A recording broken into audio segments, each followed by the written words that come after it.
is now, kind of what they need to try to accomplish to get better. But I do think a big part of them gelling with the group is because of how they've been welcomed by the rest of the team.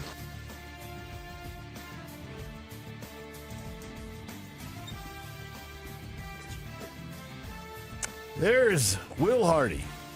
Locker room etiquette there, PK. Welcome the young guys. And then get the young guys in the starting lineup. Let's see how well they can play. Ace Bailey getting 2 starts. I expect to get a third tonight against the Atlanta Hawks. 7 o'clock. Atlanta, a middle-of-the-road team in the East, off to a 7-5 start. Yeah, for them, that's better than middle of the road where they've been. But I expect the next 500 games, Ace Bailey's starting. He's a fixture. He's a foundation. He's a piece. He's a gondola ride to the top of the mountain. A gondola ride. I had not thought of him as a gondola ride. He'll take us to the top. That's his new nickname, Gondola. I like it. I don't think any of us saw that happening during the last commercial break. Me neither. But there it is. Right? I mean, it's the gondola. High flying. Typographically appropriate. Sleek. Take you to the top. Take you to the top of the mountain. And if you get those big gondolas, you can carry a bunch of people. Hop on, guys. Yeah. The ride starts here. They don't like me over there, but I just gave you something that you can use. You all can use it. Don't worry, they don't like anybody over there. Everybody says that. That's just, it is. If I got killed, don't worry, 7 other people got killed, so you're okay. I never understood that. I had someone in the media telling me that last night. I'm like, that's odd. It feels like you were sitting in on a conversation. Pre-game tonight, 6 o'clock. Tip off. I'm not sure they tried 7. to get you fired, though. I'd wonder on that. Yeah. I think you got it. I think you got one there. Yeah. DJ and PK. Hashtag NBA. Proctor right down the lane. Reverse layup, no rebound. Allen popped it home. Jared Allen's got a 20-point game. Solid second shots. They count. 106-102. Left side corner pass over to Bruce Brown. Split the defenders. Gets down the lane. Layup won't go. Tipped up and in by Jokic. And that's 54 for Joker in Los Angeles. Having trouble. Ball knocked loose. Kicked ahead. And Javonte Green with it. Pistons trying to put the dagger in him. Butler unguarded, casually launches and buries a 3. Nobody was guarding Jimmy Butler. 117-110, a mental error that time by the Spurs. Busy night in the NBA. Spurs make a mental error. Spurs lose the game. A Warrior team that isn't very good on the road gets a nice win on the road, 125-120. Steph Curry goes for 46. And Victor Wembanyama has 31 and a triple-double. And it's the Warriors who walk away with the win. Isn't that Warriors announcer guy, doesn't he sound like he just inhales about 5 balloons before he starts? That is his voice, though. But yes, I get your point. The Thunder just keep doing what the Thunder do. Another day, another easy win. Lakers come in, off to a good start, 8-3. The Thunder blow them out by 30. 121-92. Thunder improved to 12-1. Luka Doncic, a rather pedestrian 19 points, 7 rebounds, 7 assists. Be a good game for a lot of people, but not for Luka.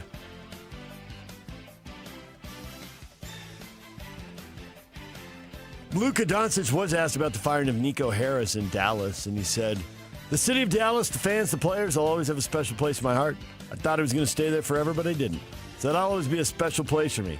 I'll always call it home. But right now, I'm focused on the Lakers and trying to move on. But obviously, always will be a part of me there. Right now, I'm just focused on the Lakers. No further comments." Does that read like, yeah, he should have gotten fired. He shouldn't have traded me. But can't do anything about that now. I wouldn't understand why he would care.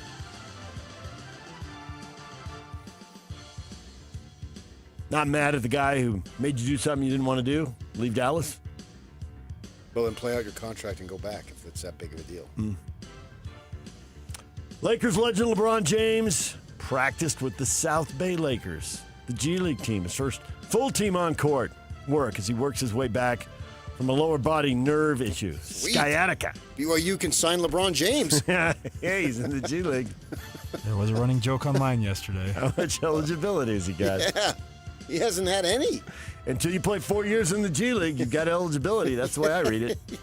Yes. I don't know what the rules are. Suppose those NBA years probably count.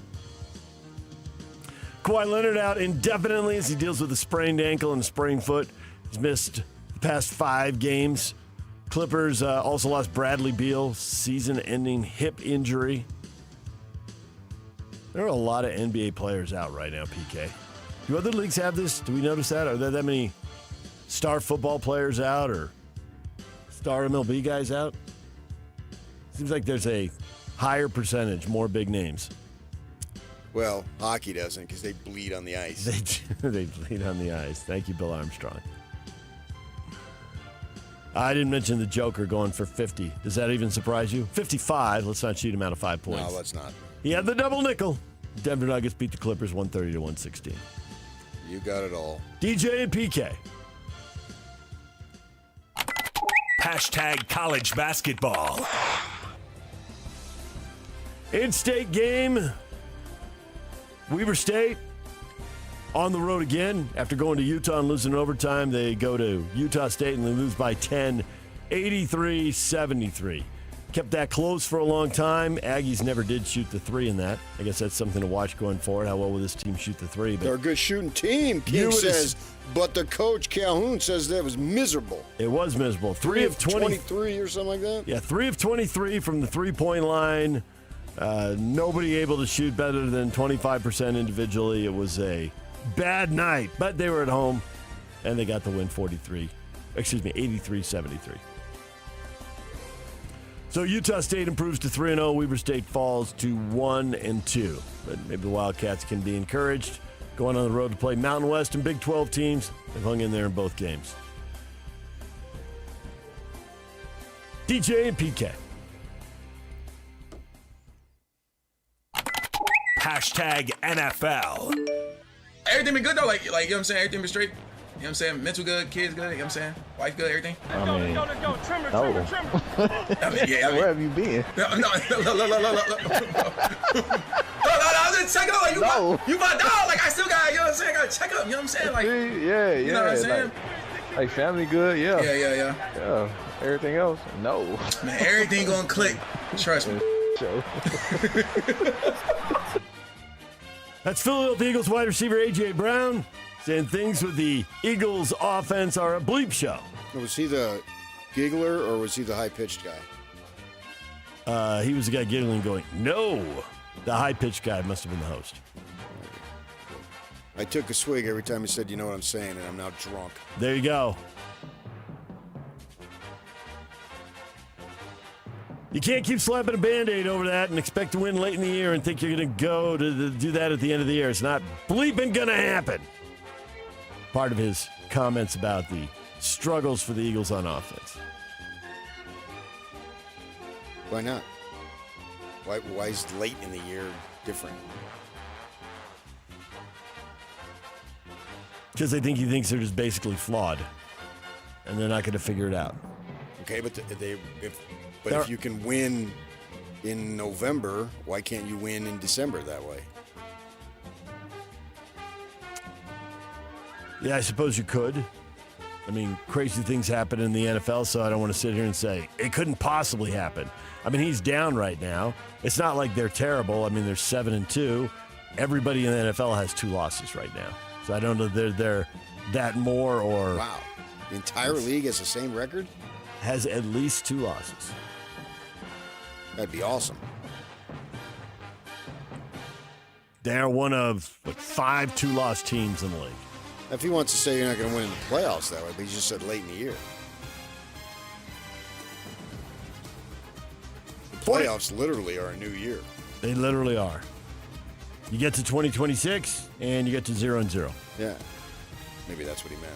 49ers quarterback Brock Purdy is being aggressive in his rehab, ramping up, trying to get back into action as the team's starting quarterback, hoping to be cleared to play Sunday against Arizona. Niners are 6-4 in the hunt for a wild card. A couple games back in the division. They could do it, but looks pretty difficult right now. DJ and PK. Hashtag college football. Ahead of their matchup against Texas, Georgia coach Kirby Smart brought former Florida coach Billy Napier in to observe the Bulldogs' practices. Napier led Florida to win over the Longhorns before he was fired. That was the big win for them this year. What might he know about Texas that could help Georgia? Makes sense. Try it. Yeah, got nothing to lose, right? It's a ball game. Yeah. Coaches being friendly to fired coaches is not a new story. No. You've seen that plenty of times. And by the way, this guy beat the team you're playing this week. That's interesting, though. Yeah. To do that. I'm sure I've heard of that in the very year, a few weeks later. But that's college football, where there used to be no way do you fire a coach during the season. But now, nobody bats an eyelash. They're like, oh, yeah, well, they weren't doing well enough, so get rid of them. DJ and PK. Hashtag Major League Baseball. Scooball and Skeens, Cy Young Award winners. Back-to-back for Tariq Scooball in the American League, and over in the National League, Paul Skeens, unanimous. I got to believe you're about 0% surprised by these developments. Well, yes, Skeens, obviously, a big-time pitcher playing for a lousy franchise. It seems like it's lousy most of the time since the, 70s or 80s, man. They used to be really good, but they're not any good now. And I believe he's the first former Air Force Falcon to win the Cy Young Award winner. What a distinction right there. Now he left and then went to LSU, but he began. It's interesting that, so you've got Skeens goes to the academy, which we don't view as a baseball power. We do not. Scooball goes to Seattle University, which we do not view as a baseball power. Right. And both these guys are on top of the game right now. It's just a matter of how long does it last. You never know with pitching and elbows and an arm injury tomorrow, yeah. But nevertheless, these are two kids that, when they were kids, were not thought of as extreme. I assume by Skeens going to the academy that he didn't have a whole slew of, maybe he did and he just wanted to try the service academy. I'm not sure, but that's just my assumption. But both these guys started out, and it's college, so you got to be good to play college. I don't care who you are. But nonetheless, they're not the bonus baby who gets is the high draft pick and skips college and goes straight to the pros, nor are they going to acknowledge powers. And they're both big-time guys. DJ and PK. Hashtag golf. Want to drive yourself nuts with winter golf? Turn on Golf Channel. PGA Tour is going to be in Bermuda. The Butterfield Bermuda Championship. Patrick Fishburne, Zach Blair, the local guys in the field. Do you do that and drive yourself nuts? No, it's more January, February, in the heart of the winter, because we haven't really had. I know it's going to change the weather here and all, but no, not yet. It's when you've had weeks and you still have weeks to go. I mean, November and December don't bother me, because I'm like, you're not. We're just caught up in football, college. Yeah. Thanksgiving's right around the corner. Christmas season, it's festive. Yeah. And this year, January 10th. Nobody's had to shovel snow, and people are still golfing anyway. I've had enough, and I hate yous all at that point. DJ and PK. Hashtag NHL. Utah Mammoth rally. Huge third period. They're down to Buffalo 2-1. Veggie was keeping in the game with 3 or 4 outstanding saves. And then they explode for 4 goals in the third period. J.J. Peterka, against his old team, scored the tying goal and had the assist on the go-ahead goal. And they pile on a couple more. They win 5-2. Had an empty netter and a fight in the final minute to send everybody home happy. That was more of a pushing and shoving. Was it really a fight? Had a scuffle and an empty net goal in the final minute. That seemed like a basketball fight. Nobody's going to hold me square back. off and just kind of, they're all milling around there. I can live with that. I'm not a big fight guy. I think and I know some people are and to get all excited about that, but I want to see skilled athletes do their thing and, the abilities that they have and all that stuff. But so that I could live with that. That third period, chip on your shoulder, gut check, come out with more energy, a little desperation. Well, the Bear on the broadcast kept saying he read him the riot act. Yeah. I want to actually see, like George Raveling had the copy of Martin Luther King's speech, and George Raveling recently died. I covered him a little bit because he was at USC, and so he was that was something. But I actually want somebody to have the riot act. I want to see the riot act. You know what I mean? They say the riot act. I want to see that. I want to read the riot act. And then whatever, they came out and they scored the 2 goals to take the lead in about, literally less than 3 minutes apart. Yep. The Mammoth are off today. New York Islanders will be at the Delta Center tomorrow night. What is trending is brought to you by Shamrock Plumbing. There's no job too big or too small. Get the personal touch with Shamrock Plumbing. Coming up, Barry Trammell, sports columnist, Tulsa World, will be here at 8 o'clock. Riley Jensen, college football expert and mental performance coach at 8:30. DJ and PK, it's 97.5, the KSL Sports Zone. And now, a look at traffic from the KSL Traffic Center.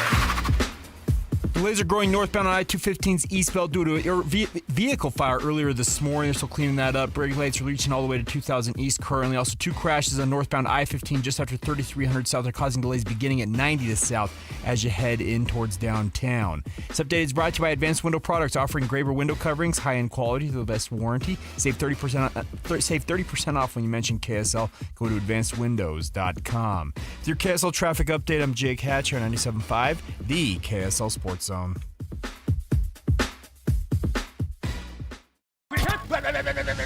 It's game week for the Aggies, and the KSL Sports Zone is getting you ready for kickoff. Bronco Mendenhall and the Aggies are just 1 win away from bowl eligibility as they travel south for a battle against UNLV. Listen all week long for the best coverage of Aggie football. Then catch all the play-by-play action beginning with the Aggie pregame show this Saturday at 4 on 1280 The Zone. Your exclusive home for Aggie football is live on air, online, and on the KSL Sports app. This is 97.5, the KSL Sports Zone. DJ, PK, and John from J. Brooks Jewelers.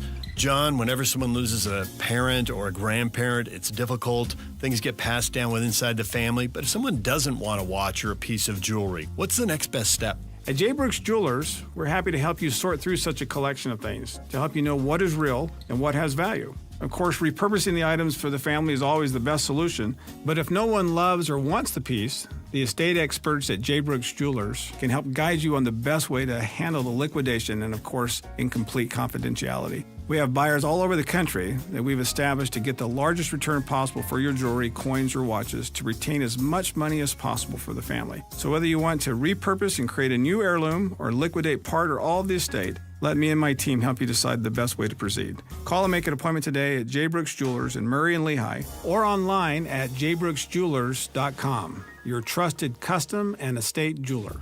Hey, Benjamin, we've got a surprise for you. What? You have a brother.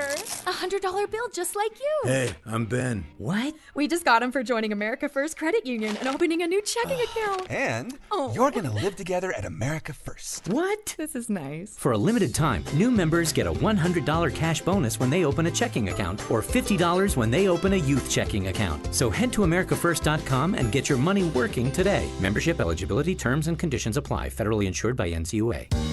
Tonight on KSL, 2 men, 2 women, all single. And they know a lot about dating. Feeling that pressure, that's a lot of pressure to feel. A college professor who teaches courses on marriage and dating. I call that a marriage paradox. And 2 women who run a matchmaking service. We're actually the first line of defense. All of them say dating in Utah has changed. And so have expectations. Waiting to Wed, Utah's dating trends. Tonight at 10 on KSL and the KSL Plus app. At Peach Windows and Doors, they help homeowners stay in the homes they love while upgrading to the elegance, efficiency, and natural light of today. With hundreds of 5-star Google reviews, their clients know Peach Windows and Doors deliver what they promise. I wanted to replace standard-size French doors with a large custom sliding door. The update required checking a weight-bearing wall. Plus, I wanted a couple of different styles of windows. The new sliding door created a much brighter and open look. Peach was so helpful along the way with recommendations and ideas, and the installers were efficient and respectful of my space. I was thrilled with Peach Windows and Doors. Give your $1 million home the $1 million feel it deserves. Don't wait on that someday project. Visit Peach Windows and Doors Salt Lake Showroom. Schedule a free in-home visit. You can also explore at peachwindowsanddoors.com or just call them at 801-566-1255. Peach Windows and Doors, where amazing home transformations begin. Is your financial advisor offering you up to a 30% upfront bonus? Or are they promising you up to 10% growth per year, all for your retirement income? If not, then you need to come to Trajan Wealth. I'm Jeff Jr., founder of Trajan Wealth. If you have a plan to retire within the next 10 years, don't wait only to find out it's too late. I've seen hardworking folks like you retire only to be required to go back to work, all because their advisor told them guarantees like these were too good to be true. They're not. That's up to $30,000 upfront or up to $10,000 per year on $100,000, all guaranteed for retirement income. Don't keep working when you're supposed to be retired, and don't let any financial advisor tell you it's too good to be true. Call Trajan today, 801-210-6800. That's 801-210-6800. Annuities, non-advisory products. DBA Trajan Wealth Insurance Solutions. Additional disclosures at TrajanWealth.com. The Garden Restaurant in downtown Salt Lake. Dine in or order out. The Garden is open weekdays 11 to 3. Hearty, healthy, and so craveable. Fresh flavors, iconic location. The Garden Restaurant. This is your Cougars at 30 update. Presented by Kenny J's Barbecue on 97.5, the KSL Sports Zone.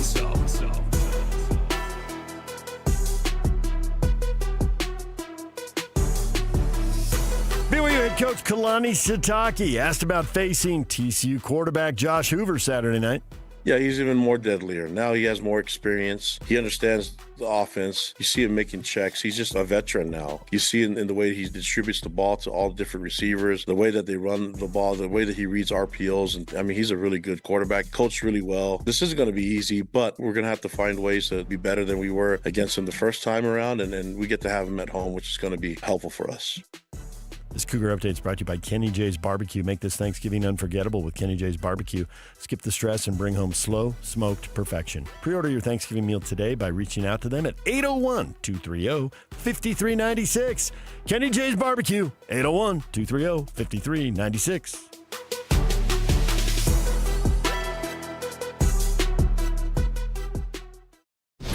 Nobody brings you better coverage of the teams you're passionate about than these guys. Try some more. This is DJ and PK on 97.5, the KSL Sports Zone.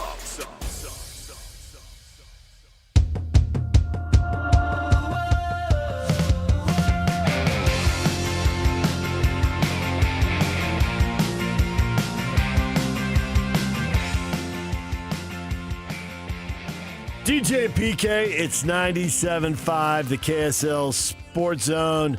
It is time for Hot Takes or Toast, the question of the morning. ESPN actually providing this question. Are the Utah Mammoth really this good? What is your answer? Did you read the story? I did not. Oh, you would have loved it.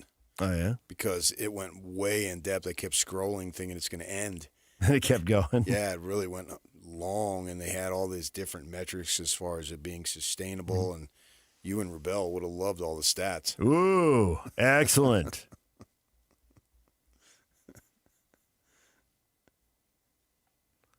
They posted it before the game, and I'm thinking, can they be this good? Yes. Because they're only a couple of games over. Doesn't seem outrageous. No. It seems like this would be the natural progression. That teams get should have stuck. rode last week. Yeah. Right. Now that they've lost 5 out of 6, and now it's 5 out of 7, they've come back to earth a little bit here. And this seems sustainable. That did seem surprising. there are surprises in sports. Maybe that was sustainable. Maybe they'll get on that kind of roll again. I do think that that was a lot of road. That was 2 road games around 1 home game. That was a lot. Their schedule's out of whack as far as home and away. Oh, yeah, big time. So you can see them. And they talked about that. Yeah, you can see them picking up steam as they get more home games. I mean, there's no Correct. doubt they were riding a wave of energy with the crowd during that game last night. The crowd got into it, certainly when they got that second goal, but even in the second period when things were pretty all over the place. Both teams hit the pipe. Well, this community, there's no question, wants to love you madly. Yeah. Love for tomorrow, love for today. And all you got to do is go out there and bleed on the ice, and they will love you. Mm-hmm. I mean, it's just, it is a guarantee. This is a great sports community.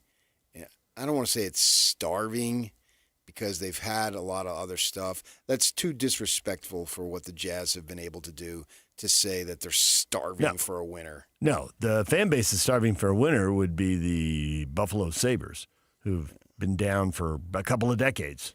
So this team here, if it puts forth the kind of effort that it's capable of in front of the home crowd, then, yeah, they will love you and provide you with some energy and all that stuff because they're just waiting to erupt every night because it's still fresh. And everybody can see the composition of the roster. It would be like the Jazz if these young guys, if Ace Bailey develops, George continues, out of nowhere, Cody Williams does something, or they get DeBonsa or Carlos's son next year. Mm-hmm. And so put it 3 or 4 years from now. And these guys are just like 23, 24.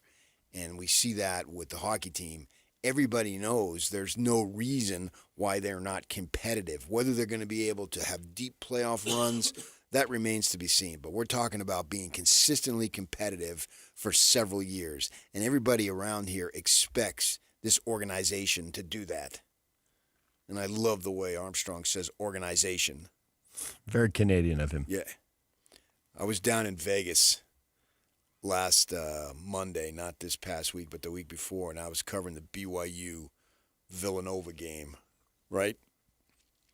And so my wife came with me, and we went out and we played golf beforehand because it was a beautiful, just picture-perfect day, right?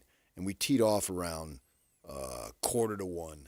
Well, in Vegas, because for some stupid reason they insist on being Pacific time zone, it's going to get dark at like 4:45 this time of year. Oof. Right? So, and I want to get to the arena. And so it was, sun had gone down. You probably could have played a couple more holes, where there's just enough daylight. And we got hooked up with 2 Canadians, a man and a woman, a married couple. And the dude was playing with a broken rib, and he grimaced every time. He was a big hockey dude. He kept asking me questions about hockey. And so he says, "How long you in town?" This is a longer story than I anticipated, but what the crap. Okay, go ahead. Let it rip. So, it's just a true story. So, how long you in town? Because they were spending some time in Vegas themselves from Canada. And I said, well, just a few hours. What? That's not the normal answer in Vegas, right? I said, well. There's a lot of 3-day, 2-night trips I'm to Vegas. leaving. Yeah. I got in this morning, and I'm leaving tonight. I have to work tonight. He says, you have to work tonight? Tonight? And I said, yes. And he looks at me. What do you do? Are you a prostitute? True story. Yes, Patrick Kinahan. I said, I didn't want to say it because Yock will turn it into a drop. I am a man of the night. That's for sure. Okay. So I told him, no. I said, here's what I'm doing. Right. Covering a game. And I have this radio show. Boom. I said, just Google DJ and PK. You can see it. PK, take it off, baby. It happens all the time in Vegas. I mean, it's just, as Locke would say, it's a reoccurring theme instead of a recurring theme. I look hot in leather. What can I say? And I happened to have leather on that day. No, you didn't. Because I was going to Vegas. I was in Vegas. Golfing in leather. Well, I had a leather vest on. Okay. I didn't have a shirt on underneath. Oh, jeez. The longer story gets even longer as we get to the parts of the story that aren't parts of the story. You're sidetracking me. And so I wanted to be Canadian-ish. So as it was getting dark and I wanted to get over to T-Mobile early, we begged off the last couple holes, right? So as we're walking off, what would that be, 16 green, I said to the couple, yeah, I'm sorry now, but we're going to have to leave, eh? And I got a huge laugh. So I want to talk in the Canadian lingo. So I'm going to say organization. All of that? That was the payoff for all of that? That was a masterpiece of dog shit. There was several Thank payoffs you. along the way. That's when I decided I'm going to venture off. So I'm going to go down this, and then we're going to have mini payoffs because I realized the big one isn't going to be that big. But so I'm, but it's going to be worth it as I veer off and come back around and get to my Canadian lingo. Okay. And it got a huge laugh Nice. from 3 people on the green at Rhodes Ranch. So they bleed on the ice, and people love that. Oh, my gosh. And they love their just their newness in the community. Obviously, in time, it won't be new anymore. But this group looks like it's going to continue to win or be competitive anyway for the next, well, maybe you can argue 3 to 5 years. And hopefully the Jazz get to that point. But for now, this fan base is in love, and all they got to do is play hard to return the love, which they will, and it'll be great. There are 3 teams in the West that, and it's very early. You looking at the standings? I am. 3 teams in the West have pulled away. 3 teams in the West have sunk to the bottom. And that leaves 10 teams in the middle, and they're right in the middle of that. So I don't see why that wouldn't be sustainable. Seems to me pretty clearly. Sitting there on 20 points, there's a lot of teams between 20 and 17 points. The problem with the ESPN story is you just don't wake up and do a big piece like that today. It is a multi-day. Right. Probably even extends it to multi-week. So when they wrote that, the record was a little bit better. They wrote that when they started to write it. They probably were writing it when they were in first place. Yes. And then they hit a tough They've had a little patch, bit of a lot of stumble. road, right, and they lose 5 out of 6.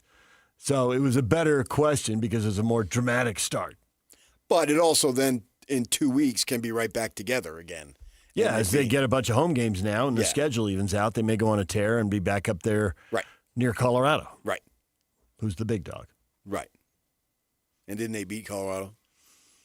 I think they did. Yeah, so I can see why they would want to do that because it's a fresh story. They had them and the Ducks.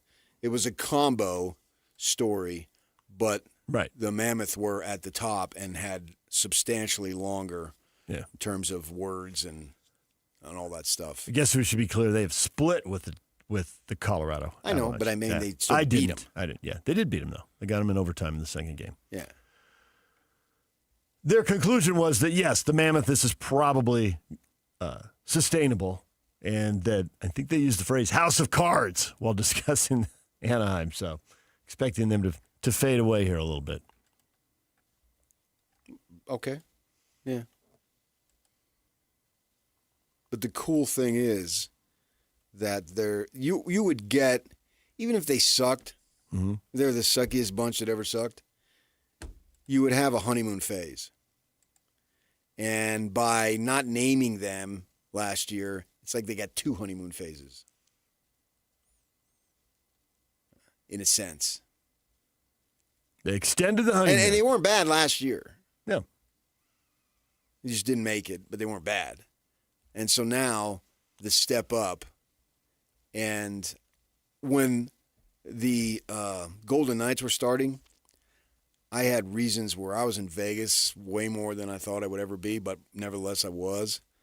And to see that town, which was starving. That was starving for big-time sports beyond the betting. And UNLV, they're not doing a whole lot at that time. So they went berserk. That was their first major league pro team in there. Yeah. Minor league baseball, the Raiders weren't there yet.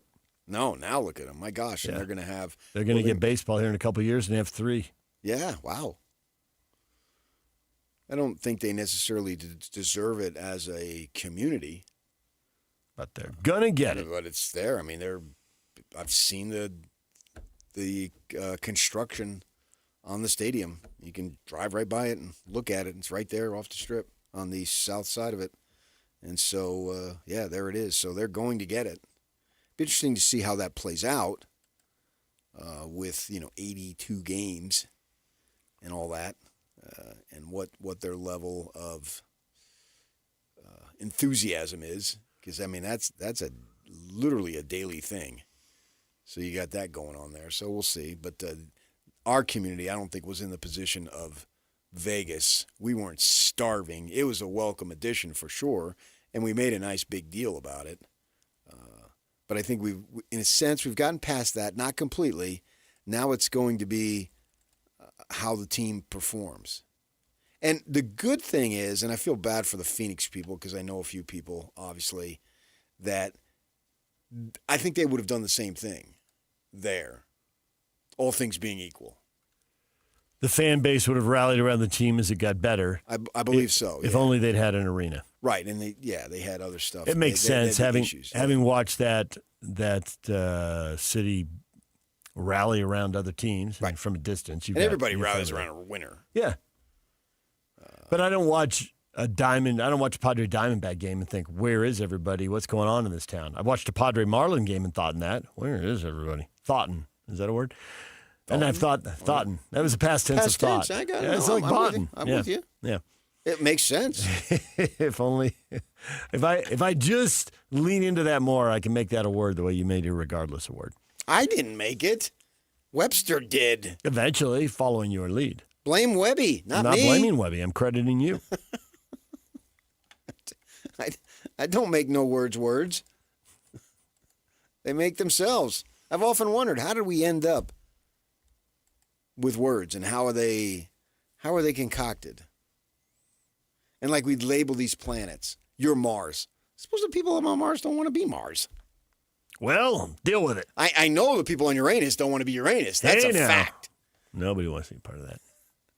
Everybody on Neptune told me. So this will continue to progress. And, boy, if they make the postseason this year, because obviously it doesn't look like the Jazz are going to, that would be something. And that would really be, to that date, would be the pinnacle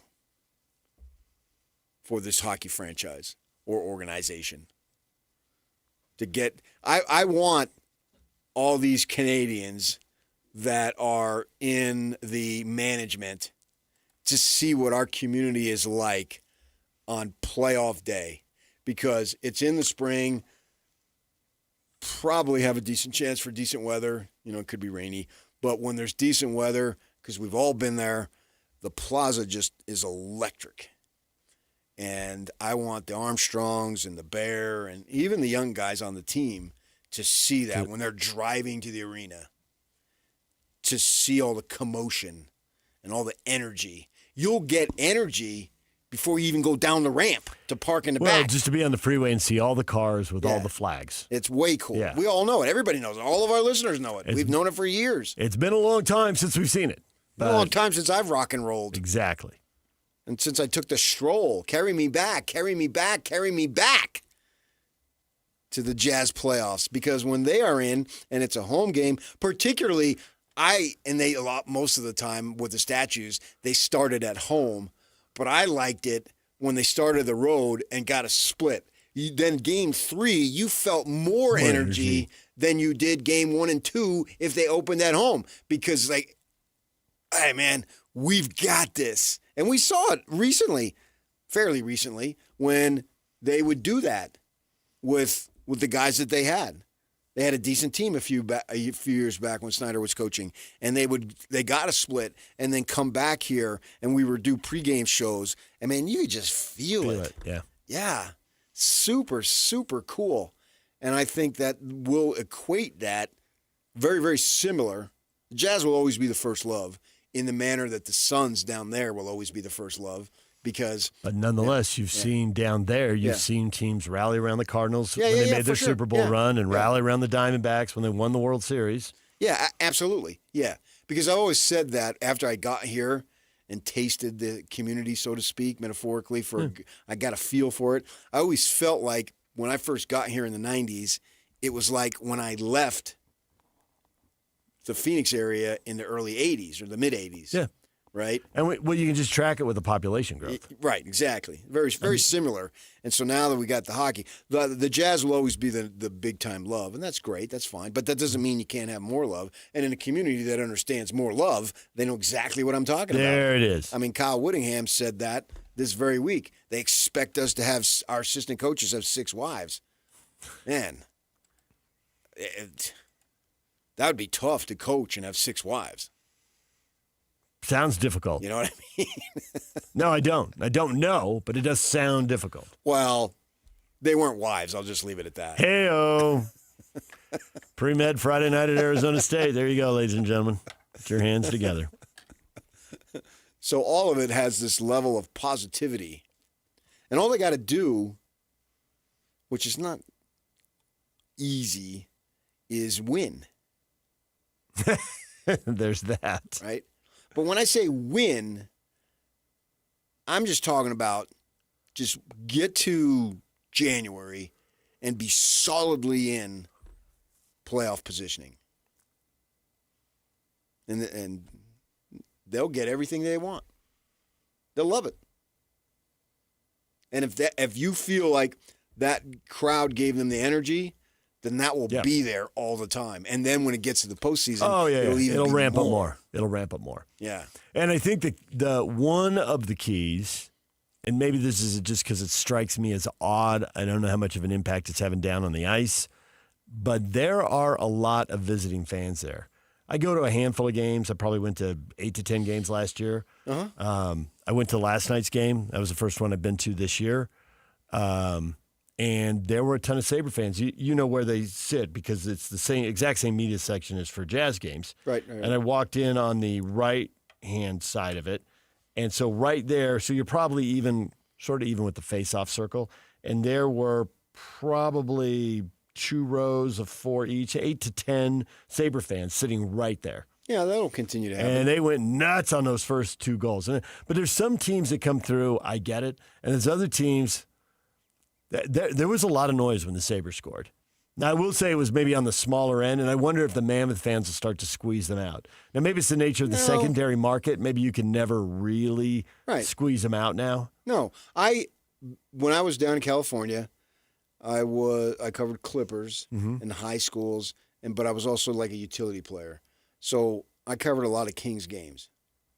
And you always had that at the Forum. I get that in the Sun Belt markets. I mean, I grew up with that in San Diego with the teams that come through you from don't the have Padres. to live there, though. No, I know. No, people are there on vacation. I probably didn't understand that at that point. There's so many people who live there. Look at Yak. He's got all these teams that he roots for. He haven't lived in any place. He only lived here. Well, sports free agency, right? Baby. Sports free agency.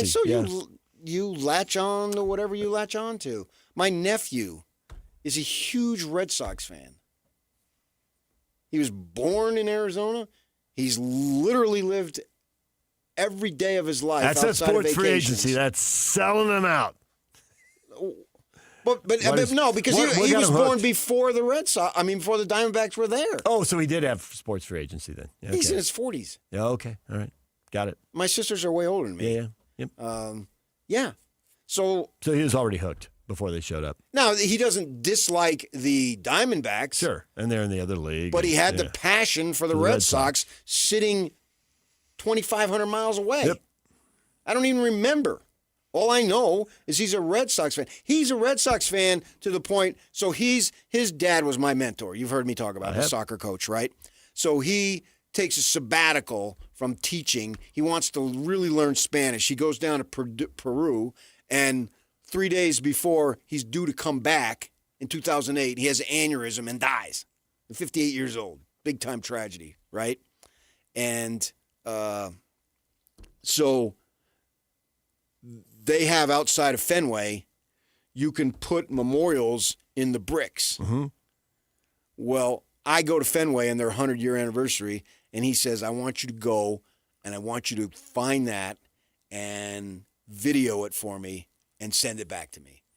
And he knows what section. Right. So I just got to be walking all over all day. So I go, I see it, and there it is.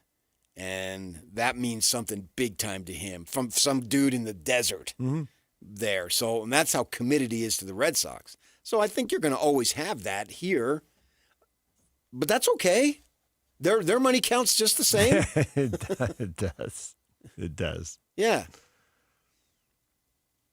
I think what you don't want is like when the Niners go and play the Cardinals there, it feels like a Cardinals Niners road game. fans, yeah, man, they take over Arizona, especially in the West. They take over LA, and that's where they're going. In the West. I don't think it'll get to that point here. No, but that's fine, as long as you're not drunk and having fights on the concourse. Nope, I haven't seen that. Right. But you see the visiting team score a goal, and it gives you an idea if there's 2,000-3,000. Right. And we know someone over there, and I've texted with him about that. And he's like, yeah, it's more than the Jazz. But it probably goes back to that free agency thing. Generationally now, there's a really good chance you grew up a Jazz fan. For sure, yeah. Right. Oh, yeah. So there's as time goes you past. have your transplants and you have the people traveling. Uh-huh. But the NBA free agency thing isn't as much a thing as the NHL free agency thing. In here, you're talking about? In Utah. Right, I got you. In Utah. Okay. Yeah. So can they stay this good? That is the question. And the answer is probably. I see but no in reason sports, no. So you never know. But I see no reason right. no. DJ and PK, it's 97.5, the KSL Sports Zone. And now, a look at traffic from the KSL Traffic Center. 3 lanes are now open northbound on I-215's eastbound as crews working on cleaning up that vehicle fire from earlier this morning. Delays are still between 2000 East and just after 62nd South as well in that area. Northbound I-215 still bogged down between 35th South and 201 Freeway on the west side. Emergency crews still working on a crash from this morning on the right shoulder at the 201 junction. This update is brought to you by UTA. Keep that big event energy. Take UTA and skip the parking lot. Plan your trip today at rideuta.com. With your KSL traffic update, I'm Jake Hatcher, 97.5, the KSL Sports Zone. This is Hans Olsen and Scotty G. Don't touch that button. Check this out. Bill Armstrong, general manager of the Utah Mammoth, to be able to sign somebody that wants to be in Utah, that's a budding superstar in this league and is committed long-term to the franchise. I can't tell you how fired up it makes this fan base here in Salt Lake. I can't tell you the number of people went by me in the last week just so enthused about the fact that we were able to get him signed and he committed to Utah. It's a big thing for the franchise, and I think Dylan Gunther, you got to give him a lot of credit. He was the first one to kind of commit and make that long-term commitment to our club, and he's a heck of a player too. And JJ Paterk also has a long-term deal with us too, so we've got a lot of the talent locked in for a while, and that's exciting for this organization because now we have a chance to get into some windows here to push to be a championship organization. It's Hans and Scotty, weekdays from noon to 3, presented by Mountain Land Supply on 97.5, the KSL Sports Zone. This is Ethan Millard with Teton Wealth Group. In retirement, you need a plan for these unavoidable problem areas: income, investments, taxes, healthcare, and a legacy plan. These are unavoidable. You will have to deal with this whether you're ready or not, so be ready. Call Teton Wealth Group today at 844-838-6600. Because you're a Zone listener, we'll do a full ascent plan for you at no cost and talk you through all 5 of these unavoidable retirement problem areas. Call Teton Wealth Group at 844-838-6600 or visit us at retireteton.com. Do you currently use a CPAP machine to treat sleep apnea? Are you looking for a smaller, more comfortable solution? Consider a custom-fitted oral appliance from Sound Sleep Medical. In many cases, these appliances can be as effective as CPAP, and oral appliances are usually covered by insurance or Medicare. To make an appointment or to learn more, call Sound Sleep Medical at 801-285-9731. That's 801-285-9731, or visit soundsleepmedical.com.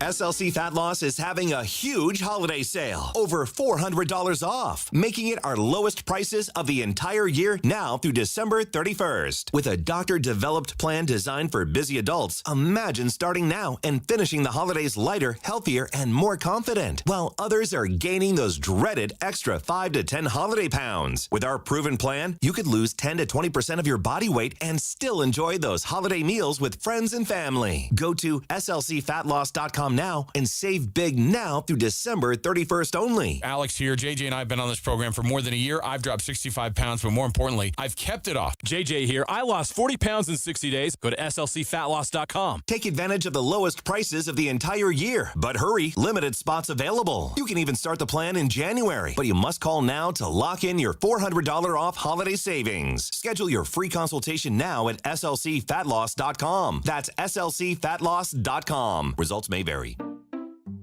We just want to have enough money for retirement. And travel to visit our grandchildren. I understand. That's why at Fisher Investments, we start by getting to know each other, so I can learn about your family, lifestyle, goals, and needs, allowing us to tailor your portfolio. What about commission-based products? We don't sell those. We're a fiduciary, obligated to act in your best interest.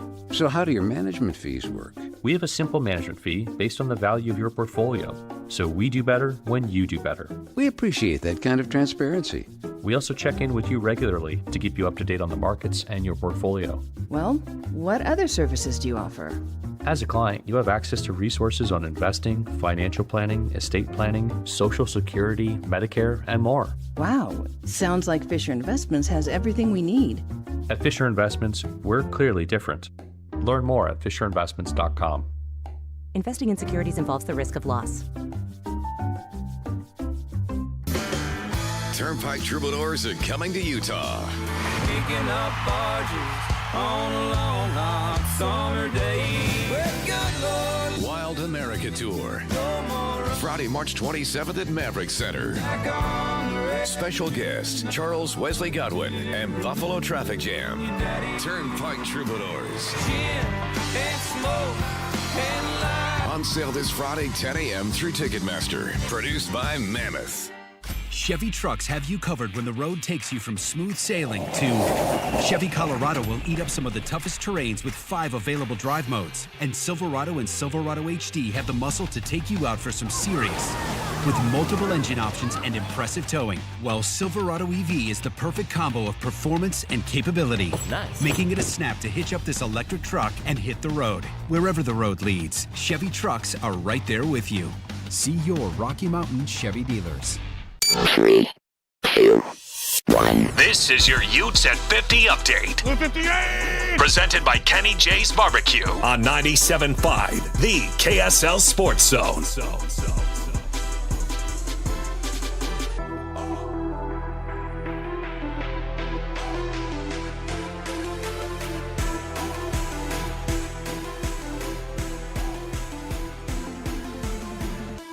Utes are headed to Baylor. Big game Saturday, 5 o'clock for the 13th ranked Utes. Kyle Whittingham on being ranked number 13. I think it was a nice show of respect for our program from the committee to rank us where we were ranked. But again, we got to take things 1 week at a time, and that's exactly what we're doing this week. And not to not have a better answer for you, but that's just how we're handling it.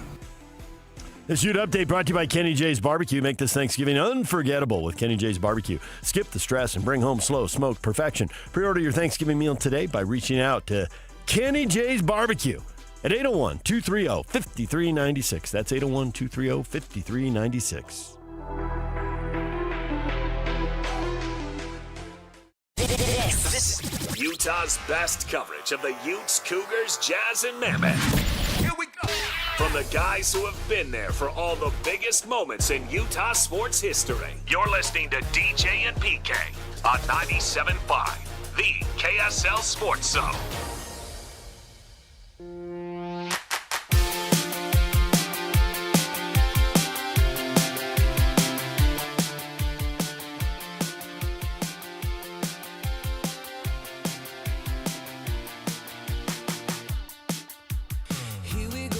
The band of the day, Neon Trees, brought to you by Live Nation. For all the live concerts and events in 2025, check out livenation.com.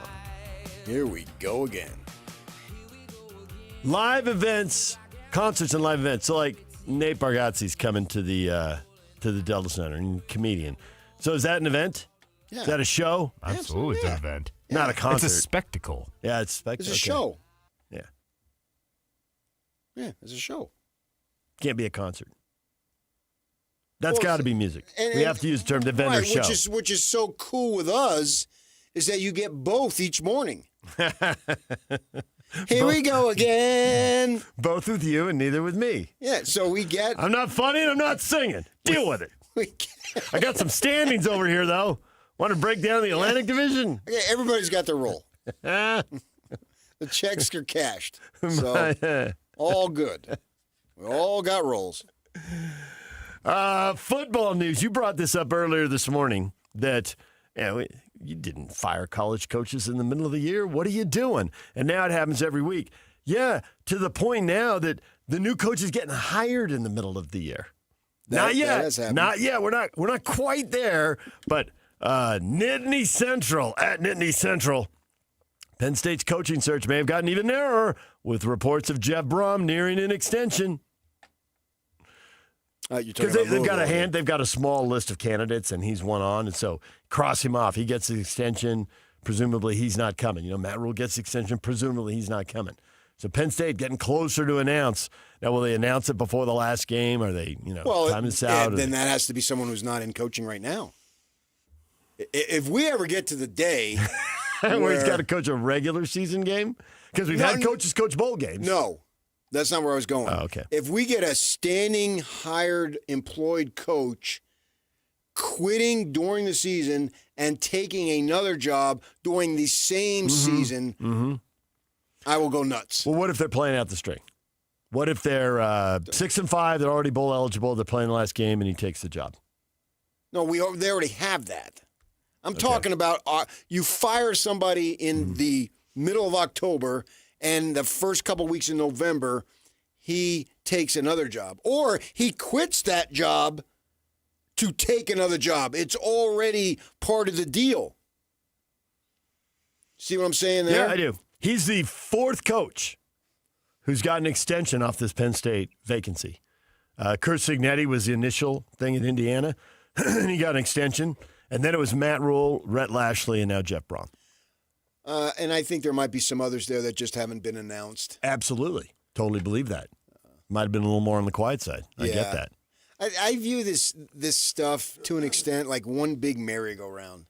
And James Franklin was on that merry-go-round. And now it stopped, maybe like a musical chairs. Yeah. So he gets off, and does he want to coach again? Because if he does, he probably will. And then you wait till it stops, almost like a roulette wheel in Vegas. And where it stops, we'll hire you. Now, whoever they hire, is it a slam dunk from day one? Man, he is better than James Franklin. We are on the way. No, absolutely not. They were already on the way. They were in the semifinal last year. Yes. He took over a difficult situation and got them through all that, and then became winning again. Got him to a good place. Yeah. Missouri's Eli Drinkwitz is now the rumored frontrunner, for whatever that's worth. I don't know how much you want to buy into the rumors, but there you go. I just like his name. Drinkwitz. Eli. Yeah, there's not many Eli Drinkwitz. And he's done a fine job there, but it's technically Elia, but you just don't know. They call him Eli. You don't know. And so we're going to fire this guy. The thing that's so ridiculous, especially with Penn State, you want to fire dudes who haven't won the Floridas, State, and U of? Yeah, we can see that coming. I get that. We know why Brian Daboll got fired with the Giants. But and we know over why here, Florida, right. And now you're just going to... yeah. I just don't... What's this purpose? You have a slam dunk. You have an Urban Meyer out there that you know absolutely is going to take you to the top because you're sort of near the top already. Believe the answer to that is no. But you're out, man. Who's a college slam dunk now with Saban and Meyer gone? Nobody. That's my point. Oh, I would. Brian Day. Oh, I don't know about Day. I mean, he's just been at one place and it has all the advantages. It's been a while. I was going to say the closest to a slam dunk that Penn State could feel would be Cignetti or. Yeah, but the closest isn't. It's not Urban. I mean, Urban came in with 2 national titles when he went to Ohio State. You know, that Ohio State knew they had a slam dunk. You know what you're going to get in Urban. You're going to get a ton of winning and a ton of baggage. And then there's going to be some type of off-the-field drama that Right. he's going to make you uncomfortable. Right. Okay, Something's going to happen. Kalen DeBoer. Kalen DeBoer at Alabama. Oh, come on, Alabama. I think DeBoer's won everywhere he's won everywhere at every level. Yeah. Well, then don't cite Alabama then. Okay, Washington. Well, he won it. Then cite that. Yeah. Going back, Washington, think he's a Fresno, slam small dunk? college ball. I thought it was a great hire by Alabama. The man in the moon is a great hire at Alabama. The only reason I don't think he's a slam dunk there is because as he went there, the rules changed with NIL, and I've read a million times, and I have no firsthand knowledge of this, but I've read a million times, Alabama can't write those checks. Alabama can write millions of dollars worth of checks. You read it, so it must be true. But not, I don't know it's true. But that's what you said. Do you know he's going to win? No. Right. So there is no slam dunk. So get rid of But James I think Franklin. at a school that had and the then money. Where's the roulette stop? And Joey McGuire. At a school that's not going to get outspent, I like his odds. He doesn't need more money. If he's just in the same ballpark, I like DeBoer's odds. He's won too long at too many. He's won too long at too many places what? to win the national championship. Alabama and Penn State and these people, Florida, they will not be happy because you can go to the semifinals and get fired. These schools are not going to be happy unless they win it all. Ohio State was on the verge of Ryan Day. They're happy because they won the national championship. That's the bar at those schools. Yeah, well, then everybody's been miserable at Penn State for decades. True. There you go. DJ PK, it's 97.5, the KSL Sports Zone. Let's run all this football past Barry Trammell. Next, stay with us. Want to get the latest info on Utah's newest sports franchise? Sign up for the Utah Mammoth newsletter. Get exclusive analysis, plus the latest news and notes on the Utah Mammoth. Sign up today at KSLSports.com for the Utah Mammoth newsletter. Broadcasting from the Mountain Home Services Studio, this is 97.5 KZNS FM Colbert, 1280 KZNS AM Salt Lake City, and 102.7 KSL FM HD2 Salt Lake City Midvale. This is 97.5, the KSL Sports Zone. Every time I turn around, my friends at Pure Talk give me one more reason to feel good about switching. This month, for instance, they're supporting Canines for Warriors, a terrific organization that trains rescue dogs and then pairs them up with combat veterans struggling with PTSD. The result? They're saving lives on both ends of the leash. This is why I switched to Pure Talk. I like being in business with an American wireless company who shares my values. Yeah, I appreciate unlimited talk, text, and plenty of 5G data for just $25 a month, and I bet you will too. But I think you'll really appreciate doing business with a company who gives back to the men and women who volunteered to defend our country. Just dial pound 250, say micro. With Pure Talk's U.S. customer service team, you can switch in as little as 10 minutes. Again, dial pound 250, say micro, to switch to an American wireless company who actually stands for something. Pure Talk. Save now with UCCU Black Friday money deals. $150 cash for signing up for direct deposit. A free Shark robot vacuum when closing your mortgage. Low rate credit cards with 0% interest for 6 months. Auto and RV loans, no payments for 90 days. Home equity loans with an extra 0.25% off the interest rate. Lock the deals in now with just your name, phone number, and email at UCCU.com. Visit UCCU.com/Black Friday and lock in your deals. Plus more deals weekly at UCCU.com. UCCU. Love where you bank. Stay up to date with everything Utah Jazz related with the new Jazz Notes newsletter. Get draft updates, analysis, and be the first to know about every off-season move. Visit KSLSports.com to sign up for the Jazz Notes newsletter. Alpine Home Medical, we bring wellness home. Hey folks, it's Jay Broadbent here with Alpine Home Medical, celebrating 28 years of keeping Utah and Idaho comfortable and at home. Back in '97, I started with a truck, a dream, and a lot more hair. Today, we've got 11 stores from Idaho Falls to St. George. From the moment you step into our clean, welcoming showrooms, you'll feel the Alpine difference. Our team will be there to listen and guide you to the best solutions for your needs. We believe that the right equipment can transform lives. We're honored to be a part of your healthcare journey and to help you live the life you deserve. Visit us online at alpinehomemedical.com. That's alpinehomemedical.com. Alpine Home Medical, we bring wellness home. This holiday season, give your home the gift of smart upgrades with Mountain Home Services. Electric vehicle? Meet your new best friend. A professional EV charger installed from Mountain Home Services. Fast, reliable, and done right the first time. Want to save energy to brighten your space? Ask about LED lighting upgrades, smart switches, and modern lighting controls. Perfect for cozy nights and year-round savings. Serving Utah since 1954, Mountain Home Services was the first to offer upfront pricing with no hidden fees, and every job comes with a 100% satisfaction guarantee. Protect your home and power up your lifestyle with expert electrical services you can trust. Plus, KSL listeners enjoy a discounted price on a fireplace tune-up for just $99. Visit mountainhomeutah.com or call 801-543-2222 to schedule your upgrade today. That's mountainhomeutah.com or 801-543-2222. Mountain Home Services, powering Utah homes since 1954. You do countless things without a second thought to protect your family and home. Every time you're in the car, you buckle your seatbelt. Before the next load of laundry, you remove the dryer lint. When you head out, you always lock your doors. And one simple task, done far less often, can protect your family and home this winter. Schedule a furnace inspection by a certified heating contractor to check for safety and efficiency. A friendly reminder from Enbridge Gas. Celebrate the season of giving by giving yourself the best meal you've ever had. Experience Ruth's Chris award-winning service, sizzling steaks, signature wraps, salad, sides, and dessert. Book your holiday parties today. Ruth's Chris in Salt Lake or Park City. Over 2 decades of sports radio dominance in Utah. My favorite. This is DJ and PK on 97.5, the KSL Sports Zone.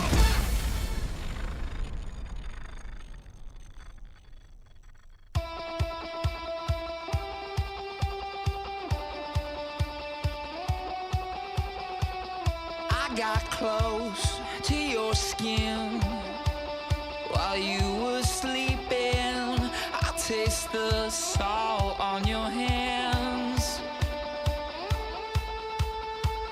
I reached out to touch you.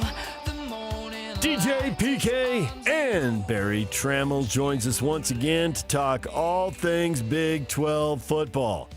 Barry Trammell, of course, covering the league for decades, sports columnist for the Tulsa World. Barry, welcome back to the show. Well, how you guys doing in Salt Lake? I hear you got into heated debate. And you're here for heated debates. Let's get into it, Barry. What'd you hear and what do you think? Oh, well. I didn't get the subject matter or even the what the parameters were, but he told him he was late because we were in a heated debate. We were talking about coaching. We're talking about proven commodities, slam dunks. Yeah, Franklin gets slam fired. Dunks.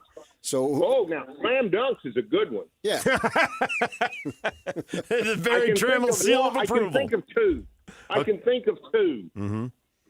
One of them coached in the fine city of Salt Lake for quite a while, or for a little while. Urban Meyer. That's the only two. Him and Saban are the only two I can think of. That's what we said. Yeah. That was my point. Is they fired James Franklin, and who are they going to get that is a lock to be better? We're talking about, okay, we understand Florida State, we understand Florida, and some of these other guys, places that have been fired, but Franklin, it just seems like it's a roulette wheel, and wherever the little ball stops, if that's your name, then you get the job. Yeah. The answer is they're not getting anybody that's a sure thing. They're not getting anybody that's going to be a home run. What we got, I don't know if we've talked about this, but what we've got is we've got a cult going on.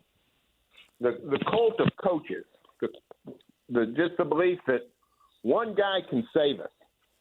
And it's really not a football thing. It's really not a sports thing. It's not even an American society thing. It's worldwide, and it's been around forever.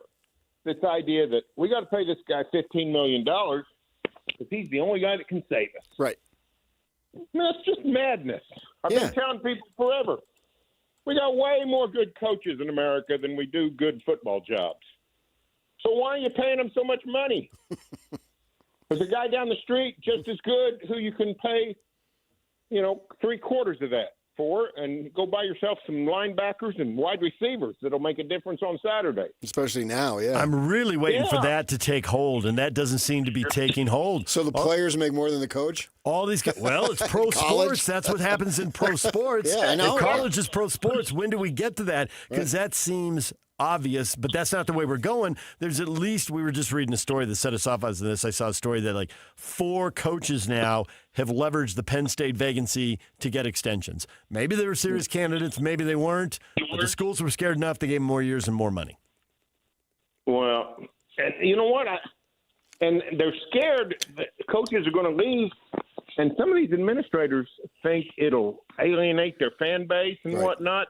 I remember, what year was it? I was in Kansas City. I can remember my hotel room in Kansas City. I think it must have been 2002, maybe 2002. It's Bob Stoops' 4th year, and he'd won a title in his 2nd year, got close to making the championship game in his 3rd year, had another great year in his 4th year, and the Florida job, I think it was, came open again. And, of course, he came from Florida. Everybody was always worried he's going to leave.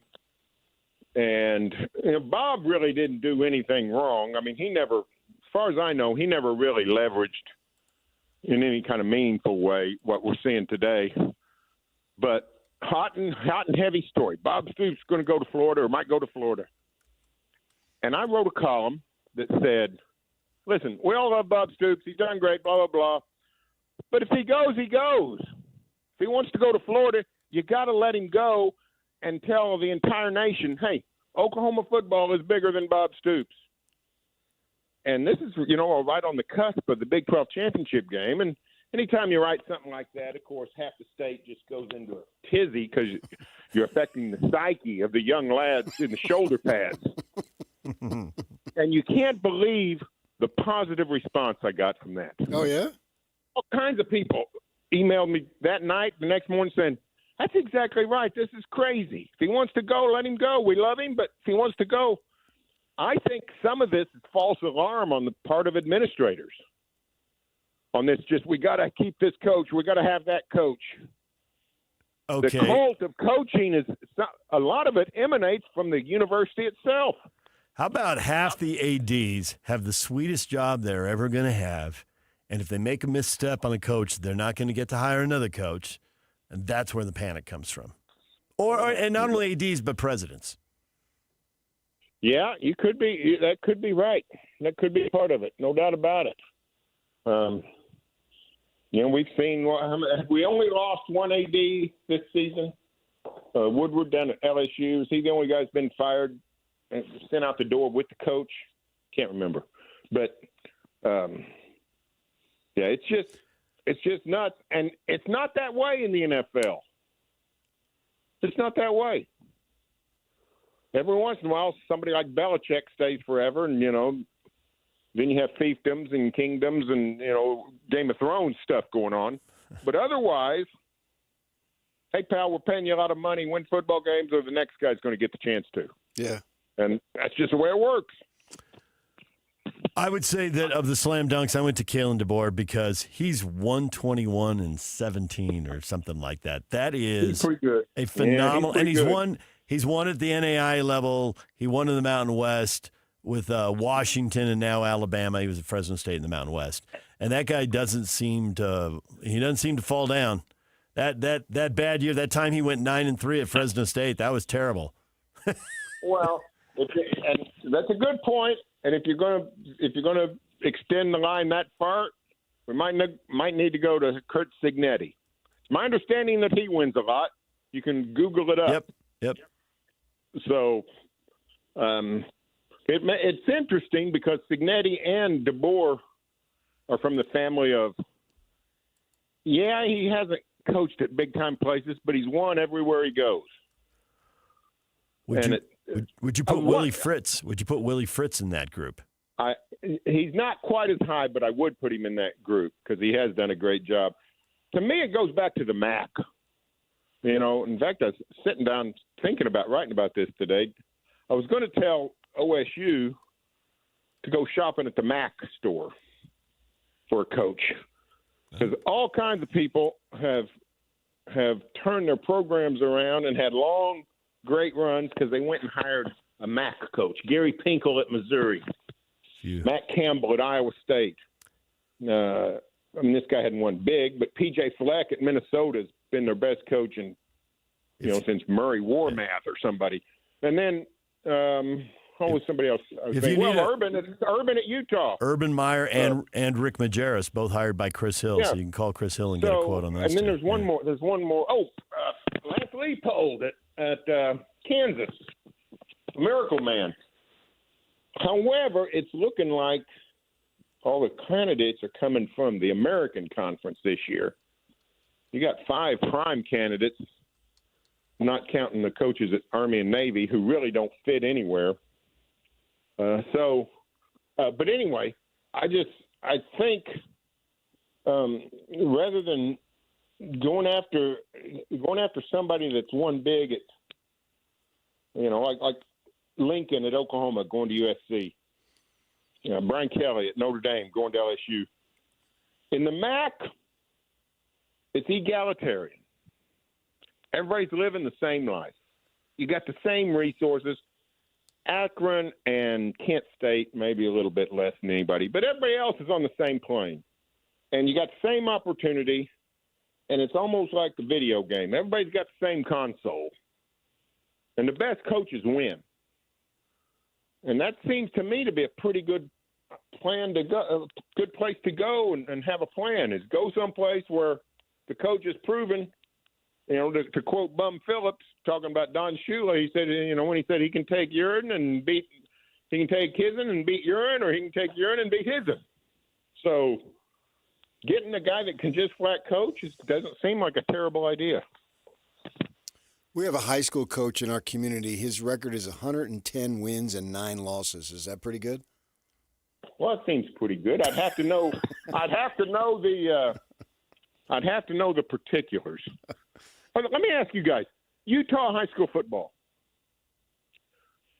are the final scores, I don't care, forget the win, who's winning and whatnot, just looking at the scores, are they totally out of control? In what way? In terms of, we have a bunch of 69-7 games at the high level. They can be like in lopsided. the highest levels.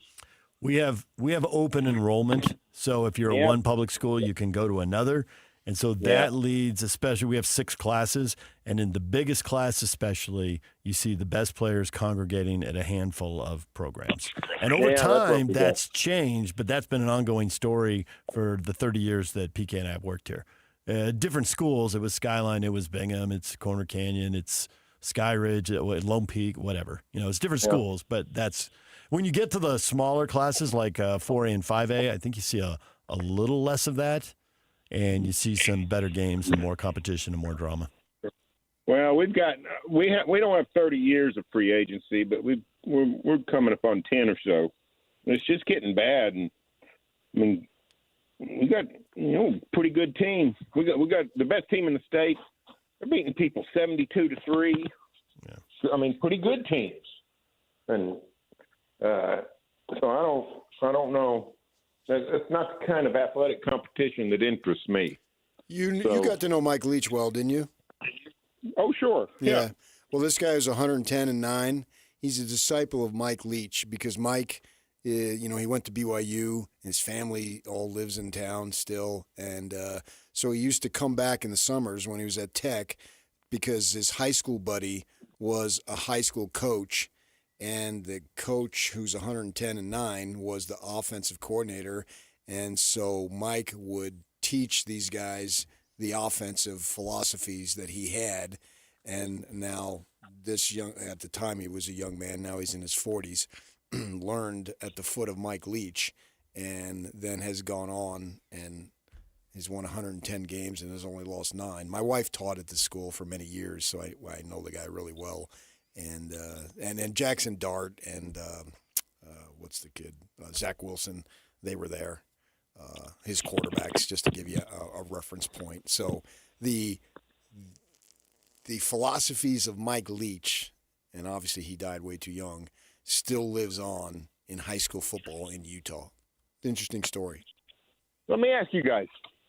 I hadn't really thought about this, and I haven't studied it, but when Leaf came around and went to Tech in 2000, my memory is that he did a whole lot of fourth down, not punting. 4th and 3 from zone 38. He went for it quite a bit.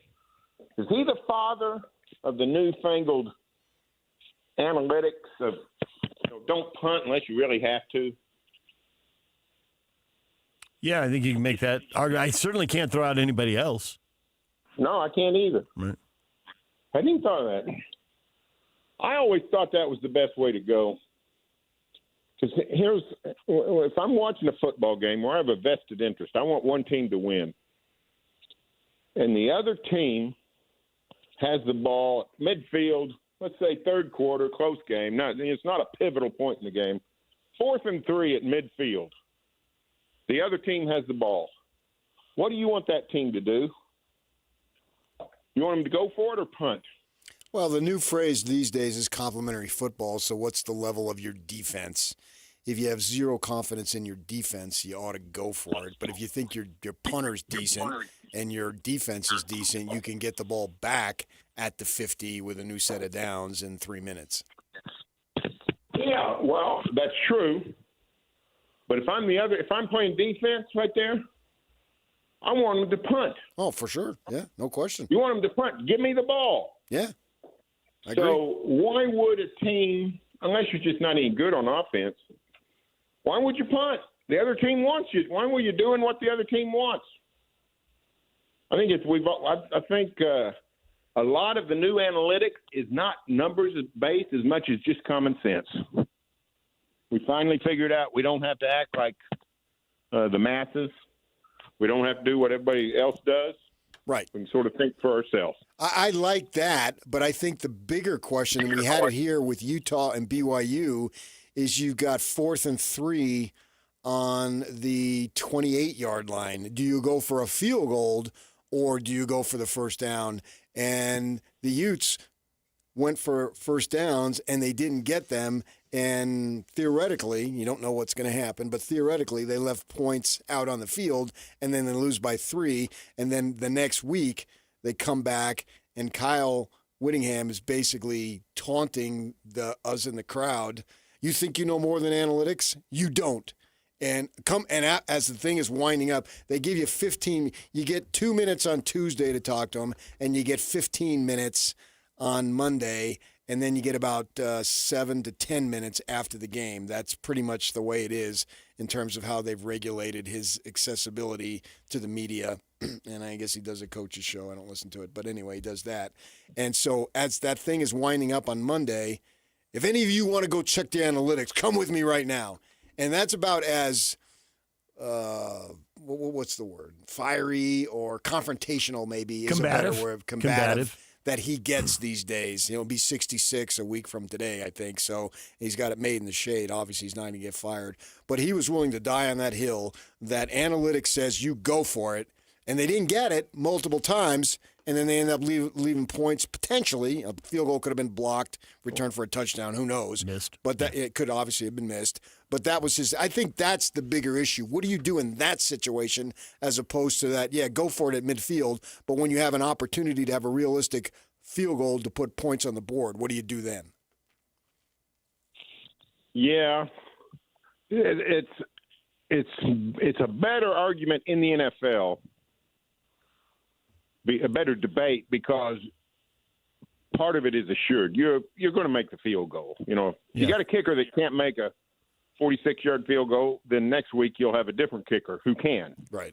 So, but in college it does get a little squirrely. I went to a football game 2 weeks ago where a team kicked 110, 160, 201 yards worth of field goals. 4 field goals, 40, 51, 55, 55. Nice. And they won the game by, 6 points. So if you got a kicker, it's a wonderful weapon. I don't blame sometimes getting the points. But I enjoy the modern football because it's not automatic. Because people aren't just saying, well, we're going to punt. 4th down, we're on the minus side of the field, we got to punt.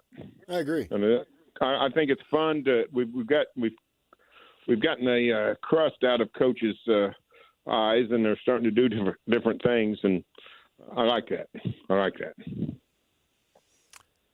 Barry, we got to run. We appreciate it as always, and we will talk to you again next week. All right, guys. See you later. There's Barry Trammell, Tulsa World columnist, longtime college football writer and columnist. Coming up, Riley Jensen, our college football expert, talking about the local teams. We'll get Riley's take on Texas Tech and BYU in a potential rematch. Stay with us. That's next right here on 97.5, the KSL Sports Zone. And now, a look at traffic from the KSL Traffic Center. Westbound I-215 southbound has a crash on the right shoulder just before the south interchange. It's caused a backup to 900 east and heavy delays on eastbound Pioneer Crossing in the construction zone between 1100 west and I-15 as people try to get over to the freeway this morning. This update is brought to you by the Whipple Service Champions. From system installs to fast fixes to delivering award-winning heating, cooling, plumbing, and electrical services. Call the Whipple Service Champions for the win today. With your KSL traffic update, I'm Jay Catcher on 97.5, the KSL Sports Zone.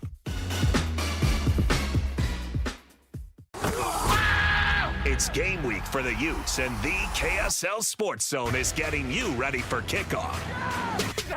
After a much-needed week off, Kyle Whittingham and the Utes get set for the final 3 games of the season, starting with a trip to Waco for a battle against Baylor. Listen all week long for the best coverage of Utah football. Then catch college football Saturday game day at 10 a.m. with the postgame show immediately following the game on KSLSports.com. Let's go then. Let's go, baby. Your home for the best coverage of Utah football is live on air, online, and on the KSL Sports app. This is 97.5, the KSL Sports Zone.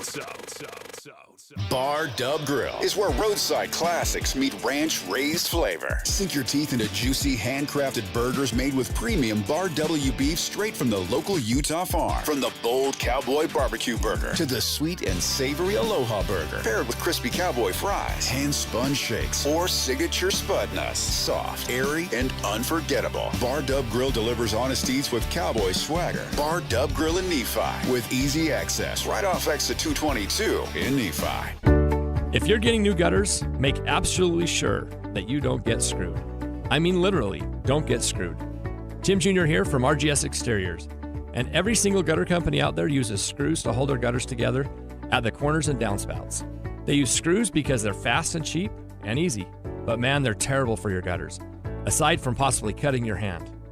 They also loosen and corrode over time because they're not made from the same metal as the gutters. At RGS Exteriors, we've been installing gutters for 70 years now, and we don't use screws. We only use permanent, strong, and unobtrusive rivets. They're made from the same material as the gutters, so they won't oxidize, and they won't corrode. They'll also never loosen. Your hand is safe too. Did I mention they look amazing? So don't get screwed.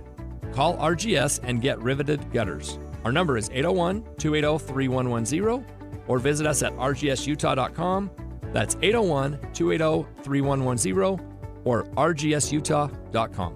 You gave years, maybe decades to your job. You showed up, worked hard, and planned for retirement. But now, the company's changed. Or maybe you've taken a buyout or been forced into early retirement. So, what happens next? I'm Jeff Jr., founder of Trajan Wealth. And if you've built up a 401k or thrift savings plan, now is the time to ask, is that money really working for you? Many workplace retirement plans offer limited options and even less guidance. At Trajan Wealth, we help people just like you roll over their accounts into IRAs with more flexibility and personalized investment strategies built around your goals. For households with $500,000 or more, let us build you a personalized plan. We operate on veteran values, service, trust, and doing what's right. Your next chapter starts now. Call Trajan today. 801-210-6800. That's 801-210-6800. Advisory services offered through Trajan Wealth, LLC, an SEC-registered investment advisor. See website for details. So my mother is thinking of switching from Verizon to Pure Talk, but she's worried the deal sounds too good to be true.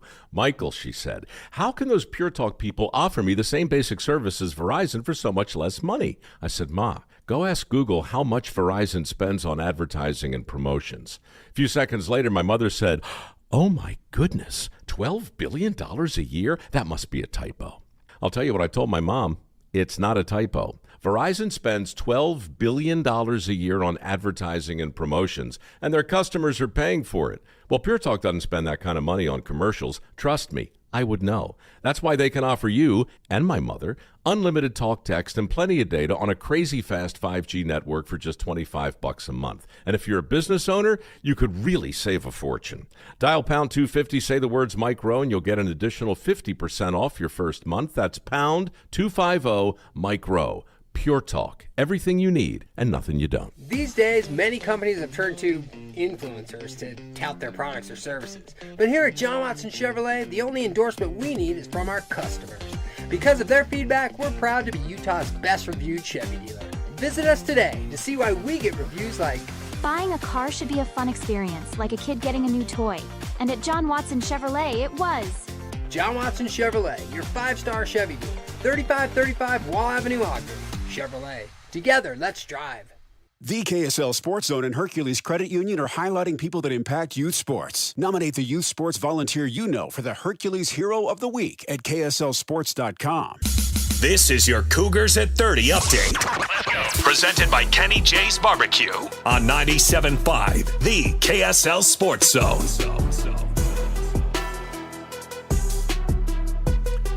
BYU, late night, TCU at home. Tight end Carson Ryan on the team's mindset right now. We're still an 8-1 team, one of the best teams in the country, and we think that we can hang with anyone out there. And hopefully we get our chance at those guys again and we can get our revenge. But we're just worried about ourselves and how we can get better right now. This update is brought to you by Kenny J's Barbecue. Make this Thanksgiving unforgettable with Kenny J's Barbecue. Skip the stress. Bring home slow smoked perfection. Pre-order your Thanksgiving meal today by reaching out to them at 801-230-5396. That's 801-230-5396.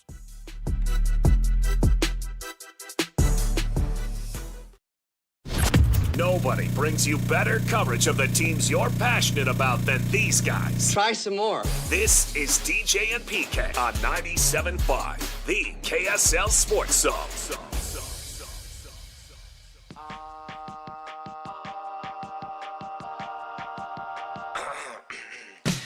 Hey baby, won't you look my way? I can be your new addiction. Hey baby, what you gotta say? All you're giving me is fiction. DJ PK, it's 97.5, the KSL Sports Zone. Our local team's getting a little pub. We got questions up on our Facebook page, DJ and PK. Can the Mammoth sustain this? Yes, because they've cooled off. But as you pointed out, PK, they don't write those stories in 5 minutes. Probably wrote that when they were up in first place, tied with Colorado. Right. And now they're in the middle of 10 teams bunched in the middle of the Western Conference, separated by about 3 points. Well, the fact they're in the middle is good enough for now. It is. And they played way more road games than home games. That's a fact. 11 away and 6 at home. So as those numbers tighten up, maybe they get on a hot stretch here. Maybe they separate from some of these teams. Young guys who are getting better, acquisitions who ought to get used to being with the team. J.J. Paterka seems pretty comfortable. Yeah, and you ought to incorporate him. And Bear was not messing around, but experimenting with lines. Trying to find a spark after a slow start to that game. Right. DJ PK, we're joined now by Riley Jensen, our college football insider. Riley, good morning. My dudes, what's happening? Well, I don't want to talk to you as college football insider. I want to talk to you as an NFL fan now. Switch hats. Awesome. You've watched a lot of NFL football over the years, and we all know in these division things that sometimes teams split, right? There are sweeps, and bad teams get swept and all that, but sometimes there's splits. Do you think if Utah or BYU gets a second shot at Texas Tech, that either one of them or both could split? Maybe it won't come to that. Maybe neither of them get a second shot at it. But if they do, could they pull that off? Or from what you've seen in these first 2 games, is Texas Tech going to go to that title game and win that title game regardless of who they play? I feel I totally get what you're saying, and it happens from time to time in high school football as well, where you end up playing a team twice. It happens in Little League football all the time. It is very difficult to beat a team twice unless you're pretty dominant. And that's where I'm going with this. I would love to see BYU or Utah get another shot at them because I think it would be much closer. But I for some reason I just feel like Texas Tech's too good. Like I feel like they'll win that game. But man, if there was any possible way for Utah or BYU to get into that game, it's going to be closer. And it's going to come down to a couple possession game, and Texas Tech is going to have to make those plays. Now, Texas Tech has been in a game where there's a lot of pressure on them. You know, later in the game against Arizona State, they weren't able to pull it off. And so, what you really want to do with Texas Tech is you want to see if you can get ahead of them and see how they react to that. Because I think they've been pretty dominant when they've been ahead. But when they're in a game and they give a team confidence, that's the only time that they've really struggled all year. But that's a really good football team, a really good football team. And not because I'm looking at their skill positions and going, wow, this is just – it's because of up front. It's because of their O-line and their D-line. Those guys they win so many battles. Yeah, no question about that. Obviously, the Cougars on offense didn't get the job done, and it was by far their worst effort. And they got the freshman quarterback and all. And I'm going to ask you a question, and I want you to key in on the word that I'm going to use, and the word I'm going to use is rattled.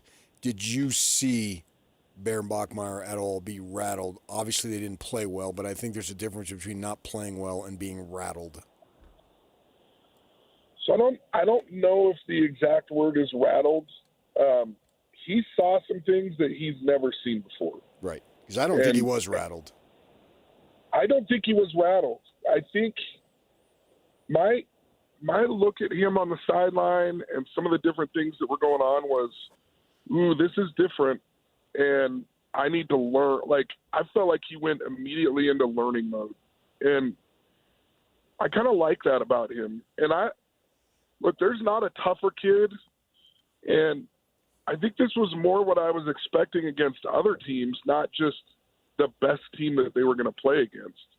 And there were some things in this game that were they were just different looks. And some of the things that, you know, I could go into on the nuanced different looks, I mean, they would have been hard for me as a senior, some of the looks that Texas Tech was throwing. Now, I'm not trying to compare myself to Bear. Bear's a much better quarterback than me. But even as a senior quarterback at Utah State, there were some looks where I thought, oh, yeah, that's open down the sideline, and then the corner kind of sinks. They call it sinking into the coverage. And he was really good at kind of disguising whether he was going to be in the flat or be down the sideline. And so sometimes you're looking at it as a fan going, geez, that guy's wide open underneath. Why didn't he just throw that? And I'm like, well, in real time, when you have 1.2 seconds to actually like make that decision, that felt like the right read to me when I'd see it on the replay. And yeah, it looks like the dump down's wide open, but they had some interesting looks. I think Bear will learn from that. I think it's going to make him a better quarterback. I think that even with this game, you can't watch Bear Bachmeier and not be somewhat enthused about the future. Yes. Were there some mistakes made? Yes. Was it not the greatest statistical game? Yes. Did they do a good job of keeping him in the pocket and not letting him like turn it into a backyard football game and just run around and make plays with his feet? Yes. And that's what good teams are going to try to do to him. Unfortunately, for a lot of defenses in the future, they're not just going to be able to do what Texas Tech did. Texas Tech is really good. They're really good. I thought from the very first play, and I don't know if A-Rod, if it was designed that way because A-Rod expected the pressure to come from Bear's blind side, or if Bear thought he saw something, so he kind of kind of rolled right to buy himself a little more time. But on that first play, the drop back, the roll, and you see the pressure coming from the left side, it's like they're just going to be hard to block all game long. And all these coaches will tell you it's about blocking and tackling. Like Texas Tech makes that incredibly apparent. And to roll the quarterback away from obvious pressure on the first play, it's like everybody knows what this is about, and everybody knows what you have to do to beat it if you can. I didn't think he was rattled. I thought they just didn't have answers. Yeah, I think – and look, there was even Chase Roberts, like, I really like his leadership. He blamed a really, really tough fade throw on himself because he was like, look, if I can touch it, I can catch it. I believe that wholeheartedly as a receiver. And one of the things that BYU's been able to do with Parker Kingston and Chase Roberts is they've been able to come up with some – I really feel like wide receivers in football are like dunkers in basketball. And when you get an amazing dunk or when you get an amazing offensive play that's an alley-oop or something like that in basketball, like it can change the momentum of a game. And I think more what Chase Roberts was trying to say is, man, I make that play early in the game and there's some momentum that changes around and it just changes the mindset. And they weren't able to make that play against Texas Tech. And I think that's an interesting thought, that if a couple of those plays that bounced off fingertips or where they were going over the middle and they just weren't able to convert some of those catches, I'd like to see what happened. I still am not predicting a win for BYU because, man, in the two games that I've watched Texas Tech closely, against University of Utah and against BYU, I'm just like, man, this is a good football team. But I would like to see, Dampier or Bear Bachmeier or Chase Roberts or some of these guys make some plays against them and see if they can't get some momentum going their way and see if dumping the pressure a little bit on Texas Tech doesn't change the game a little bit. But there were some plays to be had. None of them were easy. And that's what great teams do. They don't make any of the great plays that you make easy. They're going to make you work for everything you get. How about Utah, man? 13th in the college football poll, the playoff poll. That's a lot of respect for that team. Wouldn't you agree? I do. I think it. Last week when I talked to you guys, I was real high about them making the playoff, and you guys kind of like brought me down to earth. And like the more I've been thinking about it, I mean, it's a real tall tale to get there, just like you guys were saying. But golly, wouldn't it be fun to see BYU finish out the season undefeated, Utah finish the season undefeated, and just put a lot of pressure on these selection committees to pick two Utah teams to be in the college football playoff? I mean, I think that would be a riot. I know you guys would love it because it's good for business, but I like it just as a follower of high school football and Utah football players and these programs for so long. It's really fun and exciting to me. I've worked with and I get to be around a lot of players on both sides of the ball, so I don't find myself like particularly attached to outcomes as I am attached to players that I love to watch and see them succeed. And so it's just fun, and I get to know their parents through some of the things that I do, and it's just fun to see these Utah kids succeed and play well. Well, Saturday morning, 10 a.m., with all our teams are playing later in the day, you can watch Notre Dame and Pitt. Because if Notre Dame beats Pitt, that's a playoff berth locked up, and the odds of BYU or Utah getting in go down. I mean, there's other paths, but that's an obvious one for Pitt to beat Notre Dame. And I think the Irish are in if they win that game because they play bad teams after that. Right. That's kind of the linchpin that I've been talking about, where I've been telling people, like, you got to root for Notre Dame to lose, especially if you're a Utah fan. You do not want Notre Dame to finish the season. And you're right, the only chance is kind of this game. And Riley, I need your help personally again this week. Yes. Yeah. Let's go. Let's go. Oh, boy. Buckle up, as Bowler would say. How much do Buckle I get paid up. for this? Not enough. You chose this profession. You have just a professional duty to help people. It's not about the money. You didn't get in it for the money. You're not that kind of person. I like it when you get a little bit vulnerable and ask for help. It's not your MO, you know? Like, you're not usually reaching out like this. I love it. So I'm on 114th South, and I'm going west, right? Yeah. And there's a car in front of me is in the lane right at State Street, not in the left-hand turn lane, in the lane in which you're going to go down underneath the freeway and continue west. And all of a sudden, the car just stops because it wants to get in the left-hand turn lane. And I literally had to slam on the brakes. The stuff goes flying. The dog practically comes in the front seat.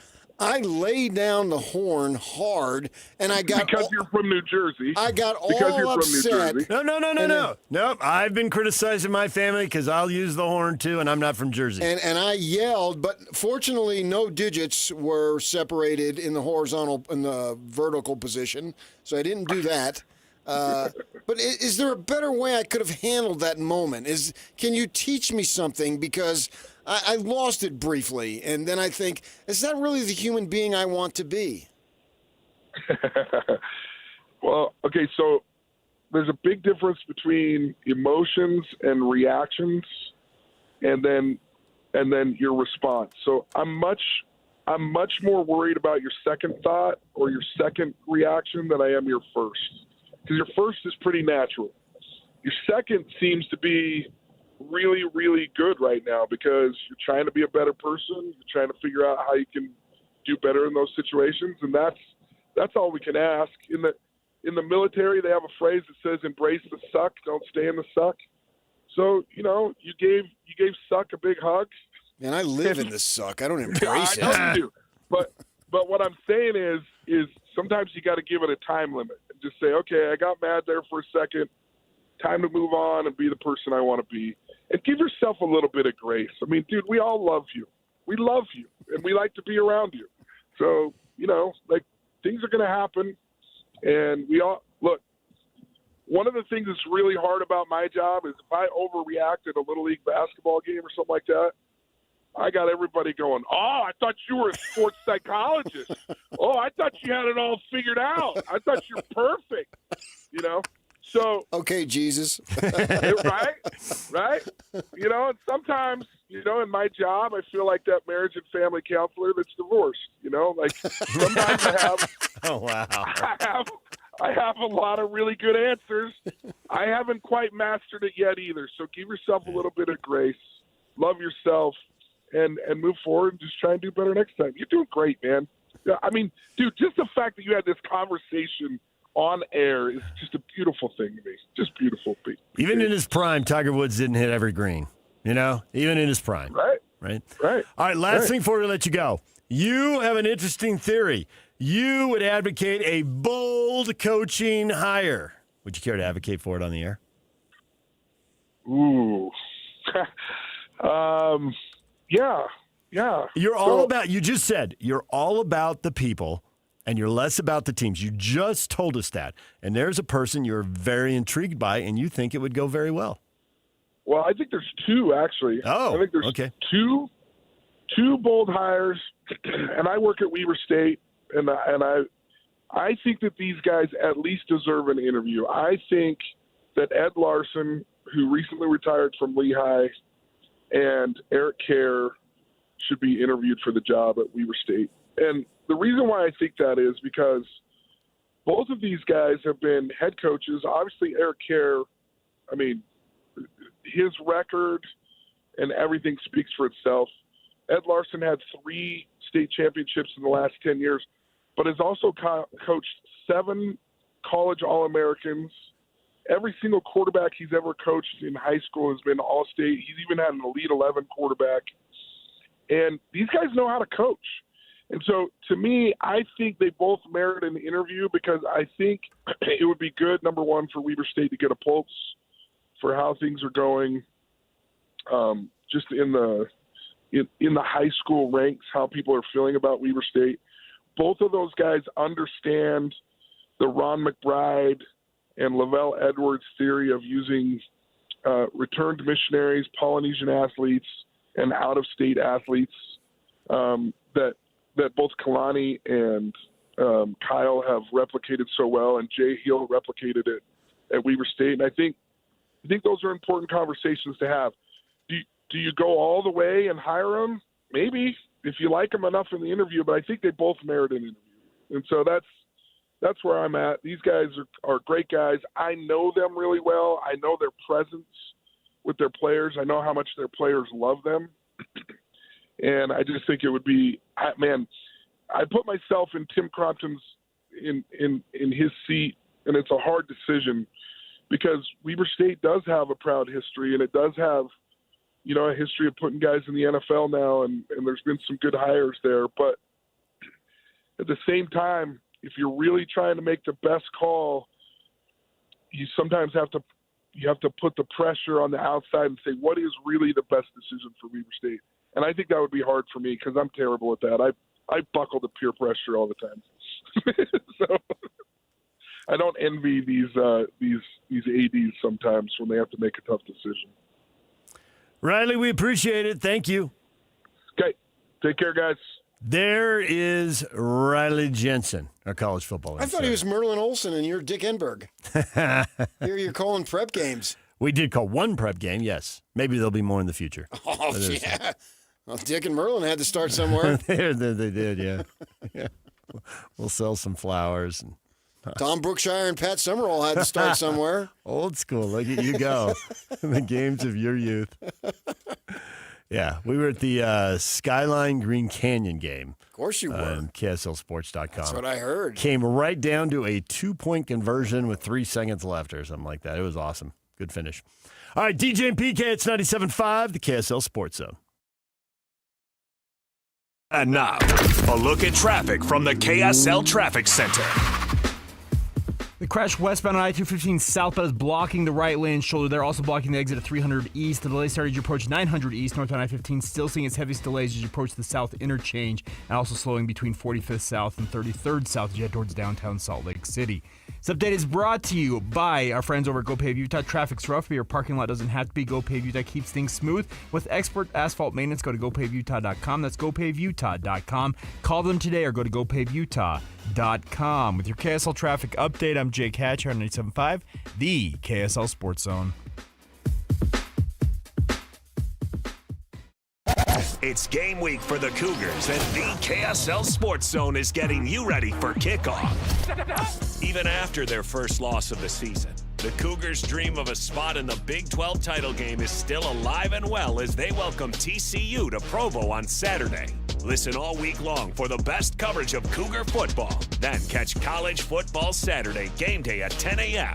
with a postgame show immediately following the game on KSLSports.com. Your home for the best coverage of BYU football is live on air, online, and on the KSL Sports app. This is 97.5, the KSL Sports Zone. Hey, JJ and Alex here. You've heard us talking about Beehive meals before. We have 7 kids. We have dinner needs every night, JJ, and I'm telling you, Beehive Meals has come through so clutch for us. Over the past year, it's changed our entire routine, and I've just loved the convenience of being able to have Beehive Meals when we get home. Yeah, if you're like me and my wife work. We've got 4 kids. They're in school, they're in dance, they've got all kinds of activities, sports. It's so nice to not have to go out and spend a bunch of money on fast food, eat garbage. Instead, we can come home to a nice home-cooked meal waiting for us in the slow cooker.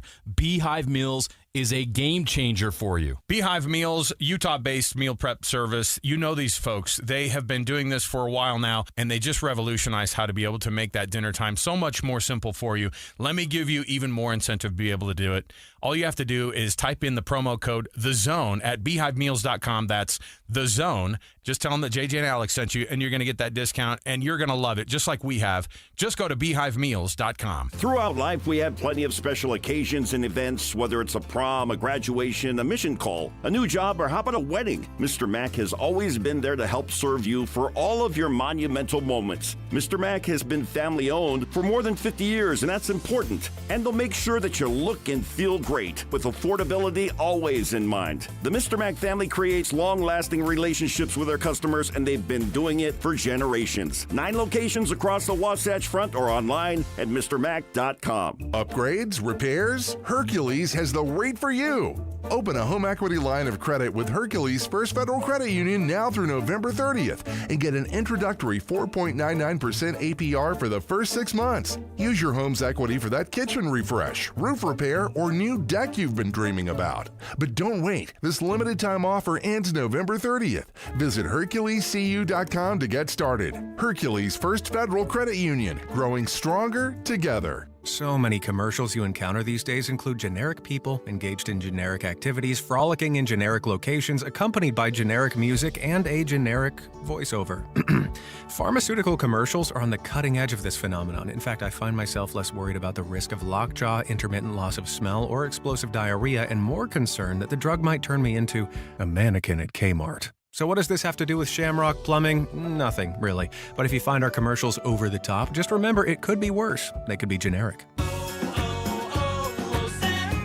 Hi, I'm Maria, salon owner. You know the jingle. Now discover the facts about Ozempic, a GLP-1. There's only one FDA-approved Ozempic, made by Novo Nordisk. Learn about the real thing. Talk to your healthcare professional today. Call 1-833-OZEMPIC or visit Ozempic.com to view the medication guide and to learn more about Ozempic. Semaglutide injection 0.5, 1, and 2 milligrams.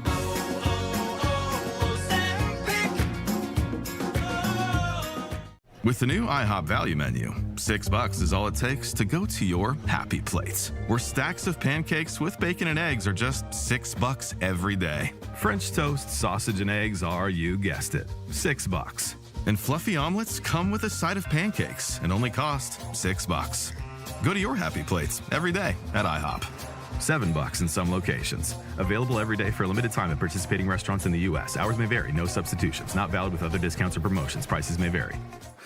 Broadcasting from the Mountain Home Services Studio, this is 97.5 KZNS FM Colbert, 1280 KZNS AM Salt Lake City, and 102.7 KSL FM HD2 Salt Lake City Midvale. This is 97.5, the KSL Sports Zone. A 15-year-old girl who chewed through a rope to escape a serial killer. I used my front teeth to saw on the rope in my mouth. The killer prowled the Pacific Northwest in the early 70s. He's been convicted of murdering 2 young women, but suspected of many more. Maybe there's another one in that area.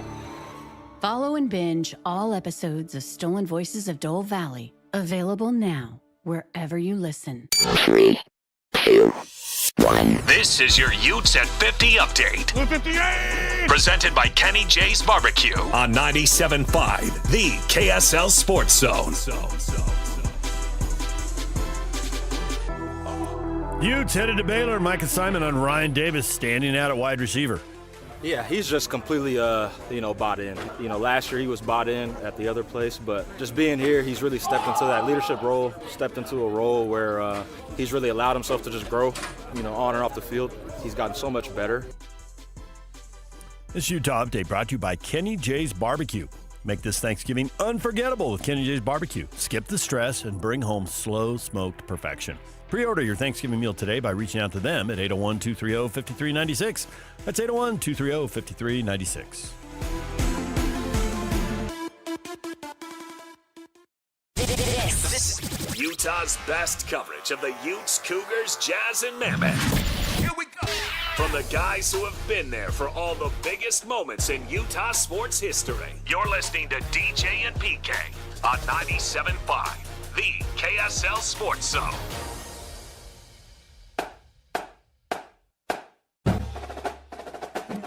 The John Watson Northern Utah High School Player of the Week Award honors the best high school football players across the state. This week, Trayden Bessinger from Davis High School wins the award. He recently committed to the Iowa Hawkeyes.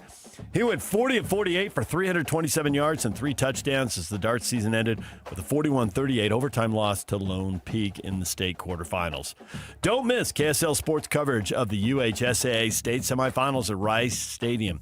Catch the action today and tomorrow beginning at 10 a.m. on KSLSports.com, the KSL Sports app, or here on the KSL Sports Zone. See why new and used car buyers give John Watson Chevrolet more 5-star reviews than any other Chevy dealer in Utah. John Watson Chevrolet, your 5-star Chevy dealer.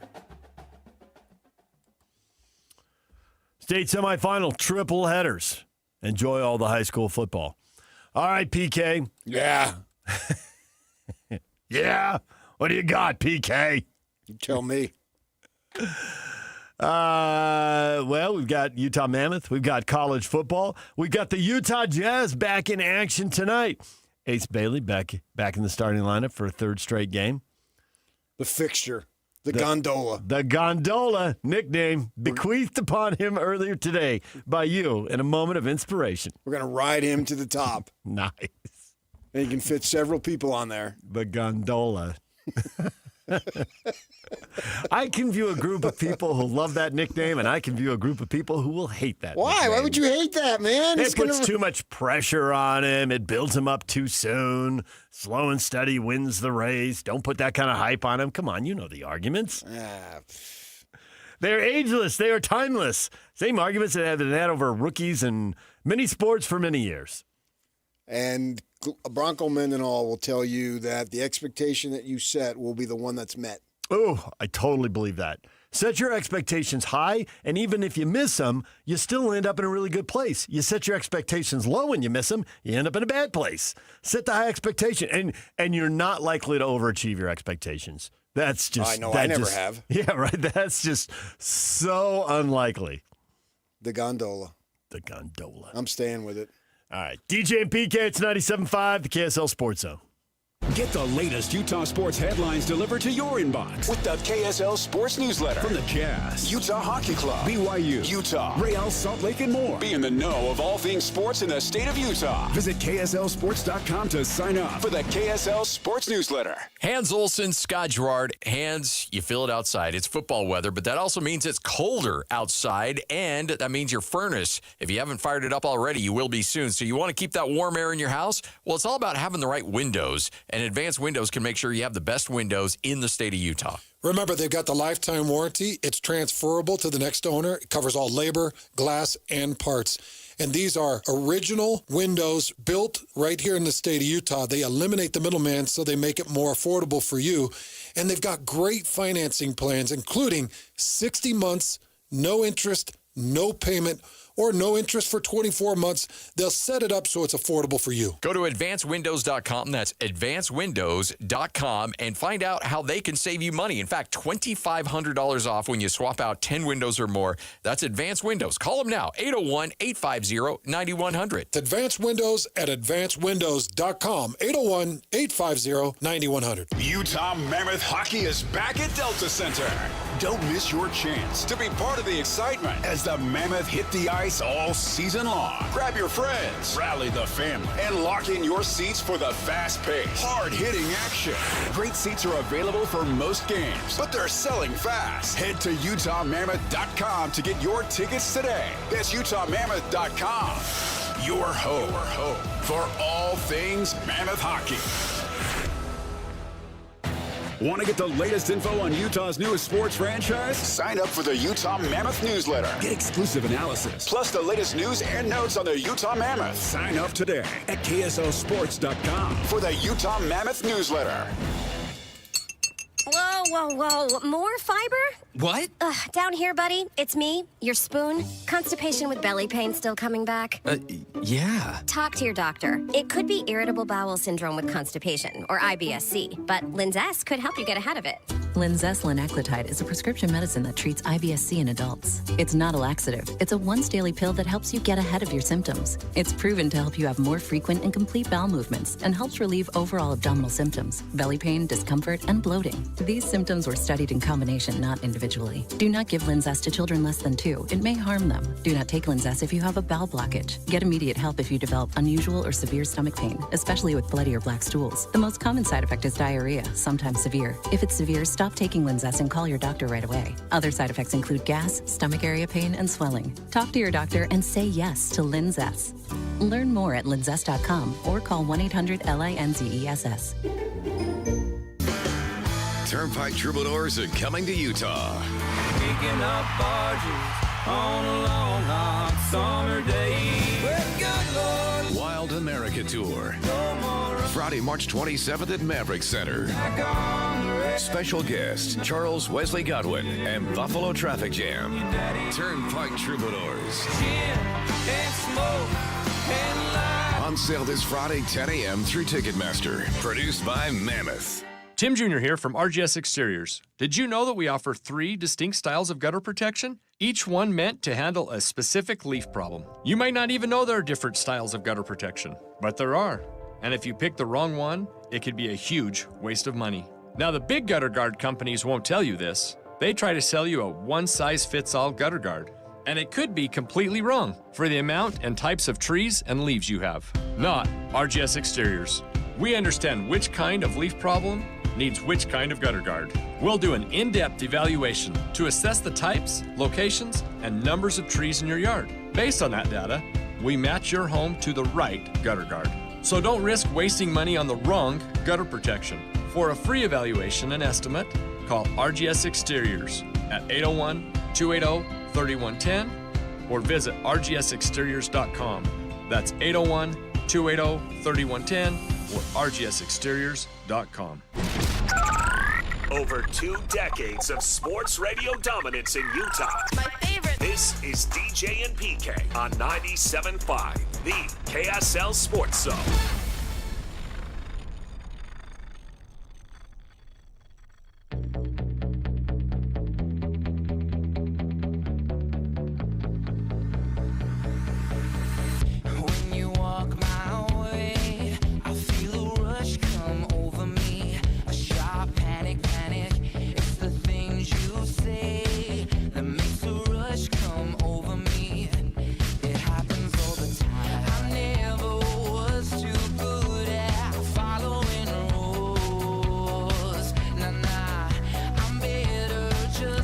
Make this Thanksgiving unforgettable with Kenny J's Barbecue. Skip the stress and bring home slow smoked perfection. Pre-order your Thanksgiving meal today. Text 801-230-5396 and come eat with JJ and Alex Friday, 3 to 6 at Kenny J's at the District. There's nothing more I'd want to do than eat with Alex. Hang out. The part of that, whoever wrote that, skip the stress, that resonates. My parents get all sorts of fired up over the turkey. Is it done? Is it ready? Don't take the foil off. It's not going to brown. It's, oh, my gosh. That was full combat cooking. Just let it sit in the garage, and it'll be fine.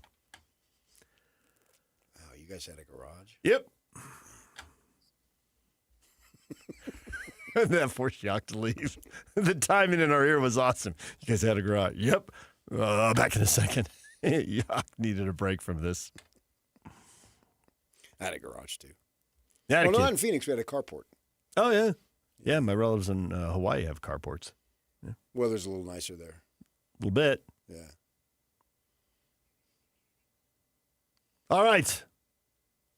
What would you like to discuss? We have covered so much ground in this show. And that segment actually is coming up next. But nonetheless, Barry Trammell got you going on college football coaches. You think there are that many more good coaches than jobs? I think that sometimes, and I think we see this at the pro level too, that you're changing for change. Just because. Yeah, absolutely. And it's always bothered me. If you feel, whatever sport, women, men, I don't care. If you feel X coach over here is better than A coach over there, that's fine. But these coaching searches, I've seen it with the Sun Devils for years. Mm-hmm. Okay, you got your 4 or 5 years, and you're 5-6, 6-5 when they played 11, and bump it up, 6-6, 5-7, 7-5. So you're going to get your 4 or 5 years, and this has gone on every year since like 1987, and you're going to get fired. Okay, now what do we do? That now what do we do has always driven me nuts. What do you mean now what are we going to do? But do you feel like they finally got it right this time? Well, yeah, but that's beside the point. Okay, all right. But it's more about what their habits were leading up to this. That, what is your plan? You've got that. You don't necessarily have to have an individual, but you've got to have a plan. Okay, we've done this with this. Say, like, the Jazz have only fired basically one coach in forever, Tyrone Corbin, right? Yeah. And so I don't necessarily know that they were looking for Quinn Snyder, exactly Quinn Snyder, but they want the characteristics and they want the stuff that Quinn Snyder can do. You need someone who can come in and teach the game, whatever it might be. Yep. So have the plan rather than what are we going to do? Go UC Los Angeles football then. We don't know who's going to be their head coach. But we know basically since Terry Donahue, it hasn't worked consistently. It hasn't. And so what is the plan? You know, sometimes I guess maybe Change you can, stadiums you now, can apparently. luck into it.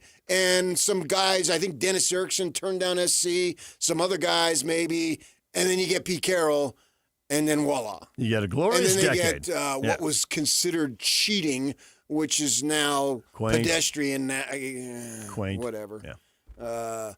And, I mean, whatever you gave Reggie Bush and his family, he gave you back 1,000 times more. Right? But yet you had to go, those were the rules, blah, blah. Those It rules was more. were just They didn't even give it to him. An agent wanted to represent him, and the NFL does. I know. Whatever it might be. Incredibly slight. But yet the money you made off of Reggie Bush, you should have given him the entire real estate of the Palos Verdes Peninsula to what he gave you.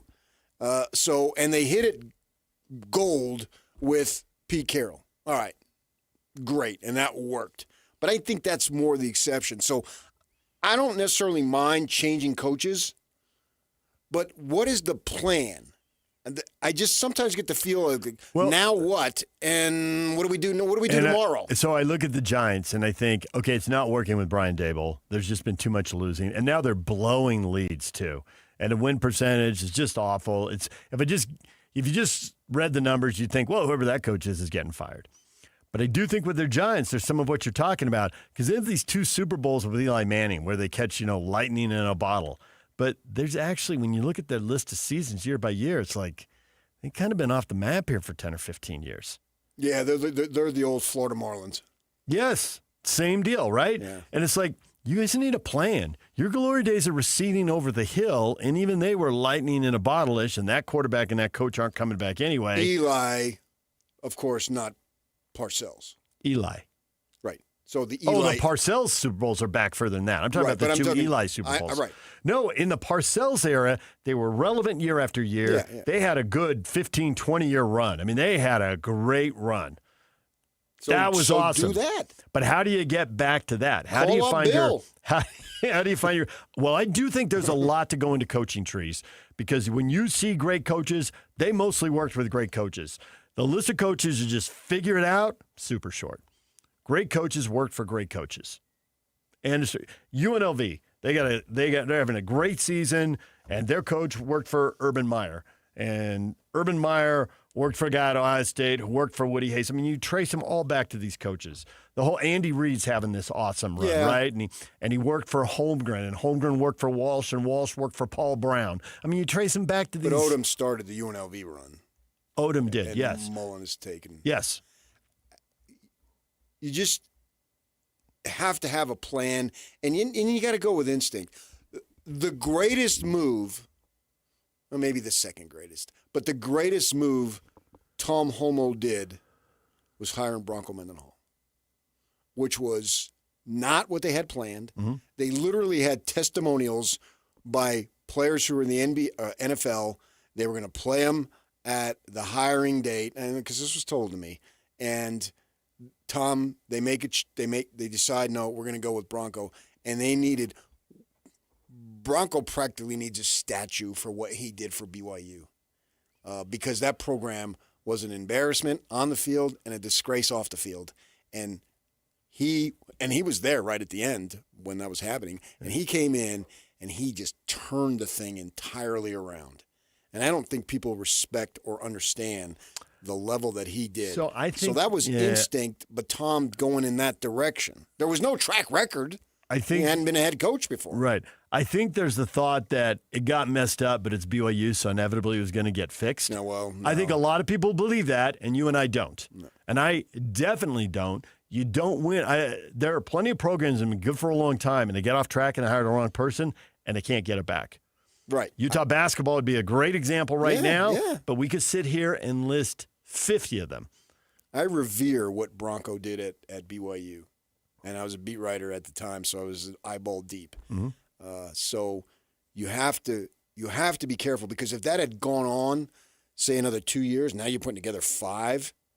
Oh, and to miss on a second hire would have been horrible. Yeah, a lot of momentum would have been gone. And then you're right up against the Pac-12 invitation.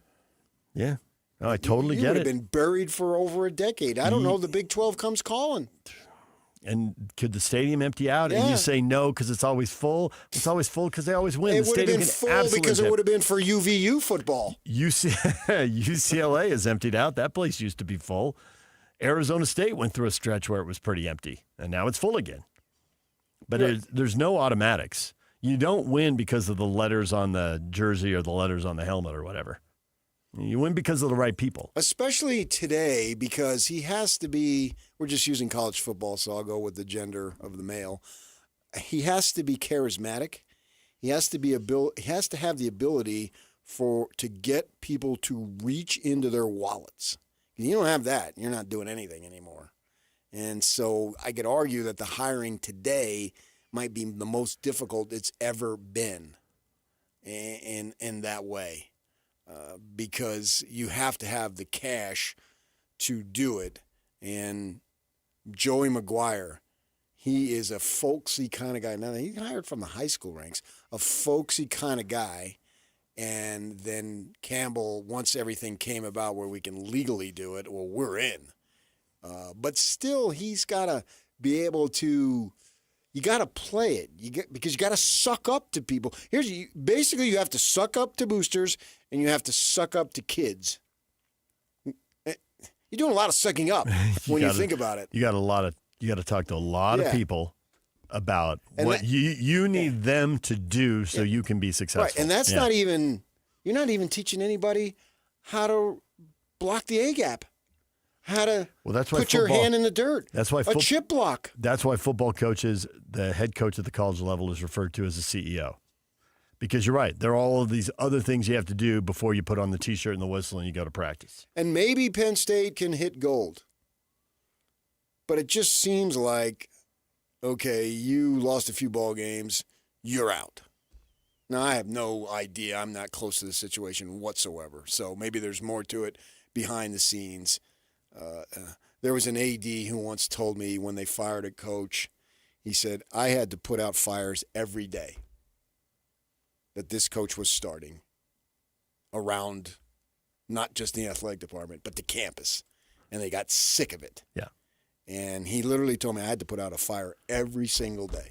And he might have been exaggerating, but his point, I still. The point stands. Yeah. And the point was true. And that was behind the scenes, and a lot of folks didn't understand it. He was telling me to give me an understanding of what's going on. And even like with Chris Hill with Ron McBride, that was a painful situation. It literally pained Chris Hill to the point when he was talking to me about it, he got emotional. Yeah. But it turned out to be the right thing as much as it sucked for a man that was universally loved. The pain was that I think Chris thought that a year or two earlier that it was all set up to have a big year right into the sunset and be the ambassador the way Kyle's contract is set up, which I think Kyle's contract is set up that way specifically because they were hoping the MAC contract wouldn't, and it turned out to be so painful, and they didn't want to go through that again. So you got that going on. But that was right. Yeah, it didn't. And the change was clearly the right move. And Chris got a charismatic dude who came in there and did wonders his short time. And charisma comes in lots of different flavors. Obviously, Urban had it. I mean, the day he walked into the press conference, I mean, there's just a certain swagger and an attitude, and maybe got him in trouble later on, but my gosh, it worked at Utah. The best thing that ever happened to Utah regarding Urban Meyer is that they hired him and he left. Yes, gave him a clean break. Yeah. It was all happy, as opposed to Florida and Ohio State. Right. Not so much. There was pain and agony. It was dirty. Yeah. Yeah. His People didn't feel reputation good. was sullied. No doubt about it. And Jerry Sloan carried himself differently, but Jerry still had it. Can you get out there and sell the program, whatever the program is? And Jerry did it differently. You got to be your own person and do it in your own way. But and Lavelle did too. Hall of Famers, and they sold it. They sold their program. And Jerry got asked about it once and said, when I was a player, I was more like John. He knew exactly how John was. Difficult, elusive, not interested in doing interviews, not interested in doing media. He said, I was more like him. He said, but, well, that's John at 30, not at 50 but I'm older now. or 60. Well, and Jerry's saying this at 50, right? Maybe he'd be doing podcasts too, different era. And he said, but when I walk out there, I don't take any of this for granted. And Lavelle sold his program long after, on the surface, you thought maybe he didn't need to. No, I think the coolest thing about Lavelle Edwards when they asked him what. Boom, there it is. What That's do you exactly think, it. What Your does this greatest mean? accomplishment. Yeah. Was that we made game day an event. Game day. Yeah. It's an event. And it wasn't. And the question was leading more towards like the national championship, a Heisman Trophy, a big win. They all ran together. Right, exactly. And it's more like, no, over 30 years now, this is something that families and friends do together and have a great time. Right. And everybody shows up here, and game day's a party, and it's awesome. Right. And schedules are built around it. Yeah. Within days of when the schedule for the next season comes out. Yeah. Like Notre Dame. The schedule comes out, and then all the hotels within a 30, 40, 50-mile radius, they're booked.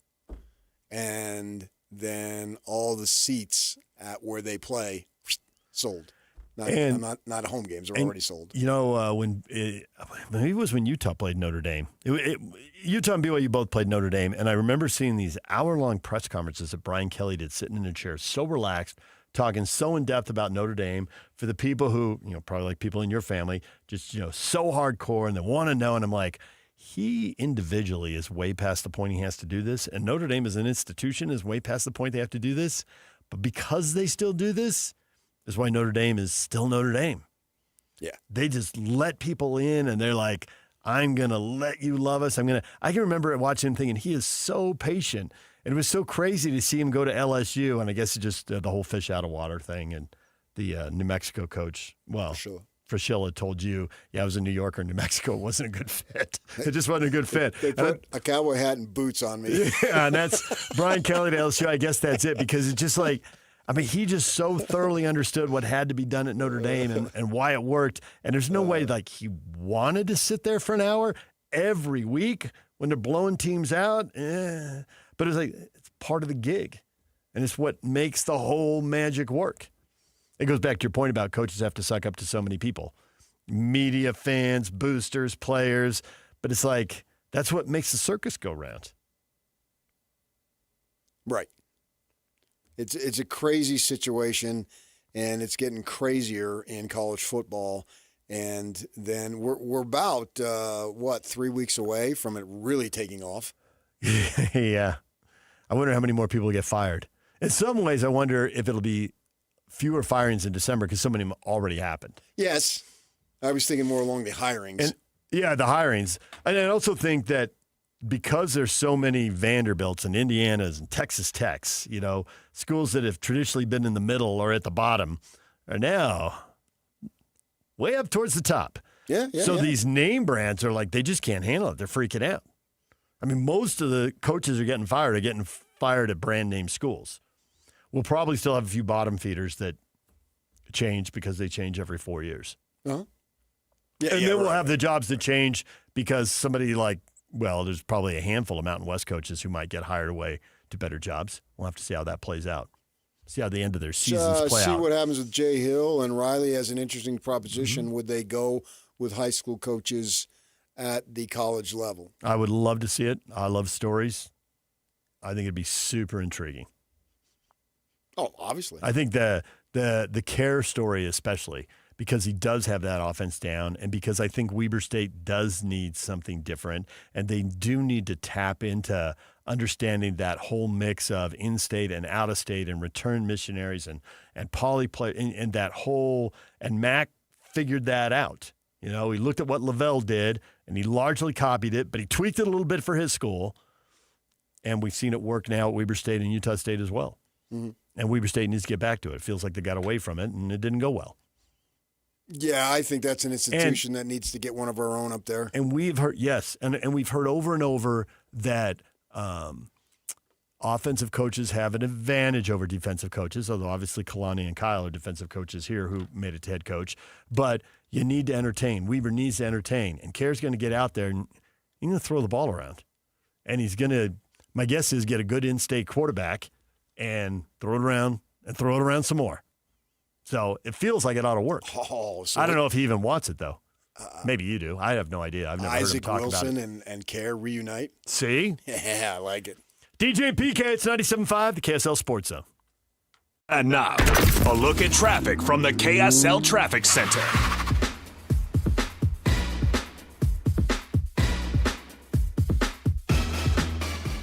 Still seeing the crash westbound on I-215 southbound as they're blocking the right lane and blocking the exit at 300 East. You'll see brake lights as you approach 900 East in that area. Also, the 201 freeway seeing heavy delays eastbound on Mountain View Corridor all the way to I-15 currently. This update is brought to you by UTA. When you take UTA, you can just about do anything while you ride. You won't even notice all the traffic you're missing along the way. Plan your trip today at rideuta.com. With your KSL traffic update, I'm Jake Hatcher on 97.5, the KSL Sports Zone.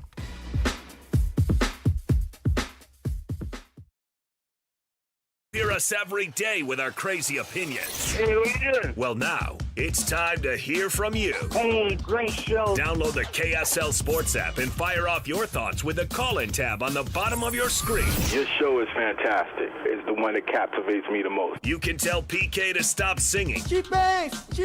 Let Jake and Ben know what you really think of the Jazz. Woo! Tell Hans and Scotty about your favorite barbecue spot or what color of tie JJ should be wearing on TV. The best entries will be played on the air. Download the KSL Sports app now and hit the call-in button to let your voice be heard. I think you guys do an incredible job. This is 97.5, the KSL Sports Zone. At Peach Windows and Doors, they help homeowners stay in the homes they love while upgrading to the elegance, efficiency, and natural light of today. With hundreds of 5-star Google reviews, their clients know Peach Windows and Doors deliver what they promise.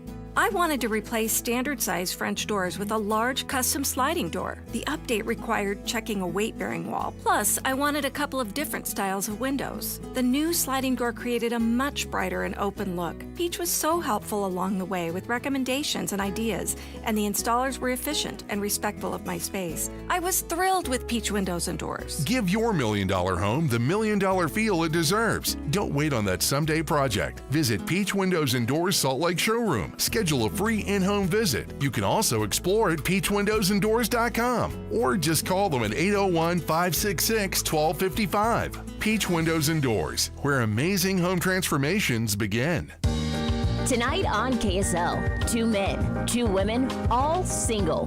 And they know a lot about dating. Feeling that pressure, that's a lot of pressure to feel. A college professor who teaches courses on marriage and dating. I call that a marriage paradox. And 2 women who run a matchmaking service. We're actually the first line of defense. All of them say dating in Utah has changed. And so have expectations. Waiting to Wed, Utah's dating trends. Tonight at 10 on KSL and the KSL Plus app. Do you snore at night? You could be suffering from sleep apnea, a serious medical condition. Be one of the first 25 people to call Sound Sleep Medical and receive a free sleep consultation, normally a $200 value. Sound Sleep Medical uses a custom-fitted oral appliance instead of a cumbersome CPAP machine to treat sleep apnea. Most insurance companies and Medicare cover oral appliance therapy. To learn more, call 801-285-9731 or visit soundsleepmedical.com. Attention Jazz Nation. We know you've been waiting on the edge of your seat, and the time has finally arrived. All tickets are available now. Let's go! Your favorite players will be back on the court, bringing the energy all season long. Whether you're looking for season tickets, mini plans, or single game matchups, there's a perfect option for every kind of fan. Show up loud and proud at Delta Center this season. Don't miss your chance to be part of the action. Buy your tickets today at utahjazz.com. show some love to youth sports volunteers with the Hercules Hero of the Week. Let's praise your favorite youth coach, ref, or maybe the parent that pulls the team together. Your nomination could score them a $100 Visa gift card from Hercules First Federal Credit Union and a $200 gift card from Beehive Meals. Listen to see if they win Thursday afternoons with JJ and Alex. The Hercules Hero of the Week with Hercules First Federal Credit Union and Beehive Meals, helping you take the busy work at a family dinner. Get rules, info, and nominate your hero at kslsports.com/contests. The holidays are just around the corner, and Western Nut Company is here to make your gifting a breeze. From our beautiful gift baskets and nut boxes to our famous in-house fudge and brittle, we've got treats for every taste bud, crafted with the highest quality ingredients. Corporate gifting, that's our specialty. Just send us your list and we'll handle the rest. Beautifully packed, shipped with care, and guaranteed to impress. Calling all office managers or executive assistants. Call Western Nut now and let us make your holidays a little less nuts. But we actually do want you to eat more nuts. For 60 years, Western Nut has been a proud Utah tradition. Stop by our downtown shop for unique gifts, glittering ornaments, festive decor, and so much more. Western Nut Company, more than just the best gifts in Utah. We're a holiday tradition, in-store or online at westernut.com, where quality meets tradition, and every gift is packed with love. Hey, this is Chris from JCW's. If anything rivals our burgers, it's our bacon. It makes the perfect combination with our guacamole, jalapeno, or our hickory barbecue burgers. JCW's, quality and a lot of it. This is your Cougars at 30 update. Presented by Kenny J's Barbecue on 97.5, the KSL Sports Zone.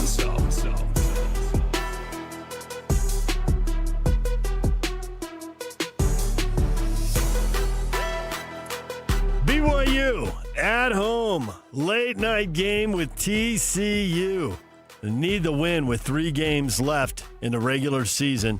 Bear Bachmeyer says BYU's earned the right to be confident. You learn and grow, and we've earned the right to play with confidence and swagger, and so when we step in between lines, we carry that confidence. This Cougar Update brought to you by Kenny J's Barbecue. Make this Thanksgiving unforgettable with Kenny J's Barbecue. Skip the stress and bring home slow smoke perfection. Pre-order your Thanksgiving meal today by reaching out to them at 801-230-5396. That's 801-230-5396.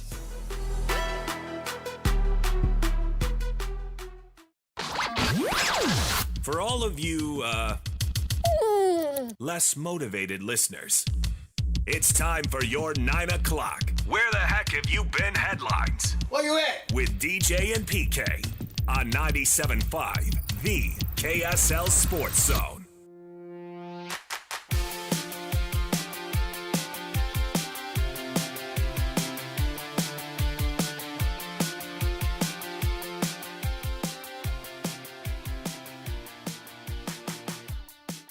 Soccer Radio Headlines brought to you by Trajan Wealth. Call Trajan Wealth today, your local trusted financial fiduciary.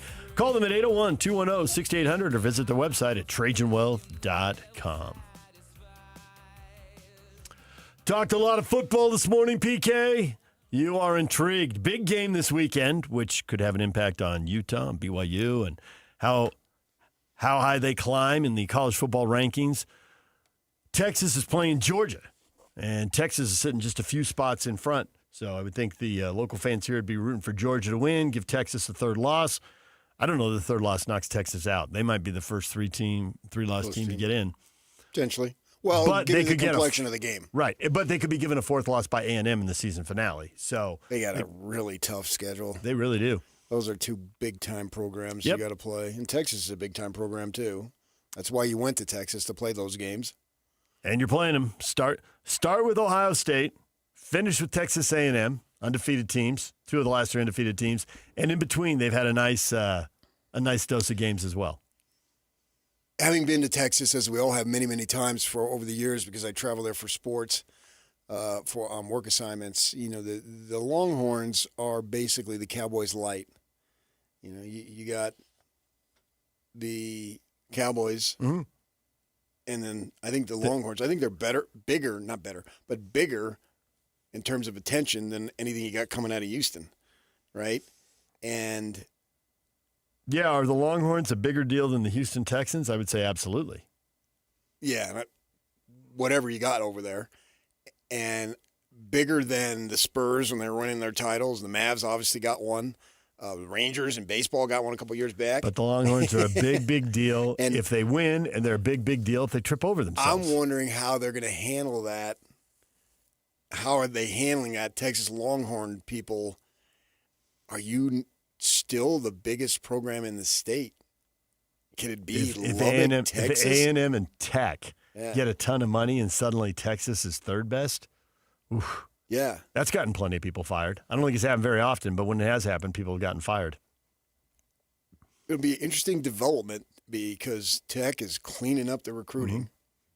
And Also, do we get to the point where to have these 3 Texas teams in the top 10 is just normal? The way for a long time it was normal to have 3 Florida but you don't want to teams. be third in the top 10. I get it. But for a long time we had 3 Florida teams. I understand there. that. Yeah. But will kids flock for the cash? To Texas? No. Or to A&M or to Tech? To Tech? Yes. Because if they do, makes perfect sense to me. Right. I would go live in Lubbock for 2 or 3 years if you're going to give me that kind of money. Mm-hmm. Totally agree. I've never been there. Me neither.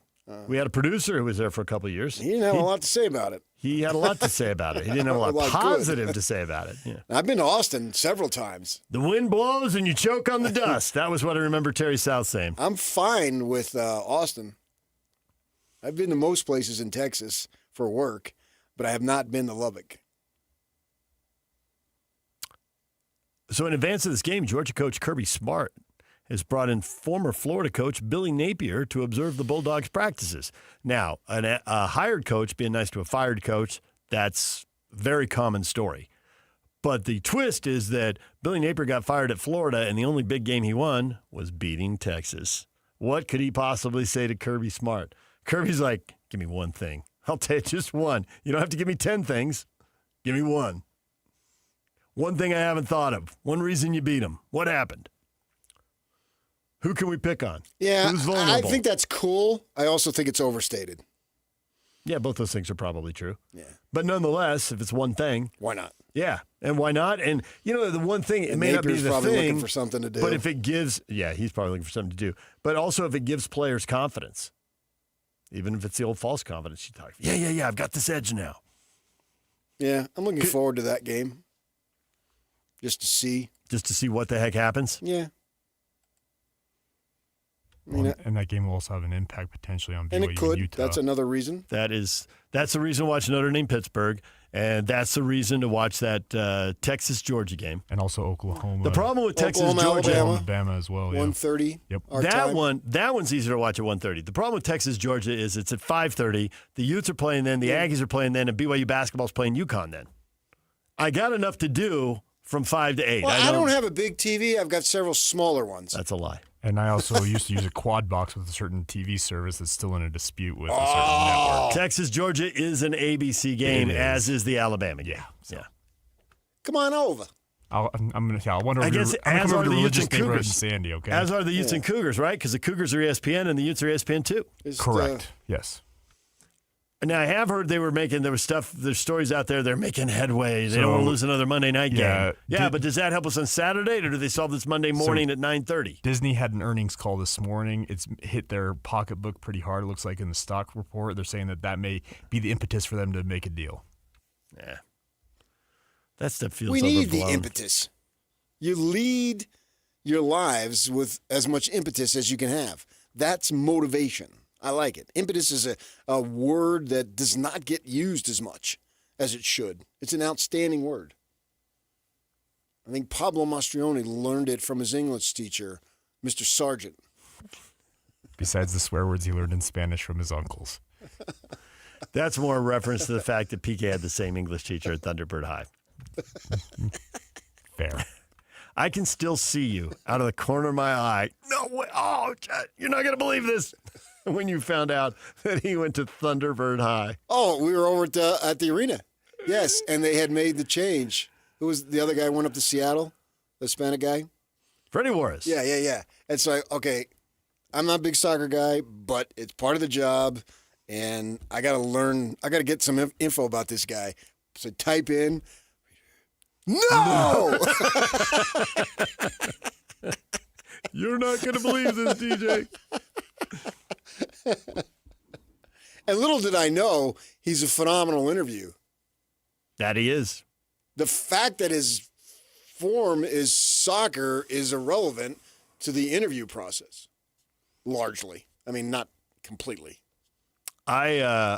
He's Give me a good interview any day. He's talked to us so much about the way he coaches that I saw Nick Saban do a thing about coaching, and it reminded me so much of Pablo. I had it on my phone, and I played it for him one day after his interview session at out in Harriman. Yeah. And he's like, yes! Yeah, and he's a huge football fan, so, I mean, he's like, Nick Saban, I'm on the same page with Nick. I like guys who can take a question, or ladies, doesn't matter, take a question and give you a meat back. Like when I was just in heaven interviewing Nick Faldo. The stuff he was saying. He was really good. Yeah. I really enjoyed that. And I've had several people tell me that. That they enjoyed that interview? Mm-hmm. Yeah. Yeah. And you did that. I wasn't, if you missed it, you can get it wherever you get your podcasts. But you did that when you were down at the PGA tournament. I wasn't there. You told me you did it and it was good. And so, when I heard it, I was like, okay, what's he going to say? I thought when he started getting into, because this is the kind of stuff people don't want to say, but he said it in a tone that wasn't threatening and it wasn't demeaning. It was just him observing. But it was like, Scotty Scheffler's on a heater right now. And you asked him, we've seen guys do this, right? Koepka had a run, and it was great. And Spieth had a run, and it was great. And Rory had a run, and man, it took a while, but he finally got that Masters. But there was this long stretch he couldn't get it done. Is Scheffler going to go on a run like Tiger, or is he going to be like these other guys where he dominates for 2 years and then he goes away? And he went right into his footwork and his grip and his confidence, and he sounds like he expects this run to end. And that's not the kind of thing people usually say. But he didn't say it to be demeaning. He didn't say it. His tone was just spot on, I thought. I thought he really threaded the needle. It was good. Oh, yeah, it was, yeah. See, I missed that. Yeah. We don't get that kind of access. You get to ask one question. The beauty of that was you get to ask 3-4 questions in a row. They see where you're going. Right. Well, yeah, not only do you build something, but you build something with them, and then at some point they take the ball and run. But when it's one microphone getting passed around and it's random and everybody's working on their own story, that doesn't lend itself. Even if the 6 questions in a row are all great, they don't build off each other. Right. Doesn't go anywhere. You're not telling a story. No, you're getting abstract quotes. And I like to tell stories. Yeah. And I use the interview process. Before it was in print, now it's electronic. But print. I thought one of the cool things Faldo talked about when he's talked about how confidence has gone in one swing. And although he didn't say the words, to me, the whole nonverbal thing, even on the radio without whatever cues you saw when you were, looking at his facial expression, it was like, oh, he's talking about himself now. He's talking about how he's putting together a round. He's thinking, I'm going to shoot a 65 today. I got it going. Yeah. And then one bad swing on the 13th hole, and you shot a 71. What the heck just happened? And that's golf. Right. But it was when he said it, I was thinking. From experience? He's going out of his personal experience. He's not talking about everybody else, even though he knows it's true for everybody else. He's talking about rounds where he thought, I got it going today. And then it went away. And it's a 6-time major winner, 3 Masters, 3 British, or 3 Opens, as they say, especially for him being from over in Europe. He's qualified and had the ability to articulate, which was just awesome. I love those types of interviews. I love doing those types of interviews. It's my favorite thing to do. Well, given that he's in Montana, he has a tie to a local company, T-Box, and you've gotten to know those guys a little bit. I wouldn't be surprised if you get to talk to him again. Well, I didn't want to say anything. I'm going up to Montana over the weekend. Just hanging out. To have dinner. Yeah. Little dinner, little golf channel, some stories. Yeah. All right. I wish. We talked a little hockey. Utah Mammoth, ESPN with a big story. Can they keep doing this? Well, now that they've cooled off, yes, they can. You made a solid point. Takes a week to write that. They had to get some quotes on 2 clubs because they're doing on the Ducks as well. And Now we've seen the Mammoth lose 5 out of 6. They snapped out of it with a win over Buffalo last night. Big third period. 4 goals. The place was rocking. But there was a little tension in the building before that. And Bear, Andre Tourigny, the head coach, both on his account and on the players' accounts, got a little spicy. Nobody wants to reveal exactly what was said. Read him the riot act that you've never actually seen printed on a piece of paper. Well, they said that on the broadcast as I was watching it. He read them the riot act. I'm thinking, I would love to read the riot act. Somebody should come out with I should have said that. My mother used that phrase a lot, and I never said, I want to see the riot act. Yeah. Usually she was too mad when she was doing it, so I didn't want to dig the hole. You wait till later. Dig the hole any deeper. And you got to allow teams every year to find themselves to a degree. I think people around here got spoiled with the Jazz for year after year. You knew what you're getting right from the start. They'd always start take off. Everybody knew what they were doing. Seemed like they won 7 of the first 10 every year, except for the year that Stockton was out with a knee surgery. Yeah. And then as soon as he came back, boom, everything clicked immediately. Because they had such stability that you have to allow teams to grow a little bit. So, they had a good streak. They had the good thing is the good streak was better than the bad streak.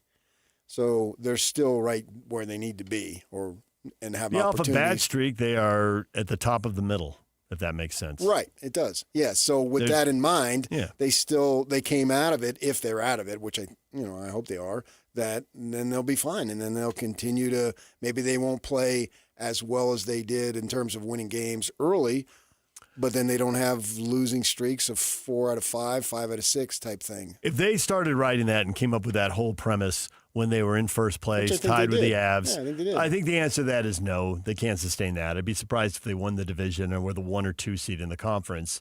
That whole skipping steps thing, it doesn't seem like that's the way it's been built, the way it's going, and maybe we'll be surprised, but it feels more like they should end up in the playoffs somewhere between 5 and 8.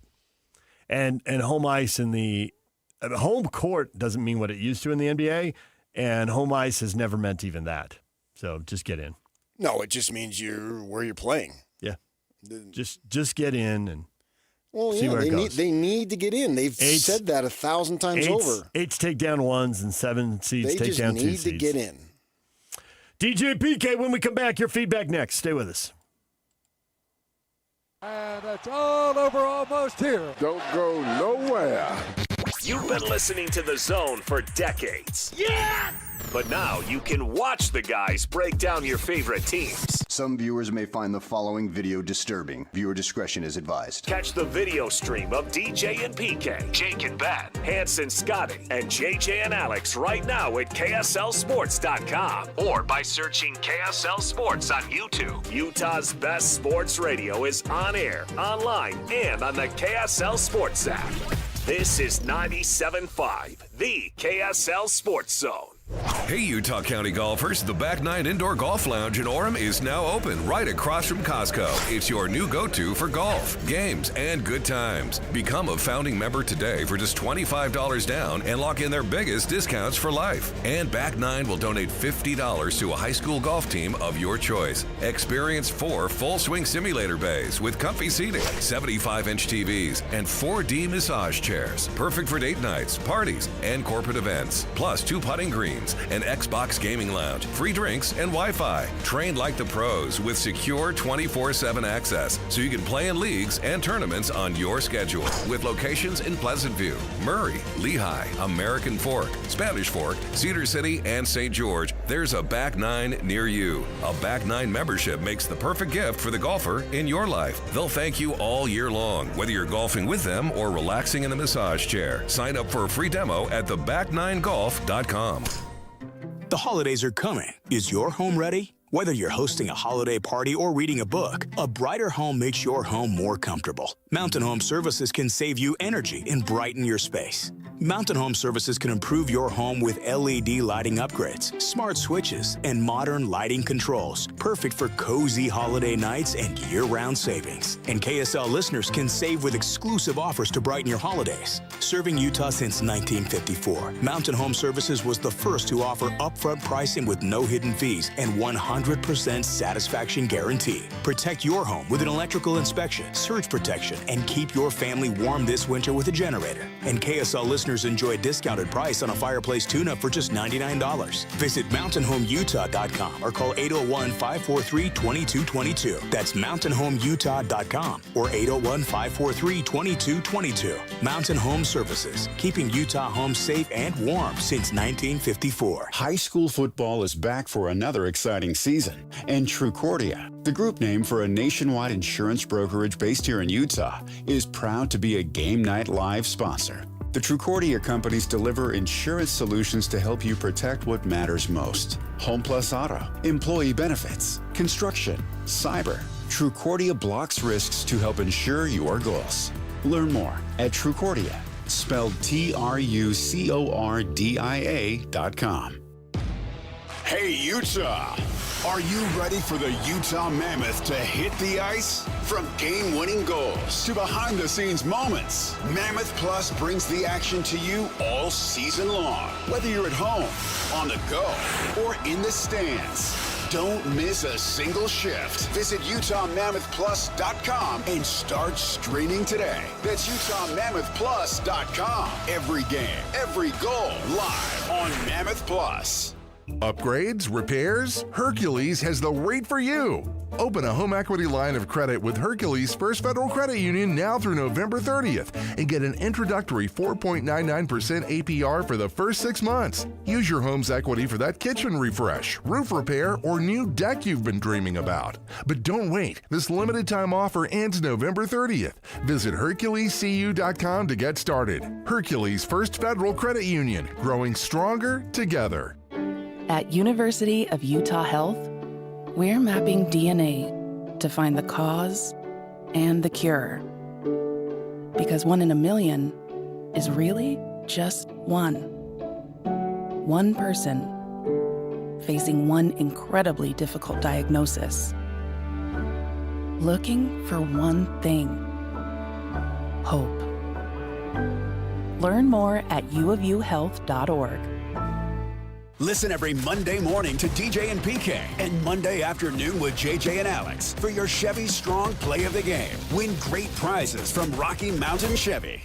3, 2, 1. This is your Utes at 50 update. 158! Presented by Kenny J's Barbecue on 97.5, the KSL Sports Zone.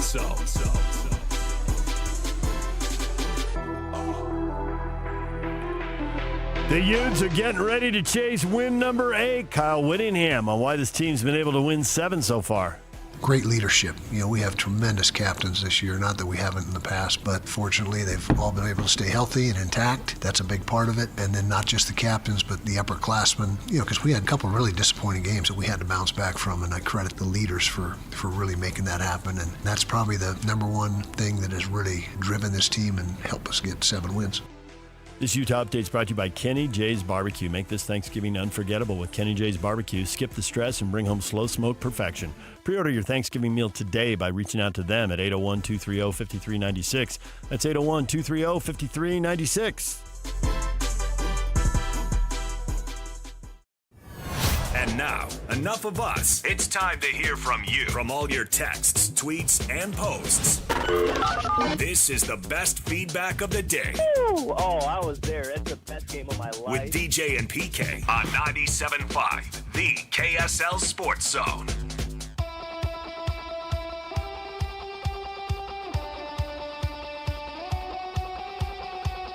I got close to you. DJ and PK, it's time for your feedback. Oh, boy. Our discussion there about the inability to see ABC and ESPN games for another weekend, which involved the Utes and Cougars and big SEC games. Chewbacca, I've had to resort to day passes with Sling on Saturdays in the interim. Red-faced angry emoji. I hear is a greedy SOB. Disney just raised their park passes for the 11 billionth time. Now just for 2 people, it's $1,500 for a 4-day park hopper with Lightning Lane. $1,200 for a 3-day single park. Jeez. Man. Go stand in line? Pretty much. I have great memories of doing that as a kid, and I guess I won't be going back and doing that again. Yeah, take out a loan. Yeah. Mortgage your house. It'll be a good time. And I really hate when these TV things get into disputes, especially, as I've said, for older people who look forward to watching games. Shut-ins. They don't drive at night or whatever. It's yeah. And that helps. They look forward to it all day. Gives them something to, hey, I know a ball game or whatever it might be is coming on. But no, these people are arguing. Captain Cook, a yearn for the day we get playoff sports back in the Delta Center, reacting to the Mammoth conversation and Mammoth video of the arena erupting after a goal. I understand. Yeah. We've got multiple people commenting on that. It lights up the community like nothing other. Big old rallying point. Yeah. Yeah, we're not asking finals. I mean, that was off the charts. That was fun. I'm asking for that. Well, not demanding it, but I'm asking for it. Yeah, that's so dang hard. I hear you. Hockey and Utah rules. Plans at the Delta Center are going to be bonkers. Hashtag Tuss up from Rusty the Reckless Optimist. What's that word, that last word? Bunkers. No. Oh, Tuss up? No, the one begins with O. Oh, optimist. What is this optimism thing you speak what's of? optimism? You say that, but then you're like, you're excited about the young players and you trust in management and you think that they're going to be really good in 3 or 4 years. You have to. Well, or else what's the point? That's the definition of being an optimist. I'm not arguing with you. I'm just saying you are an optimist. So I guess I am arguing with you. I'm talking about life. No. Okay. If sports isn't fun, I never understood Then why what's the people point? would be involved in it. I realize there's going to be some heartbreak, but I'm not talking about playing. I'm talking about fandom. Strictly, exclusively fandom. Yeah. If you don't have fun with it, why would you bother to do it? I'm with crazy. you. I think it's fun. I thought it was, I don't get to go to a lot of games. We have to watch games, and there's conflicts and all that. But I went to that Mammoth game last night, and clearly people have an awesome time, especially the dude in front of me with the blue light on top of his helmet. That dude was And especially I having a get the good time. Cougars lost last week. That was a big downer. But can I argue in its entirety this season has been fun? Now, there's still plenty to go. But so far, the season's been fun. Yes, the losses suck. They'll always suck. Okay, we both know multiple Cougar fans who were super pumped up after Iowa State, and that doesn't begin to compare to how pumped up they were after beating Utah again. And hasn't Utah's season been fairly fun? I have been to the, I guess the ASU blowout was so wet, maybe people didn't have fun. That was kind of miserable. But the Cincinnati and Colorado you don't games. have to go. Cincinnati and Colorado games, the place was on fire. Sure. It was awesome. If you wonder why people spend so much money, it's because to be surrounded by that many people, having that much fun, and the adrenaline, I mean, it's electric. You can feel it. It's like voltage. I can taste it. I can smell it. Jake and Ben are coming up next. I was going to say I can spell that, but that sends the wrong message. Jake and Ben right after the break, right here on The Zone. That show is over! So soon. So soon? We were just getting started. Let's pack it up. Thanks for listening. Don't worry, we'll be back soon. Bye-bye now. See you later, alligators. Stay up to date with everything Utah Jazz related with the new Jazz Notes newsletter. Get draft updates, analysis, and be the first to know about every off-season move. Visit KSLSports.com to sign up for the Jazz Notes newsletter. Tom, I'm on the sideline here with Doug Smith-Chevy. Doug, the NCAA has changed its rules regarding NIL money. What do I have to do to land an amazing new 2025 Chevy Silverado? Just come on down to Doug Smith Chevy in Spanish Fork. Doug, I'm more than happy for you to use my name, image, and likeness. All I want to know is how do I get one? You have to buy it, Scott. Together, let's drive. Get 2.9% APR financing for 72 months for well-qualified buyers when you finance with GM Financial on all new 2026 Chevy Silverado 1500s. No one knows Chevy like Doug. Hi, this is Derek Overstreet, president of the New Millennium Group and co-host of Stop Working, Start Living with KSL News Radio. Can you imagine what your life would be like if you could retire 3 to 5 years earlier than you thought possible? The things you could do, the loved ones you could spend time with, the memories that you could create. That's what our team at the New Millennium Group does. We'll walk you through the entire process every step of the way. If you'd like to get a copy of the 5-step proprietary plan that will help you retire 3 to 5 years sooner than you thought possible, give us a shout right now. 888-999-6370. That's 888-999-6370 or utahsfinancialplanner.com. Listen, most of our listeners right now have a tax problem, not a money problem. There's not enough money in Social Security Medicare as it is. Let us show you how you can significantly reduce your taxes. That's 888-999-6370. 888-999-6370 or utahsfinancialplanner.com. Hockey fans, let your voice be heard with the Utah Mammoth Fan Forum. Visit the Utah Mammoth page on KSLSports.com to connect with the team, other fans, and our KSL Sports insiders. Start chatting today in the Utah Mammoth Fan Forum on KSLSports.com. Tonight on KSL, 2 men, 2 women, all single. And they know a lot about dating. Feeling that pressure, that's a lot of pressure to feel. A college professor who teaches courses on marriage and dating. I call that a marriage paradox. And 2 women who run a matchmaking service. We're actually the first line of defense. All of them say dating in Utah has changed. And so have expectations. Waiting to Wed, Utah's dating trends. Tonight at 10 on KSL and the KSL Plus app. Calling all Jazz fans. If you can't wait another second to see stars like Ace Bailey and Lowry Markkanen tear up the court, you're in luck. Tickets are on sale now. Let's go! No matter what you're looking for, the Utah Jazz has your back. With season tickets, mini plans, and single game options available, there's something for everyone. Whatever your schedule or budget, there's a plan for every fan. Don't miss a moment of the action this season. Secure your tickets today at utahjazz.com. The holidays are here, full of joy, family, friends, and yes, a little hustle and bustle. That's why you need Aleve. Between cooking, shopping, and all those extra errands, aches and pains can sneak in. Aleve is here to help with long-lasting body pain relief. Don't let body pain slow you down. With up to 12 hours of body pain relief per dose, you can keep up with the season's magic and all that awaits. Pick up Aleve and get back to what really matters, making memories. Use as directed. Makita knows that pros never settle, and neither do we. With Makita, you get tools that perform at the highest level on every job without compromise. Makita is for the most detailed pros, expertly engineered to deliver precision, job after job. When your work calls for the best, call on Makita. Makita, built to be the best. Available at the Home Depot. These days, many companies have turned to influencers to tout their products or services. But here at John Watson Chevrolet, the only endorsement we need is from our customers.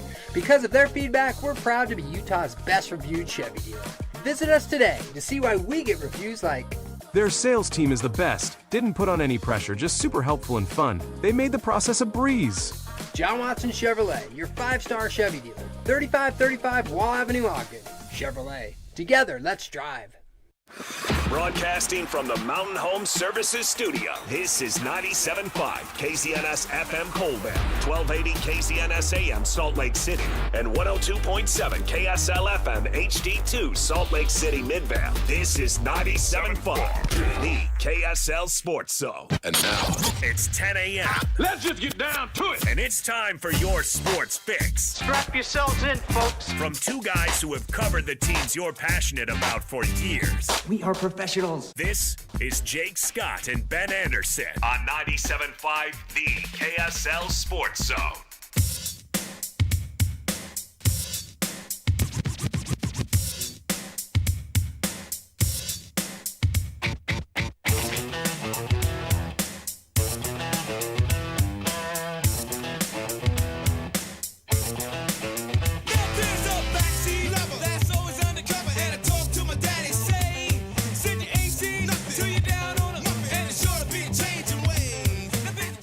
Jacob Ben, 97.5, the KSL Sports Zone. Jake Scott, Ben Anderson, thank you for making us a part of your day. You know this music video, right? You know, like a kind of a revolutionary. I read Aerosmith's autobiography years ago, and the only reason that's well, okay. Can you explain that to me? Is it like Steven Tyler's autobiography, or it's like it's about the band? The band. Okay. And they all kind of, it's like one of those where they all write different Everybody chapters chips in. Okay. and things like that. Okay. Because Aerosmith is not a person. No, but the band. Okay, all right. They wrote the autobiography. Okay. Yeah. All right. But the only reason they did that music video is because they were broken up at the time. They were not together or whatever. And Stephen and Joe Perry both just hated each other. And they did that music video because they were flat broke and they had substance abuse problems. Yeah, needed the money. So they did this revolutionary music video out of desperation.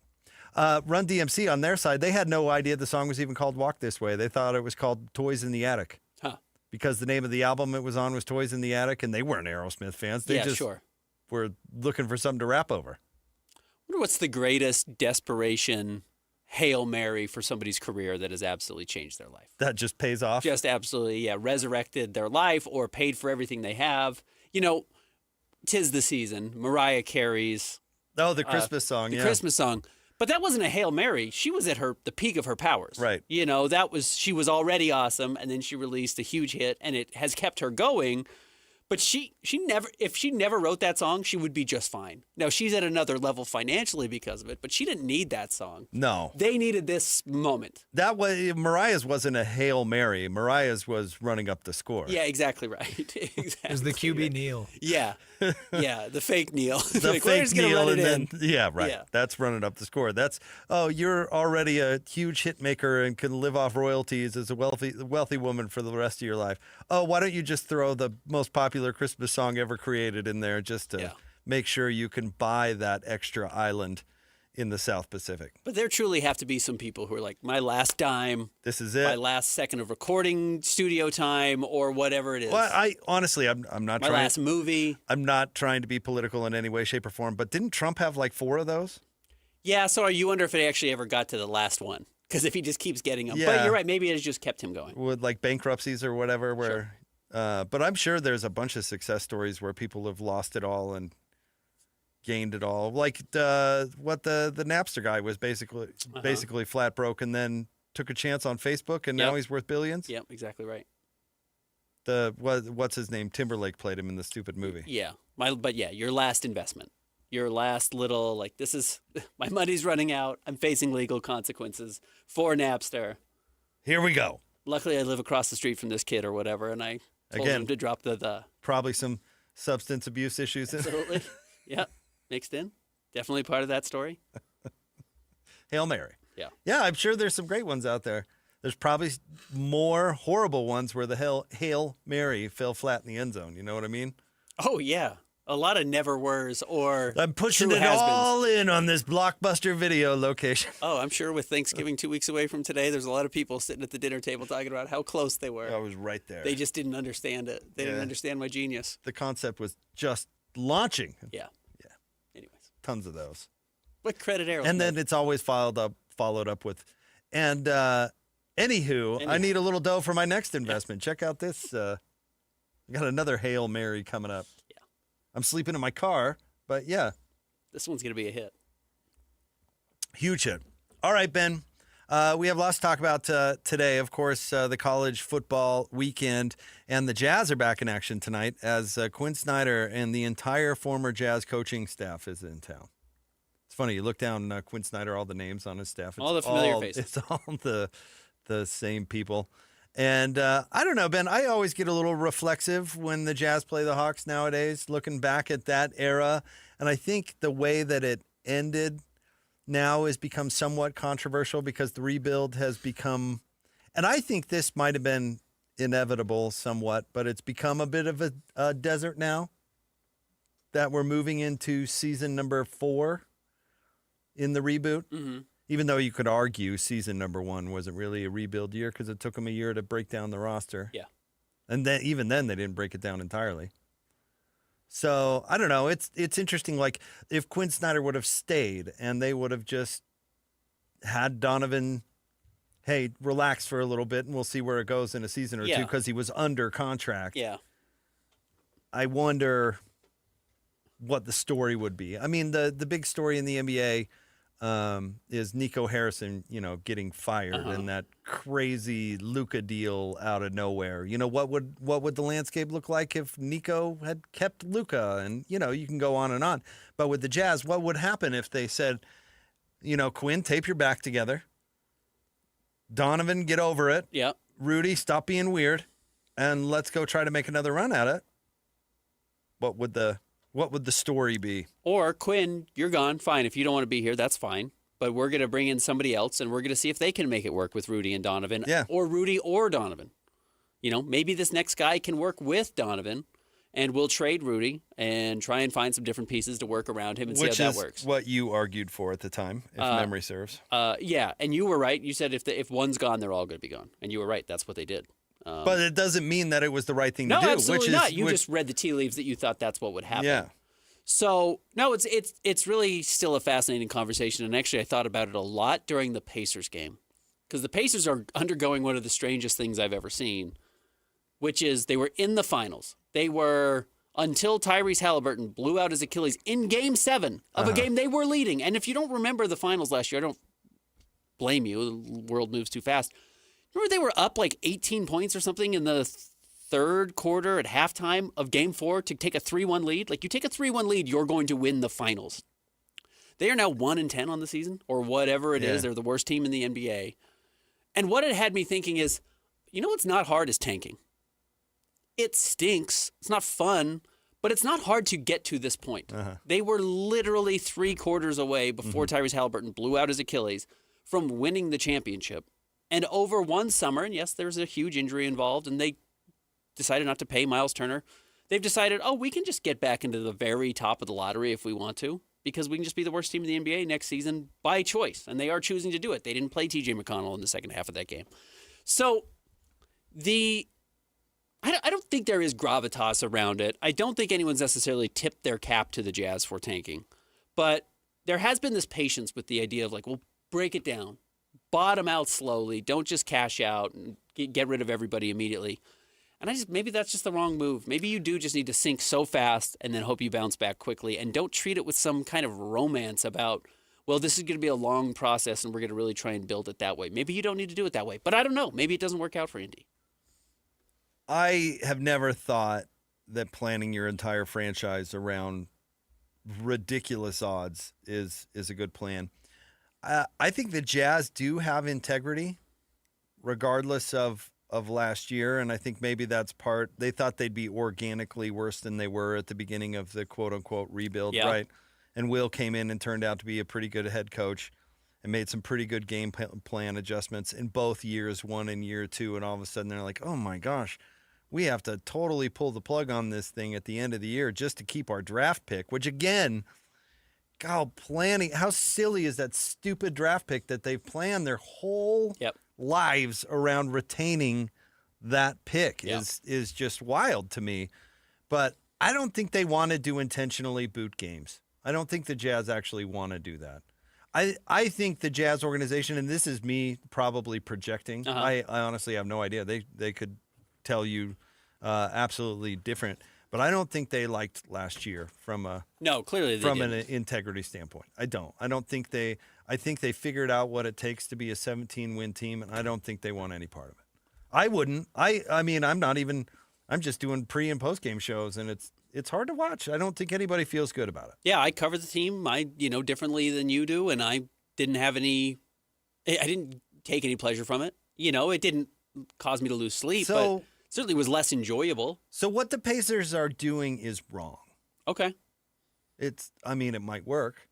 Good for you, but it's wrong. The nice thing for them, and look, their situation is different than the Jazz's, other than if you wanted to go back to not trading Donovan, could you have convinced Donovan to do one down season? That doesn't mean sit out, but just grin and bear it for a bad year. We're going to get you one more piece the way the Pacers are going to get one more piece, and they're going to bounce back next year with Pascal and with Tyrese Halliburton and whoever this top 5 or 6 pick is, they're going to be just like the Jazz got Ace Bailey last year, and they're going to say that's what our next generation of this team is going to look like because we gave it a really good shot with the team that we had. We didn't quite get there, but we're going to retool and reboot, and we're going to try and make a run at it again. The Jazz probably could have done that. Now, I don't know if Donovan Mitchell would have been bought in the way Tyrese Halliburton is bought into Indiana. Those are questions we do not have the answer to. Well, Donovan Mitchell was under contract, so it actually doesn't matter. It doesn't really matter. You're right. It doesn't matter. And nobody thought he would re-sign in Cleveland, and he did. So you cannot predict what players are going to do, even if you think they want to leave your town to get to New York or whatever. I do think in in the NBA in general, but it certainly has happened in Utah a lot, there's a fear that guys will never stick around here. And there's a reason for that. But it is also worth noting that the last 2 times, well, I guess 2 of the last 3 times this has happened, the Jazz traded those guys before push even came to shove. Which is the smart thing to do if you're going to lose them for nothing. If you're convinced you're going to lose them to nothing, and you know for sure that you will. They should have traded Gordon Hayward. They should have done that. But at the same time, you could go back and look at another example of this and say, well, the Thunder should have traded Paul George and not risked him coming and re-signing a contract when they traded for him from the Pacers.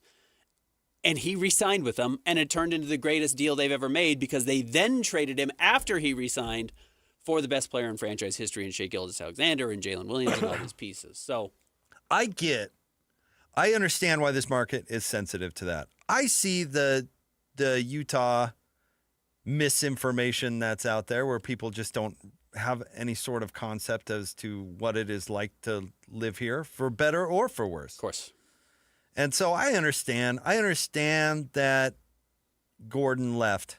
I understand that Derek Harper didn't want to come play here. I understand that Donovan Mitchell was grumpy with the Utah State Senator or something.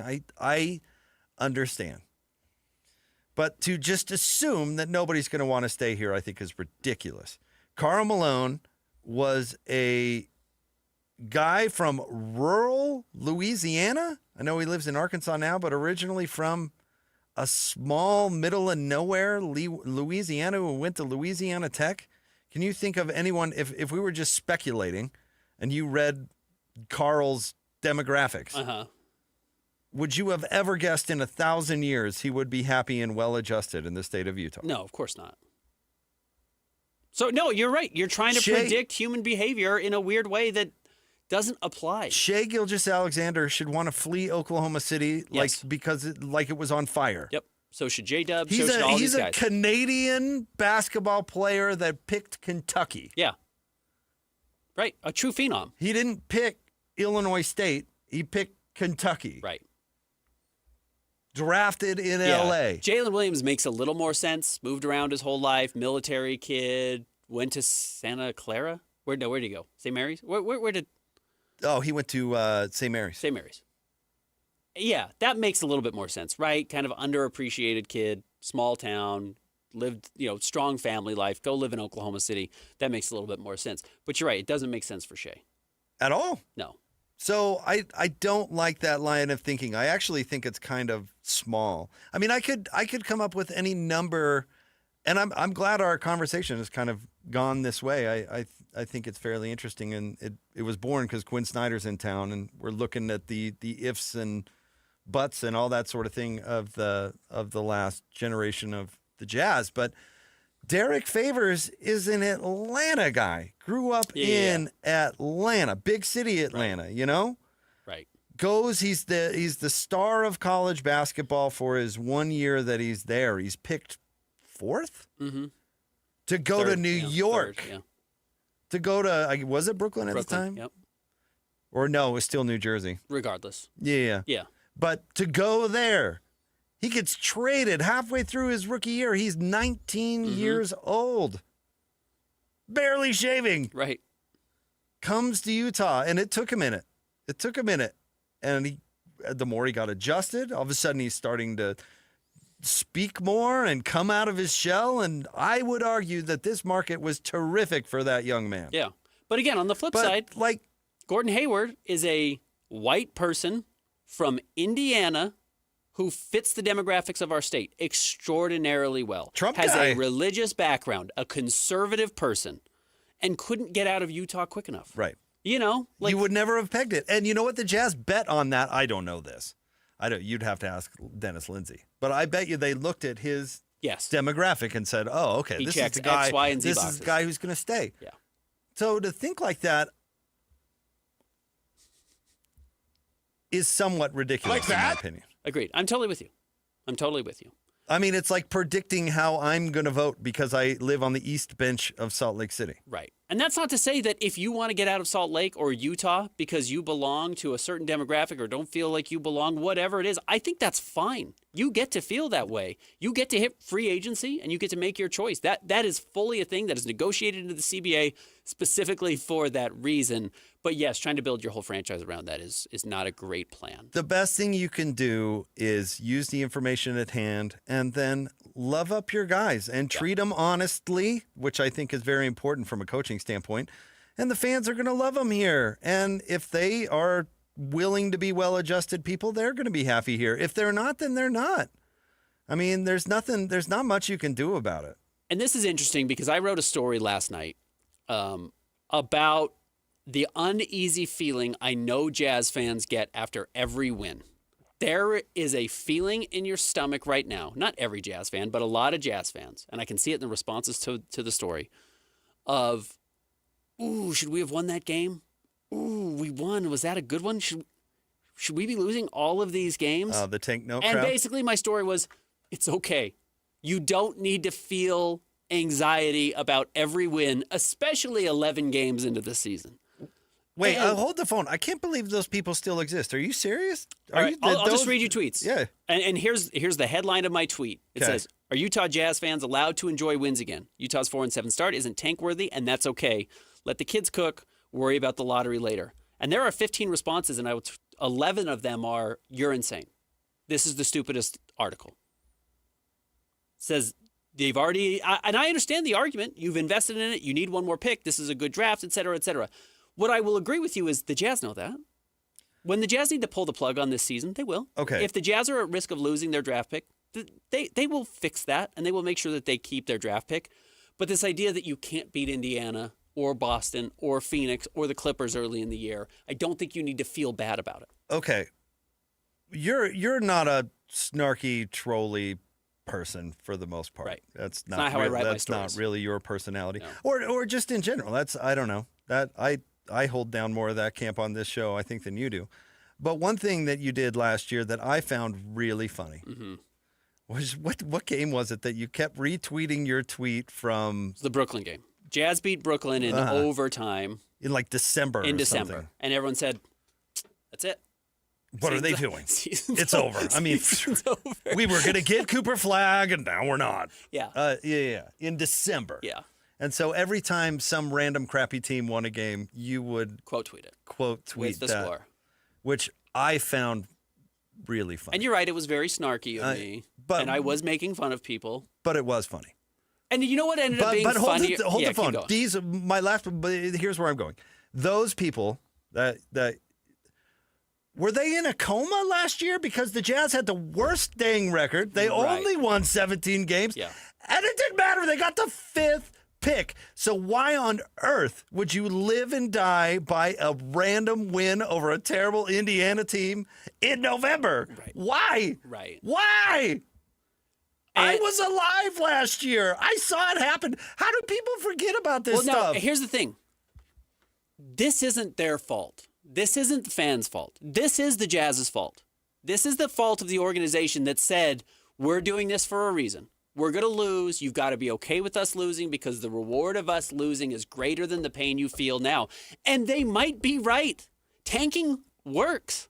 I wish it didn't. But tanking works. It's why teams continue to do it. It doesn't work for everybody, but it works for enough teams like the Spurs, like the Orlando Magic, like these teams that get superstars out of tanking, and it pays dividends. And you know what? Ace Bailey might be worth it. He might have been worth all the pain you get last year.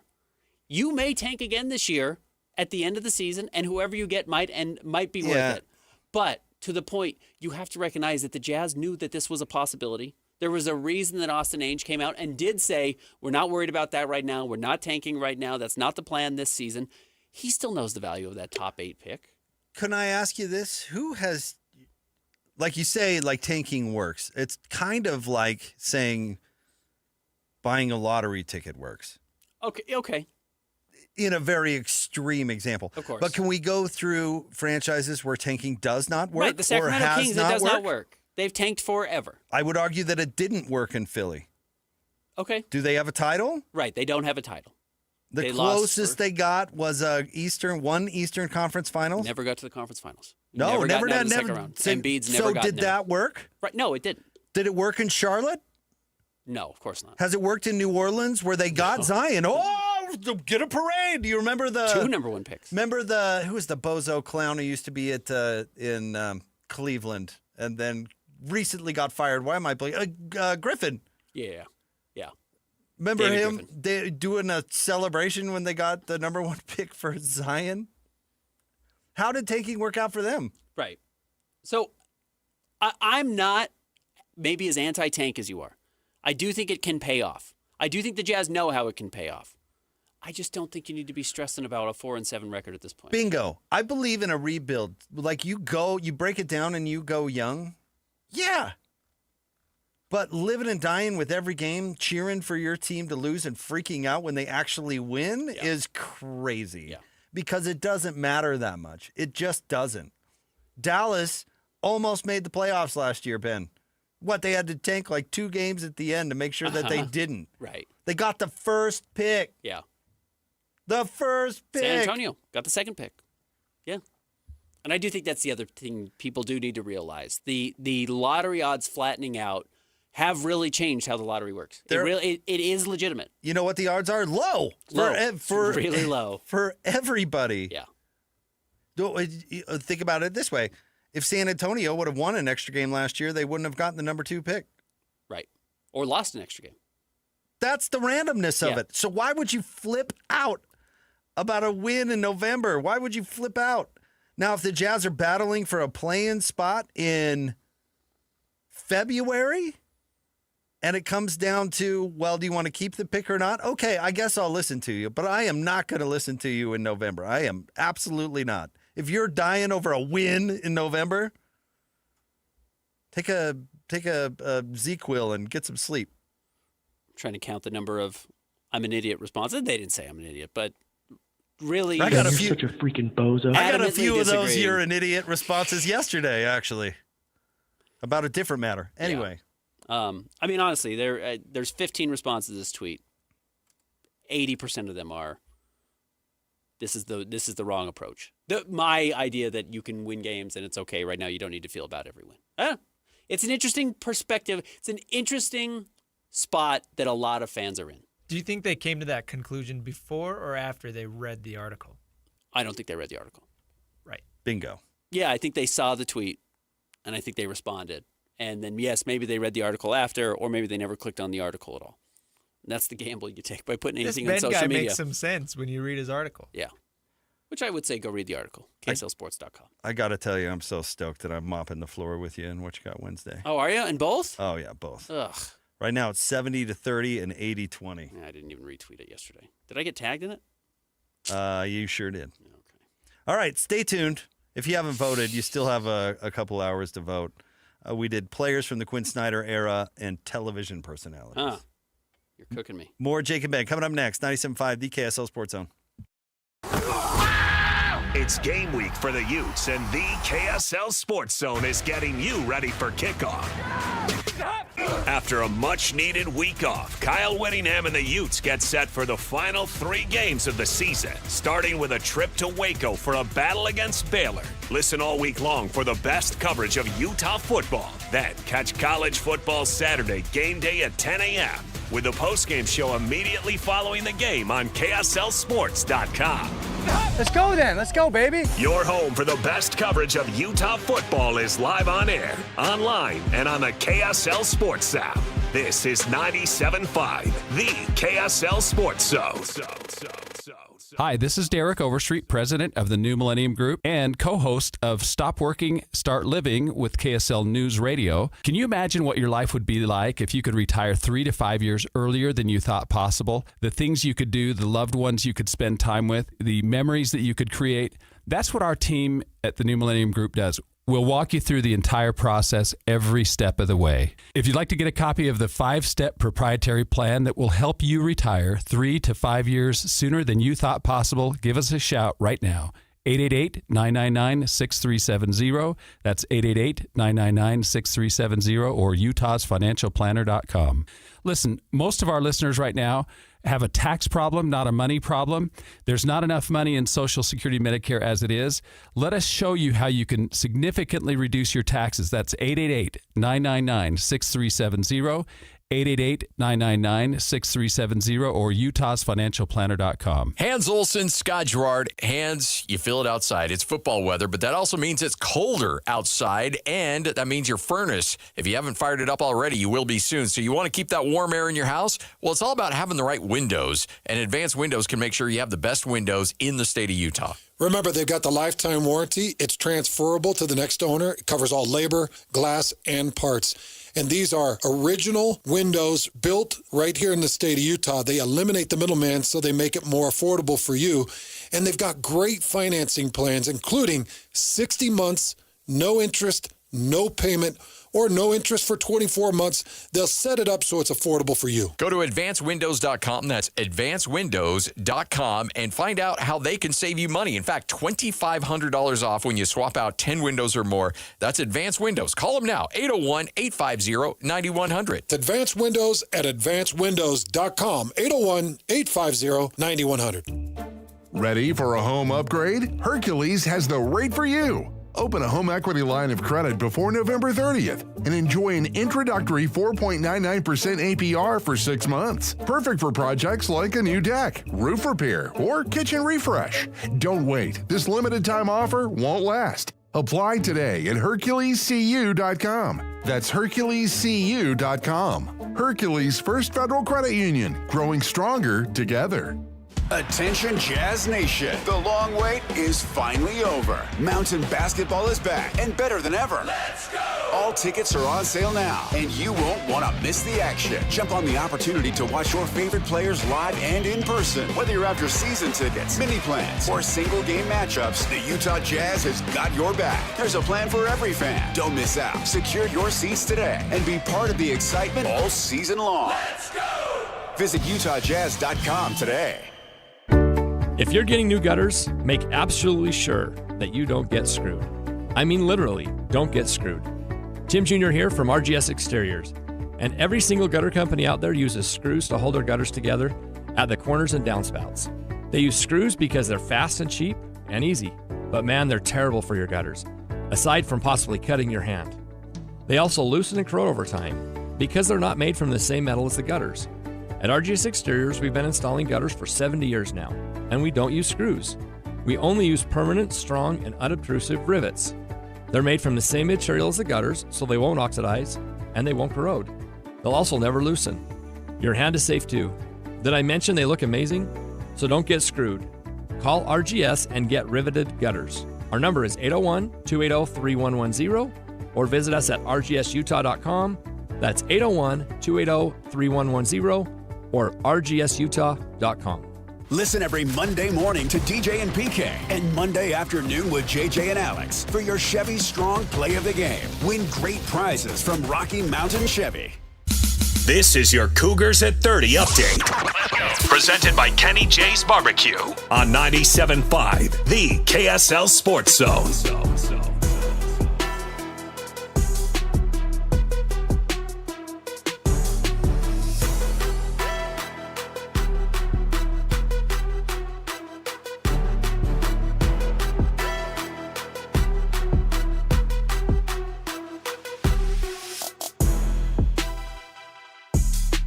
Your Cougars at 30 update here on Jake and Ben. Here's offensive coordinator Aaron Roderick expecting veteran players to step up after a loss. We have talked about that. We've addressed it, and we're trusting in the fact that we have a lot of veteran players who I think have learned a lot of good lessons from the past. Kalani always talks about situations like this, it's an opportunity to learn, and if you don't use it as an opportunity to learn, then it's a waste. And so we're disappointed with losing, but it's a great chance to learn some good lessons and try to play better this week.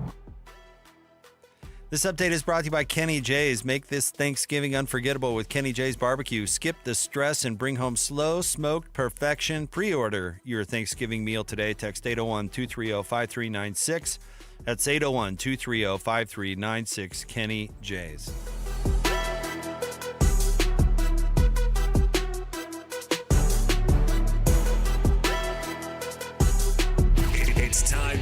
break down the biggest stories of the day. This is the top 3 stories of the day on KSLSports.com. 97.5 The KSL Sports Zone.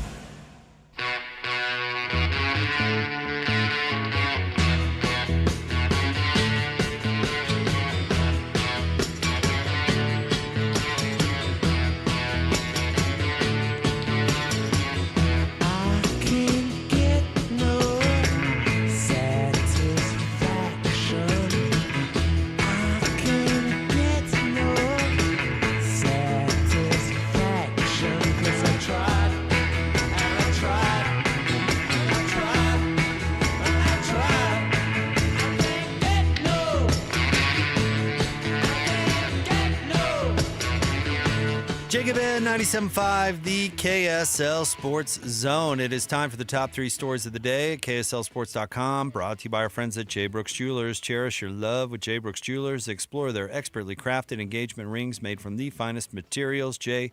Brooks Jewelers. All right, Christian, where do you want to start today? Number 1, today is Thursday, which means we got the initial Big 12 availability reports last night. Both BYU and Utah looking relatively clean. Are they? Yeah, I don't know what it means. Did you see Utah's? It's blank. Yeah, I did see it. Yeah, it was Kyle Whittingham's depth chart they released before the season. It just didn't have anything on it. It was blank. TCU on the road at BYU, 8:15 kick. This is where Bear Bachmeier, and he's done it literally throw to throw, not just drive to drive or play to play. He's done it throw to throw. He has shown an ability to bounce back. So after a shellacking on the road at Texas Tech, they did not look good. They nearly got shut out. They really couldn't move the ball with any meaningful purpose. They should bounce back. They should crush TCU, and I think they need to. I think they need to actually rack up some style point wins before the end of the season. Well, the Bears should have a good game. I mean, TCU's not going to play any defense. No, they're not good. Yeah, right. So he should go out there and sling it all over the yard, I would think. It's what he should have done against Texas Tech. Yeah. The fact that they didn't seem to try, and I'm going to give A-Rod more credit than, why didn't you try to throw the ball? Like, he would try and beat me up. He would probably tell you that, well, we did, Ben. Yeah, we did. And let me go show you 40 examples of why it didn't work and what Texas Tech did to blow it up. And those are all accurate. And he would give you a really snarky thanks, Ben. Yeah. But I expect BYU to come out and have a willingness to move the ball. And again, like I said, you should try and win all of these games by 35 points the rest of the way to reestablish yourself as a not just good team, which you're a very good team, and you're probably headed to the college football playoff. Certainly, I believe, headed to the Big 12 title game, though you can't punch your ticket until you actually get there. But show the committee that, yes, Texas Tech was not a great loss, but you are still playing really good football despite a late loss in the season. All right, Ben, let's play our favorite game. Let's play our game, but let's do it in league. Let's change it up a little bit. Okay. In league, where would you guess TCU is in total defense? Ooh, total defense? We say 8th.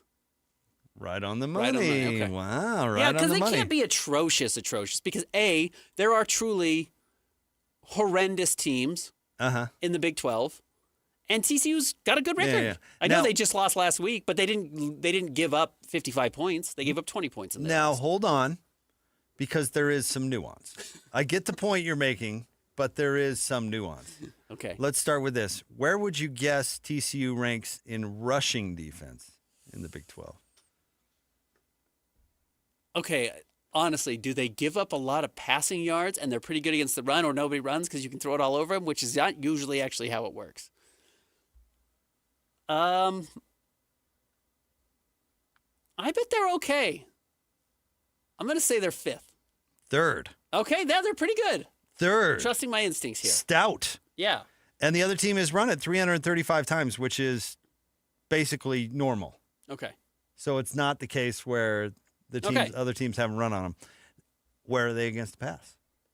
Must not be great because, A, if you have the 8th ranked defense, 3rd ranked running defense, you've got to be what, 11th? 14th. Oof, yeah. Surrendering 241 and a half yards per game. So Which is not. They're vulnerable against the pass. The run defense is surprisingly stout. 240 is not crazy. The problem is 240 can slide and do 350 really easily if you're bad at it. Yeah. Because you are, again, going up against some really bad teams who cannot throw the ball. Meaning you have had probably a couple of games where, because you've played some atrocious teams, they've only thrown for 125 yards, and to make up to get to 240, you've given up 380. So there's a chance Bear throws for 350 yards in this game. Just for fun, scoring defense, they're 10th. 24.5 a game. You want to do Ballore as long as we're doing this? Sure, and with Utah's opponent? Ballore is 13th in the conference in scoring defense. Okay. Total defense, 13th. Rushing defense, 15th. It's going to be a long day for Ballore. What was Dave Aranda's background? Defensive coordinator. Okay. And then pass defense, Ben, a little bit better. It's 7th. They only surrender 205 yards a game. You know what? I would bet Utah throws for under 200 yards against Ballore. If you don't have to throw, yeah. Why would you? Yeah, I'm saying they're gonna throw it like 8 times. Yeah. Dampierre's gonna have 125 yards. Yeah, you have 270 yards rushing, and the game lasts 45 minutes. I think that's how it's gonna go. Yeah, just quickly, Baylor's given up 38 points to Auburn, 45 points to SMU, 27 points to Arizona State's not terrible. 27 points to Oklahoma State actually is terrible because Oklahoma State can't move the ball at all. 34 to Kansas State, 42 to TCU, 41 to Cincinnati. Yeah, they're going to give up some points. They're going to give up some points. That's Though their last outing, they crushed Central Florida 30-3, so it's a good sign. Kind of. It's not a bad sign. It is for Central Florida. Houston almost lost to Central Florida. That's a good point. That's a bad sign. All right, what's next? Number 2, the Jazz are hosting the Atlanta Quinn Snyders tonight. The Snyders are in town. Hawks played last night. They destroyed the Sacramento Kings. So if you're wondering if they're going to be tired, I would bet, I did not watch the fourth quarter of this game, I would bet none of their starters played. They beat them 133 to 100. Did you see the reports out there that the Kings are talking about breaking it up and going with the tank? And it's like, haven't you been tanking? Yeah. What do you mean you're going to go start with the tank? Going to start? You've been doing this on purpose? That's a scary thought. But this is on accident? All these losses were not by design? They did not play Levine. They did play Sabonis. They did play DeRozan. Rusty got the start. Hawks started the season 1-3. And you remember there was really big expectations because they had a good offseason. They got Jalen Johnson back. There should be good expectations because Quinn Snyder's been there for 4 years now. They have won 6 of their last 8, so they are definitely playing better. Because Trae Young's hurt. So. Yeah, Trae Young is hurt, and that is not. And that helps. Be interesting to see where they go. Who had a big game last night? Sorry, I've got Jalen Johnson. Well, I think he was you 9 and I of 10 both from like. the floor, right? Yeah, 24 points. Yeah, 10 boards. Nice when you make every shot. Yeah, he's good. Yeah, I mean Atlanta should be favored in this game. These are good bellwether games. The Jazz should be pretty good at home. Atlanta's clearly a better team than the Jazz. So how does that weigh out? Because that'll give you an idea of how many games the Jazz are going to win this season. Because this is an Eastern Conference playoff team. I asked Earl this question. Let me ask you, because the Trae Young, remember when he waved goodbye because he hit like a prayer? A half-court shot, yeah. Can you wave goodbye after hitting a prayer? Like if he hits a 3 and a contested 3 in your face, like Damian Lillard in the playoffs, hits a contested 3 right in the face to win a game. Yeah, then by all means wave. Like you can't brag about closing your eyes and throwing a backwards shot in horse. Trae's one of the 10 best shooters in the NBA. Even a half-court shot for one of the 10 best shooters in the NBA goes in 12% of the time unguarded. Maybe. And guarded or in a high-tense situation or a high pressure situation maybe goes in 3% of the time. So, yeah, you can't really wave percent. Wave for that. Nico Harrison couldn't take a victory lap after getting the Cooper Flag pick. Right. Dame hitting the shot over Paul George to win the series, wave goodbye. Yeah, knock yourself out. You pulled up, yeah. It was off the dribble. You were like, I'm going to dribble this clock out. I'm taking this shot, and it's going to win. It was not a desperation heave, what Trae did last year, which is a great shot. It was awesome. Yeah. Was a desperation. I think after that, and the Jazz were not exactly good last year. You should just probably run into the locker room. That's all I'm saying. Yeah, nice to win. All right, what's next? Number 3, the Mammoth scored 4 goals in the final period to beat the Buffalo Sabres. Needed it. They did, and they were down 2-0. Nick DeSimone scores. The game really changed, really hinged there, and they were still down 2-1 going into the third period. We talking to Nick Olczyk today? TBD on Nick Olczyk. Working on Nick. But it felt like the dam broke in a good way. You know, they needed a breakthrough. They'd been really tough sledding for their last 6 games, so they needed like a cathartic period, and they got it by blowing out Buffalo. The game wasn't close after they kind of found their stride. Eventually, it took a while. It did. They needed to wake up, and at one point when they were down 2-0, we haven't seen it a whole lot, but Coach Bear just screamed at him, like pulled him aside and just yelled at him for an entire timeout, which you don't do a lot of timeouts in hockey. Salazar style? Salazar style. Really laid into him and then changed shook up the lines a little bit with the forwards. So it worked, and we'll see if they can keep it going. Has Lloyd really screamed at you today, Christian? He just got done. Yeah, he just got done. That's why he's tears in Christian's eyes. He's blotting his eyes. We're going to see if Christian's okay during the break. All right, stay tuned. We'll get to more coming up next. It's Jake and Ben, 97.5, the KSL Sports Zone. Whirls around and down. 97.5, the KSL Sports Zone is your exclusive home of the Utah Jazz. And we want to send you to the Delta Center to see the Jazz in action. Listen every Tuesday for the Jazz Ticket Tuesday Sounder at 30 past the hour, every hour, all day long. And if you're caller number 12, you'll be on your way to an upcoming game. Buy one, you'll get one free. It's Jazz Ticket Tuesday, every Tuesday throughout the NBA season on your radio home for the Utah Jazz. 97.5, the KSL Sports Zone. Hey everyone, Jake and Ben here for our friends at Peach Doors and Windows. Listen, can you hear everything that your neighbors do when they're outside? I've got young kids that live next to me, Ben, that spend a lot of time outside. Maybe it's a good gauge if you're like, wow, I hear everything that they're doing. Every Tonka truck that kid's banging against the cement, I'm hearing every second. You know what? It may mean that you need to invest a little bit in your doors and windows. Yeah. Do you know what type of engine the car is that drives by your house? Yeah. V8. Oh, Bob's home. You've got the wrong windows. His shift ended a little later today. Yeah, we do talk a lot about, the efficiency and keeping the weather out, and that's certainly a big part of it, but also the sound. Maybe you live close to the freeway or close to a busy street, and you want to say, how can I eliminate some of that noise? That sound is coming in through your windows and through your doors, and you can change that with Peach Doors and Windows, and you can go in to their showroom. This is why I love Peach. Check them out. Test the durability. See what it feels like. See what the door actually feels like in your hands, not just, a mock-up of what it could be. You get to test everything out. And if they don't have it in the showroom, they can build it for you. It's why Peach really is the best. And they're local. They're here. They've been doing it since 1994, which means they know what is best for our climate and what's best to have views and all the good stuff that comes with living in Utah. So give them a call, 801-566-1255.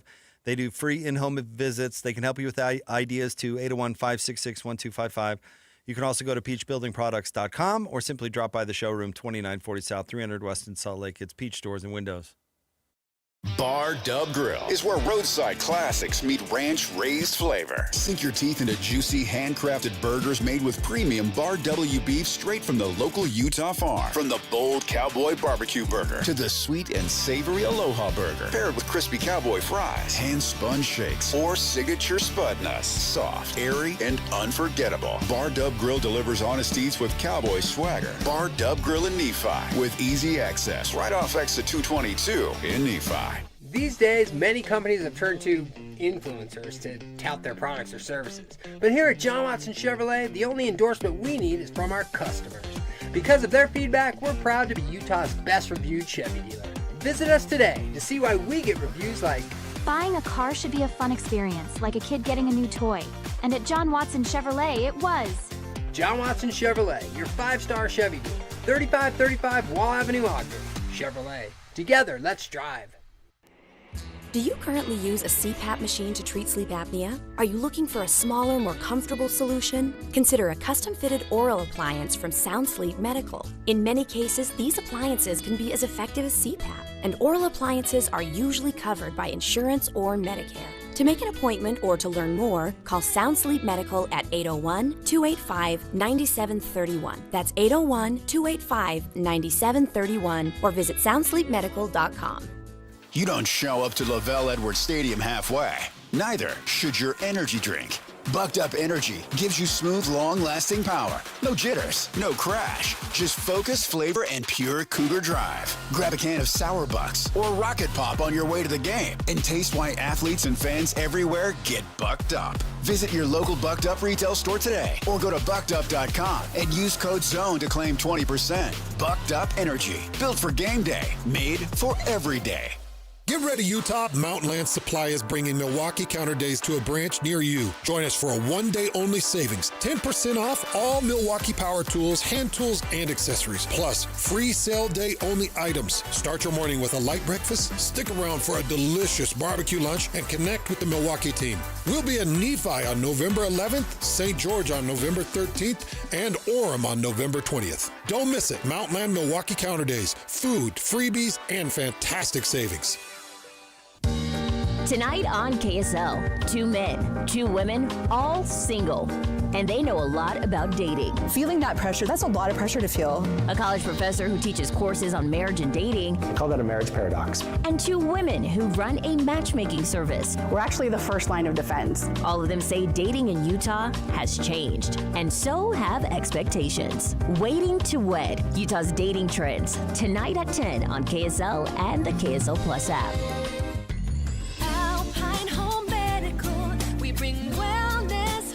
We carry all of your home medical equipment and supplies, and we're always here when you need us.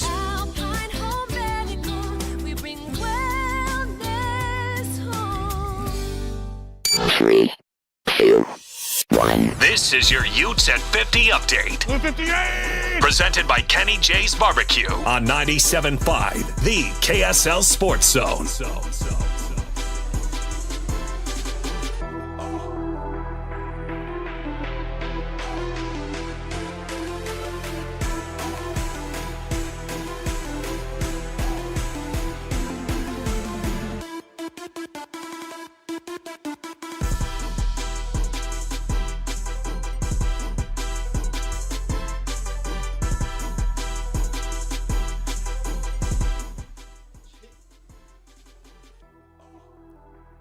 Time for your Utes at 50 update.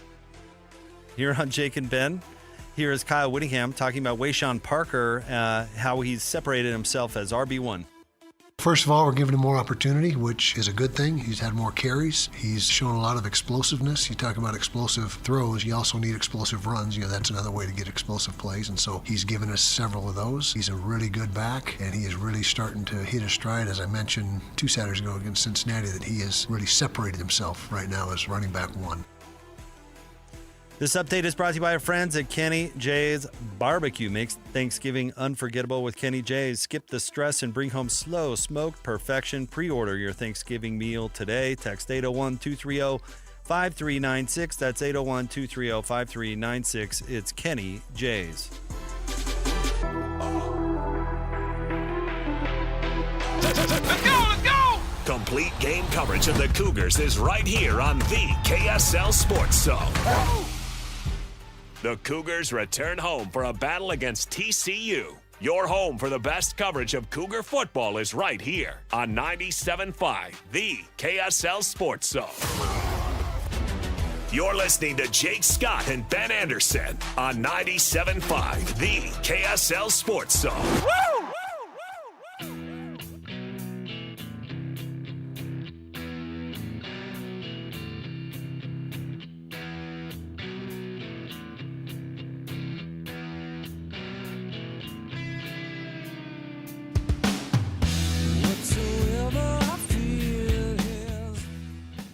Jake and Ben, 97.5, the KSL Sports Zone. This segment is brought to you by Peach Doors and Windows. Amazing home transformations begin with Peach, where 5-star reviews are the norm. Call them today for your free in-home estimate, 801-566-1255. It's Peach Doors and Windows. Ben, what do you think about this coming from old Ross Dellinger for Yahoo? He says, Big 12 is recommending Utah Athletic Director Mark Harlan to replace Mack Rhodes on the CFP selection committee. It's still unclear who will fill the committee chair role vacated by Rhodes. Yeah. So anyway, there's the Big 12 is pushing Mark Harlan. What do you think? I have a question of why our athletic directors on the college football playoff committee, how would you not be biased? Why would the Big 12... So here's the hypothetical. Let's say Mark Harlan steps in today. Texas Tech wins the Big 12 title game. Punches their ticket. Not an AQ, but they're going to be one of the top 5 ranked. Well, he goes in. Uh-huh. I don't care what he says. I'm never going to know what he says behind the scenes. BYU doesn't make it. What's the headline? Uh-huh. Yeah. No, you're spot on. I agree. Whether he said, guys, I will sacrifice my firstborn to get BYU in, and they say, well, there's only 11 of us in the committee. I think there's only 11 now. There used to be 13. There's only 11 of us in the committee, and 10 of us think BYU's out. And you're the one who says in, but good luck to your firstborn. And they're going to, when he goes back to, I said sacrifice your firstborn to get BYU in. That's why I said that. But if you were to now go back to Utah and stand in front of a press conference and BYU doesn't make it, he has to be the one who takes the blame for BYU not making it. So, A, it's why athletic directors shouldn't be there in the first place. It's why if I were Mark Harlan, I wouldn't want to be in it. And B, you know what they should do? They should take the worst athletic directors from every conference if you have to have an athletic director. Yeah, what's Oklahoma State's athletic director doing right now? Put him out there. Well, make him advocate for the Big 12. I'm glad you mentioned that. I'm looking at it way different. I do agree with everything you said right there. But if I'm Bert Yormark, don't I want a representative? He knows his name is Brett, just so we're clear. He knows his name is Brett, but he watched the movie Maverick one time, and Jodie Foster calls Mel Gibson Bert instead of Brett. And it's funny. Anyways. So Bert. Back to Bert. Why would you put somebody up for that job who doesn't even want to be in the league to begin with? Another important question. Why would you put Big Ten Commissioner Mark Harlan? Okay, so Bert has got to put somebody in that room to advocate for the league. He doesn't even like the league. Well, this game was absolutely stolen from us. We were excited about being in Big 12, but tonight I am not. You're not wrong. I'm not hiring a lawyer that doesn't even want to be a lawyer or want to be at the firm. I don't know what the comparison would be, but I would start there. Second of all, can I tell you who I would hire if I were Bert? Oh, I don't know. Name a celebrity. I 100% would. If you're thinking about it from a PR standpoint, I'm sending Matthew McConaughey in there. Okay. Unfortunately, he also didn't want to be in the Big 12. His Longhorns ditched the conference. Well, I don't even think my point is you don't even need a connection to the conference. I would hire a celebrity to go in there where all these people are just going to kiss their rump. Yeah. We got The Rock. Sydney Sweeney. Send her in. You know who's getting 3 Big 12 teams into the college football playoff? Sydney Sweeney. She wore that dress again. We voted for her. She's going into that room. She wore the dress again. And she's coming out with 3 berths in the playoff. 4. What do you bet me? You got 4 in? 4? Baylor's in? How did Baylor get in? That's what I'm doing. Sydney said they were good. Why are you sending Mark Harlan who doesn't even like the league? What's he going to do? He's going to advocate for more Big Ten teams. You got to hire someone with some gravitas. We were picking between the Bearcats and Baylor. We put Baylor in. Put them. Send a celebrity. That's all I'm saying. I mean, Sydney Sweeney would be ideal, but you probably. I mean, she's got a high price tag. Yeah, she's in demand. These people are making it up as they go, anyways. It doesn't matter. Maybe you'd have to pick somebody a little more washed up. Like Martin Short could come in there and come away with a couple of playoff bids. You know what I mean? Yeah. Somebody charming that everybody's very different skill sets that everybody's going to kiss up to. But all likable nonetheless. Yeah, right. That's the whole point. Yeah, it doesn't just have to be. Mark Harlan's going to go in there and say, "Nah, you should give the ACC 3 because I mean, have you seen the Big 12 play? We don't even want to be." He's going to be kissing up to the Big 10 the whole time. Yeah. How does Utah find its way into the Big 10? Well, Mark Harlan gave him several playoff berths. Yeah, right. Indiana, Ohio State, and Maryland are in. So again, why would the Big 12 why would Bert send Harlan? But there you go. We'll see if he makes it onto the playoff committee. I guess every conference has a commissioner that represents your conference, so I get it, but It's the stupid design of the conference or of the playoff committee in general. Listen, look at this really funny tweet we just got. The one with Bert? Uh-huh. Yeah. I love most of our listeners. Yeah, absolutely. Most of them are We're quite, laughing at your tweet, Chewbacca. Good job. Quite delightful. Yeah, that's really funny. All right, stay tuned. Nick Olczyk, our buddy, is joining the show. Coming up next, 97.5, the KSL Sports Zone.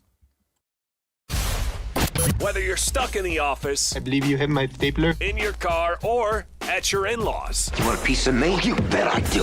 The Zone is with you every step of the way. Download the KSL Sports app to get live streaming of your favorite shows and access to all the latest updates on your favorite teams. Your home for the best coverage of the Utes, Cougars, Jazz, and Mammoth is on air, online, and on the KSL Sports app. This is 97.5, the KSL Sports Zone.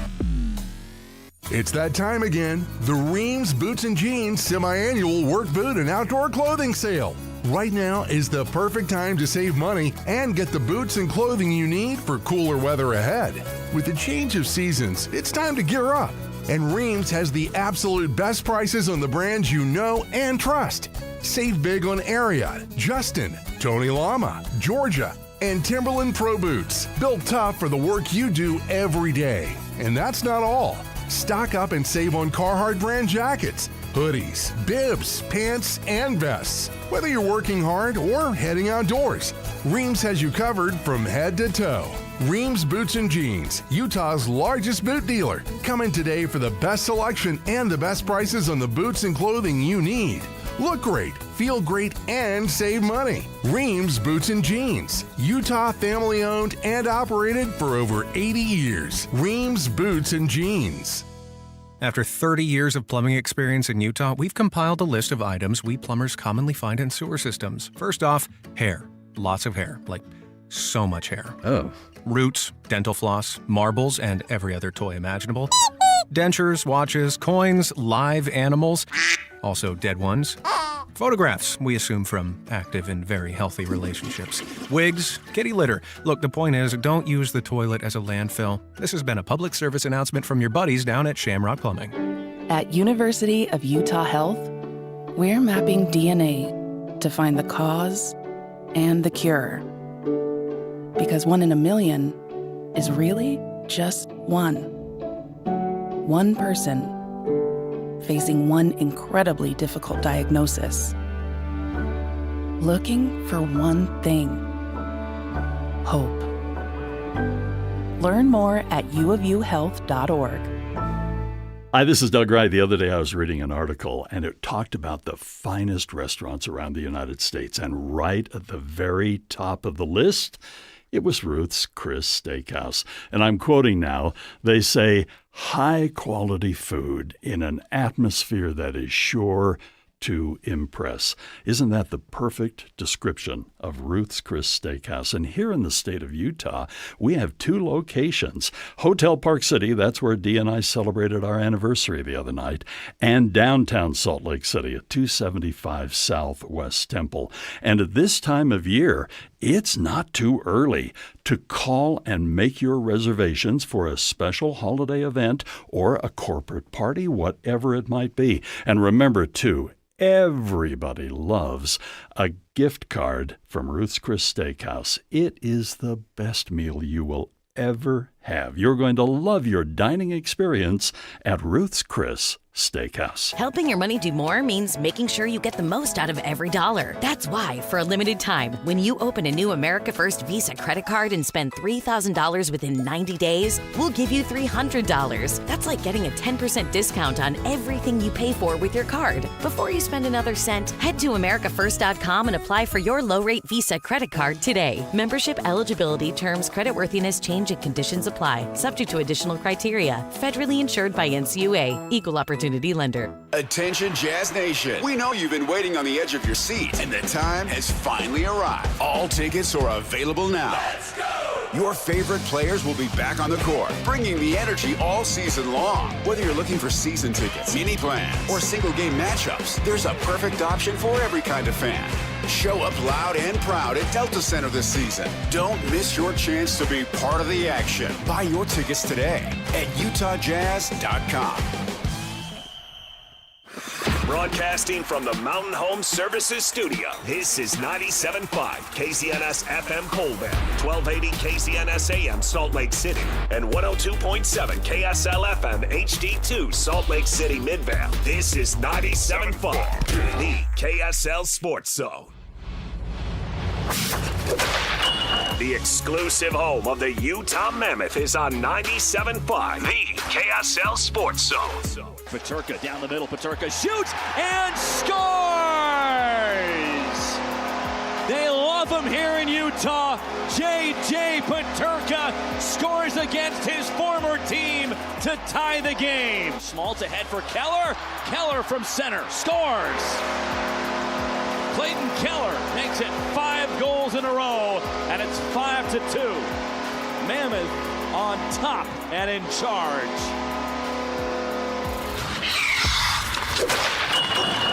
You're listening to Jake Scott and Ben Anderson on 97.5, the KSL Sports Zone.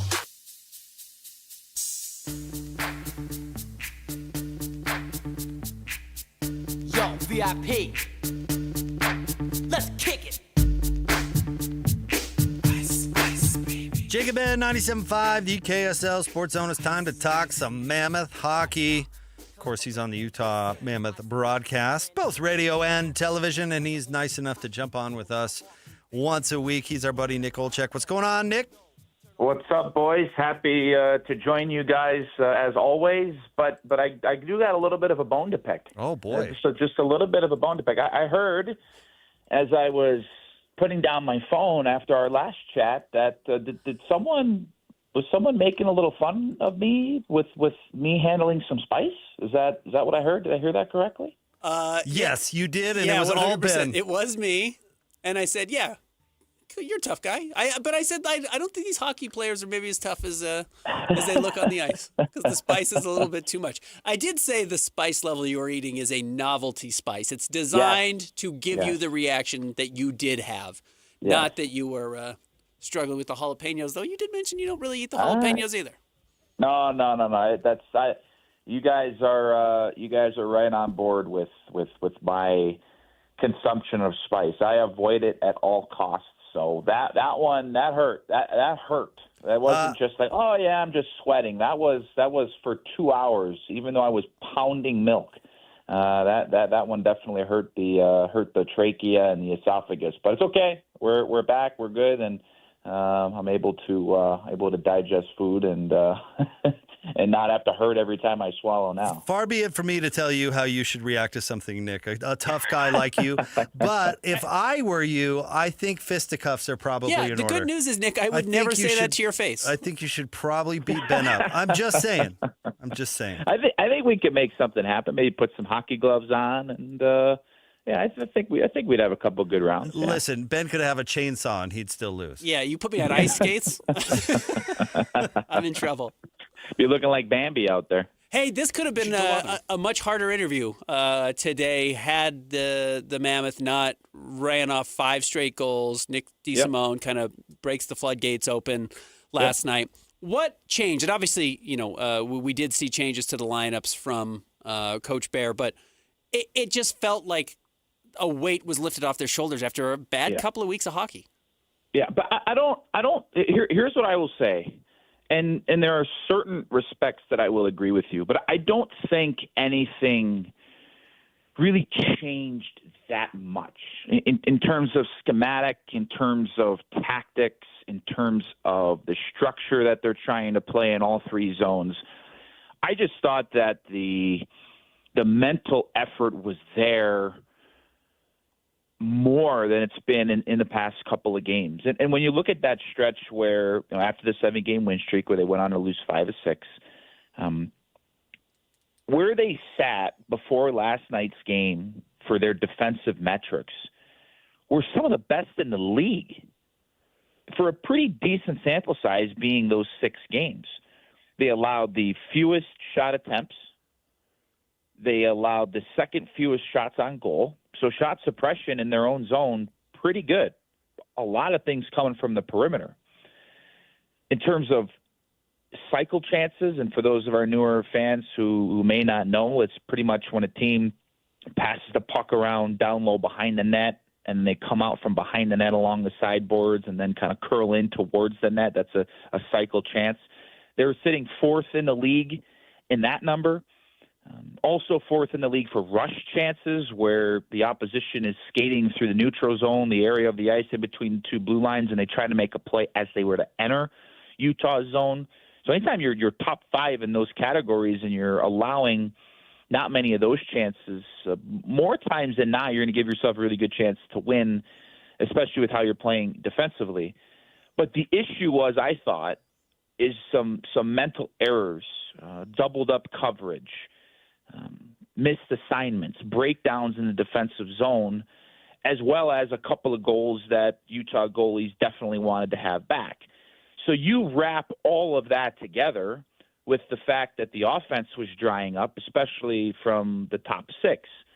If you're not scoring a lot, the defensive miscues become that much more magnified. So I think it was kind of the perfect storm in that. I don't think they were playing awful. Look, they weren't at the level that they needed to be, no question. But when you look at that 7-game win streak, was every one of those games a game where they dominated and they 100% deserved to win? Yeah, majority of them, absolutely. But all of them, no. But when the goals were coming and everybody was scoring, and you're going through a stretch where it doesn't matter what you do, the puck finds its way into the back of the net, that's able to mask maybe some of the things that weren't as great, especially with how they were playing without the puck. So, yeah, huge to get back home after having the toughest schedule of anybody in the league to that point, having played the most road games. But I just felt like they were at their best for the majority of especially the latter half of the game. And I know I'm going long here, but I do want to make this point. The beginning of the game wasn't great for the Mammoth, wasn't their best. But there was a juncture in that hockey game where the Buffalo Sabres took a 2-0 lead, and that 2-0 goal was a big-time breakdown in their coverage. And it was about 7 minutes into the second period. And Karel Vejmelka then, after that goal, had to make a couple of unbelievable saves because Utah, they didn't make hard enough plays in their D zone. They played at the end of their reach. They wanted to make a fancy play exiting the zone. And then there was the first TV timeout of the second period. And I was standing between the benches, as I do for all home games. And I looked to my right, and Utah, the Mammoth players, were huddled up at the bench. And I look above them, and it's head coach Andre Tourigny, and he is absolutely having a one-way conversation. And for parents out there, when your kids don't do what you tell them to do, you know what it's like to have a one-way conversation. And it was, you got to make harder plays. You can't try to cheat for offense. You can't be risky with the puck. And he was letting them have it. And a couple of shifts later, Nick DeSimone goes out. He gives Utah some offensive life to make it a 2-1 game. And it was pretty much Utah's game the rest of the way. So a couple line changes within the game, but you got to give a lot of credit. And Andre Tourigny wasn't one of the 3 stars, but I'm giving him the first star of the game because that was the challenge and the talk that the group needed in that moment, along with a couple of line changes, especially sending J.J. Peterka to play with Lawson Krause and Jack McBain, which really ignited them. So a lot there, but the stretch that they were on where they weren't winning wasn't perfect. But I think last night, especially after they got that much-needed wake-up call, that's really what turned things around. So kind of on a similar note, I was thinking about Peterka's revenge game, and it kind of led me to a different thought.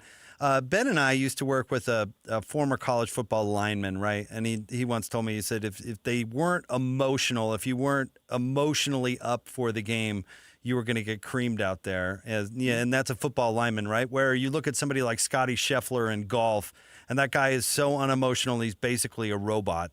So I guess my question is, your ideal hockey player, where does it fall on that? Do you have to be emotionally through the roof to be at your best in hockey, or is it one of those sports where it's better if you're more robot-like?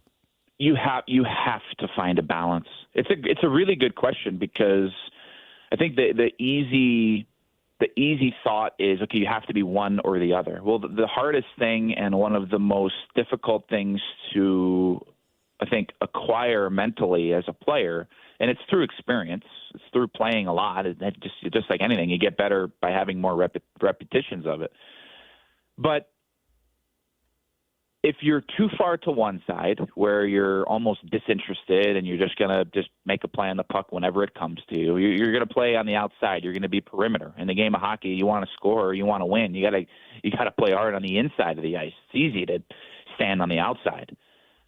But then if you're too emotional and you're too driven in a way, you're going to look to do too much. You're going to try to do somebody else's job. And the game of hockey moves too fast. There's at 5-on-5 where there's no penalties. It's 5 against 5. Everybody has a guy. So think about it this way: if you try to cover your guy and someone else's guy, someone's going to be open. Someone's going to be wide open. So having that balance of being able to start and stop, and when there's a 50-50 puck battle, and when you're going up against a guy in a corner, it's either you're coming out with it or he's coming out with it. And if he's coming out with it, you better be leaving with a bruise. I think that's kind of the mentality that really good hockey players have. And it's not saying you got to run a guy through the glass. It's not saying you got to put a guy on his keister every time there's a battle, but being hard to play against, but also knowing that, there's going to be times throughout the game where it's not as intense, or there are games that, maybe you're playing a rival, which is going to be more intense than a team you're playing in the other conference that you only face twice a year. But I just think for watching as much hockey as I have and playing growing up, you have to turn that switch on and off. And when it's off, it's not disinterested. It's, okay, I'm not going to try to do somebody else's job, because I know if I do that, where's my guy going to be? He's going to be open, and that's how breakdowns happen, especially defensively. But they're in the heat of battle. That's the time where you got to turn it up. But guys, I think, that are the best players and the best battlers in the league, they have the tremendous ability to read the room, to know the situations of the game, and to be able to adapt not just their play, but their attitude and the mentality of how they do what they do. Some games that may have looked like winnable games, but have featured teams that have a lot of young talent and are getting tougher. The Ducks included, the Sharks included. They've got the Islanders coming up tomorrow, and then a stretch of difficult games again. Are they going to be able to continue this momentum? Yeah, you have to. You have to, especially when you go on a stretch there where you lost the majority of games in that 6-game segment. So let's just, as you said, let's talk about it. Okay, so the New York Islanders, still a team that's a bit middling in the Eastern Conference, currently sitting 9th in their conference, but still a team where you've got a boatload of skill. They've got the number 1 overall draft pick from the most recent draft, Matthew Schaefer, who is an incredible story, and I would urge any of our fans to just type his name in on Google and read a little bit about him. His mom passed away from breast cancer, and the things that he's done with grief programs to help others that have lost parents. He's 18 going on 40, and a super impressive kid off the ice and a stud on the ice, who's probably going to have some people talking about a possible spot on the upcoming Olympic team at the Olympics in February. It may be a little bit too young, but at least he's in that conversation at just 18 years old. And then you go back out on the road for a back-to-back, Anaheim, San Jose, and the Anaheim Ducks they're ready to take that next step. And when you look at the young talent that they've got, Olin Zellweger, Mason McTavish, Leo Carlson, who is as good of a young two-way center as there is in the entire National Hockey League, and you pair all of those guys with the second most successful coach in NHL history, Joel Quenneville, which is just awesome to see him back behind an NHL bench. It's not that different of a situation for Joel taking over the Ducks as he was, for those that know, in the early 2010s when he took over the Chicago Blackhawks and led them to 3 cups in 6 years. So I don't know if the Ducks are exactly on that trajectory. I don't know if they're exactly where they are, where the Hawks were with a couple of 1st and 3rd overall picks back in the day, but they are a team that is as impressive as anybody. And while they score a lot, they give up a lot defensively too, but they have certainly earned the right to be where they're at, atop of the Pacific Division, which is a good division. And then you head to San Jose, and that's a team that is always a tough out. They've got young guns that play on the transition. They got a ton of skill. but similar in a way to Anaheim, not as far along as Anaheim is in their rebuild and build, but a team that cheats for offense. So those are the types of games where you really got to manage the puck extremely well. If you give it away, if you don't make the play that they give you, you're going to be pulling the puck out of your net, because though they give up a lot defensively, they're very, very capable of making you look silly if you turn the puck over, you don't manage it well. And then you come back home for 4 tough games. You got Vegas twice, you got New York Rangers, you got the Canadians, who are another young run and gun team, and then you head on the road for 10 days for 6 games. So look, this schedule, especially this year, guys, is so compact because of the big break for the Olympics. But the only way out of it is through, and with how this team played last night, they should have a boatload of confidence going into practice today, and then a big game against the New York Islanders tomorrow. Nick, I know I speak for Christian and myself when I say we love having you on the show and communicating with you with respect. Thank you so much. As Nick, always. what are you eating on the road? What are you eating on the road? You're a Chicago guy. What's your background? Were you eating hot dogs? What's our deal? So if I'm in Chicago, which is my hometown, I'm going with a nice Chicago dog. Okay, we're going to Portillo's. If I ever find you guys in Chicago, I'm taking you right to Portillo's. We're going to get a couple Chicago dogs. No ketchup allowed. So if anybody gets putting ketchup on there, you're going to be the one that's eating something spicy. Is it because it's too spicy? Is that why you don't do ketchup, or what's the problem? No, it's nothing to do with spice. It's just sacrilege to put any sort of ketchup on there. So with a Chicago dog, you got the onions, you got the relish, a little mustard. Maybe a couple of sweet peppers on there, and then sliced tomatoes. No ketchup. You got to get the sliced tomatoes, and then right on top you put the big old pickle spear, and then you're ready to rock. So, and then that's just the appetizer, guys. Then you go have a nice big Italian beef with sweet peppers, and then maybe end it with a piece of chocolate cake. So it's a meal, but those from Chicago, we like to eat. Good heavens, I'm full just thinking about that. That's an incredible amount of food. Nick, thank you. We do. We really enjoy it. Thank you so much for coming on with us. Always a pleasure, boys. I say it all the time, but I mean it. Keep up the great work, and I'll talk to you soon. Thanks, Nick. Thanks, Nick. That's our buddy Nick Olchek. Well, at least my buddy. You got to stop insulting our guests, Ben. No, I don't. Well, I don't think Nick liked it very much. I think Someone didn't like it. I think they he took offense to it. Bother him. He's the toughest guest we've got. He can't even eat spicy food. What are you talking about? He took like a puck to the face last year. He had Tabasco sauce and he started sweating. Wow, it was worse than I remembered. You did. You questioned his toughness right there. He should beat you up the next time he sees you. I've never met him. Have you met him? In person? Yeah. I don't think so. Because you guys are working close We're together in the same at building. Jazz He's games. always downstairs, though, and I'm always upstairs. Okay. Yeah, that's true. Because when he's at home, he's not doing the broadcast. But when they're both on the road, he's upstairs doing TV. So you should go find him. I should go find him. But that would require me to leave the command center. It's true, and you don't do that. I'm used to people coming to me. Well, Nick, if you're listening, go find Jake.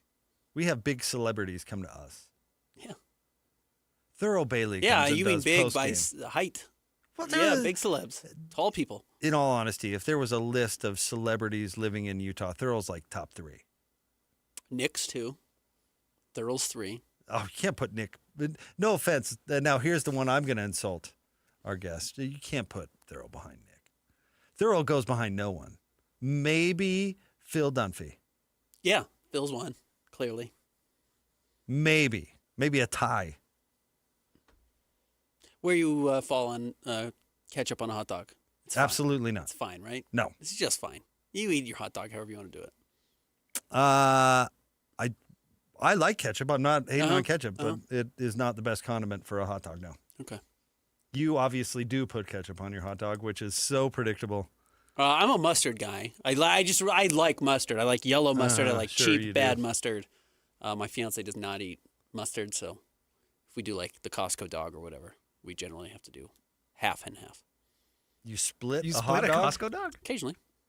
It's a lot of dogs sometimes. It's not. Yeah, if you're just stopping in. It's not.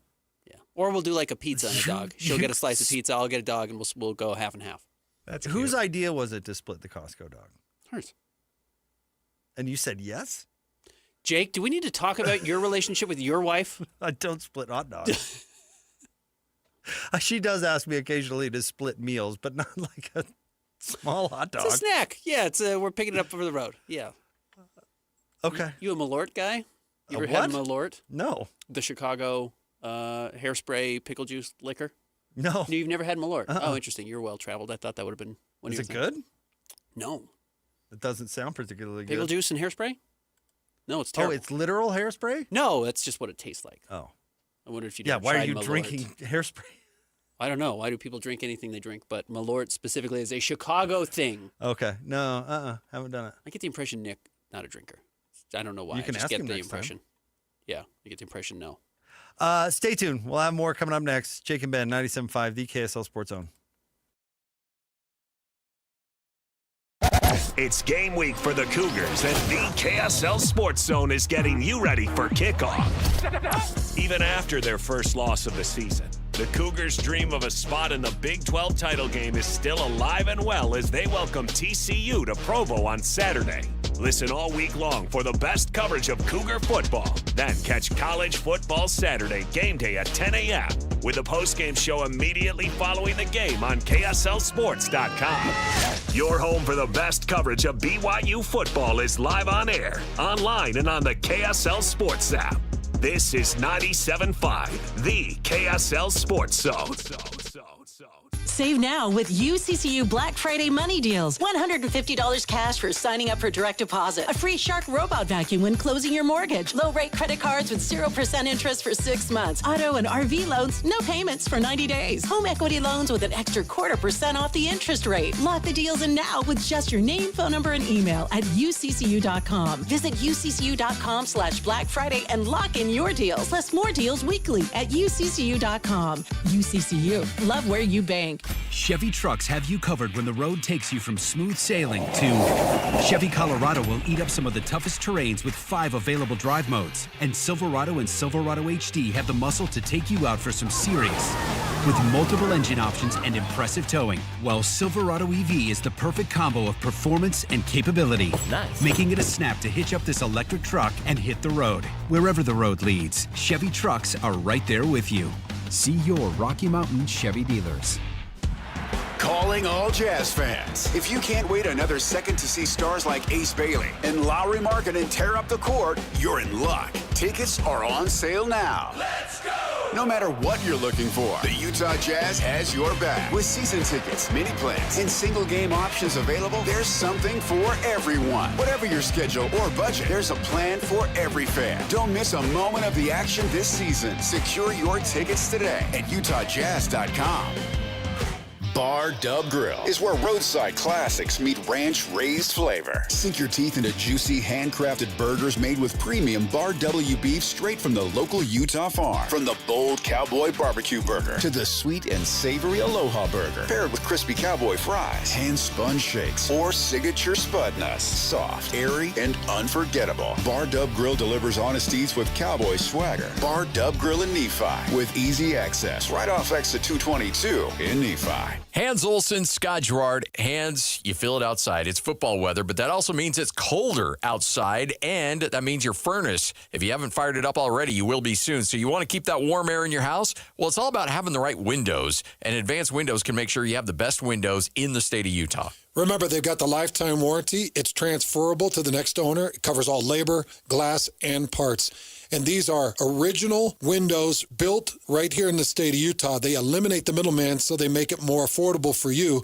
And they've got great financing plans, including 60 months, no interest, no payment, or no interest for 24 months. They'll set it up so it's affordable for you. Go to advancedwindows.com. That's advancedwindows.com and find out how they can save you money. In fact, $2,500 off when you swap out 10 windows or more. That's Advanced Windows. Call them now, 801-850-9100. It's Advanced Windows at advancedwindows.com, 801-850-9100. So many commercials you encounter these days include generic people engaged in generic activities, frolicking in generic locations, accompanied by generic music and a generic voiceover.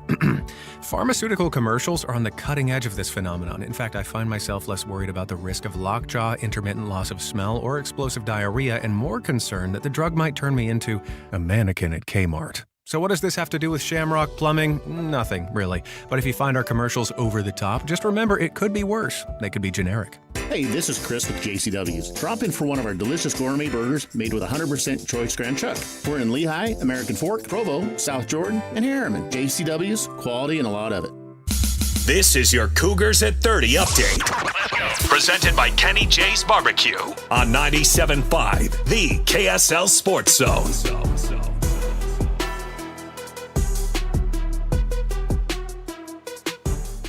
Time for your Cougars at 30 update here on Jake and Ben. Here's Kalani Sitake talking about the firepower that the Horned Frog offense brings to the table.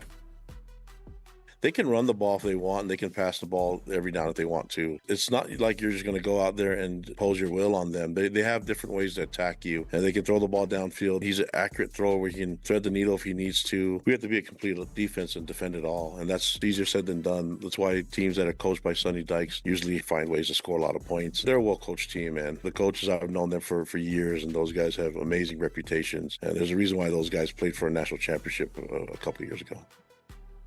This update is brought to you by Kenny J's. Make this Thanksgiving unforgettable with Kenny J's Barbecue. Skip the stress and bring home slow smoked perfection. Pre-order your Thanksgiving meal today. Text 801-230-5396. That's 801-230-5396.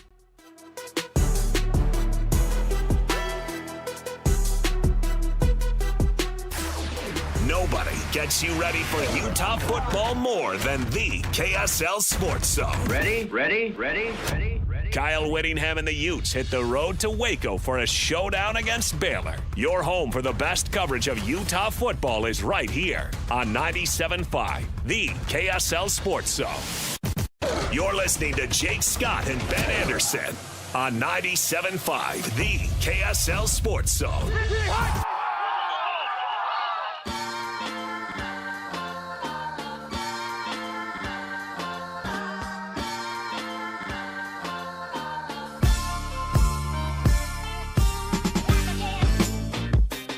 Jacob Ben, 97.5, the KSL Sports Zone. Jake Scott, Ben Anderson, thank you for making us a part of your day.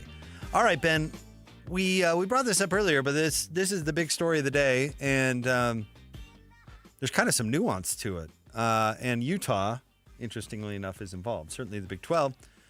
So Baylor, their athletic director, Mac Rhodes. Why did I say Mark? Mac Rhodes is taking a leave of absence from the school. Mm-hmm. He is currently on the College Football Playoff Committee, and he'll be stepping down, obviously, from that as well. Then Ross Dellinger is reporting that the Big 12 is pushing Mark Harlan to replace Mac Rhodes on the College Football Playoff Committee. Have I got that right so far? Correct. Mac Rhodes is stepping down for personal reasons, or stepping away. I don't know if he's stepping down, but stepping away. And there is backstory to why he is stepping away. Okay. Stuart Mandel, Sam Kahn, in The Athletic, wrote this. Rhodes, who is currently, they wrote this a couple days ago, so not quite up to date. Rhodes, who is currently serving as a chairperson for the College Football Playoff Committee, which we know is no longer the case, is alleged to have taken exception to a gold long-sleeved undershirt worn by Baylor tight end Michael Trigg, former USC tight end who transferred to Baylor, during the Bears' home game against Arizona State on September 20th. So this is about a month ago now. According to the source, during the first quarter, Rhodes grabbed Trigg by the shirt on the sideline and, while using an expletive, questioned why he was wearing it. The rest of the team was wearing dark-colored shirts. Now, look, if I were to grab your shirt and say, Jake, what the hell are you doing? Mm-hmm. You could technically say that was an expletive, and why are you don't get to talk to somebody that way. Mm-hmm. But it got so bad that, according to The Athletic, members of the coaching staff, including head coach Dave Aranda and tight ends coach Jared Anderson, later had heated words with Rhodes about the incident, the source said. The incident had a lingering impact on Trigg that day. Trigg got rattled, the source said. It kind of messed him up, to the point where Trigg asked his parents to come back and talk to the athletic director to defend him. Again, you're talking about a tight end in college football who went to USC, so we're talking, 6'5", 230? But was rattled enough that this Rhodes guy was in his face that he felt like he had to go to an authority figure, being his parents, though Aranda and the tight ends coach figured it out. More than a month ago, Baylor University received reports of an incident involving Vice President and Director of Intercollege Athletics, Mac Rhodes. These reports were thoroughly reviewed and investigated. This is a different incident. So there's something else that has gone on with Rhodes behind the scenes that doesn't have anything to do with Trigg, the tight end, but is certainly looking like a pattern of problems with this guy. Do we think he was sober? Well, that was my first thought. I'm not kidding. That is my first if thought. he's on PCP, then that makes a little more sense. But as you have also said recently, is we got to stop blaming alcohol for things. For things, you're still doing it. Did you? Again, we don't know what his deal is No, here. we don't. Whatever his deal is, he is a grown man. I was making a joke. It doesn't matter whether he was sober or not. I'll give him the benefit of the doubt that he was sober as a judge and is just a psycho. And you could truly tell psychotic behavior because of the lack of consequence of the action, right? Okay, if you're going to flip out on somebody, they better have beaten up your kid or something. Like, you know what I mean? Like, Yes, there are right. certain where you're like, okay, I kind of get why that person flipped out. This is a player that didn't follow the dress code. Right. Like, you could have communicated to the player in an email after the game, listen, this is what you need to wear during games. Yeah. We'll consider further action if you don't follow it. Send. And again, the kid wore a gold long sleeve shirt because he was covering up a brace that he had because he was injured. The consequences of the violation are nothing. So that's why I think we're just dealing with a true psycho. I would have fired Mac too. And I think he's going to be gone, which does. By the way, Ballore has a really bad track record. Okay, of hiring, this is really funny. Athletic directors and coaches and stuff. It makes you appreciate Utah and BYU and the fact that, like, these have been relatively sane people. Like, you cannot like that Mark Harlan went out and stormed the field and then stormed the press conference room to talk about not being happy about losing to BYU. You can hate that. Well, I actually think that behavior kind of falls into this category, but that is neither here nor there. Okay, so Ian McCaw was the AD over Art Briles when Art Briles had all the sexual assault allegations, or they were going on at Baylor, And he was Art ignoring Briles was it, there, yeah. and he was ignoring it. And do you remember who replaced Ian McCaw? This guy, I'm guessing? No. Kenneth Starr. Oh, yeah. No, Kenneth was the president of the university. He was the president, wasn't but the was AD. overseeing and made the decision to bring him in. And Is Kenneth Starr is still there? Is he gone? No, he's gone now. But he's a fairly sober fellow. I mean, No, Kenneth Starr's fine. He just is isn't, a funny a name of great infamy in our country's history. Christian, Bill Clinton was the president of the United States in the 90s. Yeah, and, really throughout most of it. He was controversial in his second term when he was impeached after Having a relationship with an news of aide. an affair emerged. Monica Lewinsky. Kenneth Starr was the independent counsel who investigated said. And then he's now the president of Baylor. Or wrote a really infamous report. So anyways. That included some unnecessary detail? He felt it was necessary. He did. He thought it was important to go into great detail. Great detail. I don't know if everybody needed that, but he did. He did. He did. But Baylor will now face Utah, host Utah, embroiled in quite a bit of turmoil, both with the athletic director, players on the team, and obviously the head coach stuck in the middle, which is, oh, this athletic director's on his way out and I'm having a bad season. What does that mean for me?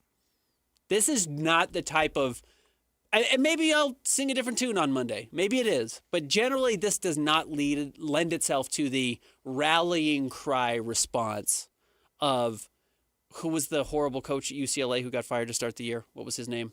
Former running backs coach. Foster. Deshaun Foster. Deshaun Foster. He gets fired because he's an idiot. And they do actually have a rallying cry when the next guy comes in, Neuheisel's kid. And everyone starts to play a little bit better. That's not what's happening. No, well, no.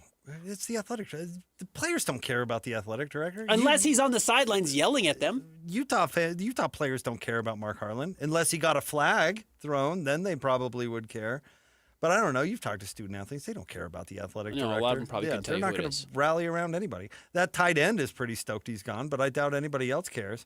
The reason that tight end is probably traumatized is because his boss's boss just came out of their office and lit him up. Who's this stranger for yelling nothing. at me Yeah, on the right. sidelines? No, the players don't care about the athletic director.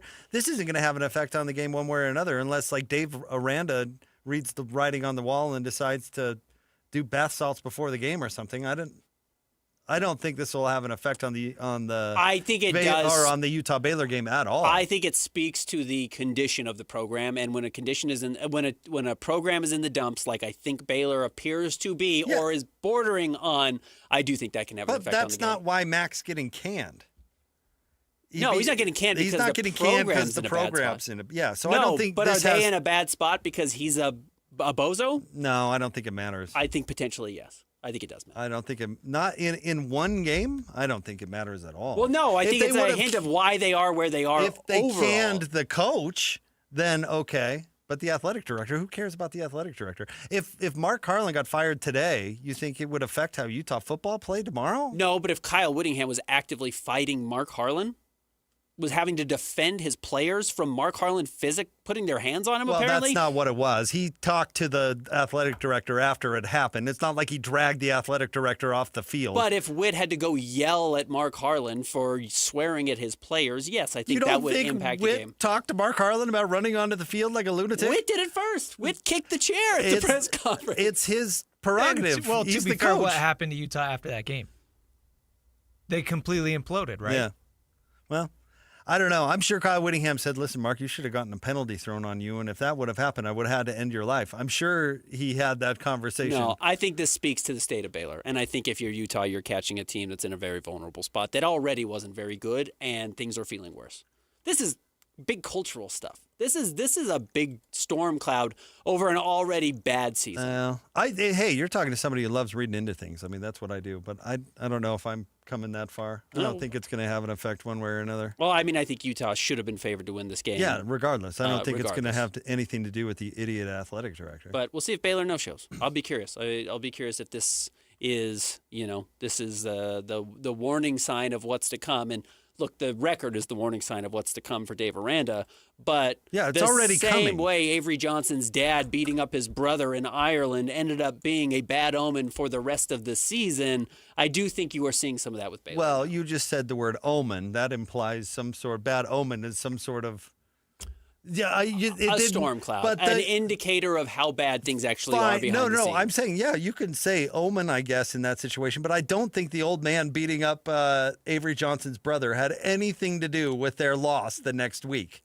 No, you're probably right. Omen, fine. Well, the smell emitted from my bathroom this morning was a bad omen. What? It just meant I was going to have a bad day.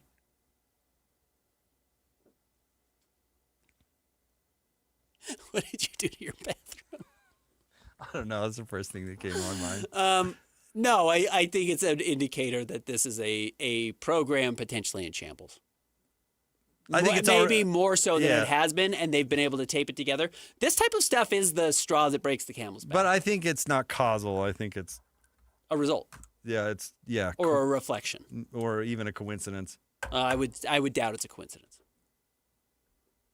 All right, We'll times. I'm excited to see how this game goes. But yeah, Baylor's in a really bad spot. The athletic director specifically, and it's bad news for Dave Aranda. Stay tuned. More next. 97.5, the KSL Sports Zone. It's game week for the Aggies, and the KSL Sports Zone is getting you ready for kickoff. Bronco Mendenhall and the Aggies are just one win away from bowl eligibility as they travel south for a battle against UNLV. Listen all week long for the best coverage of Aggie football. Then catch all the play-by-play action beginning with the Aggie pregame show this Saturday at 4 on 1280 The Zone. Your exclusive home for Aggie football is live on air, online, and on the KSL Sports app. This is 97.5, the KSL Sports Zone.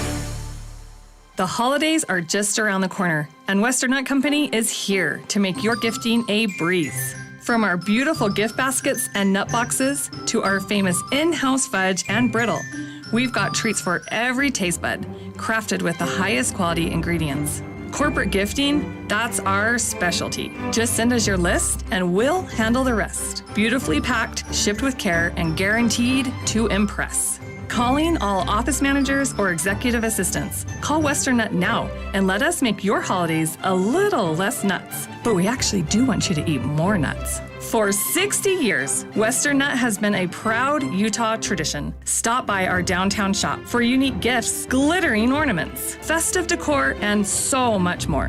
Western Nut Company, more than just the best gifts in Utah. We're a holiday tradition, in-store or online at westernut.com, where quality meets tradition, and every gift is packed with love. These days, many companies have turned to influencers to tout their products or services. But here at John Watson Chevrolet, the only endorsement we need is from our customers. Because of their feedback, we're proud to be Utah's best reviewed Chevy dealer. Visit us today to see why we get reviews like, "Their sales team is the best. Didn't put on any pressure, just super helpful and fun. They made the process a breeze." John Watson Chevrolet, your 5-star Chevy dealer. 3535 Wall Avenue, Ogden. Chevrolet. Together, let's drive. It's that time again. The Reams Boots and Jeans semi-annual work boot and outdoor clothing sale. Right now is the perfect time to save money and get the boots and clothing you need for cooler weather ahead. With the change of seasons, it's time to gear up.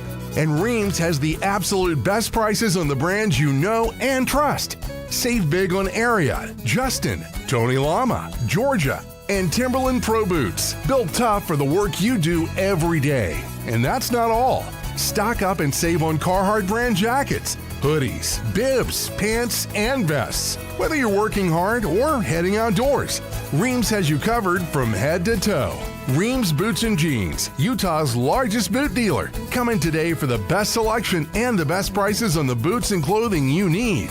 Look great, feel great, and save money. Reams Boots and Jeans, Utah family owned and operated for over 80 years. Reams Boots and Jeans.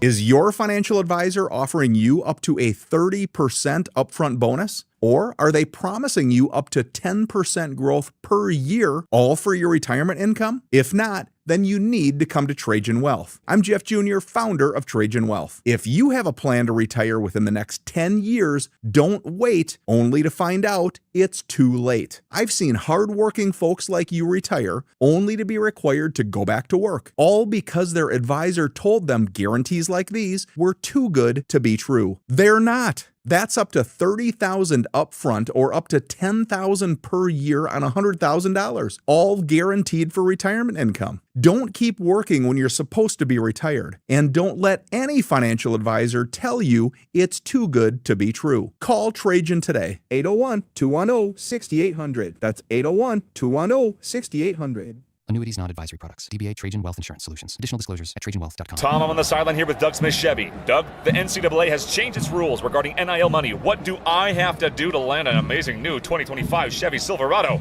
Just come on down to Doug Smith Chevy in Spanish Fork. Doug, I'm more than happy for you to use my name, image, and likeness. All I want to know is, how do I get one? You have to buy it, Scott. Together, let's drive. Get 2.9% APR financing for 72 months for well-qualified buyers when you finance with GM Financial on all new 2026 Chevy Silverado 1500s. No one knows Chevy like Doug. 3, 2, 1. This is your Utes at 50 update. 58! Presented by Kenny J's Barbecue on 97.5, the KSL Sports Zone.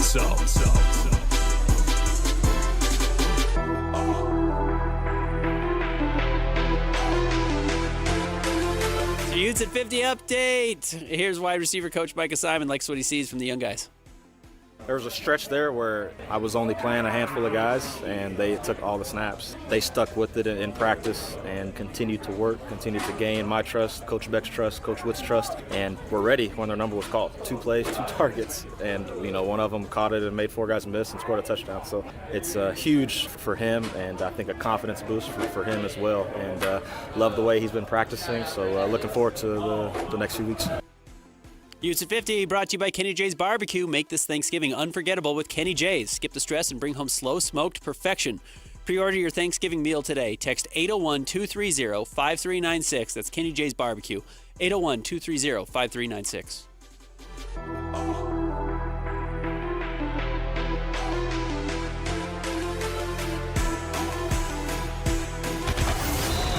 It's another battle for the Aggies, and the KSL Sports Zone has it covered.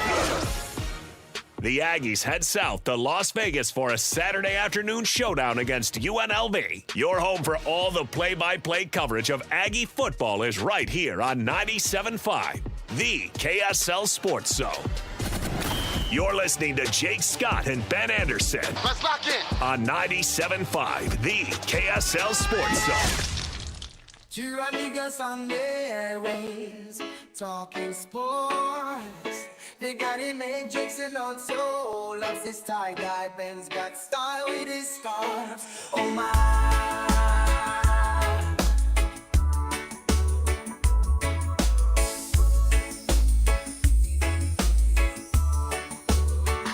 Jacob Ben, 97.5, the KSL Sports Zone. Nominate the U Sports volunteer you know for the Hercules Hero of the Week. Submit your nomination at kslsports.com/contest and listen every Thursday to JJ and Alex for the winner. Help us celebrate the efforts of those volunteers making an impact with the Hercules Hero of the Week, sponsored by Hercules First Federal Credit Union and Beehive Meals. Also, our friends at Kenny J's make this Thanksgiving unforgettable with Kenny J's Barbecue. Skip the stress and bring home slow smoked perfection. Pre-order your Thanksgiving meal today. Text 801-230-5396 and come eat with JJ and Alex coming up tomorrow from 3 to 6. Kenny J's at the District. Apple, according to Paul Tenorio, is discontinuing its MLS Season Pass subscription service starting next season and will make matches available to all Apple TV subscribers for no additional fee. They aren't doing this because they're trying to be nice to the MLS fans. They lost money by putting it behind an added fee that, serious guess, I don't see, there's no number here, and nor would they ever disclose this. Somebody might be able to get it, but they've never disclosed it. How many people do you think seriously paid an extra fee through Apple TV, which isn't exclusive, but because you can get it on a Roku or an Apple TV device, but how many people do you think actually bought this subscription to watch MLS games? 10 Lionel Messi fans. Like, do you think it was 100,000? I don't know. I honestly don't have perspective on... I bet it's less than 100,000, by far. Yeah. In fact, I wouldn't be surprised if it was half of that. Listen, I do not care for the mouse, but the mouse has value. And when you're Major League Soccer, you need your product in front of as many people as humanly possible. As often as possible. And so maybe the mouse wasn't going to kick you the dough that Apple was going to kick you, but you can't grow your game if people can't see it. It is not the 70s anymore where the gate is the only thing that matters. You have to get in front of people. We've talked about this a number of times, Ben. I think the smartest thing Ryan Smith has done with the Jazz when the regional sports network deal was falling apart across the country was Ryan, instead of airing on, how are we going to save that revenue? He said, well, screw it. We'll figure it out, but let's get it out. Let's get it out. Let's get it back on K-Jazz. Let's get it back on the Rabbit Ears. Let's get it out there. Everywhere is, that's how you grow. And Major League Soccer made a huge, huge mistake going with Apple. I mean, getting off people's televisions, let alone putting it behind an additional paywall. Listen, I get it. Sports is going to streaming. I understand. Yeah. But you're not the one who needs to pioneer that effort. You're not. I can't imagine MLS, and it's a bad sign if it was. I'll be curious. We could probably talk to some people. But do we think MLS was in such a bad spot that they had to take the most money available regardless of the platform? No, it seems like that's what that's at least how they acted, right? You took somebody who was going to mean less eyeballs for a subscription service, which makes you inherently very niche. And Apple's subscription service, especially an add-on on top of what you already have to have Apple, is a bad sign. That's not, I get ESPN because I subscribe to cable, or I get ESPN because I have YouTube TV or Fubo or whatever it is that you watch your sports on. No, this is another further step. You're asking people to follow you when, the best thing they could do is probably accidentally be on TV. I think it's just it's just dumb and short-sighted. We see people do it all the time. And Apple's offering us this, and we've got Messi now, so people are going to flock to it because they love their product. Does not mean that everybody loves their product. And how you grow your product, even if it is a good one, is by having people experience it. The Clippers of all teams went to a subscription service because they're like, our what word am I looking for here? Whatever. Our millions of fans are going to flock to subscribe to this thing. And you realize, not only do we not have millions of fans, the ones we do have aren't willing to jump through that hoop and are just going to go watch something else. By the way, just Googling it real quick, the MLS package had 2 million subscribers by the end of 2023. Oh, wow. Okay, that's way more than I thought. According to the Sports Business Journal. But a large number of that includes subscriptions that were given out for free. Doesn't know what. So it hasn't grown. That likely. statistic doesn't list how many of those subscriptions were free, but it says that is including free and. Because there are deals like, you have a Samsung phone, and when you buy a Samsung phone, you get a year's worth of a subscription. Yeah. So that's interesting. No, that's a good point. If the Pac-12 had survived and Klyavkov had chosen to go with Apple, it would be a huge disaster. Mm-hmm. Because you're telling me that the conference where no one wants to watch it anyway is the conference that is going to pioneer the dive into streaming only. Okay. How's that going to go? Yep. Same way it went for Major League Soccer. They got greedy. They wanted to get the money up front. They're not there yet as a league. No offense to Major League Soccer. No, they're clearly not there. They're not. League. Yeah. Because they were bent because for years ESPN got their product for free. And they felt like they had a chance to cash in on the TV deal because they're looking at the NBA, and they're looking at the NFL, and they're saying, we deserve this big payday. And it was a terrible move. Yeah. We'll see. I'll be curious how this, again, you scare people off, and people don't. The hardest thing to do is to become a part of somebody's routine. Yep. That's the goal. You become a part of somebody's routine. You become a benchmark for them. And they will go back to you over and over and over because you have worked your way in. It's why the NBA can't go to playing in the summers when everyone thinks that's a good idea. It's not part of anybody's routine. You've got to stay going up head-to-head against football. I know that's not ideal, but NBA in the winter is a part of people's routine. And when you try to shake it up like they had to during COVID, nobody watched. Even if it was on and available and free and the only thing going, nobody watched because it's not a part of people's routine. So taking them off of ESPN where people had casual viewers... And making them go find it, not just on Apple TV, but beyond in a different subscription, you weren't going to get those people. Or regional television, which they packaged everything and sold it to Apple. So KSL or whatever used to air the games. Oh, you used to have it on the app. Yeah, used to have it on the app. Now you can't get that. They shuttered all of that and put it all into one, and you have to get Apple. Yeah. So casual me flipping back from my Law & Order channel, I can't watch RSL. Yeah. All right. Good talk, Ben. We'll talk to everybody tomorrow. Hans and Scotty are coming up next. Thanks, Christian. 97.5, the KSL Sports Zone. Whether you're stuck in the office, I believe you have my stapler, in your car, or at your in-laws. You want a piece of me? You bet I do. The Zone is with you every step of the way. Download the KSL Sports app to get live streaming of your favorite shows and access to all the latest updates on your favorite teams. Your home for the best coverage of the Utes, Cougars, Jazz, and Mammoth is on air, online, and on the KSL Sports app. This is 97.5, the KSL Sports Zone. Hey, Utah County golfers, the Back Nine Indoor Golf Lounge in Orem is now open right across from Costco. It's your new go-to for golf, games, and good times. Become a founding member today for just $25 down and lock in their biggest discounts for life. And Back Nine will donate $50 to a high school golf team of your choice. Experience 4 full-swing simulator bays with comfy seating, 75-inch TVs, and 4D massage chairs. Perfect for date nights, parties, and corporate events. Plus 2 putting greens, an Xbox gaming lounge, free drinks, and Wi-Fi. Trained like the pros with secure 24/7 access so you can play in leagues and tournaments on your schedule. With locations in Pleasant View, Murray, Lehigh, American Fork, Spanish Fork, Cedar City, and St. George, there's a Back Nine near you. A Back Nine membership makes the perfect gift for the golfer in your life. They'll thank you all year long, whether you're golfing with them or relaxing in the massage chair. Sign up for a free demo at theback9golf.com.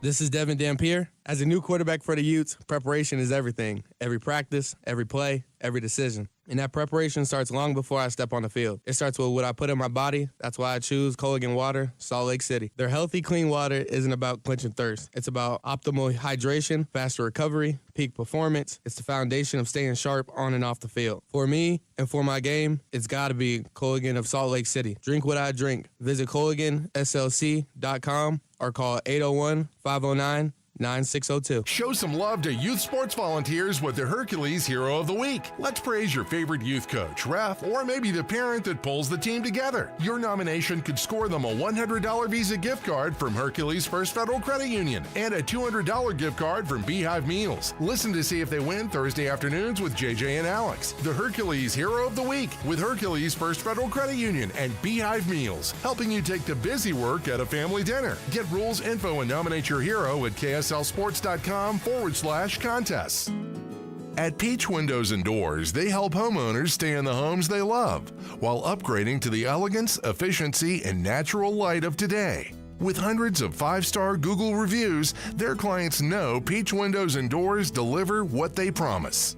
I wanted to replace standard-size French doors with a large custom sliding door. The update required checking a weight-bearing wall. Plus, I wanted a couple of different styles of windows. The new sliding door created a much brighter and open look. Peach was so helpful along the way with recommendations and ideas, and the installers were efficient and respectful of my space. I was thrilled with Peach Windows and Doors. Give your $1 million home the $1 million feel it deserves. Don't wait on that someday project. Visit Peach Windows and Doors Salt Lake Showroom. Schedule a free in-home visit. You can also explore at peachwindowsanddoors.com or just call them at 801-566-1255. Peach Windows and Doors, where amazing home transformations begin. Hey, it's SLC Fat Loss with huge news. We're having our biggest deal of the year. Over $400 off now through December 31st. We know how hard it is to stay on track during the holidays. Most people without a plan gain 5 to 10 holiday pounds. But this year, you could do the opposite and lose 10 to 20% in just 60 days and still enjoy those special holiday meals. This plan works because it helps reset your metabolism and hunger hormones. Claim your free consultation at slcfatloss.com. I found the exact program that works for me. Alex here, JJ and I have been on this program for more than a year. I've dropped 65 pounds, but more importantly, I've kept it off during that full year. JJ here. I lost 40 pounds in 60 days, and a year later, I'm keeping the weight off. Go to slcfatloss.com. Do it before, during, or after the holidays, in person or virtually from anywhere you live. Free consultation at slcfatloss.com. That's slcfatloss.com. But hurry, limited spots available. Trust us, you'll thank yourself come the new year. Results may vary. Broadcasting from the Mountain Home Services Studio, this is 97.5 KZNS FM Colville, 1280 KZNS AM Salt Lake City, and 102.7 KSL FM HD2 Salt Lake City Midvale. This is 97.5, the KSL Sports Zone. The noon hour is here. Check it out. And you're locked on to Utah's highest rated, most listened to sports radio station. It's my station. It's my station. This is Hans Olsen and Scotty G on 97.5, the KSL Sports Zone.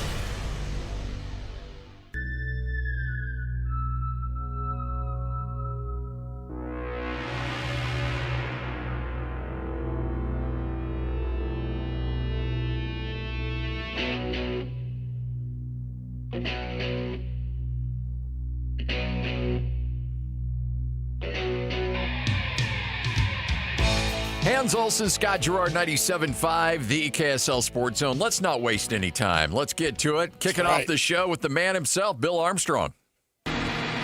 It's time to hear from the general manager of the Utah Mammoth, Bill Armstrong, on your exclusive home of the Utah Mammoth, 97.5, the KSL Sports Zone.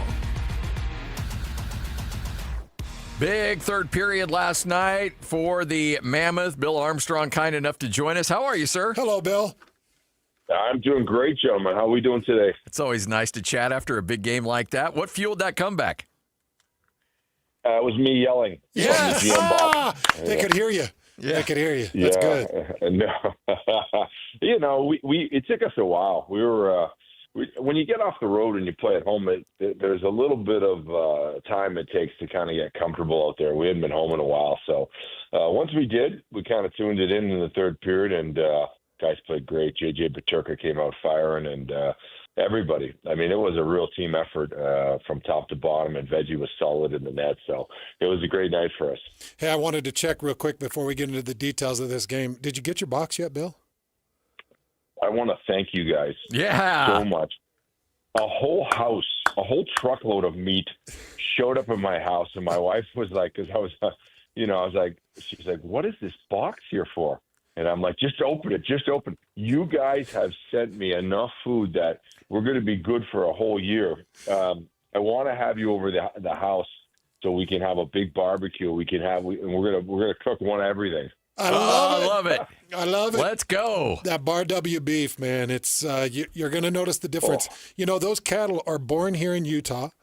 They're processed in a plant. It's a state-of-the-art plant in Nephi, Utah. And it's Scotty and I's favorite. By the way, Bill, we've eaten a lot of beef in our life. We consume a lot of beef, yes. We were both born and raised in Idaho, so we know the beef. I can't wait, gentlemen. It's going to be a huge dinner at the Armstrong House. We're going to be excited to have you, and we're going to try a little bit of everything. We're going to get our cooks from the team to come in and cook it. It's going to be awesome. Oh, wow. This is going to be a party. Yeah. All right, we got a lot to get to here. I want to start with J.J. Paterka, Bill, because I just think that this one meant something to him. He goes 2-0 against his former team, one on the road, one at home, scores 2 points last night. Just talk about his performance as he moved into the second.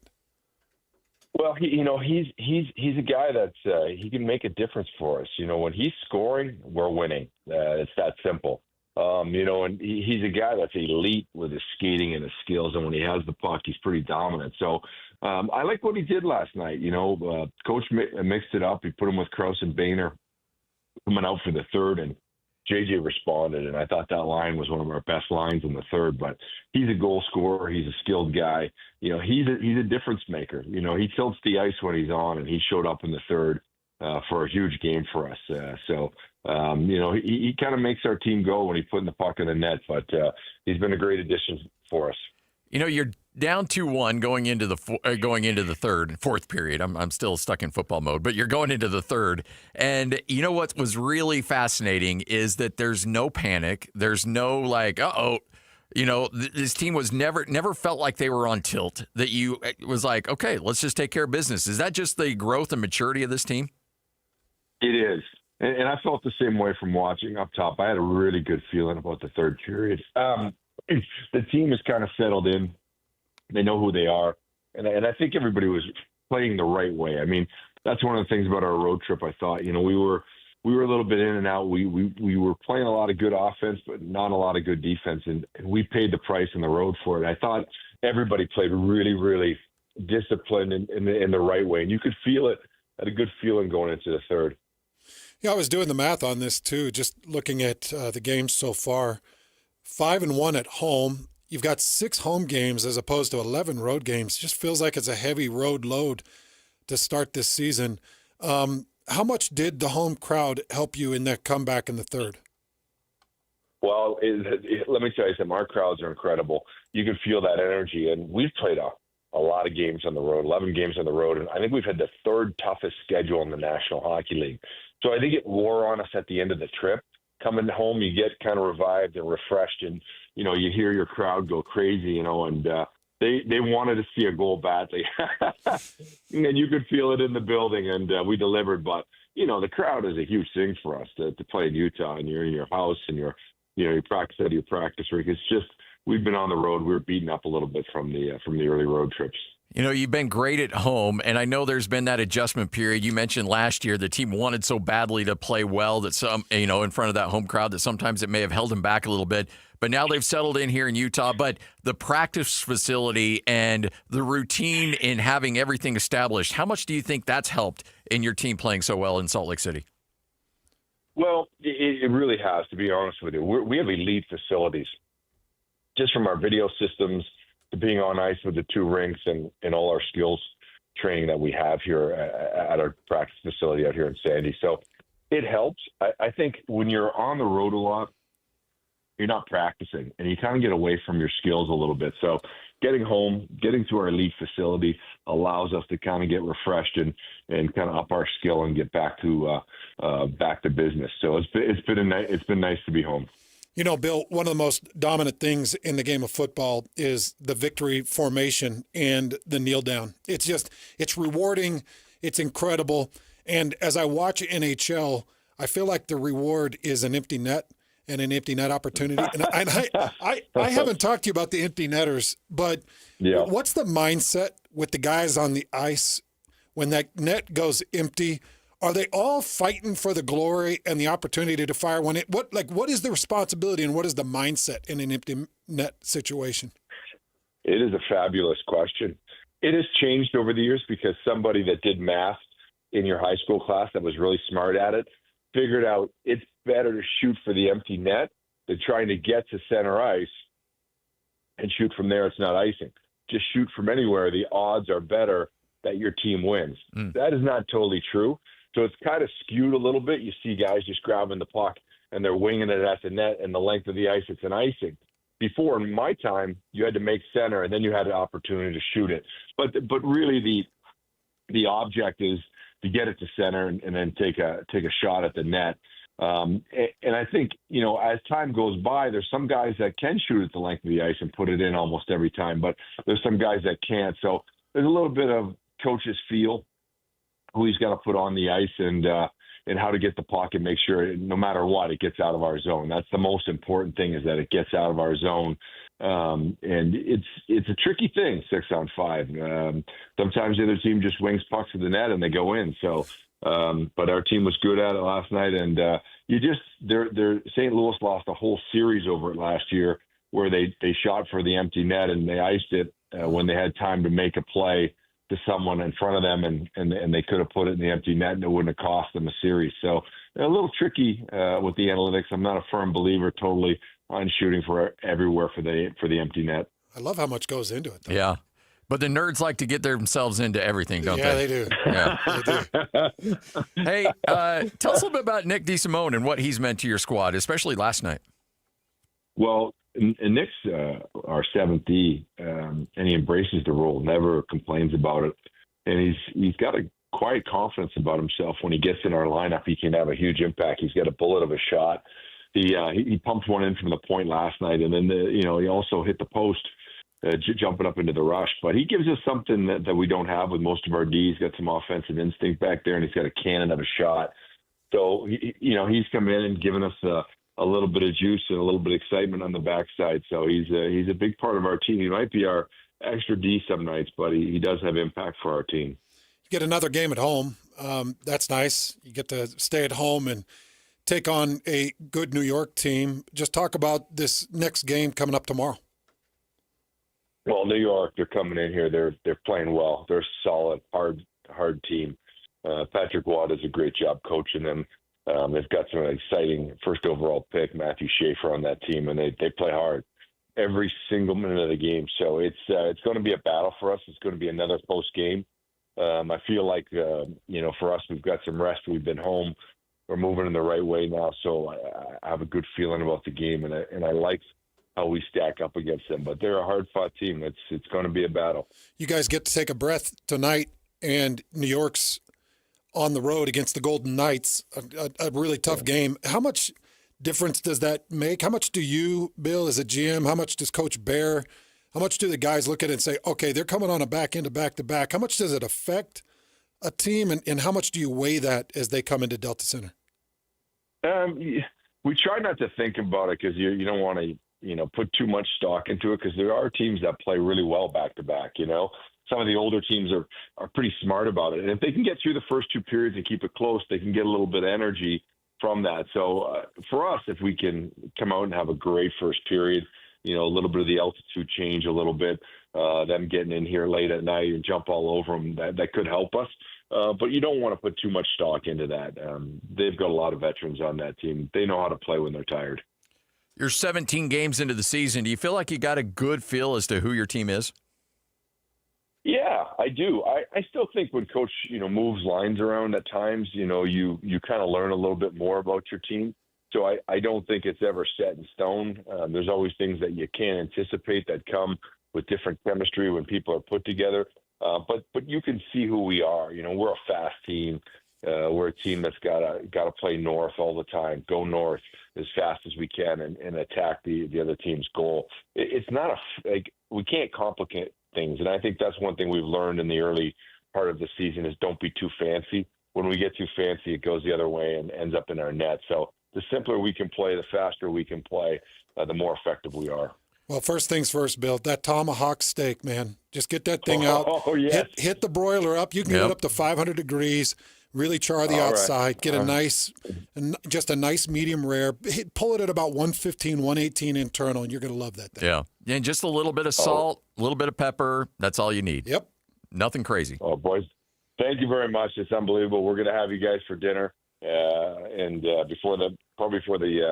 before Christmas, we're going to have you over, but it's going to be big. I can't wait to eat some beef with you. Can't wait to do it. Thanks, Bill. There he is. Bill Armstrong on his way to practice, too, as the Utah Mammoth get the win, trailing 2-1 going into the third frame, and they put up a 4 spot and some empty netters, too. Yeah, they went 5 straight. Yeah. Down 2-0, and they put up 5 straight. Pretty impressive performance. And I was listening to the Buffalo broadcast. Yeah. And did you hear it? I actually retweeted. I think I retweeted the sound of it.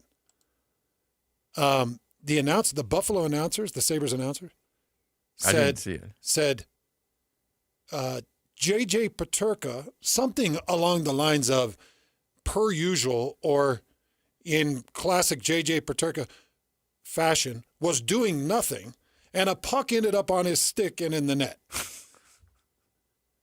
Yeah, have you heard this, Lloyd? Let's see if you tweeted it out. Yeah, I did. Let's see if you can find it and play that audio. I got to hear this. I'm going to send this over to Lloyd. I was pretty shocked, and I actually retweeted it with kind of a bit of a jab because J.J. Peterka put up 2 points, and as I mentioned to Bill, went 2-0 against his former team. He's got his payback, and that's exactly what you want. You know what? Broadcasters can sometimes get a little cranky, get a little upset. Here he is, the call. Vintage J.J. Peterka not doing anything, and then all of a sudden finding the puck, getting in that shooting lane, and this is what the guy does best, is shoot the puck, and he battled off a couple of guys there, Krebs and Mallon. Vintage J.J. Peterka. Vintage J.J. Peterka not doing anything, and then all of a sudden finding the puck and getting it. It's like, geez, man. So, you know, one thing I've learned about this whole hockey thing, we just naturally assume Canadians were very nice and polite. No, they got it. They got a nasty edge to them. Oh, bro. They got a nasty edge. Oh, bro. That you just don't mess with NHL fans. No. I was hesitant to retweet this. I retweeted it, and I said, vintage J.J. Peterka scoring 2 points and 2 wins on his old team. 1 in Buffalo, 1 on his home ice. Peterka's 6th in points in the Utah roster and is only improving. He's only 23 years old. Yeah. Doing a ton more than, quote, unquote, nothing.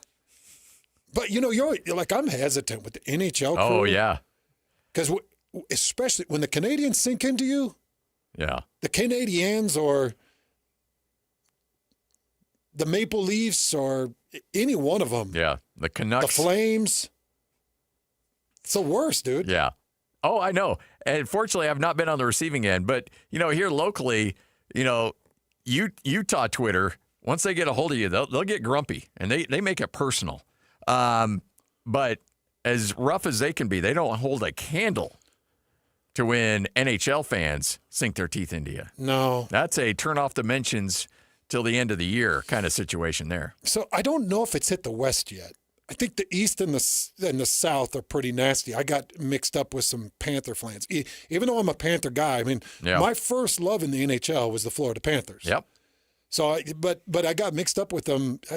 It was the beginning parts of year one, and 15 or 20 different responses. They were nasty. It's like, oh, I'm done. Yeah. I'm not going to mess with this crew. I don't know if the West has got it yet. No. I haven't seen it with the Avalanche. I haven't seen it with the Knights. Night fans can get a little salty, but I haven't seen anything. Now, you're still getting right up there north, but Vancouver fans can be a little testy. But so everybody understands kind of how this works. It's not the same as the NBA. NBA goes off win-loss record. Yes. NHL puts together a point system. Mm-hmm. And you get a certain amount of points per win. You get a certain amount of points per OT loss. It's a point system. And your top point scorers are the ones that are taken into the postseason. And right now, the Utah Mammoth are tied for third place in the Central Division in the Western Conference at 20 points. Yep. And, we talk about how many points it takes. It's going to take 90-plus points.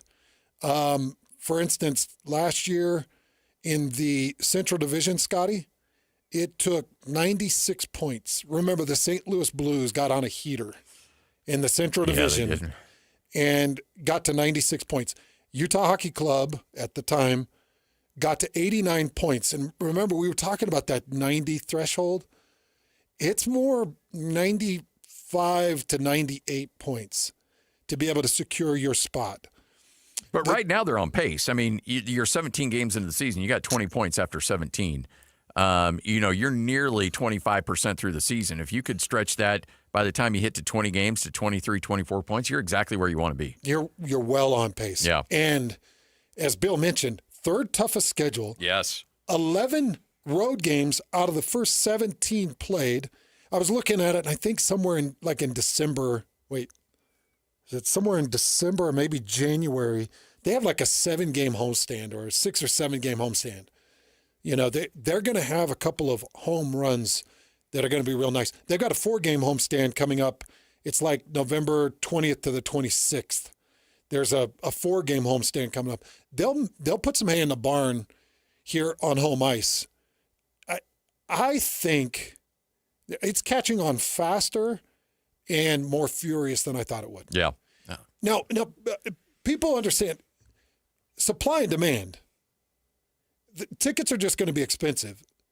The more this team competes, the more expensive it's going to get. Mm-hmm. And you can complain about the expense, but understand it is, I think it's the biggest show in town right now. Now Ace Bailey's coming around, and Ace Bailey is going to be spectacular. And, I know we're in the middle of football, and you got great things going on in football. There's no doubt about it. But as far as professional sports, I think it's the biggest show in town. I look, and we've talked about this a little bit. I think that this is still very much a Jazz town, but that Jazz fandom is a little bit in hibernation. It's in hibernation. Yeah. And so while the Jazz are hibernating, so to speak, I think people are testing out the Mammoth, and they're getting very much falling in love with this team. And I know this is a very poor sample size, but you and I get hit up for tickets all the time. And, some people I try to help out, and some I'm like, I haven't talked to you since junior high. Go away. But I don't know about you, but I'm getting hit up way more for Mammoth tickets than I am Jazz tickets right now. Oh, yeah. Yeah. Oh, yeah, for sure. People want to go see the NHL. They want to go see the ice. They want to go see the action. There's no doubt. And by the way, Hans and I don't really have that good of access to tickets. No. Like as in none. Yeah. So don't ask. Yeah. Because it's none. Now Lloyd. Yeah. Now, if you're an old friend of Lloyd, he does have access. He's the boss man. Yeah. But you're right about the NBA fans. They're just in hibernation. And when Ace Bailey explodes and this team becomes a playoff team, they'll be back. I think the Jazz are one major move away from being a postseason team and two major moves and a little bit of growth and development from being a postseason contender. Yeah. And I'm not talking about a contender.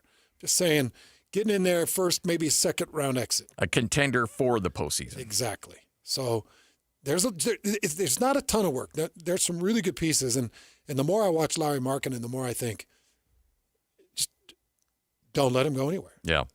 We had a great conversation with Austin Ainge yesterday, and I asked him about, you've got a cache of picks, you've got assets. When do you feel like that's going to burn a hole in your pocket? How hard is it to be patient?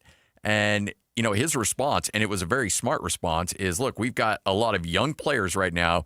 we want to see what we have. You don't want to give up on a guy too soon or have him be a part of a 3-team trade that is just there to make the salary cap work. He goes to another team and boom, he blows up. You don't want to give away Shai Gilgeous-Alexander. Like, you just don't want to be that team that accidentally gives up a superstar in the infancy of his career. And so I think that they want to be very careful. They want to spend a lot of time really trying to figure out who they have. And you know what? They'll take their time. They'll really take time to evaluate, see what they have, and then proceed from there. Now, what's the timeline on that? I don't know. It's a good question. When do you feel like you have a good grasp on who these rookies and who these second and third year players are?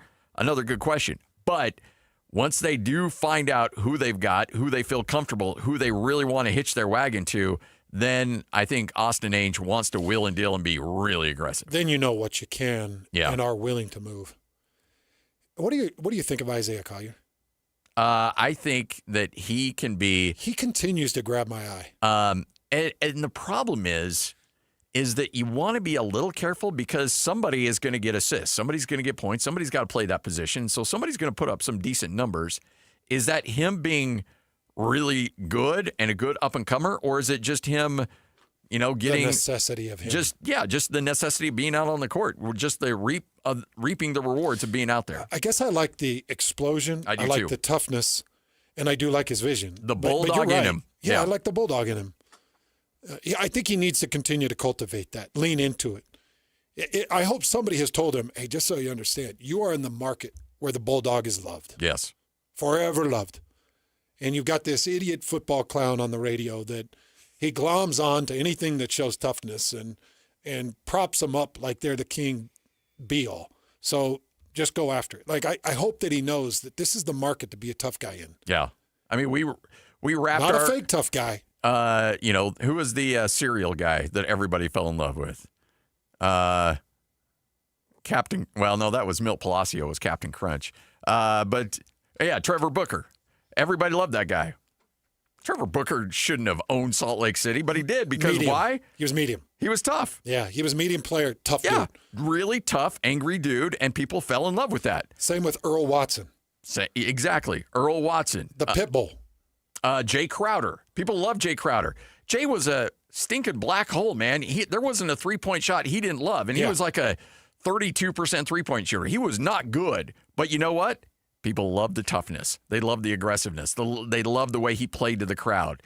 Jay Crowder could walk into Salt Lake City and never have to buy a mill the rest of his life. Paul Millsap went from a second rounder to everybody's most beloved. Yeah. Just off toughness. And so when I watch Collier, I'm like, that's my guy. Take a hard fall, take a hard hit, take a hard charge, pop up off the court, get into the chest and the face of the player, and continue to push. And give me those dogged assists. Give me those drives through the lane. Give me the pocket power that he shows, and I really like him. There is one litmus test that you and I both go by. If you receive or if a teammate receives a wet willy from a player, how do you respond? Yeah, it's a big one. Do you just shake it off and just stand at the free throw line? Do you see your teammate and you don't go and start to shove a dude around a little bit and just let him take it?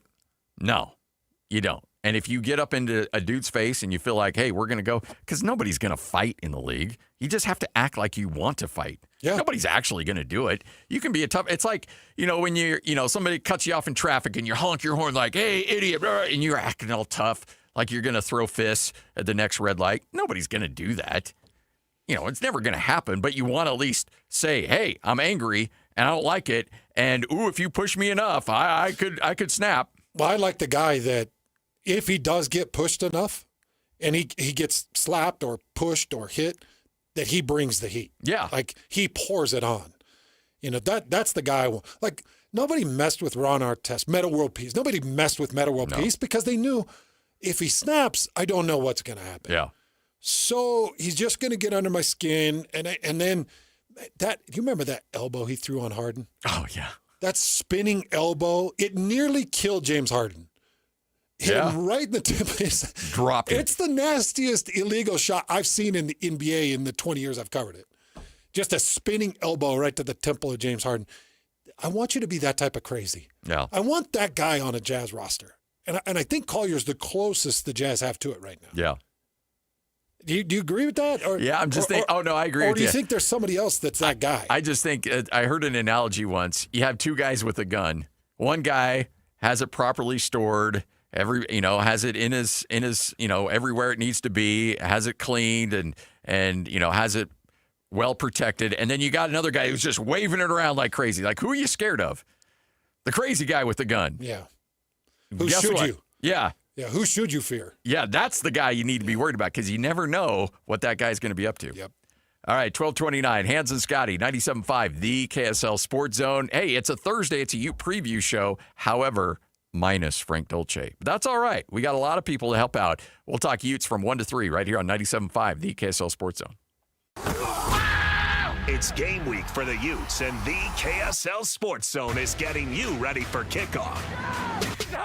After a much-needed week off, Kyle Whittingham and the Utes get set for the final 3 games of the season, starting with a trip to Waco for a battle against Baylor. Listen all week long for the best coverage of Utah football. Then catch college football Saturday game day at 10 a.m. with the postgame show immediately following the game on KSLSports.com. Let's go then. Let's go, baby. Your home for the best coverage of Utah football is live on air, online, and on the KSL Sports app. This is 97.5, the KSL Sports Zone. You gave years, maybe decades to your job. You showed up, worked hard, and planned for retirement. But now, the company's changed. Or maybe you've taken a buyout or been forced into early retirement. So, what happens next? I'm Jeff Jr., founder of Trajan Wealth. And if you've built up a 401k or thrift savings plan, now is the time to ask, is that money really working for you? Many workplace retirement plans offer limited options and even less guidance. At Trajan Wealth, we help people just like you roll over their accounts into IRAs with more flexibility and personalized investment strategies built around your goals. For households with $500,000 or more, let us build you a personalized plan. We operate on veteran values, service, trust, and doing what's right. Your next chapter starts now. Call Trajan today, 801-210-6800. That's 801-210-6800. Advisory services offered through Trajan Wealth, LLC, an SEC-registered investment advisor. See website for details. Tim Jr. here from RGS Exteriors. Did you know that we offer 3 distinct styles of gutter protection? Each one meant to handle a specific leaf problem. You might not even know there are different styles of gutter protection, but there are. And if you pick the wrong one, it could be a huge waste of money. Now, the big gutter guard companies won't tell you this. They try to sell you a one-size-fits-all gutter guard. And it could be completely wrong for the amount and types of trees and leaves you have. Not RGS Exteriors. We understand which kind of leaf problem needs which kind of gutter guard. We'll do an in-depth evaluation to assess the types, locations, and numbers of trees in your yard. Based on that data, we match your home to the right gutter guard. So don't risk wasting money on the wrong gutter protection. For a free evaluation and estimate, call RGS Exteriors at 801-280-3110 or visit rgsexteriors.com. That's 801-280-3110 or rgsexteriors.com. It's that time again. The Reams Boots and Jeans semi-annual work boot and outdoor clothing sale. Right now is the perfect time to save money and get the boots and clothing you need for cooler weather ahead. With the change of seasons, it's time to gear up. And Reams has the absolute best prices on the brands you know and trust. Save big on Ariat, Justin, Tony Lama, Georgia, and Timberland Pro Boots. Built tough for the work you do every day. And that's not all. Stock up and save on Carhartt brand jackets, hoodies, bibs, pants, and vests. Whether you're working hard or heading outdoors, Reams has you covered from head to toe. Reams Boots and Jeans, Utah's largest boot dealer. Come in today for the best selection and the best prices on the boots and clothing you need. Look great, feel great, and save money. Reams Boots and Jeans, Utah family owned and operated for over 80 years. Reams Boots and Jeans.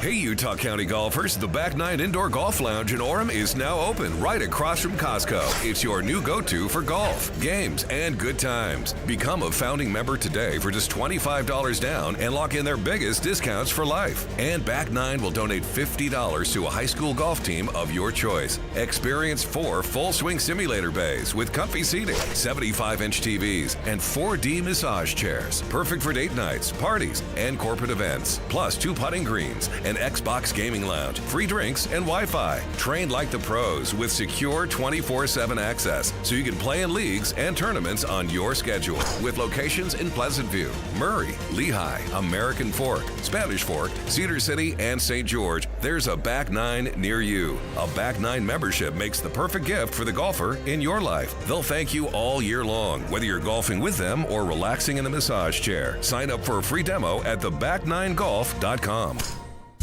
This is your Cougars at 30 update.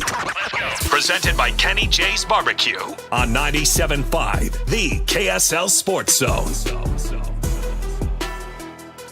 BYU coming off their first loss of the season, 8-1 on the year. But a tough loss at Texas Tech. Has it altered the confidence of this team? Well, Bear Bachmeier's got an answer for you. We've earned the right to play with confidence and swagger, and so when we step in between lines, we carry that confidence. There you go. Kids ready to go. Hey, this update brought to you by Kenny J's Barbecue. Thanksgiving's coming up. You don't want to deal with the turkey. You always screw it up. It's rubbery. It's dry. Blech. Well, guess what? Kenny J's Barbecue can cook that turkey for you. Smoked to perfection. Pre-order that Thanksgiving turkey today. 801-230-5396. That's 801-230-5396. Text that number right now and say, hey, Kenny, I need my turkey.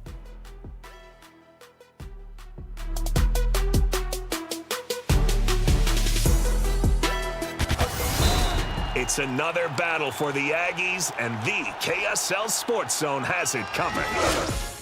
The Aggies head south to Las Vegas for a Saturday afternoon showdown against UNLV. Your home for all the play-by-play coverage of Aggie football is right here on 97.5, the KSL Sports Zone.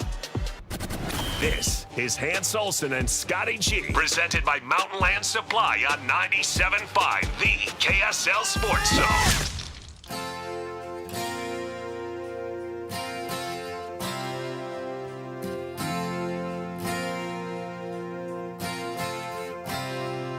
She's a good girl, loves her mama, loves Jesus, in America too.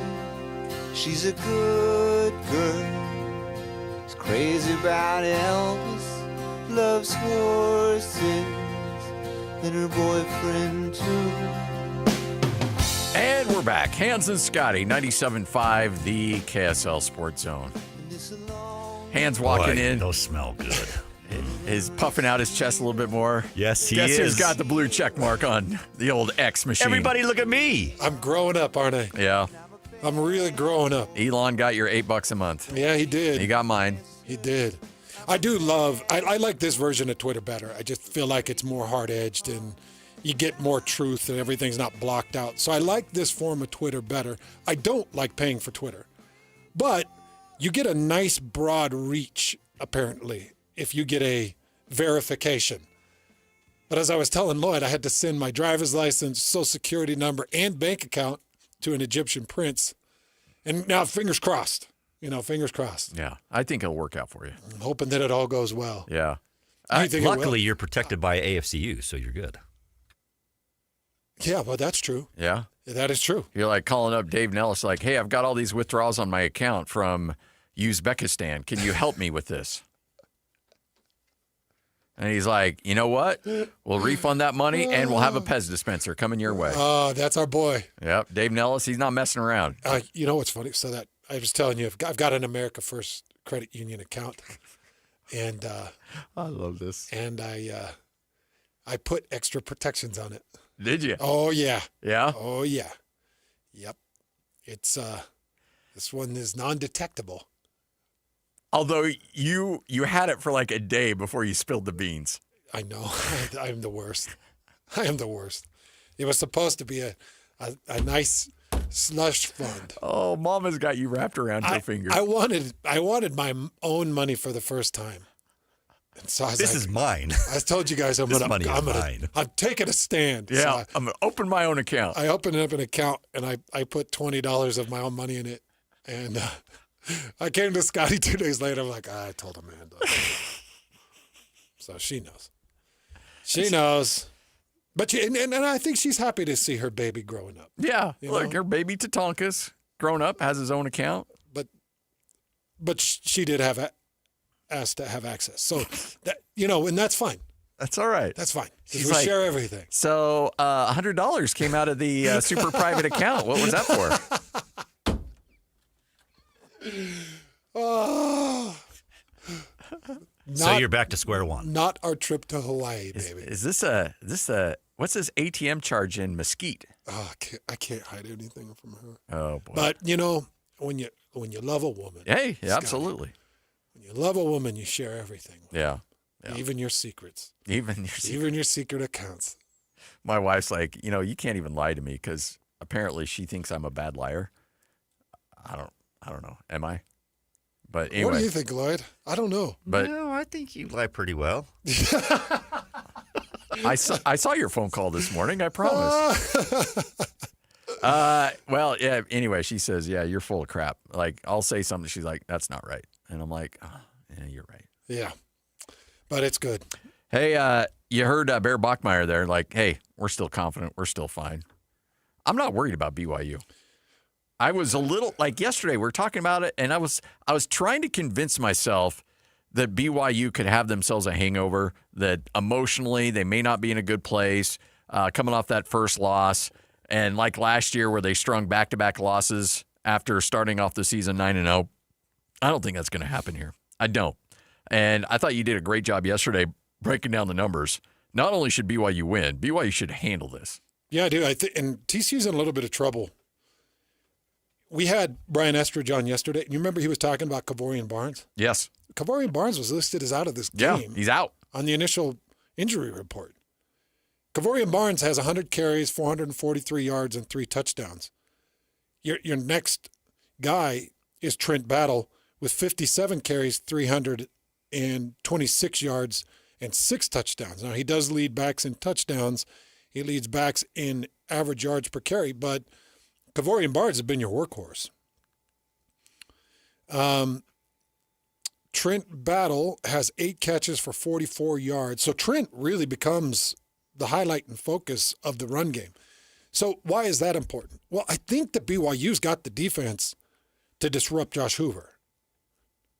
I think that they've got the defense that can run some pretty nice coverages against Eric McAllister, their leading receiver, who's one of the best in the Big 12. He's fantastic.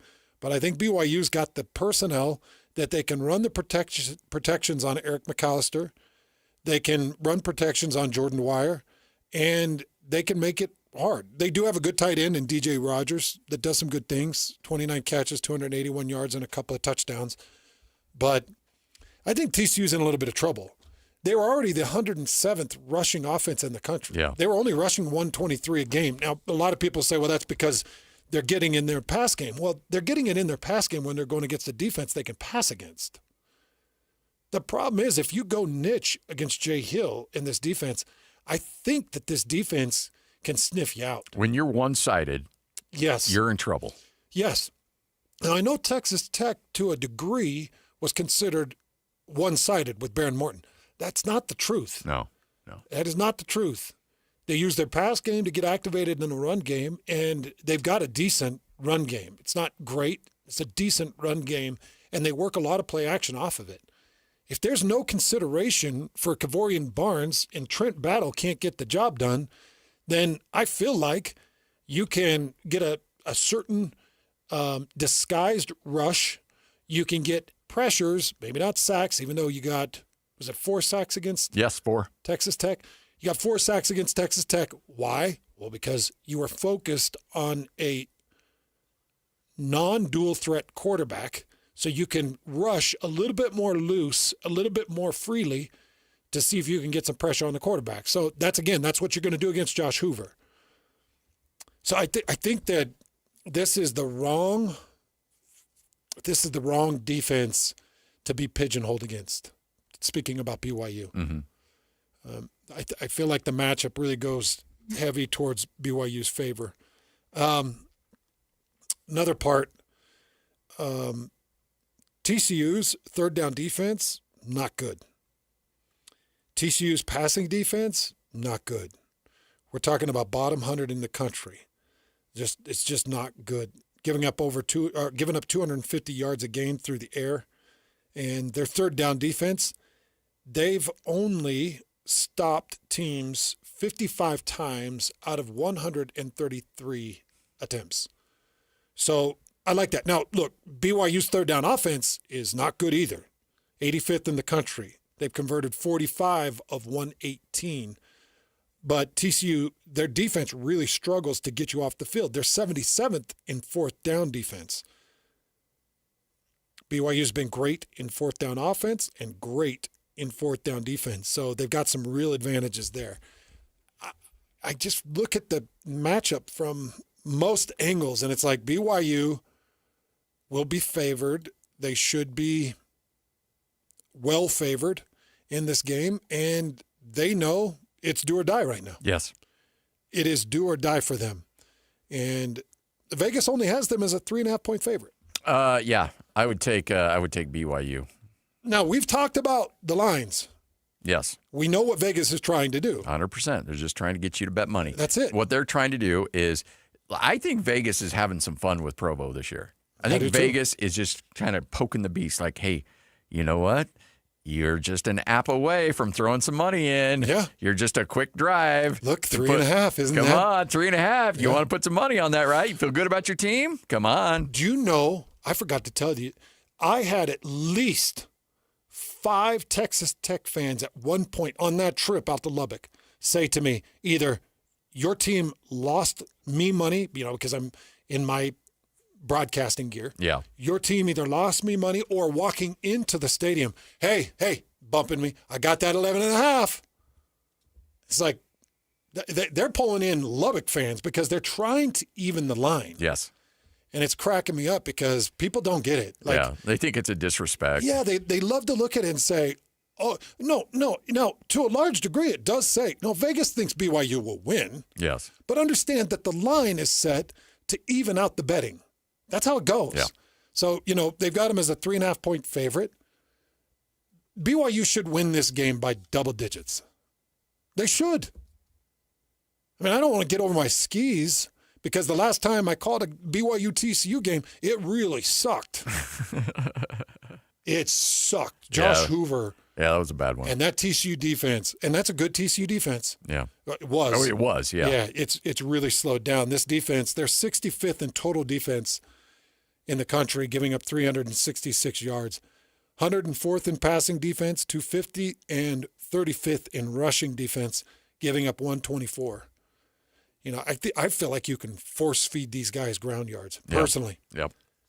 All right, Hans and Scotty, what you may have missed coming up next, and then all Utah all the time. No Frank Dolce, but that's all right. Josh Furlong will join us for the first time coming up later today from KSL.com, so we'll have a chance to chat with him, Ute Insider as well. It's all right here on 97.5, the KSL Sports Zone. This is Jay Scott and Ben Anderson.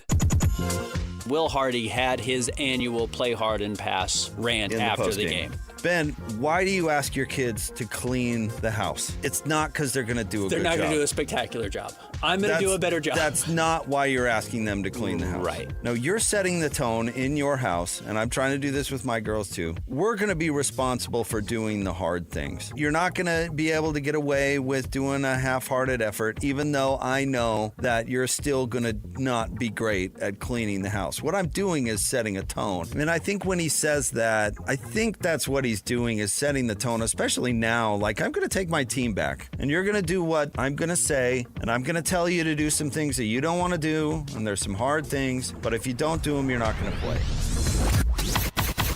Catch Jake and Ben weekdays from 10 to noon on 97.5, the KSL Sports Zone. Well, Scotty and I were just talking about American First Credit Union. our good friend Dave Nellis, and all the amazing things that they can do for you. Love working with these guys. I did just recently go in. I opened up an account. I took a big boy step. I wanted my own account with my own little debit card. So I went in and I said, I would like the $100 for the opening account. And they said, you've been a member here for 16 years. Sorry, we can't do that. That's fine. But new members, if you aren't a member of America First Credit Union, they're going to put $100 right into your account. And if you're looking at juveniles, bring them in and they'll put in $50 just for those kids. Get an account started and opened today. They've got great debit card banking. They've got accessible places, great locations, 116 branches now for America First Credit Union. Makes it really simple to get in and get your banking done. Oh, and by the way, if you need any lending, anything from a HELOC to a mortgage to a small auto loan, they're going to help you out with all that lending as well. Man, they help with a smile. Truly love the people of America First Credit Union. Always got their back. Got Dave Nellis's back, and they've got yours too. They love the community. Find them at americafirst.com. Do you snore at night? You could be suffering from sleep apnea, a serious medical condition. Be one of the first 25 people to call Sound Sleep Medical and receive a free sleep consultation, normally a $200 value. Sound Sleep Medical uses a custom-fitted oral appliance instead of a cumbersome CPAP machine to treat sleep apnea. Most insurance companies and Medicare cover oral appliance therapy. To learn more, call 801-285-9731 or visit soundsleepmedical.com. Ready for unbeatable deals? At Tim Daly Nissan Southtown. Drive home a new Sentra starting at just $19,900. Need more space? Get up to $9,000 off new Pathfinders. Or grab a rugged Frontier for as low as $399 a month. With 99% approval, 0 down, and 90 days until your first payment. There's never been a better time to buy. Plus, every vehicle comes with the Tim Daly Forever Warranty. Only at Tim Daly Nissan Southtown. Taqueria 27, where every taco tells a story. And sometimes it's a hilarious one. Check out taqueria27.com. You'll thank us later. On the go? Don't worry. Locations in downtown SLC, Holiday, Fashion Place Mall, Lehigh, and Eagle Mountain. So if you miss one, there's another waiting to serve you tacos, sizzling fajitas, enchiladas, margaritas like a ninja. Taqueria 27's got Mexican cuisine, including gluten-free, that's so tasty, your mouth will thank you. This holiday season, give your home the gift of smart upgrades with Mountain Home Services. Electric vehicle? Meet your new best friend. A professional EV charger installed from Mountain Home Services. Fast, reliable, and done right the first time. Want to save energy to brighten your space? Ask about LED lighting upgrades, smart switches, and modern lighting controls. Perfect for cozy nights and year-round savings. Serving Utah since 1954, Mountain Home Services was the first to offer upfront pricing with no hidden fees, and every job comes with a 100% satisfaction guarantee. Protect your home and power up your lifestyle with expert electrical services you can trust. Plus, KSL listeners enjoy a discounted price on a fireplace tune-up for just $99. Visit mountainhomeutah.com or call 801-543-2222 to schedule your upgrade today. That's mountainhomeutah.com or 801-543-2222. Mountain Home Services, powering Utah homes since 1954. Don't let the holidays be scary. Western Nut makes corporate gifting turnkey and easy. Custom selections or prepackaged, any size and budget. Stop in or call. Provide a list and they'll do the rest. It's a gift always in good taste. Western Nut. Listen every Monday morning to DJ and PK and Monday afternoon with JJ and Alex for your Chevy Strong Play of the Game. Win great prizes from Rocky Mountain Chevy. 3, 2, 1. This is your Utes at 50 update. 58! Presented by Kenny J's Barbecue on 97.5, the KSL Sports Zone.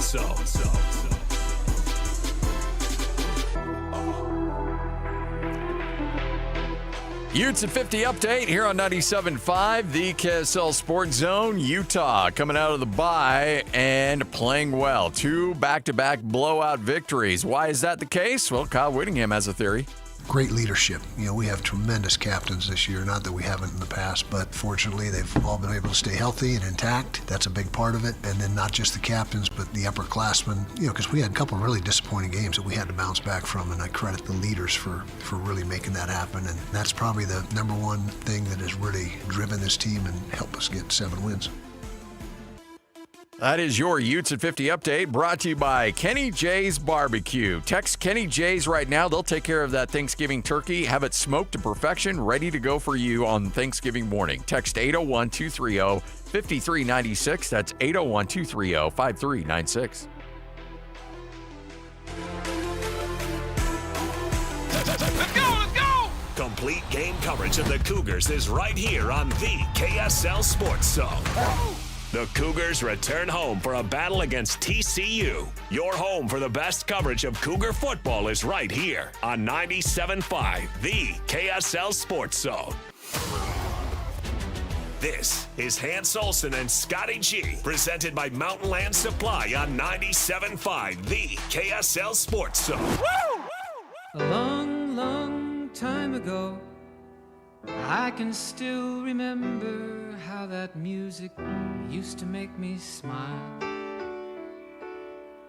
And I knew if I had my chance that I could make those people dance, and maybe they'd be... Hans and Scotty, 97.5, the KSL Sports Zone. We are headed straight away for the clash of the Titans on Saturday. BYU versus UConn. Yes. Number 7 team in the country at BYU versus the number 3 team in the country in UConn. Mm-hmm. And this is the Hall of Fame battle. It's going to be at TD Garden in Boston. Well, that's not really conducive for any team to be a home favorite. Yeah, UConn fans will probably could make that trip fairly easily. I want to know, what do you think of Dan Hurley? Are you a Dan? I mean, it's really hard to deny his success. Great coach. I don't necessarily enjoy him as a person. Hate his antics on the sideline. Hate the way he treats broadcasters. Hate the way he treats officials.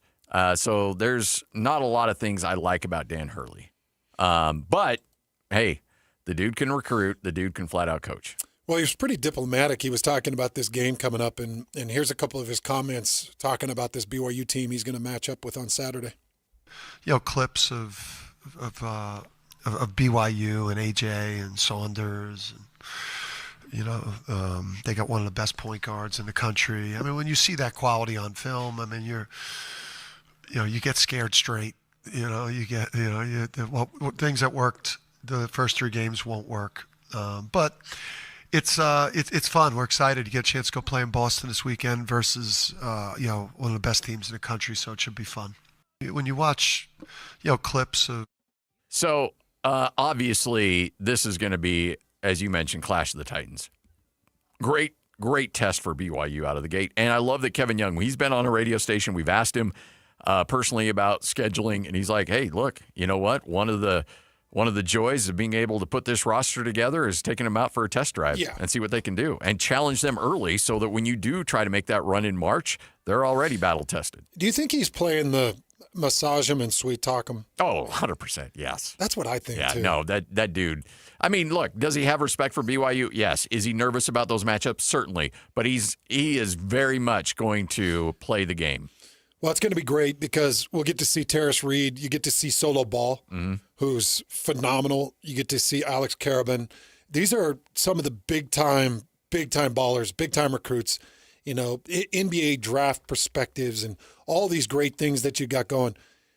Put this BYU team on the court. Let's go, man. Let's test the strength here. Let's see how far Kevin Young has taken this. Let's see how good A.J. DeMonts is when the heat's on him.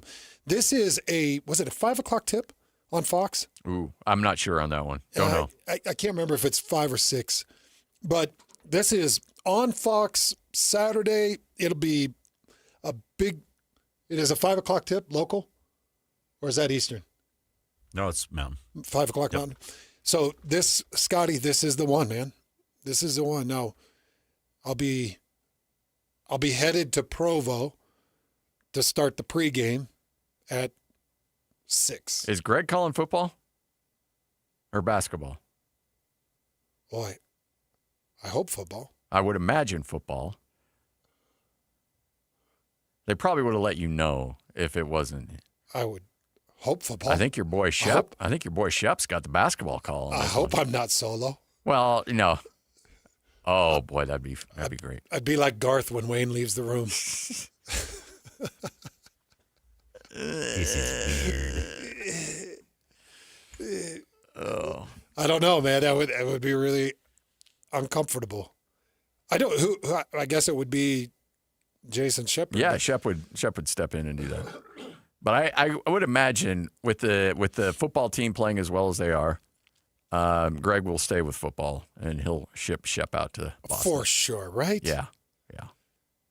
Greg, if you're listening, give me a thumbs up, will you, bud? Ease my troubled mind. Yes. If you don't mind. But, that would be crazy, Lloyd. Because that's how I am. I'd show up in the booth. You just looked at, when Scotty brought that up, you looked at him so concerned, like. How many times have I done this with, like, Scotty's gone? It happened probably 2 or 3 times. You're gone and I forget. You've told me, I forget. And I show up and Lloyd's like, all right, you ready? And I'm like, yeah, Scotty's not here yet. Oh, he's not doing the show. And it's like, what do I do? Oh. How do I proceed? Or when Scotty says, hey, the Cougar Preview Show, it's like, I'm not prepared for a Cougar Preview Show. Wait, what? What are we going to do? Zoinks! Oh, I'm prepared for Mammoth Talk. You were saying you were trying to get one of the Mitches on. It threw me off. Well, we got 4 Mitches? Or we got 5 Mitches? We got a lot of more Mitches. Mitches than I'd like. Yeah. Mitch, please. Come on. We've got a pack full of Mitches. So I never know which Mitch it's going to be. All right, 1 o'clock straight up. Hans and Scotty, this is 97.5, the KSL Sports Zone. Whether you're stuck in the office, I believe you have my stapler, in your car, or at your in-laws. You want a piece of me? You bet I do. The Zone is with you every step of the way. Download the KSL Sports app to get live streaming of your favorite shows and access to all the latest updates on your favorite teams. Your home for the best coverage of the Utes, Cougars, Jazz, and Mammoth is on air, online, and on the KSL Sports app. This is 97.5, the KSL Sports Zone. Beehive Mills. How often have you heard Hans and I talk about it? All right, Thanksgiving's coming up, and that means you're going to have a lot of family in town. Now, the Thanksgiving dinner, guess what? Beehive Mills can help you with that. They've got a Thanksgiving pack that you can have sent right to your house. Go to beehivemills.com. Or if you want to make a great Thanksgiving dinner, that's great. But you've got meals before Thanksgiving and after Thanksgiving. Go to Beehive Mills. When you don't feel like cooking anymore at all, pop into Beehive Mills and you're good to go, Hans. There's so many things you can do. Well, and as Scotty mentioned, pop in a Beehive Mill. Now, you might be thinking of a meal prep and you're like, well, I don't want to chop the chicken and I don't want to have to use it within the first 3 days or the lettuce starts to wilt. Like, that's not how Beehive Mills works. Yeah. Beehive Mills comes prepared, chopped, and packaged in a frozen package. You cut the top off, you put it in the slow cooker. Anybody can do it. Anybody. Yes. You can tell your 7 or 8 year old, hey, go get the package out of the freezer, cut the top off, put it in the slow cooker, put it on high so that we can have dinner in 4 hours. That's how Beehive Mills works. Now, the menu items: pork carnitas, the chicken parmesan, lasagna soup, sweet and sour meatballs, delicious. Creamy chicken tacos, creamy lemon chicken, steak fajitas. The steak fajitas are great. All the original seasonings. These are the types of meals that you just cut off the top, put it in the slow cooker. When you get home, you got that beautiful aroma that rolls out the door. It hits you in the mouth. It hits you in the nose, and you just taste that great goodness. That's Beehive Mills. BeehiveMills.com. Get there now. Use the promo code TheZone. That's going to save you $20. And you sign up the subscription. That's going to give you 10% off as well. So go to BeehiveMills.com. That's BeehiveMills.com. While most jewelry stores outsource their custom work to international manufacturers, Belliston Jewelry is your custom, in-house, full-service jeweler. Besides the obvious tariff issue, what's wrong with outsourcing? You know, like a game of telephone, all of the important details, the essence of your dream ring, are quite literally lost in translation as it's designed in other countries like India and China. Belliston's in-store designers can customize and modify your design right in front of you, cutting any confusion to bring your true design to life. Yeah, absolutely. I plan to wear my ring every day for the rest of my life. I want it right. Let me ask you this. If you choose one of those other guys, but you hate the finished ring, do you think they would remake it to get it just right? Not a chance. At Belliston Jewelry, we work with you in-house every step of the way to ensure it's right the first time. BellistonJewelry.com, across from Weber State in Ogden. Locally made, just for you. And cherished for generations. Is your financial advisor offering you up to a 30% upfront bonus? Or are they promising you up to 10% growth per year, all for your retirement income? If not, then you need to come to Trajan Wealth. I'm Jeff Jr., founder of Trajan Wealth. If you have a plan to retire within the next 10 years, don't wait only to find out it's too late. I've seen hardworking folks like you retire only to be required to go back to work, all because their advisor told them guarantees like these were too good to be true. They're not. That's up to $30,000 upfront or up to $10,000 per year on $100,000, all guaranteed for retirement income. Don't keep working when you're supposed to be retired, and don't let any financial advisor tell you it's too good to be true. Call Trajan today, 801-210-6800. That's 801-210-6800. Annuities not advisory products. DBA Trajan Wealth Insurance Solutions. Additional disclosures at TrajanWealth.com. Turnpike Troubadours are coming to Utah. Picking up barges on a long hot summer day. Well, good Lord. Wild America Tour. Friday, March 27th at Maverick Center. Special guests Charles Wesley Godwin and Buffalo Traffic Jam. Turnpike Troubadours. Gin and smoke and light. On sale this Friday, 10 a.m. through Ticketmaster. Produced by Mammoth.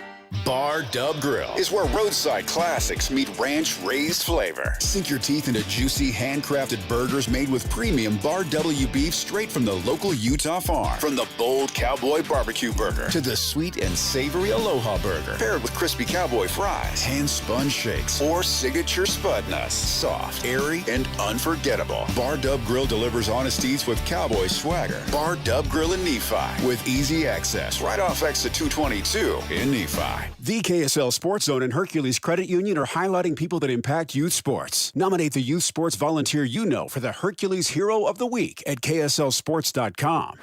Broadcasting from the Mountain Home Services Studio, this is 97.5 KZNS FM Colville, 1280 KZNS AM Salt Lake City, and 102.7 KSL FM HD2 Salt Lake City Midvale. This is 97.5, the KSL Sports Zone. Nobody gets you ready for Utah football more than the KSL Sports Zone. Ready? Kyle Whittingham and the Utes hit the road to Waco for a showdown against Baylor. Your home for the best coverage of Utah football is right here on 97.5, the KSL Sports Zone. This is Hans Olsen and Scotty G, presented by Mountain Land Supply on 97.5, the KSL Sports Zone.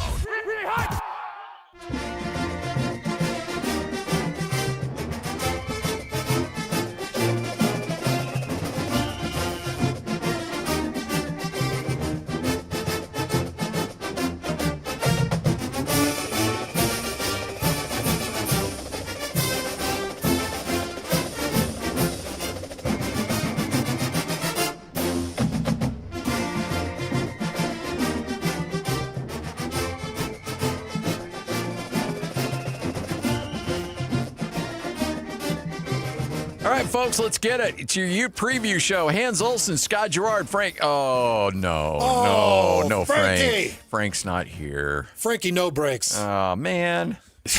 Frankie two-tone. Frankie goes to Hollywood. No. Frankie clean cuticle. Frankie glass eye. Oh, boy. Where you at, homie? What other things bother you about Frank? Was it the Frankie elbow or the tight. fingers or what was it? No, his ankle. His ankle, that's right. Yeah.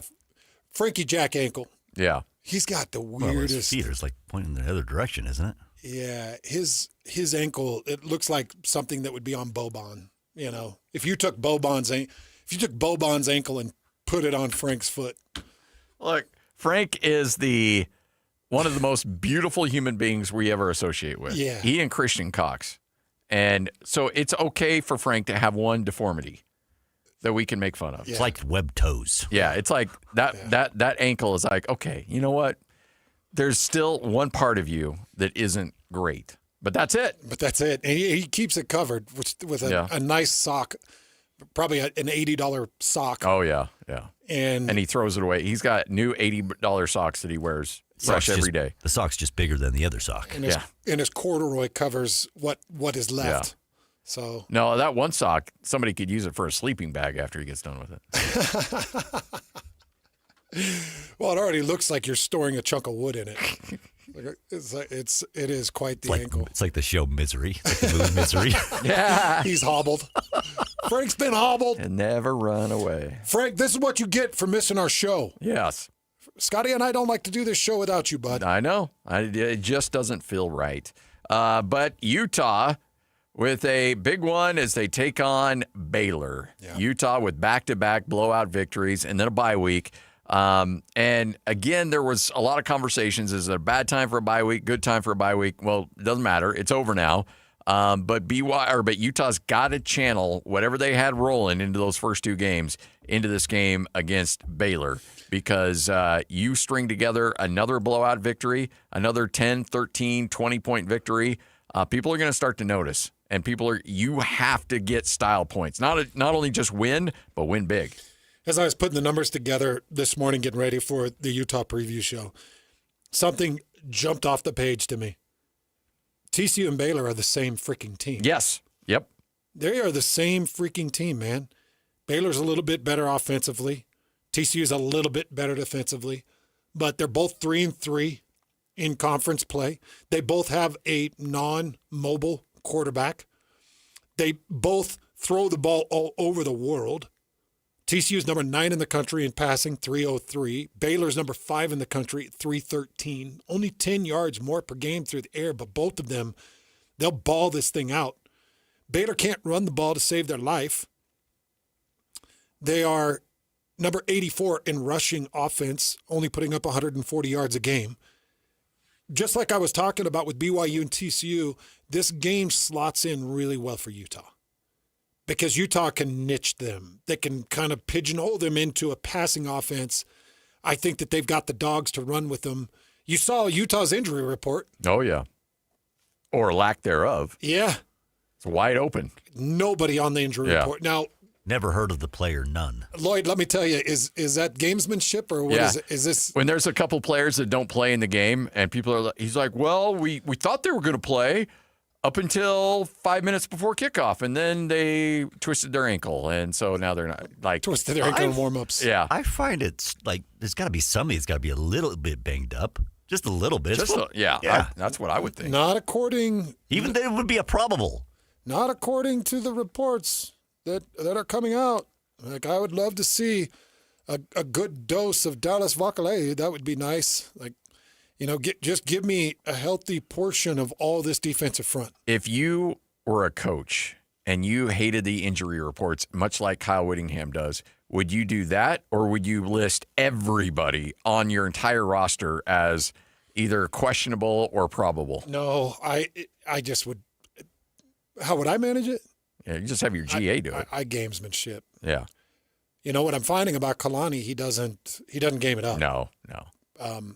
And I don't know how much of it is Kalani and Kyle, or, whatever coach, or how much of it's staff, or who's responsible for even putting out the report. Would that be Paul? Would that be? It's a good question. Keeler McJunkin? Who's responsible for putting out the injury report? Is it the team physician? I don't know. Yeah, I don't know either, man. Like that report, by the way? Is that something that's been a positive for you? Good. Yeah. Good. Yeah. Good. Glad you're getting what you need from it. Good. But I do feel like Utah is the perfect team to match up with Baylor. And Utah's got to get on a plane. They got to go to that place. But I talked about that environment, man. Yeah. It's not a tough environment. It's a great environment. Beautiful environment. Great stadium. Great fans. Yeah, but good money. Not good intimidating. infusion, but just not intimidating. It's not a place that Utah is going to go into and feel the enormity of it and be like, this is a real matchup. Like Texas Tech was awkward, uncomfortable for everybody. It was horrible. Yeah, Baylor's not that way. So I expect Utah to come in and put up a pretty darn good performance. Now, you talked about the momentum coming out of the 2 wins, and you talk about the margin of victory.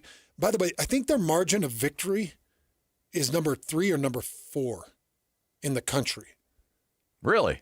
Yeah, Utah's. Oh, Utah. Okay. Utah's margin of victory is number 3 or number 4. Not surprising at all, because their losses. I mean, Texas Tech got them a little bit, but the BYU game was close. And then other than that, when they win, they blow teams out. Yeah, essentially their season-long margin of victory is about 25 points.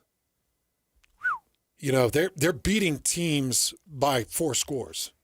In fact, I'll give you 3 if you're the score here. They're beating teams 39.6 to 14.2. So yeah, right around 20, close to 25 points. Yeah, yep, you nailed it. So that's Utah. Yeah, Utah is a dog team, man. And here's the deal: the healthier you can get Devin Dampier, the better. And here's the other deal: people better start recognizing this offense. Because it is a high-paced, difficult scheme. When people are healthy and it's run right, difficult scheme to defend against. And their offensive numbers are better than their defensive numbers. Oh, yeah. The offense, as far as numbers go, the offense has outperformed the Utah defense. With numbers. Scotty. Yep. I'm just looking at right now, Utah averaging 39.6. The closest in the last 10 years they've been to that number was that 10-4 team that lost to Penn State, and that team averaged 38 points a game. But other than that, it's mostly in the 20s. Only 3 times in the last 10 years has Utah averaged more than 30 points a game. And right now they're 3 times in the last how long? 10 years. Jeez. And right now they're at 39.6, almost 40 points per game. Well, here's the deal. At 39.6, you go put up 48 against Baylor, and you might tip the 40 scale. Yeah. Is that about right? Yeah, that would do it. I mean, you're 0.4 of a point away. I think that would tip the scale, and I think you would step over the 40 threshold. And that would put you probably number 5 in the country because you already sit number 7 in scoring offense. So you're climbing the rungs pretty quickly. And we've wondered what Kyle Whittingham's teams would be like with a good offense. And now, to a certain extent, you're like, okay, you're getting up and down the field. And by the way, the red zone offense has been nothing short of prolific. Yeah. It's as good as it's ever been at the University of Utah. Yep.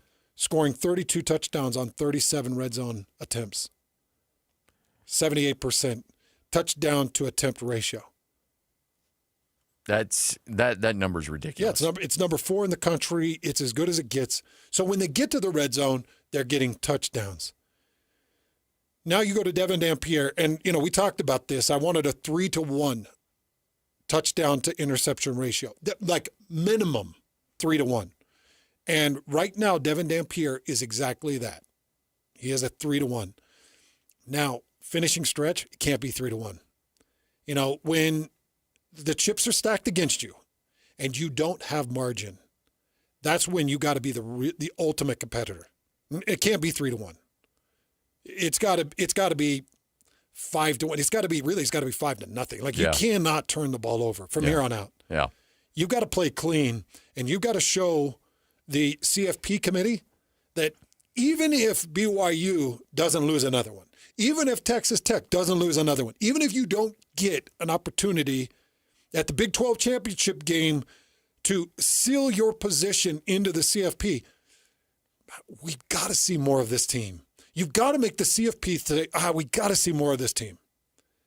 If you just squeak by Baylor and squeak by the Kansas teams, they're going to be like, I think we can live without it. Right? Oh, yeah. Even if you run the table, but you squeak by because you're running 3-to-1 ratios and you're turning the ball over and you're giving them No, doesn't work. It doesn't work. Nope.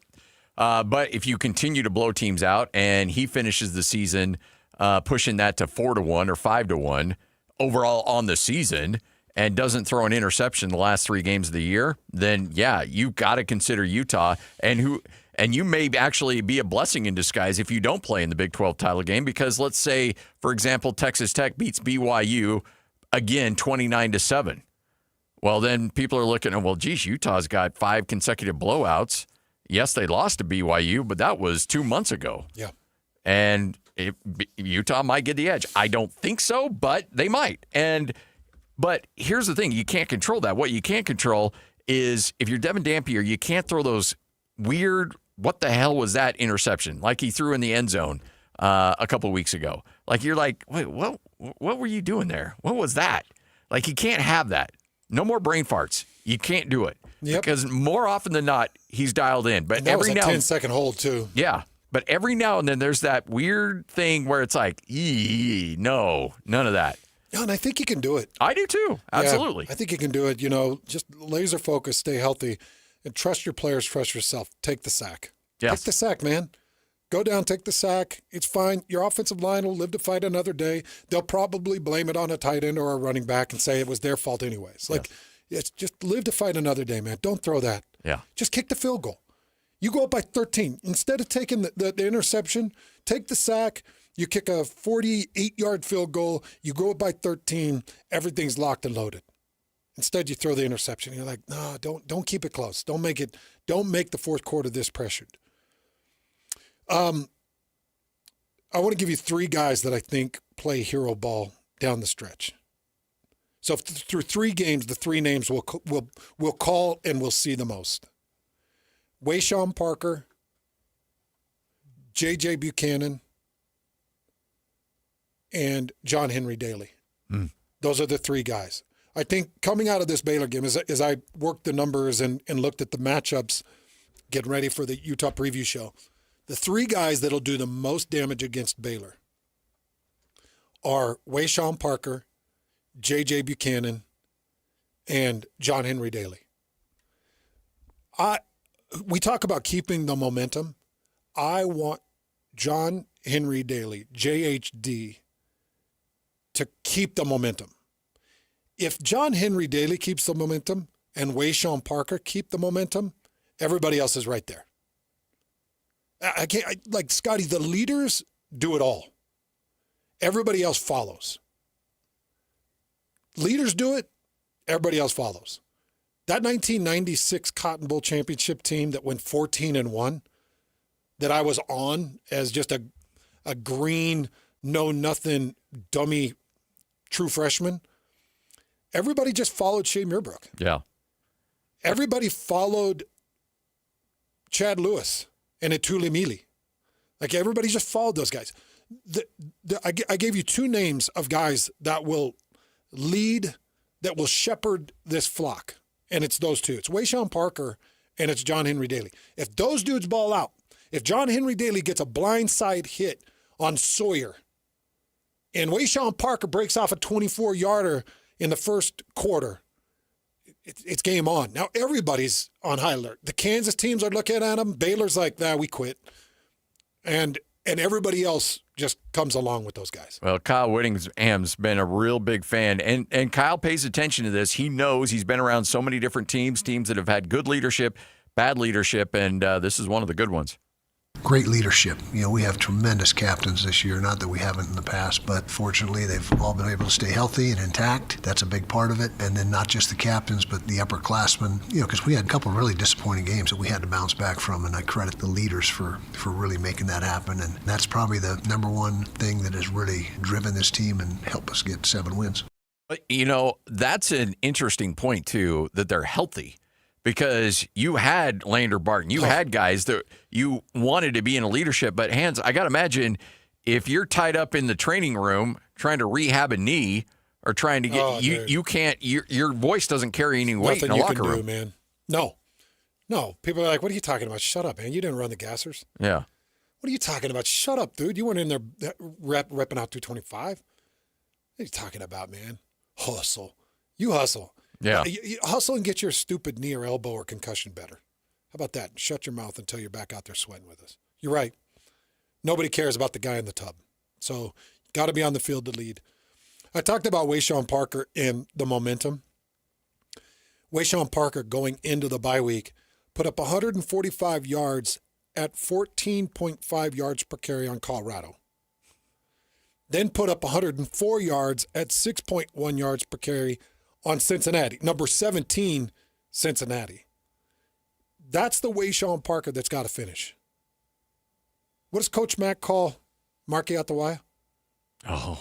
Squiggly? Yeah, something squiggy. Curly. Oh, is it Curly? I think it might be Curly. Is it Curly? I think it's Curly. Curly's room needs the ball. Marky Atawaya's got to have his guys clicking. So Wayshawn Parker on the season is averaging nearly 7 yards a carry. But he's almost averaging more per carry than he's averaging in attempts per game. He's at 9 attempts a game. Where shouldn't that number be 14, 15 at least? Because you got Devin Dampier averaging nearly 12 carries a game. So in this offense, I think it could safely be in that margin. I think in this offense, it could safely be in the 14 to 18. But he's got Nakari Rogers averaging 9.7. Do you have his numbers in front of you? Yeah, yep. What's the most carries he's had in a game? Okay, yeah, let me go per game here. The most carries he's had in a game. Okay. It was last game against Cincinnati. He had 17. Okay, so that was his 104, yep, right? Yep. He had 10 for 145 against Colorado, like you mentioned. BYU only 8 carries for 23. 10 for 55 against Arizona State. 9 against West Virginia. 6 against Texas Tech. Wyoming, he had 10. Cal Poly 6. UCLA 11. Well, so I to a certain extent, I kind of get it because I'm also a Nakari Rogers fan. Yes, and Nakari's averaging almost exactly the same amount of carries a game. So that's kind of the deal. It's like I would say, no, man. You press him, you ride him, but I actually really like Nakari Rogers. And he's just not somebody that he's not somebody I want to sit on the bench and not pay attention to. Yeah. You know, one thing I look at is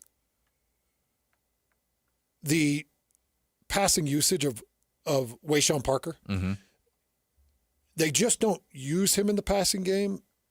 They don't really use their running backs in the passing game. I think that's a wrinkle that could open up through the final 3 games. This is just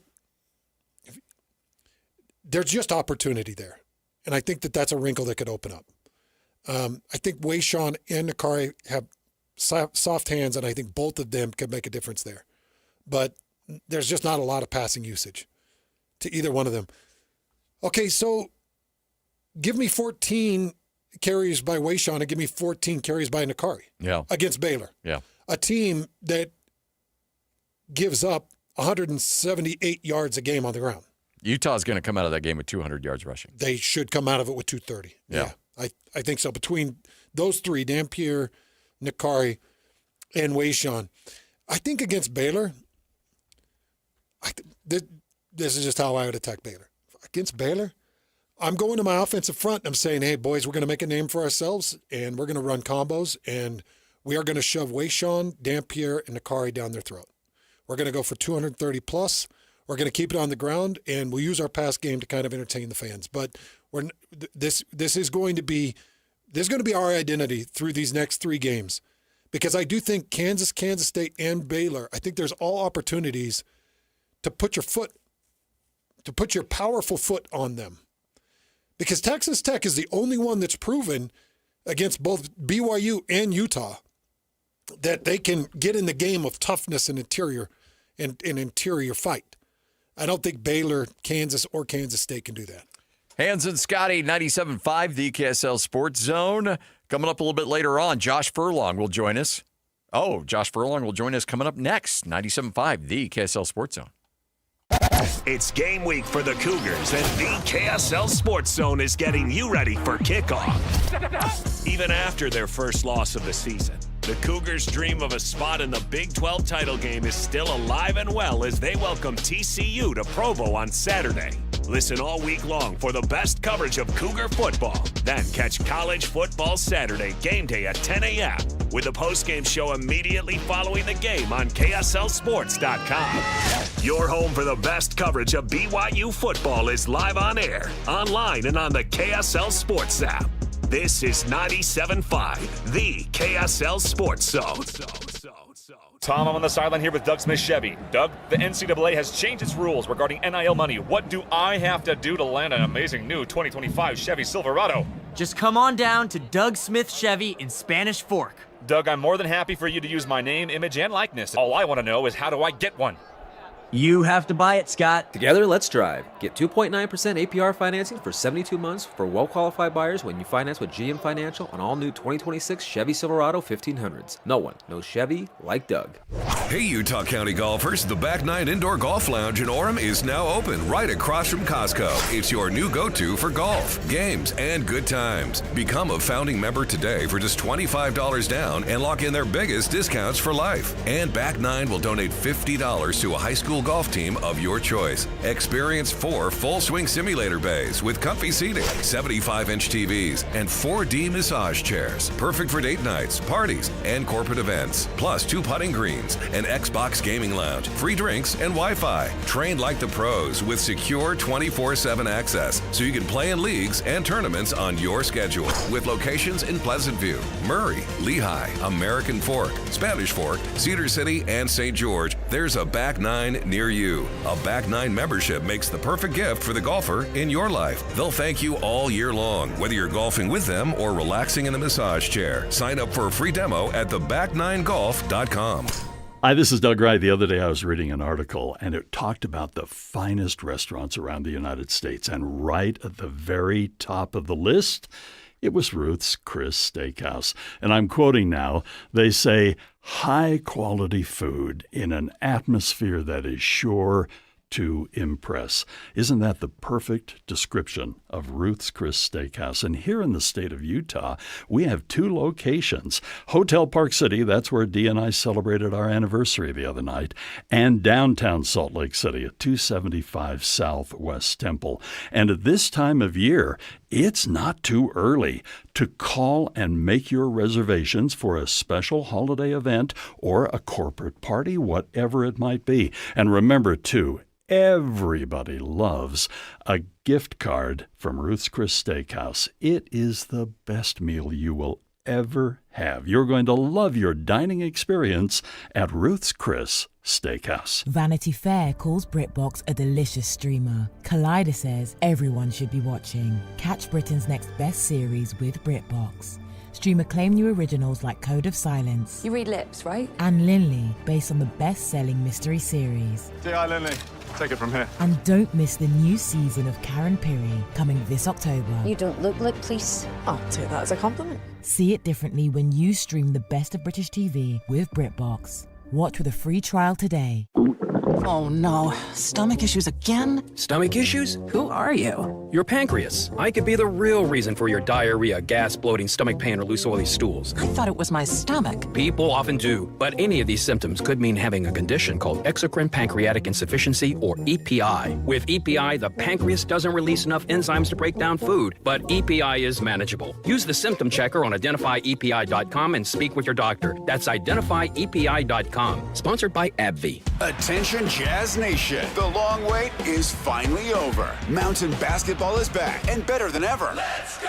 All tickets are on sale now, and you won't want to miss the action. Jump on the opportunity to watch your favorite players live and in person. Whether you're after season tickets, mini plans, or single game matchups, the Utah Jazz has got your back. There's a plan for every fan. Don't miss out. Secure your seats today and be part of the excitement all season long. Let's go!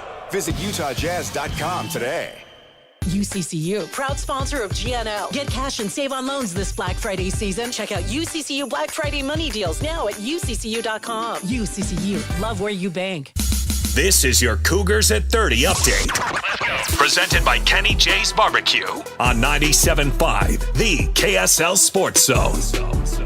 It's your Cougars at 30 update right here on 97.5, the KSL Sports Zone. BYU coming off the loss. Little time to worry about it. They're taking on TCU, as Carson Ryan knows that they've got their hands full with that defense. I remember last year they were a good physical team, and it's just how it is in the Big 12. Like, they're always going to be physical guys, and they're going to be big, and they're going to play fast. You know, they're a good team, though. They're only a 2-loss team, and so they're going to fight for their chance to get in the Big 12 championship. So they're going to come in with everything they have in this game, and so we just got to be ready to just play our best. That is your Cougars at 30 update, brought to you by Kenny J's Barbecue. Taste some of the best barbecue in the state. Go to Kenny J's Barbecue in the district in South Jordan. Get there now, Kenny J's Barbecue.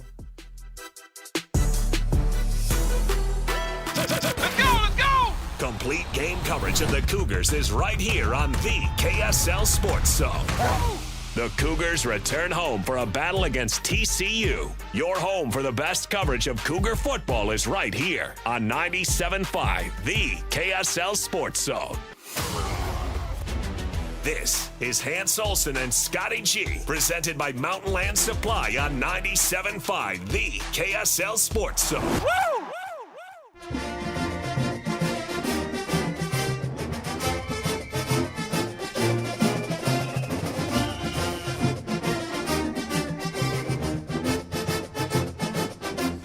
Hans Olsen, Scott Gerard, 97.5, the KSL Sports Zone. Hey, Scotty, am I biting off more than I can chew? Did you see the tweet that I just put out? I did not. For every sack Utah and BYU put up this weekend, I pledge to eat that many cheese coney 3-ways from Skyline Chili in Cincinnati the following week. Let it be done. Let it be written. Wow. I like that. So let's say, could you handle 6 or 7, like 3 sacks for each? I mean, I'm not putting a timeline. If I got to sit there for 2 hours and eat, I'll do it. Look at you. I have been thinking about the Skyline Chili ever since the trip to Cincinnati was announced. And I know it's weird because it's not everybody's favorite, but it's something that I've really built a taste for, become accustomed to. And by the way, look at this. I've got their menu up here in front of me. They've got a 3-way potato. The last time I was there, they didn't have a baked potato. You can go 3-way on a potato. But potatoes are way more hearty than conies. Yeah, you're going to have a harder time with that. I'm going to just go conies. All right, making his Hans and Scotty debut from KSL.com, it is Josh Furlong, Utah Insider. Josh, how you doing? Hello, Josh. I'm doing well. How are you gentlemen today? Hey, how many conies am I going to end up eating? How many sacks can Utah put up against Baylor? Ooh, that's a good question. We'll go. How about 4.5? Can I give you the over under on that? Okay, 4.5. Give me the over under. If I was, you know what? Wait, Josh. So Scotty is our resident line setter. Oh, okay, my bad. So Scotty, no, you're all good, Josh. Set the line for us on sacks for Utah. Yeah, Utah and Baylor. I will put it at. You know what? I'll go with Josh on this one. I was thinking 3.5, but let's bump it up to 4.5. Would you take the over under on that, Josh? Yeah, it's tough, right? Like, I think that 3.5, I would far more go on the over. 4.5 is a tough number, but it just depends on what this team comes out with, right? I mean, John Henry Daly has been phenomenal out there. He can't do it all by any means, but I think if he can get going and if he can get in that backfield, you have to like what Utah can do, especially in that kind of realm of the havoc plays. Baylor right now is giving up about 2 sacks a game. Give me the under, but I'm putting it at 4. Yeah, I agree with that. So I feel like I'm going to be eating 4 conies from the Utah side of things. Man, I could possibly be eating 3 conies from the BYU side of things. That's 7, dude. That's 7. That's a lot of Pepto you're going to be working through. Have you ever had a Skyline Chili dog or any kind of Skyline Chili, Josh? I have not. I've heard a lot about it, and it just doesn't seem that appetizing to me. So maybe one of these days, when I get out to Cincinnati, we'll do that. How about that? Oh, son, you're missing out on that. Oh, got to give it a shot. Continue to live in your little hollow dwelling. Oh, stop it! No, you can't. You've got to get Skyline Chili in you and on you. He's our first time on the show. We got to build up to that. First time, long time. Sorry, Yeah, Josh. That's right. No, you're good. All right. Hey, all right. So Utah, when they're winning, they're blowing teams out. On average, 39-14. Their score differential this year. What has been the biggest change in the offense? Is it more Jason Beck or more Devin Dampier? Ooh, that's a good question. I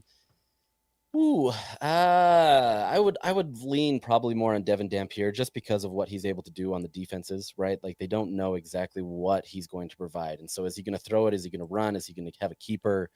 Is he going to option out? Which we haven't honestly seen a ton of options, but they still keep that in their bag. But I think with what he's able to do and just being a true dual threat quarterback, I think that has been much more apparent. Now, Jason Beck should deserve a ton of credit here simply because he's made this more simple, right? He's honed in on what is successful for Utah. He's not forcing a lot of these guys to read a Bible of an offense to be able to do it. You get a lot of these transfer guys in, and they've been able to acclimate pretty easily. But with that said, I mean, this is still a Kyle Whittingham-led type offense in the sense that they're going to establish the run. They're going to make that the priority. And this year, more than ever, they just have a bunch of guys that can do that, whether that be at your corner or quarterback, whether that be your two back, in the backfield with Wayshawn Parker and Akari Rogers. But now you add that option with Daniel Bray. It just gives that offense a lot more ability to kind of do a lot. So I'd probably lean with Devin Dampier. But that's tough because that does take away a lot of the credit that Jason Beck has done for this team. Give me your 30,000-foot view of Jason Beck. Yeah, I mean, I think this is a guy that he understands that there's not one simple way to beat a team, right? Like, and there's still things where I think he's evolving as a play caller and that he's still evolving as an individual. But I think what he's able to do is just simplify it enough where he can find what works for a specific team.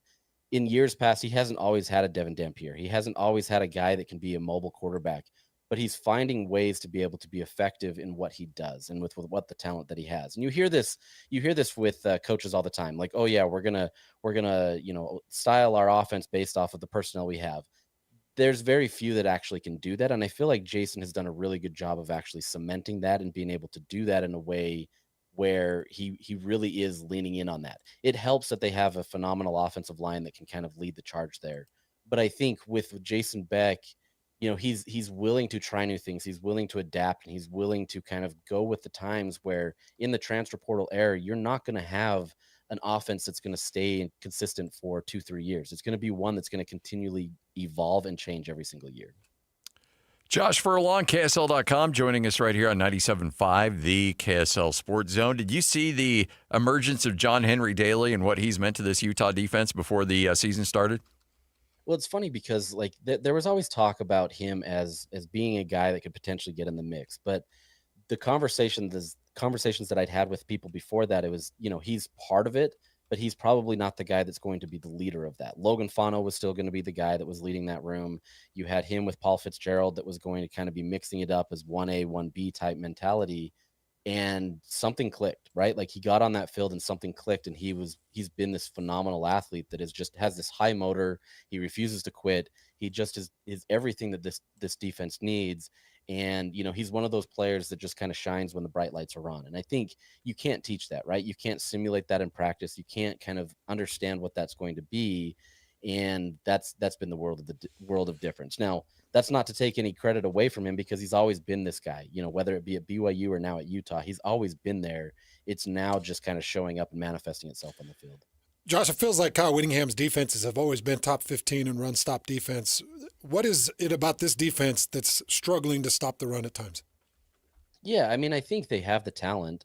It's not, especially in that defensive tackle room, it's not a lot of veteran faces. There are some veterans there, but ones that aren't necessarily, they haven't had a ton of playing time. Like a Dallas Vakalahi, had he been in that unit, that would have maybe potentially added a lot more consistency because he's been able to be in the system and be able to do what they need to. But they're relying on guys that have been either role players or freshmen to be able to fill in there. You also have some linebackers that as part of that changes it. It also changes with the safeties when you lose a guy. Like everything kind of like escalates from there, or there's a ripple effect, I would say. And so there's some of that. I mean, some of it is honestly just this team is out of position at times, right? Like they're pursuing right, they're getting where they need to, but maybe they're just out of assignment or out of position just a little bit, and that's been the challenge. So it's been different, right? It's been different to see this team not be as effective in the run as in years past, but they've kind of flipped that where they're much better in the pass offense than they are in the run defense. And so it's been different, but it's working for them in a way that, only they can kind of figure out. Hans and I were discussing this in the previous segment. I want to get your thoughts on this. Wayshawn Parker has been an absolute beast, especially over the last 2 games. He did have 17 carries against Cincinnati, but on the season, averaging about 9.5 carries a game, nearly 10. In a perfect world, would you like to bump that up to 15 to 17 carries? Yeah, I mean, I think Wayshawn has kind of proven himself at this point where he deserves the majority of the reps. Now, that's not to say Nakari isn't talented, and they obviously have they utilize him in a different way, whether that be in third down situations, third and short, fourth and short situations. But I think Wayshawn has proven that he just kind of has more of that versatility to him. Obviously, he can be a bruising type running back, but he can also be a guy that can get out into space and then just turn on the after jets and go down the field. So, I think with what he's been able to do the last few weeks, it really kind of shows that he should be getting more carries. That's not to say that they can't still complement these other players or utilize them. Ideally, you would give Wayshawn a little bit more carries than put it on Devin Dampier so that his impact is less, especially being injured and having the season that he's had. This is where it needs to be, where you kind of now need to start leaning in on that while still recognizing that you do have other talented players that you can utilize. All right, so Josh, with the remaining schedule, 2 road games, Baylor, Kansas, and then Kansas State at home. Baylor and the 2 Kansas teams. Let's just say they run the table, not even really taking into consideration what anybody else does in the Big 12. What do you think their odds are making the CFP? Yeah, I mean, I think they're primed in a good position, but it's still going to be a challenge, right? Like, I don't see a world where the Big 12 is ever going to get 3. And so there has to be a world where you either jump BYU, which is a tall task because BYU obviously has the head-to-head over them, even at a 7-2. And so I feel like they're kind of boxed in a way where they're dependent on how BYU does, but they're also dependent on other factors outside of their control. Now, with that said, the stats love Utah. You can look at a bunch of different stats from a lot of these national guys. Utah is clearly highly ranked in a lot of these areas because of what they've been able to do efficiently on the offensive side of the ball, on the defensive side of the ball. But where does that lie in the world of in the Big 12, right? They clearly we're going toe to toe with Texas Tech for a while, and then Texas Tech completely smothered them at the end of the game. They obviously lose to BYU. You've got these 2 teams above them that make it challenging. And I just don't know a world where they can get an at-large bid above BYU. Now, that's not to say it couldn't happen. BYU can lose, right? Like, there's things that can happen. But I think they're kind of in this tough spot where they're boxed in. The committee can do what they want, and they can kind of change how that is. Maybe the trajectory is better for Utah and BYU is going down. I don't know. We don't know what these next 3 games will be. But I think there's still a shot, right? And I think at the end of the day, as long as you have a shot that means something good for your program, obviously you want to be in the playoff, and getting a bowl game after being in consideration for the playoff is a tough situation. But I think given where Utah was last year, this has to be a sign of success, right? Like, you have to use this as an opportunity to build. It's not what people want to hear. They want to hear going to the playoff. But I think they're still in a primed position. It's just a matter of kind of really what's around them as opposed to what they're doing on the field. Kyle Whittingham and the staff obviously put together a remarkable team, and you wish you could have split those Texas Tech and BYU games. But if this team runs the table, which I think they should, and they're convincing in doing it, and they're able to get a Big 12 title spot, let's say Cincinnati beats BYU and Utah wins the tiebreakers, if Utah rematches Texas Tech, do you feel like that game would go differently? I think it has a chance. I still think that Texas Tech defense is legit. There's not a lot of teams that are going to move the ball on them and be able to really establish the ground game like Utah has. That's been the challenge of Utah is, they're absolutely effective in the ground game, but if you stop it, they haven't been able to prove it very well outside of like a West Virginia type opponent that you can pass the ball. And so I think, there's trickiness there. I don't truly believe that there's a lot of greatness in Texas Tech's offense, and clearly their red zone offense has been terrible to the point where they can't score touchdowns. So, I mean, maybe it's a close game, but, I think Texas Tech still has the odds right here. And it would be a challenge. But I think that's where, if Utah gets to the championship game, they have to win. I don't see a world where Utah gets 3 losses and suddenly they're in, unless that's a really close game to Texas Tech and it falls that way. Are you ready to be a voter again on the top 60 and 60? Oh, my favorite, maybe my favorite time of the year, right? Yeah, we're changing it up a little bit. We're actually going to do, because there were so many transfers, and it was just hard to really grasp who was there and what they could do. So we did a 60 and 60 watch list, and now we're going to do a rank at the end of the season. So people won't get mad at us before the year, but they will get mad at us after the year is over. Oh, yeah. So at least we'll have something to look back on, though, right? Exactly. Saving the pain for later. Yep. Hey, Josh, we appreciate it. Looking forward to many more of these chats. Sounds good. Thanks, guys. Appreciate it. See you, Josh. Josh Furlong, KSL.com, Utah Insider, right here on 97.5, the KSL Sports Zone. Okay, so over under Coney's 7. I wonder how long it would take me to. They aren't big, but the cheese is hearty. Yeah, and the chili, it's going to get you. Jason Shepard weighed in on the tweet. Oh, okay. And he said prayers up to the booth. But I'm hoping after. Well, it's got to be after. Yes. Yeah. So I'm hoping for a 10 a.m. kick. You know, they put it on a 6-day hold. Yeah. So we won't know BYU Cincinnati kick time for a little bit. And you are going to Monday? You're going to the game on Sunday too, right? The NFL game. Yeah. Oh yeah. Yeah. So we may have trouble there. Possibly. Yeah. That car ride over could be interesting. I might have to do it for breakfast, like an early breakfast or something. Because we don't fly out of Cincinnati till like 8 Just p.m. live a little. Look, I always hated being the big guy on an airplane because when somebody cuts one, they immediately look at you. And I'm like, hey, it wasn't me. You were never that big. Oh, I was that big where people would be like, Scotty, that guy. I would be lying if I told you I didn't look at the biggest person when the stink comes. Yeah, But and you immediately you were not that big. Yes, I was. You immediately go to the big guy, which is complete fat shaming and not right, but sometimes very much deserved. Just so you know, if there's body odor, people still look at me just because I kind of wear that, that Weezer WT. Like they're just looking at me like it's got to be this guy with the. If he did have hair, he'd have a mullet. I just wear it on my face. I wear years of hard living on my face. This guy hasn't showered in 3 days, I guarantee it. They're most likely right. I don't know which is bothering me more, when people would make cracks about the weight or the age thing. Because the other day when I was going in for the old colonoscopy, the lady, well, first off, that I have to do that. And then second of all, she's like, so do you still work or are you retired? Oh, that one's not cool. I'm like, what? Wait. Did you say, are you pregnant? Yeah. I mean, you do look wealthy, so maybe that's what she's meaning. She's like, that's when you turn and you say, so when are you due? Like that's the only thing you can do, dude. Like, you got to fight fire with fire. She's taking a shot. So you got to take your shot back and just be like, oh my gosh, so what, 8 months? 9 months along? What trimester are you in? The 5th? Are you in your 10th month? Gestation of an elephant? How you doing? Like that's a shot, Scotty. It hurt bad. It hurt bad. Well, I'm still sick of that puke that went at us at Mount West Conference Media Days. Oh, I know, right? On air. Yeah. He called you 68. Maybe she wasn't going with it. He looked 62. old. Like I said, maybe she looks like, wow, he looks like he's really wealthy, so probably doesn't have to work. Lloyd. Oh, whoa. Did you have your scarf and overcoat on? Did you have that? He probably had one of his I didn't. I don't do the scarf, but I did do the that coat that Lloyd likes.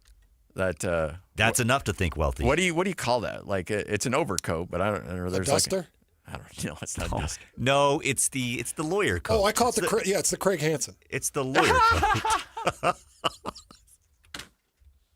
Man, you can pull him from anywhere. That's impressive. It's the Craig Hansen. Which does say, I'm extremely wealthy, very popular. Yeah. Well, you can get him at Old Navy for like he wears $40. that jacket, and he's got the nice leather gloves that he wears in the stop wintertime. I'm not isotoner-ing it. I'm not Dan Marino-ing it. Oh, are you? Are you wearing the isotoners? No. Stop. No, I've never owned a pair of gloves that you wear just around. Not during the winter. Now that you get very cold. I could see Scotty walking into the Eccles Theater, stomping the snow off of his very high-class boots, unwrapping his scarf and pulling off his isotoners, and looking at everybody down his nose like, no, where are my box seats? Where are the box seats at? Yes. All right, Hans and Scotty. I don't know. This turned on me quickly. I don't like this. Hans and Scotty, 97.5, the KSL Sports Zone. It's game week for the Utes, and the KSL Sports Zone is getting you ready for kickoff. After a much-needed week off, Kyle Whittingham and the Utes get set for the final 3 games of the season, starting with a trip to Waco for a battle against Baylor. Listen all week long for the best coverage of Utah football. Then catch college football Saturday game day at 10 a.m. with the postgame show immediately following the game on KSLSports.com. Let's go then. Let's go, baby. Your home for the best coverage of Utah football is live on air, online, and on the KSL Sports app. This is 97.5, the KSL Sports Zone. Hans and Scotty, 97.5, the KSL Sports Zone. Advance Windows is a local company run by 2 really good dudes, Nate Orchard, Jake Weber, doing everything they can to make sure you have the best windows. And it's designed specifically because they're manufactured here in Utah. They're made specifically for the Utah climate. So the hot Utah summers, the cold Utah winters, they're made to go either way. All right, I just checked the website, Scotty. And if it's on the website, I'm counting it. Yeah, if it's on the website, then I'm counting it. Okay, a couple things. If you need windows, and by the way, if you just need an estimate on windows, then go to advancedwindows.com. That's advancedwindows.com. Right there on the website. Buy now, pay later. 60 months interest-free and $3,500 off with the purchase of 10 windows or more. That expires on the 30th. So you got about 17 more days. 17 more days. Take advantage of that. $3,500 off. We've had Jake and Nate on the air for years. Yeah. The most we've heard of them taking off 10 windows is $3,000. Yeah, I'm actually a little hurt over this. I know, because you got a better, but look, I'm going to go with the better discount for our listeners. At advancedwindows.com, $3,500 off the purchase of 10 windows or more. And by the way, because I've had them installed, windows are not as expensive as you would think that they are. $3,500 is a big time discount off 10 windows. For 10 windows, call right now, 801-850-9100. Make sure to tell them that we saw that you tried to sneak that through on the web. We're not having it. I'm calling you, and I want my $3,500 off. On the website. 801-850-9100. That's 801-850-9100, Advanced Windows. Hi, this is Derek Overstreet, president of the New Millennium Group and co-host of Stop Working, Start Living with KSL News Radio. Can you imagine what your life would be like if you could retire 3 to 5 years earlier than you thought possible? The things you could do, the loved ones you could spend time with, the memories that you could create. That's what our team at the New Millennium Group does. We'll walk you through the entire process every step of the way. If you'd like to get a copy of the 5-step proprietary plan that will help you retire 3 to 5 years sooner than you thought possible, give us a shout right now. 888-999-6370. That's 888-999-6370 or utahsfinancialplanner.com. Listen, most of our listeners right now have a tax problem, not a money problem. There's not enough money in Social Security Medicare as it is. Let us show you how you can significantly reduce your taxes. That's 888-999-6370. 888-999-6370 or utahsfinancialplanner.com. So my mother is thinking of switching from Verizon to Pure Talk, but she's worried the deal sounds too good to be true. Michael, she said, how can those Pure Talk people offer me the same basic service as Verizon for so much less money? I said, Ma, go ask Google how much Verizon spends on advertising and promotions. A few seconds later, my mother said, oh my goodness, $12 billion a year? That must be a typo. I'll tell you what I told my mom. It's not a typo. Verizon spends $12 billion a year on advertising and promotions, and their customers are paying for it. Well, Pure Talk doesn't spend that kind of money on commercials. Trust me, I would know. That's why they can offer you and my mother unlimited talk, text, and plenty of data on a crazy fast 5G network for just $25 a month. And if you're a business owner, you could really save a fortune. Dial pound 250, say the words Mike Rowe, and you'll get an additional 50% off your first month. That's pound 250 Mike Rowe. Pure Talk. Everything you need and nothing you don't. The holidays are coming. Is your home ready? Whether you're hosting a holiday party or reading a book, a brighter home makes your home more comfortable. Mountain Home Services can save you energy and brighten your space.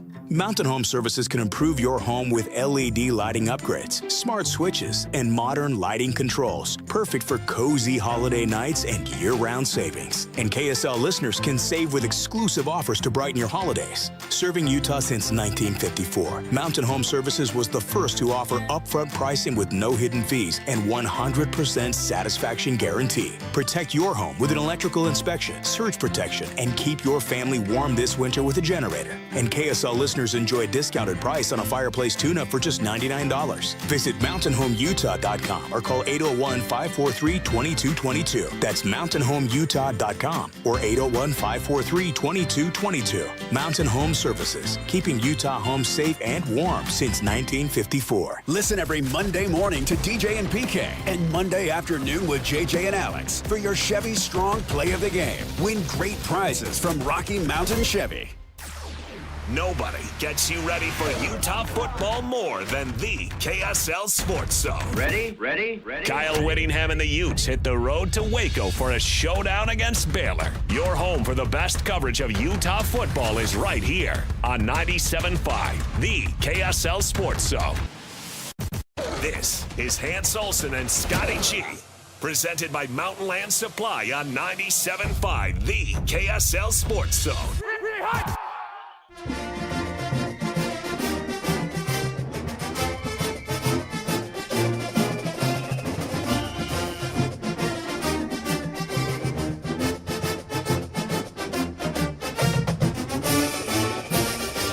Hans Olsen, Scott Gerard, 97.5. It's a Thursday, which means it's a Ute preview show. Normally we have the dulcet tones of one Frank Dolce, but Frank wants to hang out calling high school games as opposed to being with us, which, all right, fine. That's cool. It's the playoffs. We get it. Coming up next, though, Hans, we will get the color analyst for the Baylor Bears. Will join us straight ahead. All kinds of stuff brewing in Baylor. We'll talk more about that coming up a little bit later on the show. But by the way, Mark Harlan has now been formally approved to be on the College Football Playoff Selection Committee. And the promotion and the Arkansas Athletic, because the athletic director at Baylor was not just on the committee, he was the chairman of the committee.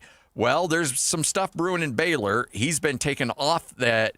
He's been given a leave of absence for personal reasons.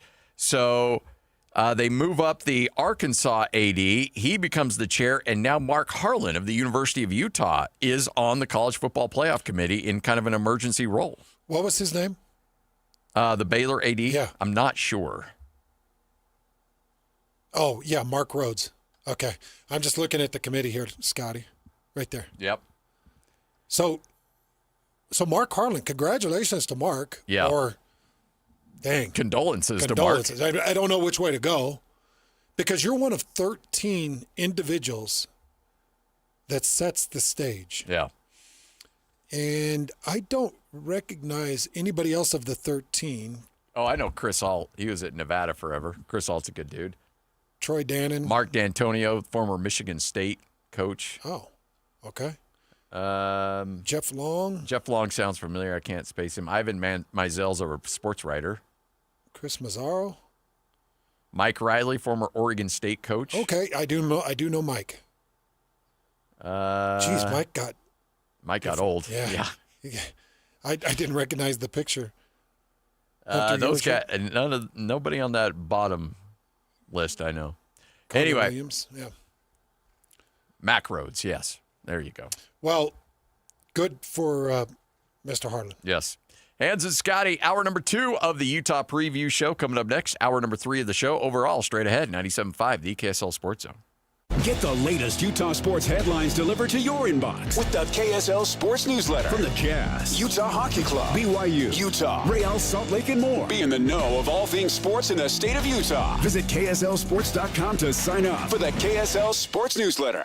Stay up to date with everything Utah Jazz related with the new Jazz Notes newsletter. Get draft updates, analysis, and be the first to know about every offseason move. Visit KSLSports.com to sign up for the Jazz Notes newsletter. Ready for unbeatable deals? At Tim Daly Nissan Southtown, drive home a new Sentra starting at just $19,900. Need more space? Get up to $9,000 off new Pathfinders. Or grab a rugged Frontier for as low as $399 a month. With 99% approval, 0 down, and 90 days until your first payment. There's never been a better time to buy. Plus, every vehicle comes with a Tim Daly Forever warranty. Only at Tim Daly Nissan Southtown. Taqueria 27, where every taco tells a story. And sometimes it's a hilarious one. Check out taqueria27.com. You'll thank us later. On the go? Don't worry. Locations in downtown SLC, Holiday, Fashion Place Mall, Lehigh, and Eagle Mountain. So if you miss one, there's another waiting to serve you tacos, sizzling fajitas, enchiladas, margaritas, like a ninja. Taqueria 27's got Mexican cuisine, including gluten-free, that's so tasty, your mouth will thank you. At Peach Windows and Doors, they help homeowners stay in the homes they love while upgrading to the elegance, efficiency, and natural light of today. With hundreds of 5-star Google reviews, their clients know Peach Windows and Doors deliver what they promise. I wanted to replace standard-size French doors with a large custom sliding door. The update required checking a weight-bearing wall. Plus, I wanted a couple of different styles of windows. The new sliding door created a much brighter and open look. Peach was so helpful along the way with recommendations and ideas, and the installers were efficient and respectful of my space. I was thrilled with Peach Windows and Doors. Give your $1 million home the $1 million feel it deserves. Don't wait on that someday project. Visit Peach Windows and Doors Salt Lake Showroom. Schedule a free in-home visit. You can also explore at peachwindowsanddoors.com or just call them at 801-566-1255. Peach Windows and Doors, where amazing home transformations begin. So my mother is thinking of switching from Verizon to Pure Talk, but she's worried the deal sounds too good to be true. Michael, she said, how can those Pure Talk people offer me the same basic service as Verizon for so much less money? I said, Ma, go ask Google how much Verizon spends on advertising and promotions. A few seconds later, my mother said, oh my goodness, $12 billion a year? That must be a typo. I'll tell you what I told my mom. It's not a typo. Verizon spends $12 billion a year on advertising and promotions, and their customers are paying for it. Well, Pure Talk doesn't spend that kind of money on commercials. Trust me, I would know. That's why they can offer you and my mother unlimited talk, text, and plenty of data on a crazy fast 5G network for just $25 a month. And if you're a business owner, you could really save a fortune. Dial pound 250, say the words Mike Rowe, and you'll get an additional 50% off your first month. That's pound 250 Mike Rowe. Pure Talk. Everything you need and nothing you don't. Every time I turn around, my friends at Pure Talk give me one more reason to feel good about switching. This month, for instance, they're supporting Canines for Warriors, a terrific organization that trains rescue dogs and then pairs them up with combat veterans struggling with PTSD. The result? They're saving lives on both ends of the leash. This is why I switched to Pure Talk. I like being in business with an American wireless company who shares my values. Yeah, I appreciate unlimited talk, text, and plenty of 5G data for just $25 a month, and I bet you will too. But I think you'll really appreciate doing business with a company who gives back to the men and women who volunteered to defend our country. Just dial pound 250, say Micro. With Pure Talk's U.S. customer service team, you can switch in as little as 10 minutes. Again, dial pound 250, say Micro, to switch to an American wireless company who actually stands for something. Pure Talk. Broadcasting from the Mountain Home Services Studio, this is 97.5 KZNS FM Colville, 1280 KZNS AM Salt Lake City, and 102.7 KSL FM HD2 Salt Lake City Midvale. This is 97.5, the KSL Sports Zone. It's another battle for the Aggies, and the KSL Sports Zone has it covered. The Aggies head south to Las Vegas for a Saturday afternoon showdown against UNLV. Your home for all the play-by-play coverage of Aggie football is right here on 97.5, the KSL Sports Zone. This is Hans Olsen and Scotty G, presented by Mountain Land Supply on 97.5, the KSL Sports Zone.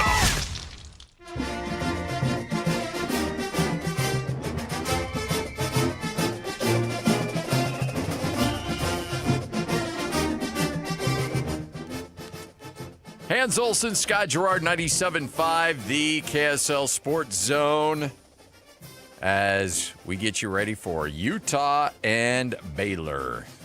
So, can it help or hurt anything with Mark Harlan on that committee?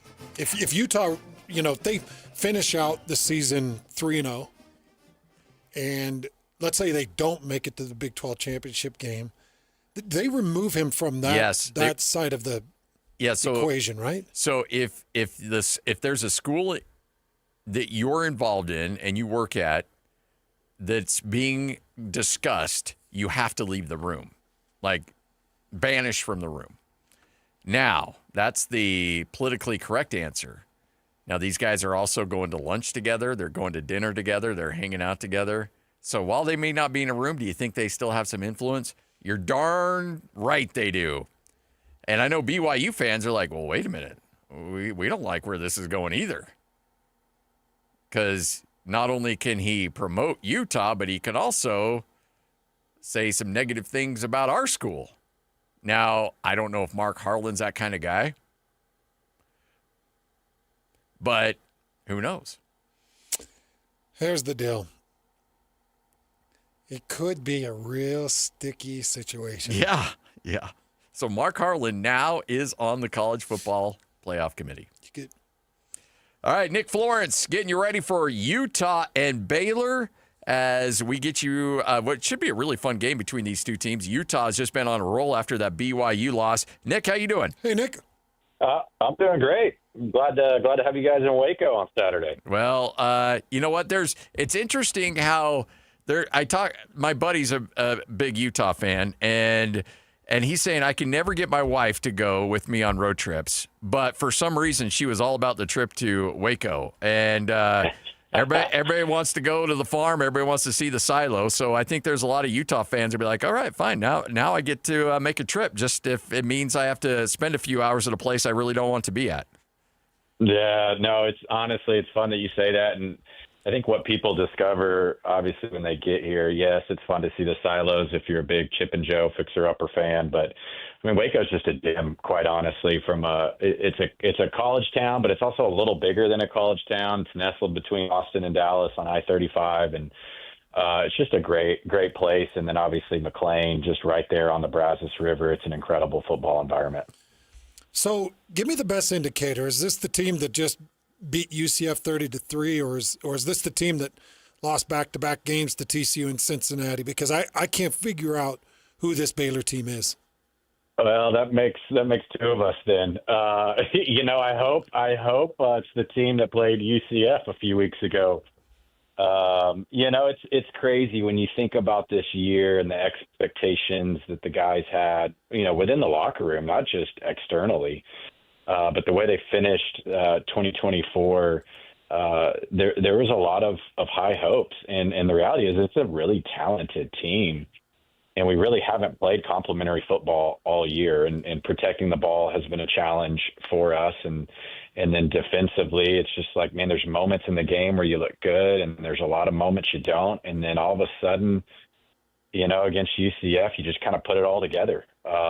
Against a team that was rather hot at the moment, played Cincinnati real close, and then walloped West Virginia, and so I hope it's the team that played 2 weeks ago at McLean Stadium, and we're in for a real treat Saturday night if so. So I got to know Dave Aranda a little bit when he was at Utah State as the defensive coordinator up there, and obviously great defensive mind. So it's a little surprising that the defense hasn't been up to Dave Aranda's standards. Why would you? Is there a thing you can point to as to why they may have struggled on that side of the ball? Yeah, I mean it's a great question. I think in Dave's words, I think a lot of it comes down to execution. I think they're talking about the right things, and the players aren't executing. And, it seemed like maybe they changed some things up going into that UCF game. I think we all understand as individuals that have watched a lot of football, players that think play slow, players that react play fast. And so I think as coaches, it's their job to how do you get your players to stop thinking and start reacting. And so something switched that week against UCF, and the defense was flying around. And when you fly around and you hustle, there's two things that really happen. One, you create turnovers, and then two, you get holding penalties called against you or against the offensive line, against the defensive line. And so both those things showed up against UCF. If we're going to be successful against the Utes on Saturday night, our defense has got to be flying around. They can't be thinking. They've got to be reacting and creating turnovers and getting some holding penalties against probably the stoutest running game in the Big 12 and one of the best in the nation. Just give me your overall thoughts on Sawyer Robertson's performance to this point. How reliable, how good, how much of a leader, or the lack thereof. Just kind of give me your overall thoughts on Sawyer. Yeah, man, I'm real high on Sawyer. First and foremost, just a great individual, great kid, great character. Faith is in the right place. It's not about him. He wants to make those around him better. And I think you've kind of seen some ups and downs this year.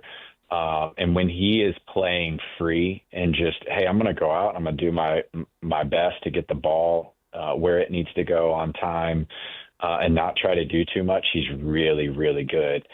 I think in his struggles this year, I think he's put the weight of the team on his shoulders. And the reality is football's a team game, and you're not meant to carry that weight by yourself for 60 minutes. And so I'm really hoping that UCF game, he seemed to just let it fly and let his eyes feed what he needs to do with his arm and the trajectory of that ball. But when he goes out, he's playing free and is not putting the weight of the team on his shoulders.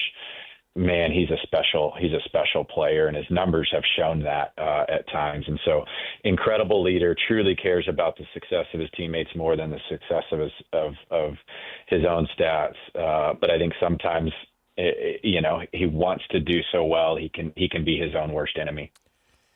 Is there been a turning of the page, so to speak, at running back? Caden Knighton had the really good game against Central Florida, the freshman. Is he starting to emerge and maybe take a little bit more ownership role on that team?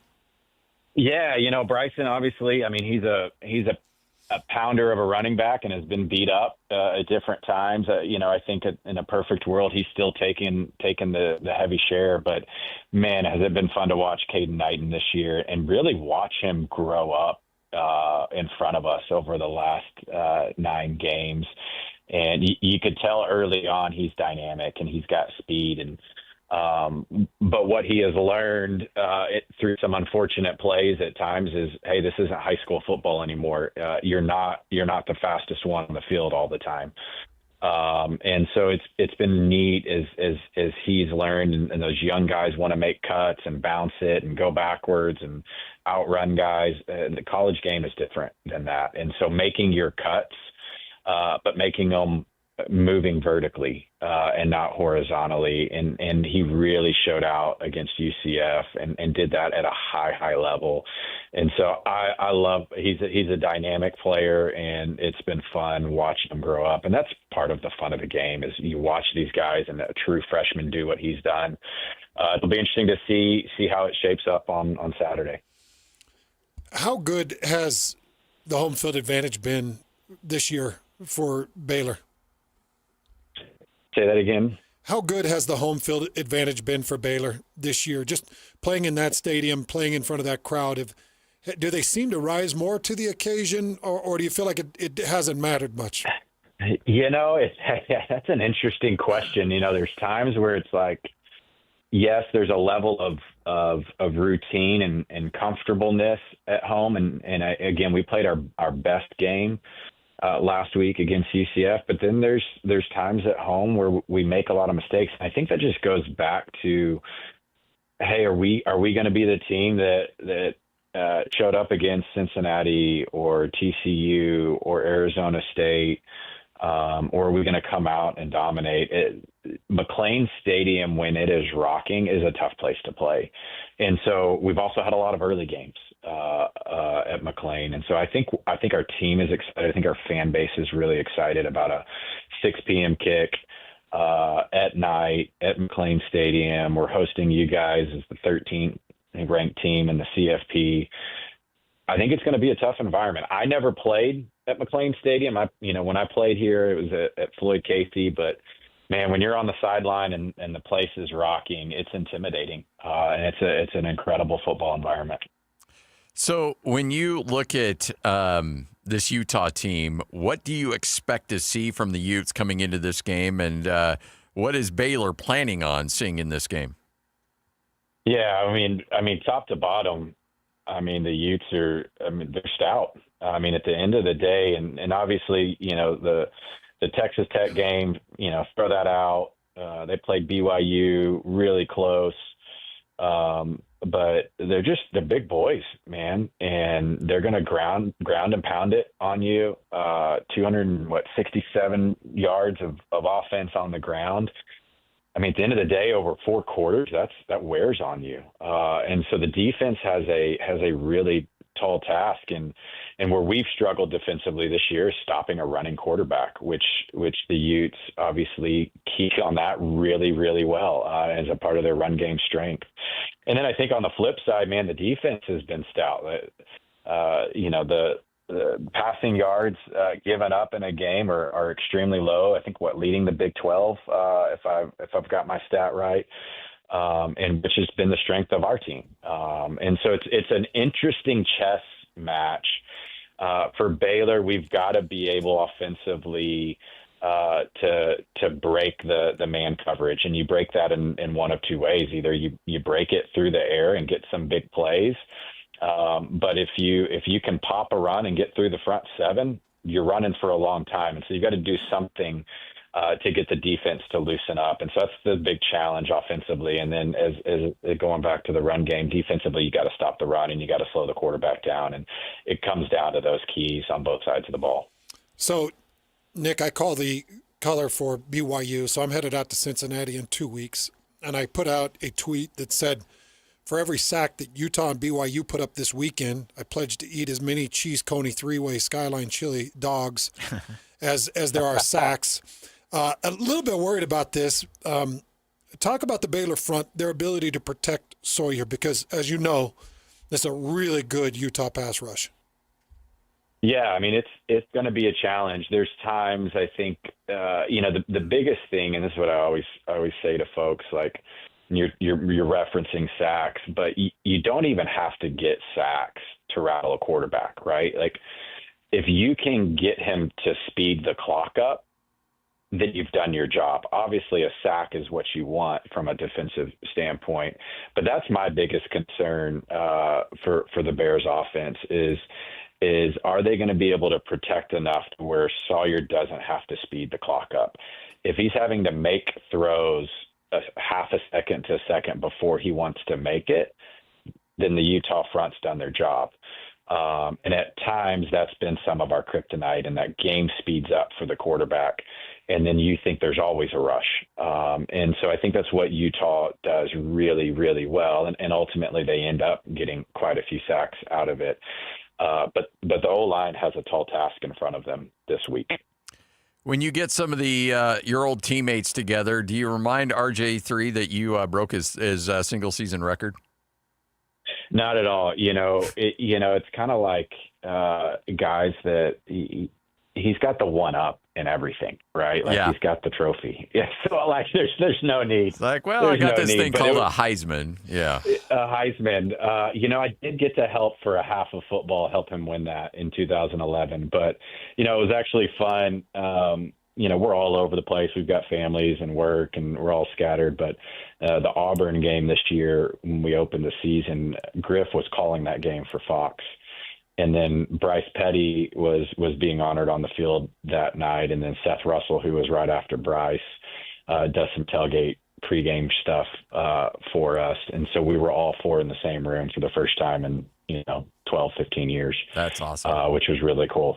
Well, I'm going back and looking at your numbers. In that year where you had 4,300 yards passing, you also had nearly 600 yards rushing. Look at you, Nick. And 10 touchdowns on the ground. And Utah's got Devin Dampier, who we've been talking a lot about. He tries to stay healthy, but and he wants to run the football. He's a dynamic runner. But where do you draw that line between being aggressive offensively, but also, trying to be smart and not getting your guy hurt? How did you walk that line as a quarterback?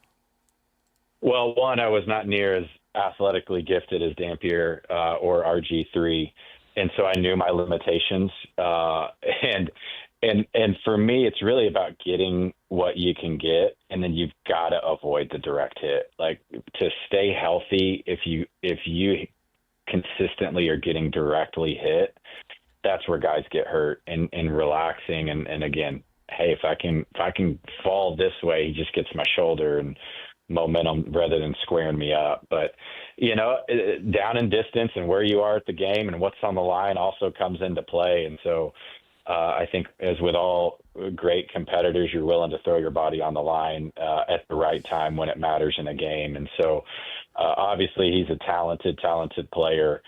And but as they say, Scott Droog has this phrase, and now I'm going to blank it as we're on air, but the best players are the ones that are available, but there's a phrase to it, and now I'm forgetting it. So, but you got to be available to be great, and so that's the key to all this as quarterbacks. How does Mr. Morris treat you in the booth? Is he a good one to work with? Dude, he's a pro. I mean, let's be honest. I don't know what I'm doing. I've never done this before. I'm 9 games in. I'm getting more comfortable as each game goes along, but he makes it so easy. He's such a pro, and it's been a blast. It's been a lot of fun. I never thought I'd ever be doing something like this, and so it's a neat experience. When you look across the state and you see Texas Tech throwing money around and Texas A&M always will throw money around, how's Baylor competing, and what's the vibe there in Waco on trying to maybe not keep up, but at least stay in the same zip code as some of these schools? Yeah, I mean, I think in a lot of ways we're doing well, and in a lot of ways it's challenging, like it is for the vast majority of programs. Tech's in a unique situation given Cody Campbell and kind of where things were and what they were able to get done before July 1 this last year. A&M and Texas, and those guys are always gonna have resources. I think at the end of the day, it comes back to, hey, we're competing at a high level. I really do believe that in terms of the NIL game, but we also can't lose who we are. And we've won before. And I won't point fingers, but there's always been paying of players. I think we at smaller schools will always say that about the bigger schools. But we won before, and so it's about developing guys. It's about getting the most out of your players. And so can we continue to do that at a high level? I think we can. I think Baylor has a lot to offer. Where we're located geographically, the facilities are second to none. And then the institution caring about you first and foremost as a person. It's special. It was transformational for me and so many of my teammates, and it will continue to do that for so many student athletes moving forward. Well, Nick, we appreciate your time. Thanks for hanging out with us. Have a great call, and look forward to catching up with you again down the line. Awesome. Appreciate it. Thanks for having me on, guys. You got it. Nick Florence, color analyst, Baylor Bears. That was a fun conversation. That dude was a player. Jeez, 4,500 yards through the air? 4,300 through the air, 600 on the ground. It's a good season. Yep. Like I said, RG3's got the one thing. He's like, well, you may have my record for most yards in a season, but I have this bronze statue over here that I want you to take a look at. By the way, isn't Morris like the assistant president to the university or something? Oh, really? Yeah, I think John Morris. John Morris is? Yeah, he's like. Well, I know he's a 2-time sports broadcaster of the year. He's like the associate something. Like he carries some logos and some weight. Wow. But I'm sure Nick's doing a good job. I have not heard his call yet. First year, apparently. Yeah. On the call. 9 games in, he said. Yep. All right, Hanson Scotty, 97.5, the KSL Sports Zone. What to look for in the Utah-Baylor game? What does Utah need to do to get a W? We'll break it down next. This is 97.5, the KSL Sports Zone. It's game week for the Cougars, and the KSL Sports Zone is getting you ready for kickoff. Even after their first loss of the season, the Cougars' dream of a spot in the Big 12 title game is still alive and well as they welcome TCU to Provo on Saturday. Listen all week long for the best coverage of Cougar football. Then catch College Football Saturday game day at 10 a.m. with a postgame show immediately following the game on KSLSports.com. Your home for the best coverage of BYU football is live on air, online, and on the KSL Sports app. This is 97.5, the KSL Sports Zone. Save now with UCCU Black Friday money deals. $150 cash for signing up for direct deposit. A free Shark robot vacuum when closing your mortgage. Low rate credit cards with 0% interest for 6 months. Auto and RV loans, no payments for 90 days. Home equity loans with an extra 0.25% off the interest rate. Lock the deals in now with just your name, phone number, and email at uccu.com. Visit uccu.com/Black Friday and lock in your deals. Plus more deals weekly at uccu.com. UCCU. Love where you bank. Tom, I'm on the sideline here with Doug Smith Chevy. Doug, the NCAA has changed its rules regarding NIL money. What do I have to do to land an amazing new 2025 Chevy Silverado? Just come on down to Doug Smith Chevy in Spanish Fork. Doug, I'm more than happy for you to use my name, image, and likeness. All I want to know is how do I get one?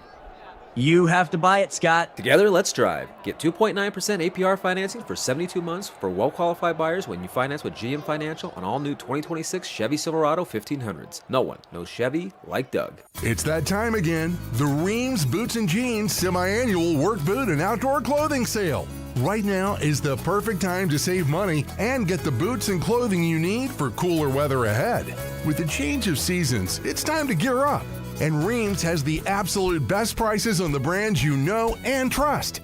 Save big on Ariat, Justin, Tony Lama, Georgia, and Timberland Pro Boots. Built tough for the work you do every day. And that's not all.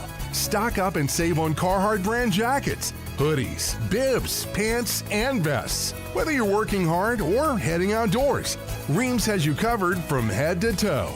Reams Boots and Jeans, Utah's largest boot dealer. Come in today for the best selection and the best prices on the boots and clothing you need. Look great, feel great, and save money. Reams Boots and Jeans, Utah family owned and operated for over 80 years. Reams Boots and Jeans. While most jewelry stores outsource their custom work to international manufacturers, Belliston Jewelry is your custom, in-house, full-service jeweler. Besides the obvious tariff issue, what's wrong with outsourcing? You know, like a game of telephone, all of the important details, the essence of your dream ring, are quite literally lost in translation as it's designed in other countries like India and China. Belliston's in-store designers can customize and modify your design right in front of you, cutting any confusion to bring your true design to life. Yeah, absolutely. I plan to wear my ring every day for the rest of my life. I want it right. Let me ask you this. If you choose one of those other guys, but you hate the finished ring, do you think they would remake it to get it just right? Not a chance. At Belliston Jewelry, we work with you in-house every step of the way to ensure it's right the first time. BellistonJewelry.com, across from Weber State in Ogden. Locally made, just for you. And cherished for generations. Ready for unbeatable deals? At Tim Daly Nissan Southtown, drive home a new Sentra starting at just $19,900. Need more space? Get up to $9,000 off new Pathfinders. Or grab a rugged Frontier for as low as $399 a month. With 99% approval, 0 down, and 90 days until your first payment. There's never been a better time to buy. Plus, every vehicle comes with a Tim Daly Forever warranty. Only at Tim Daly Nissan Southtown. Tonight on KSL, 2 men, 2 women, all single. And they know a lot about dating. Feeling that pressure, that's a lot of pressure to feel. A college professor who teaches courses on marriage and dating. I call that a marriage paradox. And 2 women who run a matchmaking service. We're actually the first line of defense. All of them say dating in Utah has changed. And so have expectations. Waiting to Wed, Utah's dating trends. Tonight at 10 on KSL and the KSL Plus app. Hey, this is Chris with JCW's. Craving something sweet? We do ice cream right. Come in and try one of our shakes, freezes, or an ice cream cone, and you'll see why we say JCW's, quality and a lot of it. This is your Cougars at 30 update. Presented by Kenny J's Barbecue on 97.5, the KSL Sports Zone.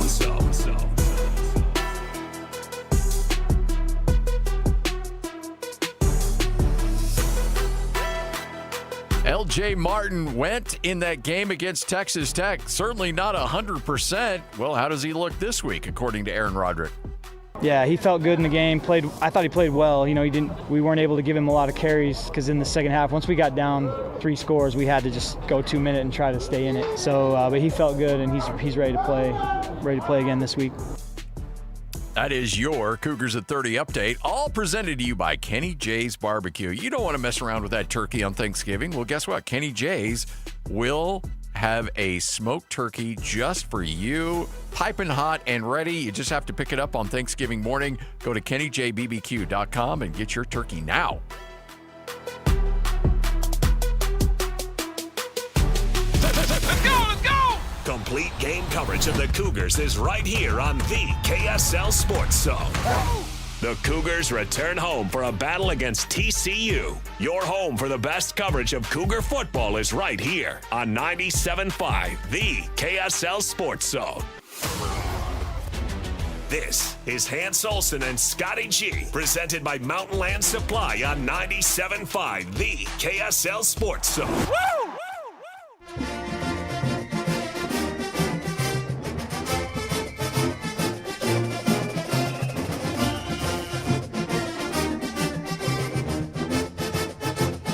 Utah preview show. Utah gets set for the Baylor Bears. All right, Hans, who is going to make you eat more Skyline chili dogs, Utah or BYU? Utah going up against Baylor, BYU against TCU. I mean, it would be an easy call if I didn't just watch BYU put four sacks. And both of them are taking on immobile quarterbacks, guys that are just going to stand there. Hoover's probably a little bit more mobile than Sawyer, but not much. Utah's got the better front in pass rushing. Yep. BYU's got Jack Kelly, who, when he's sicked on a quarterback, he's going. Glasgow was great, too. Both Kelly and Glasgow was just incredible. Give me Utah. All right. I think you're looking. I combined. I think you're looking at 7 dogs. It's either 7 or 6. Yeah. And what was that? Yeah, never mind. Sorry. And I think I can get him. I think I can do it. Will you make sure and film this, please? I could do 6. I know I could eat 6 3-way. There's no way. Coney dogs. Not in the state you're in right now. You don't think? No, dude. You've been look. Had it been 3-4 years ago, you would have gone 6 and then said, "All right, bring another 6." I just think you would have went with the Costco 6. Yeah. I think I can get 6. I don't know about 7, but I could get 6. I hope you're right, and I'm not. I hope you don't take this as a slight. It may take me an hour. I'll sit there and eat them until I'm done. Well, that's the thing. If you commit to doing something, you'll do it. Like, you're just in that personality. You're going to find a way to do it. I just don't want to let down my sponsors, you know? If I pledge to do this, I'm doing it for charity. I don't want to let down the sponsors. You got your fans to think of. Who wants to sponsor Hans eating Skyline chili dogs? In the amount of sacks from BYU and Utah. Do you get a per diem on that? Or do you just expense your meals? How's that going to work? Per diem. Okay. Yeah. Per diem is the road to go. Yeah. I'm telling you, man, it's been such a beautiful thing to work for BYU. They are so good to me, man. Yeah, they are. And it's rare. So embrace it. Well, I mean, you're out there calling softball games, you know. Oh yeah, that's what I'm saying. Like those that one baseball and the 2 softball games I did for BYU, I could not believe how well we were treated. And that's just for baseball and softball. I can't imagine what it's like for football. They're so good. Scott's my contact back there, and like I'll send him expenses and invoice, and it's like he's like, got it. They're so good, man. We have our company. We have a not Bonneville, not KSL, but there's a 3-week waiting period before they will process it. No. Yeah. So let's say I book a flight. Well, but then you're getting interest attached, and things are hitting on credit cards. That's not cool. They wait 3 weeks. Do they cover interest? No. You just have to submit them at the right time, or make your purchases at the right time, so you get that money back in time. And I don't know if that's like a standard thing in the corporate world, but it drives me nuts. Yeah. Look, I love everything else about what I work with, but Learfield's 3-week payment policy. No. We gotta up that. And that's not, by the way, that's not Utah State. That's a Learfield thing. So all right, enough of my grievances. I was listening to the Kyle Whittingham presser. Yeah. And he was talking about defensive to offensive snaps. Did you hear him talking about that with Lander Barton, Smith Snowden? It was a pretty good conversation because, I've been trying to make sense out of what the rotation is. He was talking about Lander Barton, 20 offensive snaps.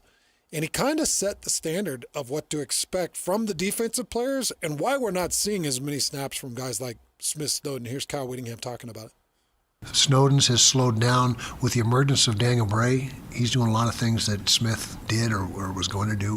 And so Daniel has really allowed us to let Smith focus more just on defense. Yeah, you'll see Lander continue to get some reps as a second tight end. You'll see Jackson Benny sprinkled in there, and you probably won't see much at all of Smith. So, really... By the way, I like that. Yeah, I do too. Yeah, enough of that. Let Smith just go be your best cover corner. And he loves the blocking, the durability of Lander. So, use Lander, but use him when you really need him. The problem is with rotating defenders, if I'm putting together a defensive scout and a defensive game plan based off of formation, unless Jason Beck, and I have not got that deep into study to understand formation, down and distance, and in usage. I mean, that would take a lot of film study for me to understand it. But I can guarantee you Baylor's defensive coordinators and Baylor's defense has done the study. And so if you're putting Lander Barton on the field for 20 snaps, based on his lineup, his depth, and a handful of other things, I'm looking at it saying, okay, I've got an idea of what it's going to be. Does that make sense? Yeah. So if I see number 8 on the offensive side of the ball for Utah, and he goes in motion, and it's third down, I can at least give a projection of 60% of the time it's this. Yeah.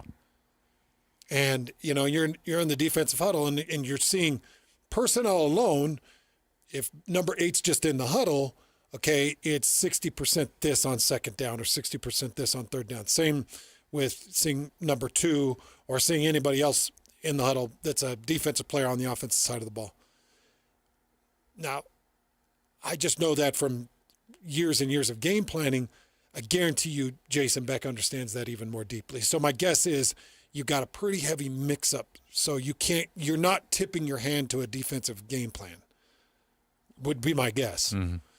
But now, being able to use Smith Snowden primarily defensively, using Benny still a little bit, but really the emergence of Daniel Bray, I actually think it's a better thing for the offense. I do too. Just get back to look. Smith Snowden is going to make a lot of money in the National Football League playing defense. Let him focus on his craft. Yeah. Don't take away from what is the strength of your team right now with that defense and allow them to be at full strength. And in fact, I'm all for Lander Barton. Look, it was good to get the season started. I think they played a role. I'm all for just now make the separation clear for everybody Keep Lander on defense. Keep Benny on defense. Oh, you want that? I would prefer that, yeah. Smith Snowden, 9 PBUs, an interception, forces targets away from him. He's been really good. Yes. And you're right, NFL worthy. So let him do that. When did grades start coming out on guys? End of year? Or are they starting to hit now? No, I think it's end of year. Okay. I think it's end of year. It might be different for underclassmen. Because Smith, this is his third year, right? He's a junior. Yeah, so he could make the jump if he wants to. Yeah, he could. He could, depending on what the grade is. Yeah.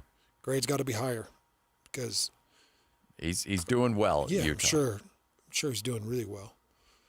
But I don't mind it either. The other thought I had against this Baylor defense, I think Bird Ficklin packages work well. Where Baylor's defense is giving up 178 yards a game on the ground, good enough to be 113th in Division I college football. It's not good. Nope. So giving up 178 yards on the ground, Bird Ficklin packages are an obvious must. Yeah. I'm not saying take Devin Dampier completely out of the run game, but I'm kind of saying take Devin Dampier out of the run game. Yeah. Don't expose him to those extra hits. No. You don't need to. Oh, jeez. All right, you're going to get a good dose of the bird, Lloyd. Gosh, we got this. He does it this much, and Bird's just a freshman, isn't he? Yeah, imagine what happens next year and the year after. We're going to hear that. You mean when he transfers? Wow. Bird ain't transferred. I'm just saying. We'd already mentioned that agents are already interested. Well, yeah, I mean, Kyle was like, hey, and that's the thing you worry about when you play young players and they're not full-time starters, but you just give them a package here and there. Bird Ficklin blew up, and all of a sudden everybody's like, well, hey, get his agent on the line. Yeah, you just go to Bird Ficklin and be like, what do you want? You want to own the Hanson Planetarium? Is that what you want? Did you guys ever take dates? Say the Hanson Planetarium? No, I did not take dates to the Hanson Planetarium. It's the Clark Planetarium. But I was living up in. Is it? But I was living up in Logan, so I'm not driving all the way down there for a planetarium. Well, it's going to be the Ficklin Planetarium. You can have it. Go ahead, Bird. No, it was awesome. I thought it was awesome. They did laser light shows on the ceiling. Yeah. At 975 Hands on Twitter. Do they still do it? They still do to a little Led Zeppelin, I believe. Well, it used to be Pink Floyd. Yeah. Like they did Dark Side of the Moon. Yeah. And so I took 5 or 6 different dates. I'm sure you did, because wherever there was a dark room, Hands was going to take a date to it. Isn't that the truth? Just look up. Just look up. Because it was all on the ceiling. Yeah. Just look up. Yeah. Shh. I just see you putting your finger over there. The lips and pushing it towards the ceiling. Yeah. Shh, just look over there. It was a great date. So the Ficklin Planetarium. Thanks for bringing it back. Will be a fantastic addition to his real estate bankroll. Yeah. But no, you don't let Bird. Get back to his usage. Let's talk more about his usage. Ficklin go anywhere. No. 19 of 31, 61.3% completion percentage for Bird. That'll come up. Is he a true freshman? Yes. Isn't he? Yes. Yeah, he's a true freshman. Yeah, he's a true freshman. Out of Muskogee, Oklahoma. So anyways, yeah, I put quite a bit on Bird. You are, like I was just talking about tipping the hand. If Bird Ficklin, if you see number 15 run in, you know what you're getting. You're tipping your hand, but okay, stop it. Yeah. Let's see you stop it. Yeah. If you stop it, then okay. But I think 230 is the magic number in this one. I think Utah gets 230 yards rushing. Oh, for sure. I take the over. Yeah. For sure. They got to go over 230 on him. All right, we'll wrap up this bad boy. Coming up next, Hans and Scotty, your Ute preview show right here on 97.5, the KSL Sports Zone. It's game week for the Aggies, and the KSL Sports Zone is getting you ready for kickoff. Bronco Mendenhall and the Aggies are just one win away from bowl eligibility as they travel south for a battle against UNLV. Listen all week long for the best coverage of Aggie football. Then catch all the play-by-play action beginning with the Aggie pregame show this Saturday at 4 on 1280 The Zone. Your exclusive home for Aggie football is live on air, online, and on the KSL Sports app. This is 97.5, the KSL Sports Zone. Well, Hans and I have been big fans of Bar W. Now you can add Bill Armstrong, general manager of the Utah Mammoth, to the fan list of Bar W. He's got a big box, and you know what the great thing is? He said he's going to have the Mammoth cooks come over. You don't need that. I mean, like that's great. I'm sure they'll do a tremendous job, but it's almost foolproof when you're cooking these steaks or these roasts because they're so good. The quality is so good. They're really impossible to screw up. It's so great, man. You just go to barwbeef.com and it says you can unlock 10% off. Sign up to receive 10% off your first order and exclusive access to our best offers. So that's at the Bar W Beef website. But I got to fully admit, I put together a box, and I'm sending it out to Steamboat, Arizona for my son who's on a mission. Oh, did you? Yeah, because hey, baby buffalo needs a little beef. Yeah, well, and he's been eating, mutton soup for so long. You gotta look, football's coming up here pretty soon. Yeah, so I put together a nice box and sent it out. So you can go on and you just click on shop, and you can build your own box. You could look at the bundles that they have, and their bundles are great. You could go the Grand Champion bundle. This Grand Champion bundle's got all the beef you could eat for about a year. You could go to the Family Essential bundle where you get some New York steaks and the burger, and you get some of those short ribs. You can go to the Premium Steak Box. They've got all these bundle boxes put together. You could go to a full, half, and quarter cow, and you could have the whole thing sent to you and throw it in your freezer. It's easy to shop. And it's free shipping anything over $150. Go to barwbeef.com. That's barwbeef.com. And if you're driving through Nephi, if you're like me and you're driving to Vegas over the weekend, hey, stop on by their retail location. You can buy the beef there directly, and you can check out the Bar Dub Grill as well. It's all available for you at Bar W Grill and barwbeef.com.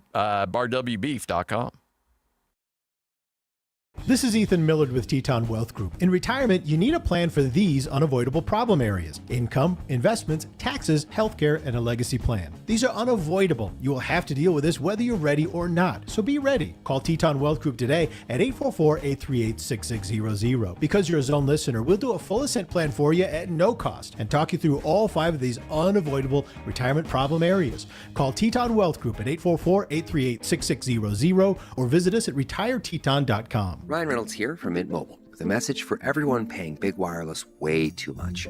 Please, for the love of everything good in this world, stop. With Mint, you can get premium wireless for just $15 a month. Of course, if you enjoy overpaying, no judgments, but that's weird. Okay, one judgment. Visit mintmobile.com/radio. Upfront payment of $45 for 3-month plan, equivalent to $15 per month required. Intro rate first 3 months only, then full price plan options available. Taxes and fees extra. See full terms at mintmobile.com.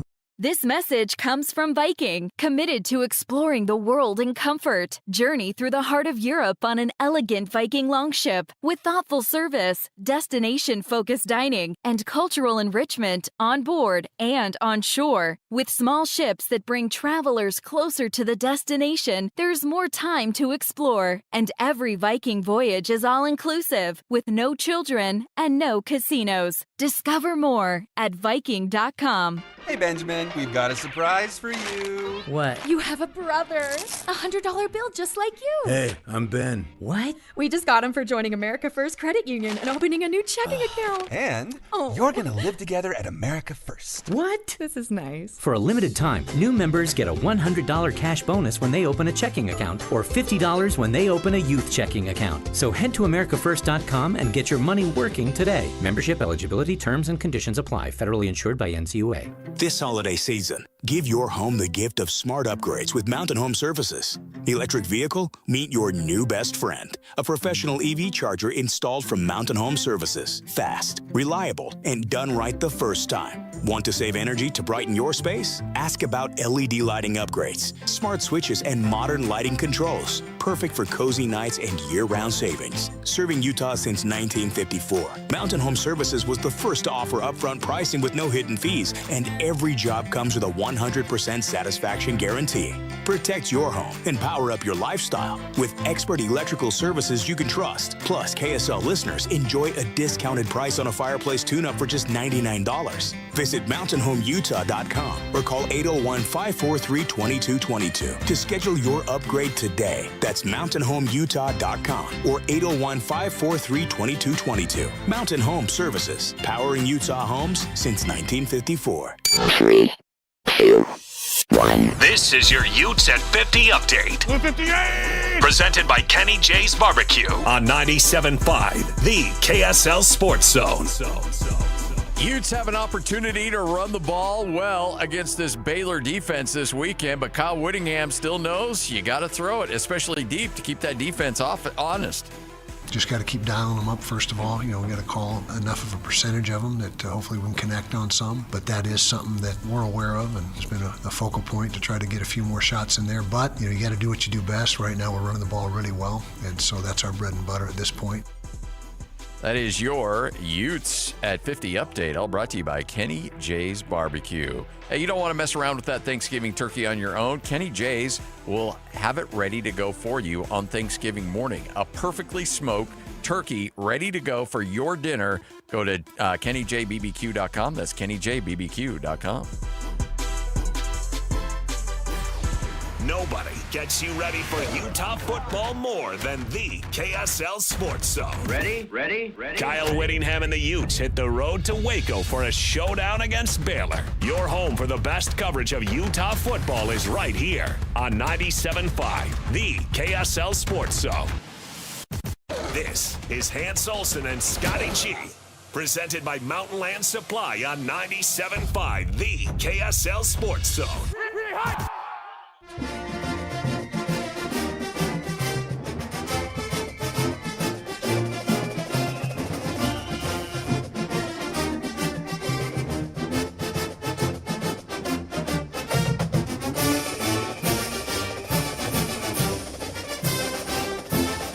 Wrapping up another edition of your U Preview show right here on 97.5, the KSL Sports Zone. All right, Hans, write the script for me. Utah, Baylor, on the road. I will go Utah 34, Baylor 14. Yeah, that's pretty darn accurate, I think. I actually think that there's going to be a bit of an offensive explosion against this Baylor defense. Yeah. So I'm going to tip just into the 40s. Okay. So I'm going to go more 40-17. But still, wide margin of victory, a good old-fashioned thumping. I just want to see Utah continue to own both sides. And I want to see, is the injury report that was put out, is it correct? Do I have access to two other now defensive linemen? Yeah. According to the injury report, you do. What are you saying?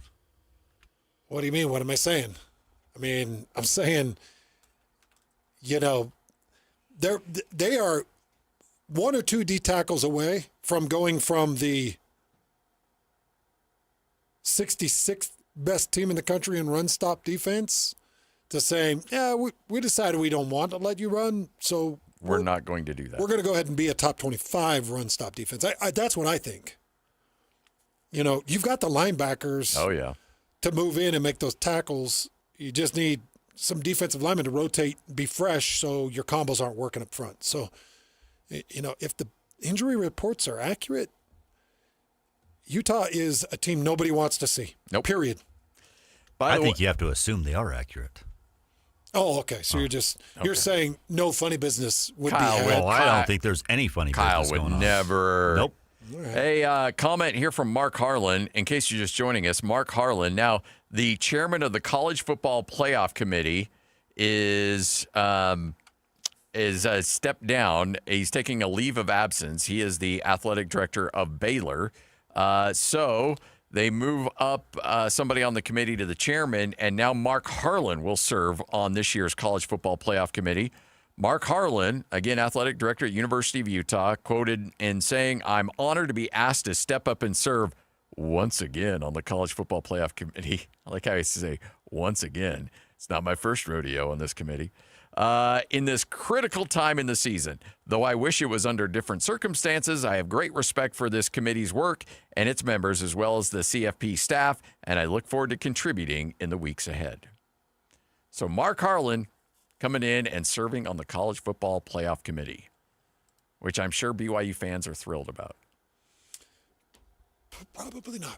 Yeah, probably not. You know, I'd love to know the inside workings of it, how persuasive one of the 13 can be. There's 13 people, man. 13 people decide the fate of how college football plays off in the postseason. Yeah. It's a lot of power. That's wild, man. Yeah. And that's just a lot of heat that I don't want. I wouldn't want any part of it. Unless they paid me handsomely. And guess what? They don't. Now, you get to fly around first class and you get to go to a lot of cool places and eat some good meals, but I don't believe anybody is compensated. Yeah, no thanks. Count me out. I know the basketball committee doesn't get paid for it, so I would assume the same would hold true for the college football playoff. All right, that wraps it up for us. JJ and Alex coming up next. Hans Olsen, Scott Gerard tomorrow. It's a Football Friday with Lemma Harrington and Ron McBride right here on 97.5, the KSL Sports Zone. Want to get the latest info on Utah's newest sports franchise? Sign up for the Utah Mammoth newsletter. Get exclusive analysis, plus the latest news and notes on the Utah Mammoth. Sign up today at KSLSports.com for the Utah Mammoth newsletter. Hockey fans, let your voice be heard with the Utah Mammoth Fan Forum. Visit the Utah Mammoth page on KSLSports.com to connect with the team, other fans, and our KSL Sports insiders. Start chatting today in the Utah Mammoth Fan Forum on KSLSports.com. Hey, Utah. Tired of hard water problems, scale buildup on your appliances, dry, itchy skin, and bad taste? Culligan Water is the answer. With top-rated water softeners and filters that protect your appliances, pamper your skin, and make your water taste delicious. Hi, this is the Waterboy Colson Firmage, a third-generation Culligan man. Culligan has been locally owned and trusted for over 80 years, right here in Utah. Do you know if your current water system is even working? We're happy to come out and take a look at it, even if it's not ours. Get a free water test for any system. Call 801-509-9602 or visit CulliganSLC.com.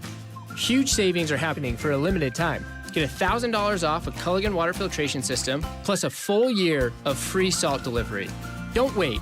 Get cleaner, better water for you and your family. Call 801-509-9602 or go to CulliganSLC.com. Culligan, water you'll love. Chevy trucks have you covered when the road takes you from smooth sailing to Chevy Colorado will eat up some of the toughest terrains with 5 available drive modes. And Silverado and Silverado HD have the muscle to take you out for some serious with multiple engine options and impressive towing. While Silverado EV is the perfect combo of performance and capability, making it a snap to hitch up this electric truck and hit the road. Wherever the road leads, Chevy trucks are right there with you. See your Rocky Mountain Chevy dealers. Hi, this is Doug Wright. The other day I was reading an article, and it talked about the finest restaurants around the United States. And right at the very top of the list, it was Ruth's Chris Steakhouse. And I'm quoting now. They say, high-quality food in an atmosphere that is sure to impress. Isn't that the perfect description of Ruth's Chris Steakhouse? And here in the state of Utah, we have 2 locations. Hotel Park City, that's where Dee and I celebrated our anniversary the other night, and downtown Salt Lake City at 275 Southwest Temple. And at this time of year, it's not too early to call and make your reservations for a special holiday event or a corporate party, whatever it might be. And remember, too, everybody loves a gift card from Ruth's Chris Steakhouse. It is the best meal you will ever have. You're going to love your dining experience at Ruth's Chris Steakhouse. Save now with UCCU Black Friday money deals. $150 cash for signing up for direct deposit. A free Shark robot vacuum when closing your mortgage. Low rate credit cards with 0% interest for 6 months. Auto and RV loans, no payments for 90 days. Home equity loans with an extra 0.25% off the interest rate. Lock the deals in now with just your name, phone number, and email at uccu.com. Visit uccu.com/Black Friday and lock in your deals. Plus more deals weekly at uccu.com. UCCU. Love where you bank. A 15-year-old girl who chewed through a rope to escape a serial killer. I used my front teeth to saw on the rope in my mouth. The killer prowled the Pacific Northwest in the early 70s. He's been convicted of murdering 2 young women, but suspected of many more. Maybe there's another one in that area. Follow and binge all episodes of Stolen Voices of Dole Valley, available now wherever you listen. This is Jay Scott and Ben Anderson. Big 12 is recommending Utah Athletic Director Mark Harlan to replace Mac Rhodes on the CFP selection committee. I guess every conference has a commissioner that represents your conference, so I get it, but it's the stupid design of the playoff committee in general. Can I tell you who I would hire if I were Bert? I would hire a celebrity to go in there where all these people are just going to kiss their rump. Yeah. Sydney Sweeney, send her in. You know who's getting 3 Big 12 teams into the college football playoff? She's going into that room, and she's coming out with 3 berths in the playoff. 4. What do you bet me? You got 4 in? 4? Baylor's in? How did Baylor get in? That's what I'm doing. You got to hire someone with some gravitas. We were picking between the Bearcats and Baylor. We put Baylor in. Send a celebrity. That's all I'm saying. Catch Jake and Ben weekdays from 10 to noon on 97.5, the KSL Sports Zone. Attention Jazz Nation. We know you've been waiting on the edge of your seat, and the time has finally arrived. All tickets are available now. Let's go! Your favorite players will be back on the court, bringing the energy all season long. Whether you're looking for season tickets, mini plans, or single game matchups, there's a perfect option for every kind of fan. Show up loud and proud at Delta Center this season. Don't miss your chance to be part of the action. Buy your tickets today at utahjazz.com. Broadcasting from the Mountain Home Services Studio, this is 97.5 KZNS FM Colville, 1280 KZNS AM Salt Lake City, and 102.7 KSL FM HD2 Salt Lake City Midvale. This is 97.5, the KSL Sports Zone. Hey! This is JJ and Alex. I made a name for myself, I told you I won't be denied. As you wrap up your day, it's time to get your fix of the teams you live for and the sports you love. This is JJ and Alex on 97.5, the KSL Sports Zone.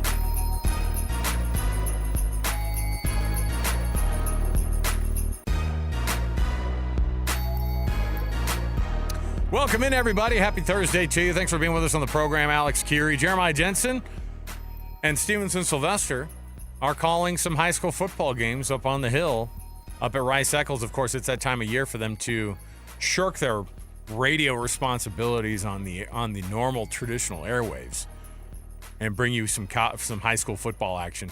It's the best time of the year for high school football, by the way. All these teams earning their way up to Rice Eccles Stadium. Really cool. Awesome time, but that means JJ is going to be out today. He'll be back, I think, on Monday, right?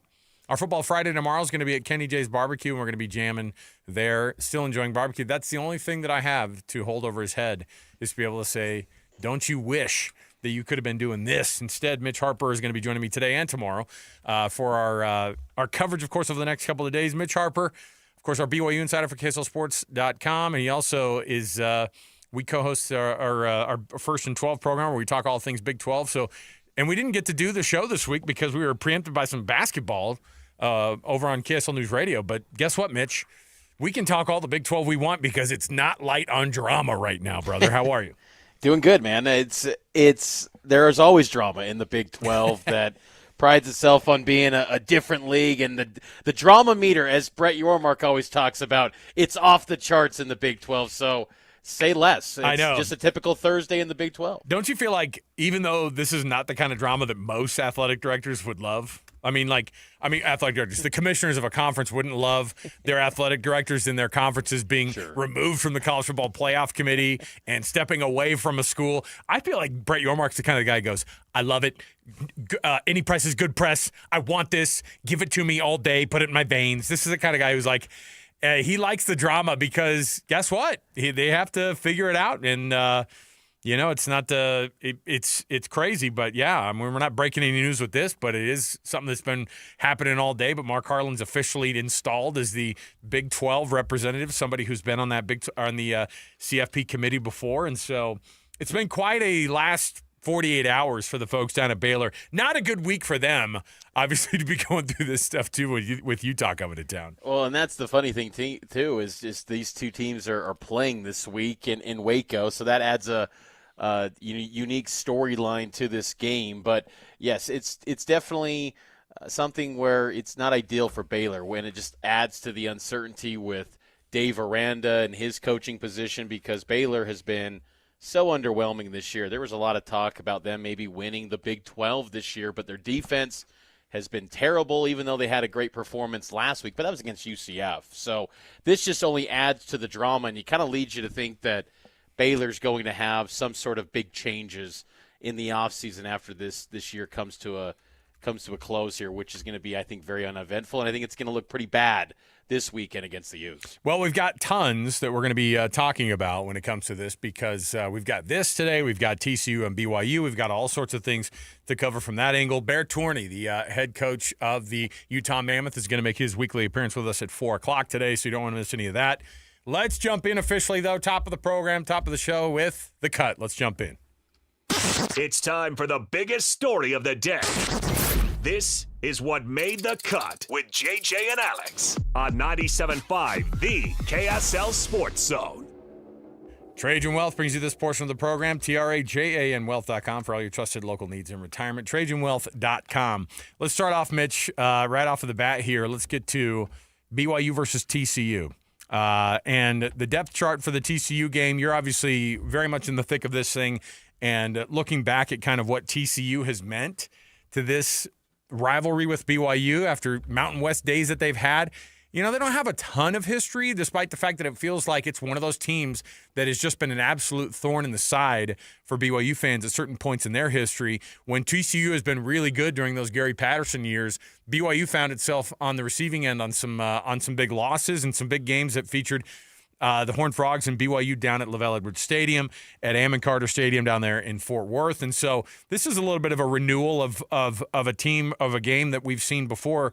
Sonny Dykes is no joke. This is a guy who could be prolific. He's got Josh Hoover, who's been really, really good as a quarterback. But like Baylor and Sawyer Robertson, speaking of, a team that we thought was going to go a lot further this year and has been a little bit disappointing, has been TCU. Notwithstanding, I think we all know that means it doesn't mean much in the Big 12, because you can, week in and week out, have teams that smell blood in the water, and they just kind of they find a way. And TCU is never going to be a team that's going to lack in talent. No question. And this is a game, too, that, BYU desperately needs, because if you lose this one, the season goes completely south. Yeah, you're going to a bowl game, but if you want to be a playoff team and you want Mark Harlan's stamp of approval on that college football playoff committee, you need to win this game. So this is an important game for BYU, and you're right that TCU has had BYU's number. BYU hasn't beat the Horned Frogs since 2007. Now, obviously, they haven't played annually since then, but not only have they been losses, but they've been beatdowns. 08, 09, even fast forward to 2023, the first time they met as Big 12 teams, TCU has just hammered BYU at every which turn that they seem to play. So I'm really curious to see, how BYU responds. I think that's kind of the big theme coming into this matchup is just the response. Because last year, BYU, I think folded. I think they kind of reverted back to independence thinking, where lose one game, season is lost. Nothing is lost here by losing to the number 6 team in the country. Everything is still in front of this BYU squad, and that's kind of the message that Jack Kelly said to me yesterday, was that they still believe they're one of the best teams in college football, and I think they're really excited to be back at home, because when you think about it, BYU in 7 of the last 9 weeks of the season, that includes 2 byes, but they've only played twice at home in the last 9 weeks. So this has been a team that's built up an 8-1 record despite basically living on the road. So to have 2 of their final 3 at home, I think serves them well. And I think they also match up pretty well against TCU this year, considering that the Horned Frogs are going to be out or without one of their top running backs in Kadvorian Barnes. He's out on the availability. I think that was pretty significant. He's been in and out of the lineup. So this is a game where BYU should win, but I think it's just kind of, again, how do they respond from what was a performance last week against Texas Tech that could really start to raise questions internally and say, how good are we really? And the players are saying all the right things, but they got to actually go show it on Saturday night. Mitch, one of the things that has come out of this game, and obviously listening to the coaches this week, we've got some sound from Kalani and A-Rod about this team that they're going to be facing off against. They're always going to heap praise on teams, even if they don't necessarily deserve it. I think TCU is one of those teams, though, that always deserves that extra look because they're one of the best recruiting teams in the state of Texas, which is saying a lot. I mean, you think about teams that have been, and yesterday we had one of Baylor's beat writers on with us talking about, how much money is in that pot for them to be able to recruit with. And they have, this recruiting and they're always up against TCU.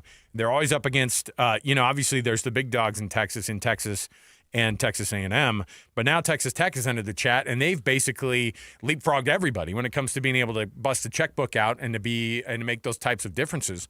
And so that's one of these things that I think has stood out is that TCU, they haven't lacked for being able to lock up great talent or recruiting really, really good guys. And A-Rod talked about, obviously, this team that they're facing off against and TCU itself. He knows how good that they can be. Here's what A-Rod said about that offense.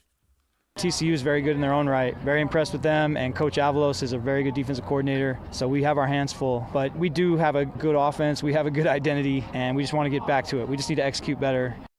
It's interesting because Andy Avalos he's one of these defensive coordinators that everybody in this league knows, and they know what he's capable of. But what do they anticipate with seeing this TCU defense in front of this BYU offense, and what does Bear have to do to kind of reset to be back in that level of confidence that he was running with all the way up until the Texas Tech game last week? I think one of the things that's going to return to kind of order for BYU and that identity that Roderick is talking about is having Bear get some success on the ground, because Texas Tech took that away completely. I think there's opportunities for that against TCU. Now TCU's got the 35th best rush defense, which is pretty solid. They've been pretty sound of stopping the run this year, better than they've been in recent years since their national championship game appearance season 3 years ago. But I think that Bear's going to have more success in this game running up the middle, which has been kind of the calling card. And I think that's what really amplified the struggles for Bear Bachmeier last week was that, he had moments where he escaped and tried to get creative and make plays, but Texas Tech was everywhere, and they took anything away of a broken play and a big gain for BYU from happening. And, BYU has had a lot of success when Bear Bachmeier has those moments, and I think there's more opportunity for that this week. I also think, too, that passing the football should be an area where BYU has success. And, I caught up with JoJo Phillips this week, and, he had a very subpar performance. He even acknowledged as much, dropping the football. Yeah. They've got to help Bear Bachmeier, and you're going up against a TCU defense that's 102nd nationally in passing yards allowed. We know that Bear can put up some big numbers through the air. He's had 2 games this season with more than 300 yards. I think that could also be an opportunity. But running the football, I think Bear's going to have more success there this week against TCU. And I think that will get kind of Bear settled in and kind of back to his comfort zone, because at no point last week was he ever comfortable against a Tech defense that I think is maybe the best in college football, maybe one of the best that I've seen since Kalani Sitake took over in 2016. Well, and in concert with obviously one of the best offenses also, like you just don't get a lot of moments in a program and in a program's history to have a top 10 offense and a top 10 defense, and Texas Tech has got one of those. TCU's got a great quarterback. Josh Hoover's been a guy whose numbers have been phenomenal this year, Mitch. And again, like I said, Sawyer Robertson and Josh Hoover are doing their part. It's like the rest of the team seems to be lacking quite a bit. But here's what Kalani said about the TCU quarterback, Josh Hoover. This is a guy who lit him up a couple of years ago down there in Fort Worth when he was a freshman. Oh, I need some sound over here, Annapolis. Here we go. Let's get to TCU quarterback Josh Hoover, Kalani Sitake. Here we go. Yeah, he's even more deadlier. Now he has more experience. He understands the offense. You see him making checks. He's just a veteran now. You see in the way he distributes the ball to all the different receivers, the way that they run the ball, the way that he reads RPOs. And I mean, he's a really good quarterback, coached really well. This isn't going to be easy, but we're going to have to find ways to be better than we were against him the first time around. And we get to have him at home, which is going to be helpful for us. It's been weird because these guys have put up numbers. I say these guys because it seems like every week this year, Mitch, we see these numbers. Sawyer Robertson and Josh Hoover been leading the conference in passing yards and efficiency and all that stuff. And so where's the disconnect? Is it just the defense or how is it that teams are still able to get after, not just Josh Hoover. They've been giving up sacks. They've had issues with running the football. What is it that TCU's offense is going to be able to do, or what have they been able to do, even in weeks that they haven't been winning games? In their 3 losses, TCU has had at least 3 turnovers or more in each of the 3 games. Outside of those, they've taken care of the football. So that's going to be an area to monitor. And I think that also – you've seen TCU's offensive line really banged up throughout the season. You get kind of deep in the weeds with some of their personnel. They've been kind of unavailable or they've played nowhere close to 100%. And I know that's to be expected this time of the year, but that group's been pretty banged up, and that maybe creates opportunities for BYU's defensive front that's really trending up after I thought what was a really productive day early on against Texas Tech, and the confidence that's growing from this linebacker unit. Cialia Serra, Jack Kelly, Glasker, they all had sacks. Thought there was some good pressure from BYU's defensive line at times. They can still get better, and I think that's going to be something to monitor, especially with Anisi Purcell probable. That was a positive development this week in the availability report as he was out last week against Texas Tech. But, TCU's capable. I think that's just the thing with them is that they're always the possibility of doing something big. I remember being 2 years ago in the bowels of Ammon G. Carter Stadium after that Josh Hoover game where he goes off for a career-high 439 passing yards,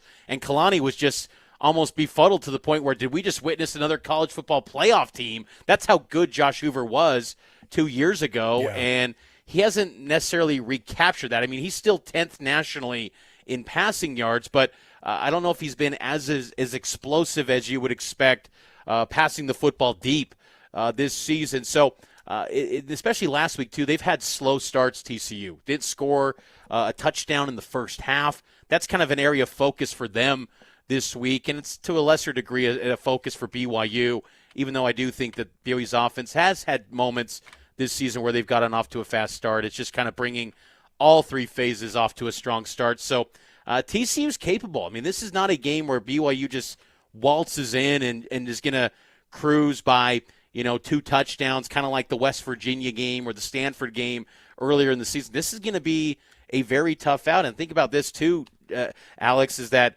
BYU has not beat a team with a winning record in the month of November since joining the Big 12. This is when championships are won, and BYU has yet to show they can take out a team that has a winning record. Their only 2 wins in this month of the calendar since joining the league was Utah and Houston last season, 2 teams with losing records. So this is a big opportunity for BYU to really show their kind of championship medal here and see if they're built to reach Arlington this year, which last year they weren't. As you look at this one, I mean, TCU is interesting because it's a team that basically with their last loss were eliminated from any kind of contention to be a part of the college or the Big 12 championship game, and that was disappointing. I think for not just Sonny Dykes and his program, but I think you and I both looked at TCU and Baylor, frankly, as being teams that could make that extra leap and could have gone, somewhere a lot further. And instead, we're talking about teams like, even Cincinnati and frankly, even Houston has been better on the record side of things.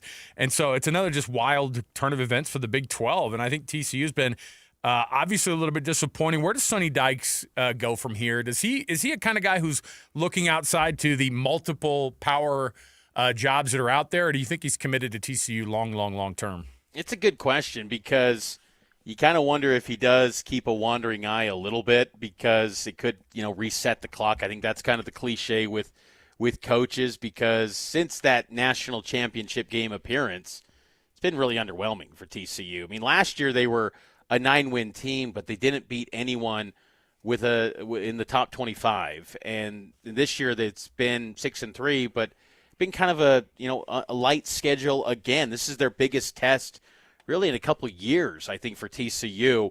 So this is a big one for them too. I would say that Dykes stays at TCU. I mean, he's a guy that once graduated from Texas Tech. He's a Texas guy. I mean, I think it's a good fit there, and TCU's well resourced. And to your point earlier about recruiting, they still recruit at a really high level. I mean, top 35 type level annually. And then on those years where they have big seasons, they can get top 25 classes, and they're very competitive in the portal. So it's just maybe some of the coordinators, like a Kendall Briles, as offensive coordinator, have they not did you retool that side of things this offseason if it goes south down the stretch run for TCU? I think that would be maybe the course of action that I would think if this thing turns further south for TCU this stretch. But this BYU game is a big one for them, and because last week against Iowa State, that was a disappointing performance, because had they won that game, you'd be talking about two teams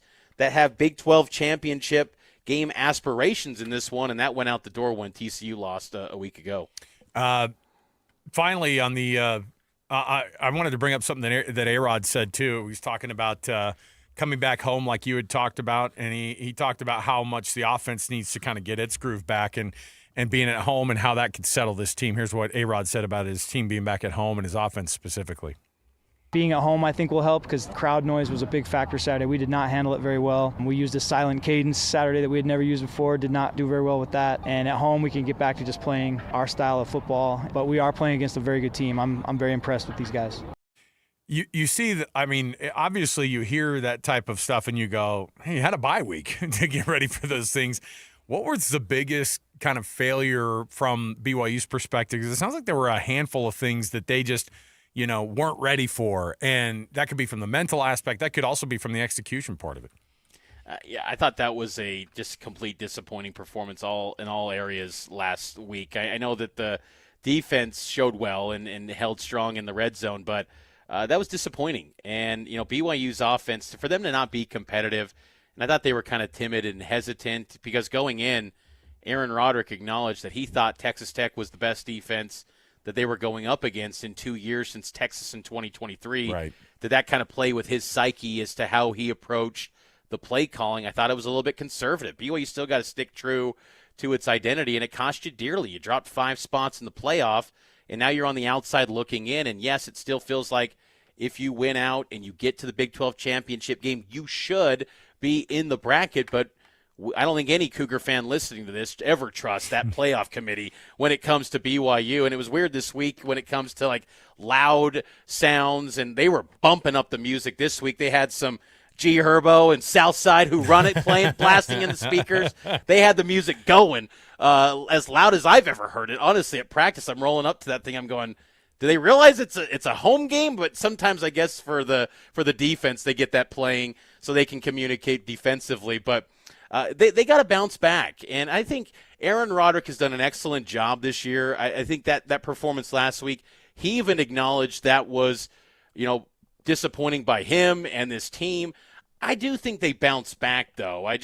Can you get all 3 phases to show up? Because against Iowa State, the offense was operating at a high level, but the defense was a no-show early on until they got that pick 6 from Falatau Satuala to really open it up. So they need all 3 phases to start strong out of the gates in this one, because you let TCU hang around and settle in, especially on their offensive side. This could be a full 60 minutes game, and it's a type of game where BYU should, if they're as good of a team as we think they are, they should be able to take care of business and pull away from the Horned Frogs. But I think getting off to a strong start will be key in this one. Let's take our first break here. Mitch Harper, of course, hanging out with me today. Sly and JJ have the call on some high school games. We're going to take a break real quick here. We'll get right into some more on the way back here. Speaking of drama in the Big 12, it's official. Mack Rhodes is on leave for personal reasons, according to Baylor, and he's also walking away from that college football playoff committee chair role. And right here in the state of Utah, Mark Harlan is being asked to fill in those shoes for him, a guy who's been on that committee before. And we'll talk about that and the drama that surrounds that. And plus, just the implications of the college football playoff and having a representative from a league and how important that is on top of all this and where it kind of makes everything else sit. And then who replaces Mack Rhoades as well. We'll come back. More to go. 97.5, the KSL Sports Zone. And now, a look at traffic from the KSL Traffic Center. Some normal delays to kick off the afternoon commute, like southbound I-15 from Murray into Midville and southbound slowing from I-80 to go south on the I-215 West Belt. There's also a bit of heavy traffic and slowing on southbound I-15 approaching downtown Salt Lake, and that's a bit unusual for this time of day. Bad weather and parking lots love GoPave Utah. GoPave Utah loves snow. Don't wait for bad weather. Schedule your snow removal services with GoPave Utah. Visit GoPaveUtah.com. With your traffic update, I'm Alex Napolis here on 97.5, the KSL Sports Zone. It's game week for the Utes, and the KSL Sports Zone is getting you ready for kickoff. After a much-needed week off, Kyle Whittingham and the Utes get set for the final 3 games of the season, starting with a trip to Waco for a battle against Baylor. Listen all week long for the best coverage of Utah football. Then catch college football Saturday game day at 10 a.m. with the postgame show immediately following the game on KSLSports.com. Let's go then. Let's go, baby. Your home for the best coverage of Utah football is live on air, online, and on the KSL Sports app. This is 97.5, the KSL Sports Zone. Ready for a home upgrade? Hercules has the rate for you. Open a home equity line of credit before November 30th and enjoy an introductory 4.99% APR for 6 months. Perfect for projects like a new deck, roof repair, or kitchen refresh. Don't wait. This limited time offer won't last. Apply today at HerculesCU.com. That's HerculesCU.com. Hercules First Federal Credit Union, growing stronger together. At Peach Windows and Doors, they help homeowners stay in the homes they love while upgrading to the elegance, efficiency, and natural light of today. With hundreds of 5-star Google reviews, their clients know Peach Windows and Doors deliver what they promise. I wanted to replace standard-size French doors with a large custom sliding door. The update required checking a weight-bearing wall. Plus, I wanted a couple of different styles of windows. The new sliding door created a much brighter and open look. Peach was so helpful along the way with recommendations and ideas, and the installers were efficient and respectful of my space. I was thrilled with Peach Windows and Doors. Give your $1 million home the $1 million feel it deserves. Don't wait on that someday project. Visit Peach Windows and Doors Salt Lake Showroom. Schedule a free in-home visit. You can also explore at peachwindowsanddoors.com or just call them at 801-566-1255. Peach Windows and Doors, where amazing home transformations begin. If you're getting new gutters, make absolutely sure that you don't get screwed. I mean literally, don't get screwed. Tim Jr. here from RGS Exteriors. And every single gutter company out there uses screws to hold their gutters together at the corners and downspouts. They use screws because they're fast and cheap and easy, but man, they're terrible for your gutters, aside from possibly cutting your hand. They also loosen and corrode over time because they're not made from the same metal as the gutters. At RGS Exteriors, we've been installing gutters for 70 years now, and we don't use screws. We only use permanent, strong, and unobtrusive rivets. They're made from the same material as the gutters, so they won't oxidize and they won't corrode. They'll also never loosen. Your hand is safe too. Did I mention they look amazing? So don't get screwed. Call RGS and get riveted gutters. Our number is 801-280-3110 or visit us at rgsutah.com. That's 801-280-3110 or rgsutah.com. Season's greetings start at the Garden Restaurant. Our fall menu and delicious food captures the essence of the holidays ahead. Stop in or order online for pickup. Have you tried our favorited jalapeno pork sandwich yet? It's perfectly balanced with sweet and spice and enough to satisfy any craving. Now let's talk turkey. The Turkey Club and turkey cranberry sandwiches are delicious. And of course the fan fave, the turkey pot pie is prepped daily and loaded with chunks of tender meat, veggies drenched in a rich, creamy sauce hugged by a flaky, buttery crust. But that's not all. Home-cooked, handmade baking is our standard. What's more aromatic than baked goods? From giant cinnamon rolls, cookies, bars, and our famous warm, buttery Limehouse rolls. Our chefs prep each little item with a little something that makes the garden so unique. It's fresh ingredients sprinkled with genuine TLC in every bite. Celebrate your season with us. The Garden Restaurant. Visit us at thegardenslc.com. Listen every Monday morning to DJ and PK and Monday afternoon with JJ and Alex for your Chevy Strong Play of the Game. Win great prizes from Rocky Mountain Chevy. This is your Cougars at 30 update. Presented by Kenny J's Barbecue on 97.5, the KSL Sports Zone.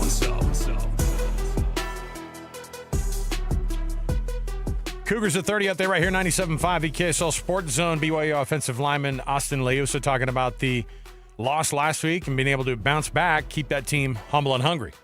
Staying humble and staying hungry has been a big part in this program, especially, the past 2 years. I think Kalani and the coaching staff have done a good job embedding in that into our minds, and not only on the football field, but, when we go home to our families, it just helps us be better. I think another thing that he tries to embed in us is to love and learn. When we love to learn, we learn to love. And so essentially that's how, we're going to become better each and every week and ultimately do what we need to do. Make this Thanksgiving unforgettable the way you do it. Kenny J's Barbecue, skipping the stress and bringing home that slow smoked perfection. Pre-order your Thanksgiving meal today. Just give Kenny a text, 801-230-5396. That's 801-230-5396. It's Kenny J's Barbecue. Coming right back, talking about the drama unfolding down in Baylor with the athletic director, Mac Rhodes, on leave. We'll talk a little bit more about that next, right here, 97.5, the KSL Sports Zone.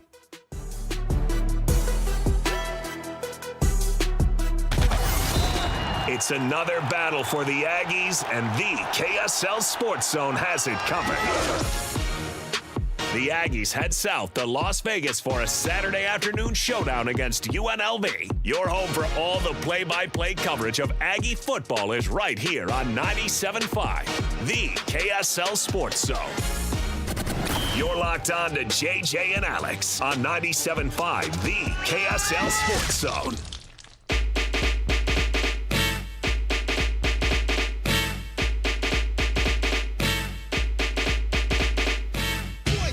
Yeah, Spider-Man and freezing, full effect. You ready, Ron? I'm ready. You ready, Div? I'm ready, Slick. Are you? Oh, yeah.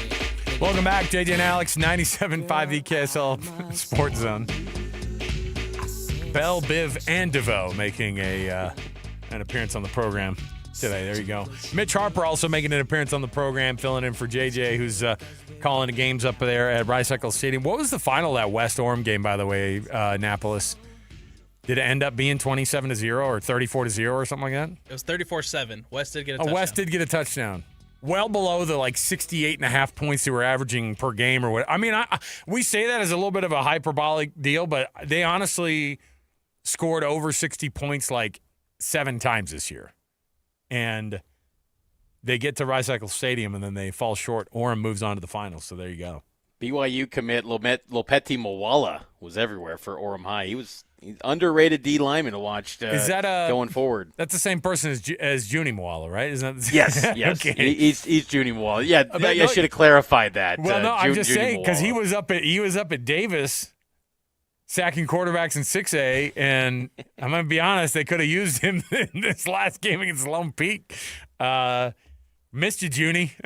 But yeah, I think in the first half he had 2.5 sacks in this game. He was a monster. That was the thing, is I wasn't super impressed. I called the game, I think, when Orem played Timpview. You remember that game, Annapolis? And it was just kind of sloppy. It was like a 22-9 game. And, they got this Alabama committed quarterback. And, I mean, even today, I think he was 3 for 12 in the first half. It wasn't – but they were crushing them on the defensive side of the ball.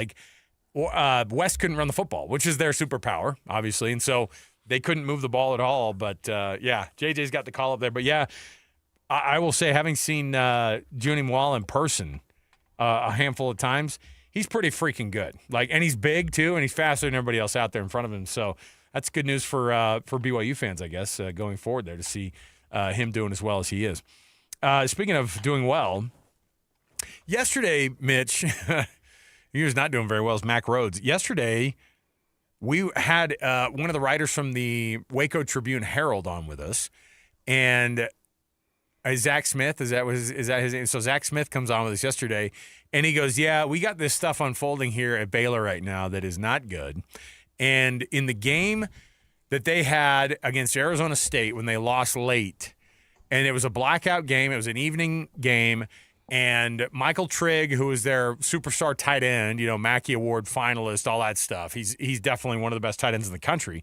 He's one of the best players and one of the bright spots for that Baylor team. He's wearing some yellow undershirt, and apparently that really was irking the athletic director. Now, this is apparently what everything kind of started from. Now, this was a while ago that this happened, but it apparently led to a verbal and physical altercation between Mack Rhodes, the athletic director, and Michael Trigg, which is, Mitch, unfreaking heard of. Like, to have an athletic director involved at that level. Now, these are all allegations. There must be film somewhere of this, but I don't know. I mean, it was like somebody said it was on the sideline.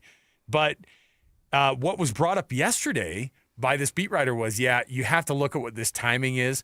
People wanted this story to come out when this is coming out right now. And a lot of that has to do with the person that they don't want at the athletic director position. This is a guy who has created some enemies after, I guess, not having a great relationship with Kim Mulkey, the Hall of Fame women's hoops coach, who ended up going over to LSU after being historic down there. That didn't sit well with the folks in Waco. And then you have this, and this is a guy who is bringing a lot of attention to Baylor because he's the College Football Playoff Committee chair. He's the one answering the questions, albeit poorly, on a weekly basis on how they're making these decisions on the, from the College Football Playoff perspective. Everything has gotten to be a mess. He's having to step down there. He's stepping away, taking a leave of absence per his own personal reasons, according to that, and then also walking away from the College Football Playoff Committee chair position. And so now Mark Harlan has been installed as the Big 12 representative there. It's just all a mess right now, on top of the fact that this is bad timing for the College Football Playoff Committee. It's bad timing for the athletic director there. It's awful timing for Dave Aranda, who is buddies with Mack Rhodes and is already not getting a lot of great looks. There's no way that this isn't a distraction for this team this week. Yeah, this is going to be a huge distraction, I would think, because it impacts the team with a player being at the center of it, these allegations. So it's a mess down in Waco. And, you look at this going forward and think, Mack Rhodes was kind of one of the prominent ADs in the Big 12. It's hard to imagine he's making his way back to Baylor, he's kind of led Baylor with a lot of huge renovations. A lot of money's been pumped into there. I don't know where they go next if there's a continued fallout from this, because it's hard to imagine a path back. But it feels like there's going to be a huge shakeup with Baylor football, because it's not too long ago that Baylor football was really rolling, and I know that came under a cloud of scrutiny too with Baylor. But just 4 years ago, even with Aranda, they were winning the Big 12. They were one of the best teams in college football, and it's been a massive fall from grace for Baylor football. They don't even look, half the time competitive outside of, some occasional offensive performance. Defensively, they've been a mess this year. So this is tough times for Baylor, and it's kind of crazy how it all ties into Utah, flying into Waco tomorrow and getting ready for this game as they kind of keep their playoff hopes, which Rhodes was part of at one point. Now it's Mark Harlan setting into the college football playoff. And it's weird because now, and I don't know how it works with the College Football Playoff Committee. Like, does every conference get one representative? Do they have, because they make the whole committee up of representative from conferences. Then they have just kind of some randos. I say random people in there, but we've seen like Condoleezza Rice on this committee before. We've seen, people that they put on this thing to just be like, hey, let's have some smart people who like to watch football come in and make these arguments with one another. And so what does that do with the Big 12 walking Mack Rhodes away, and then you've got Mark Harlan coming in, and I know everybody's supposed to check their hat at the door, but that's a hard thing to do and a hard thing to ask for. But this is also, Mark Harlan, I would assume, is the pick because he had already done this previously between 19 and 23 in the Pac-12 for Utah. I remember talking to Mark Harlan a couple of years ago, or it was last year before Utah joined the Big 12. Is at one of the Big 12 spring meetings about the future of the playoff and that experience in the room. And he acknowledged it was really enlightening, to see how the playoff is put together. And I think just having that knowledge when you're adding new, committee members on the fly, you probably go to people that have that previous experience. But what's funny with the playoff is why can't 11 people put together a 12-team field? Why do you need 13 people to put together this bracket? I don't know. It seems kind of strange. Like, oh no, how can the college football playoff function with 11 people if they're all truly of integrity? Why do you need someone for each individual conference represented? Help it make sense. I'll never understand how this thing works with the college football playoff, but I think, with Harlan's previous experience, he can step in and kind of hit the ground running of how they actually go about, voting, because when they rank these teams, it's basically a head-to-head, sizing them up. Okay, 1, slot them all in, and then go all the way down to 25. It's a long process, and it's one that's always going to have scrutiny attached to it. So having that prior experience has got to help. With all of this and the distractions that go on with it, and next hour we'll listen to some of the comments that Dave Aranda, who's not the most electric guy at the podium, he gets up and he kind of made some explanations this week, and so we'll listen to that next hour, kind of in more length though. But for this game, there's no way that it's not a distraction. Your biggest fan is in the athletic department is the athletic director. He's buddy with Dave Aranda, and he might have been the last man standing to be able to save that guy's job. But it feels like there are people in Baylor and in Waco that do not want Dave Aranda to come back next year. No question, because and honestly, I think it's time. I mean, I thought it was time, honestly, last year when I remember going to that game, BYU and Baylor in September, when Baylor was 2-4 or 2-3, and I thought it's over. Baylor is down and out. The stadium's 3/4 empty. Everyone's checked out. And to their credit, they turned it around last year. But this season's been an underperforming, stretch. And Aranda, it's not like he hasn't had time. I mean, the guy's been firing coordinators left and right. He's fired assistant coaches. At some point, you say maybe Aranda's just not the guy, and this could be the opportunity for Baylor to just have kind of a clean break, because that's a program that you could win. And with their private, dollars that they probably have, I'm sure they got a lot more than people probably realize than maybe some state institutions like an Iowa State. So I think Baylor could be a job that could be, pretty attractive if they get the right hire, assuming they do move on from Aranda. But it makes too much sense. And I think this is a spot, too, where Utah comes in, and I think they put the hammer down, and it might even magnify the need to make a change at head coach. But then you go, who makes that call when the AD is not in the building anymore? It becomes a whole, power structure. Do those board of trustees then just say, you know what, we're pulling the plug. We're getting this over with on Sunday if Utah does, in fact, just blow out the Bears, which I think they honestly will, and this could get real ugly for Baylor even more this weekend. With this whole drama that goes on with Dave Aranda and this is not a great time for schools to have to be battling for top names to come in to get jobs at the P4 level, because so many big time jobs are going to be up in the offseason.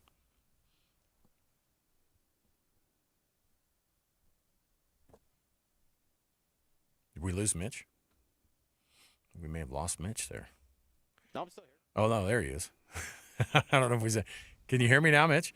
Yeah, I got you. Okay, sorry. But this is an awful time for Baylor to have to start looking for coaches, because some of the biggest names are going to be taken up by bigger programs that are looking for jobs right now.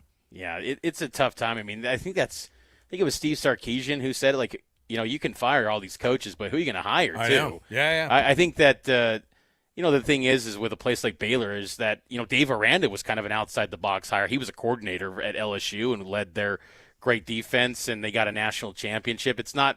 You're not going to look at a place like Baylor and say they're going to pluck a SEC head coach and go that route. But I think that you can get an up-and-comer and someone who's climbing the ladder that could really inject some life, because sometimes these coaches, their voice just kind of gets stale. It just feels like Baylor is a bit stale, and then everything gets amplified when you see stories like this, because then everyone's kind of, looking into everything, texting people, asking around and going, what's the issues?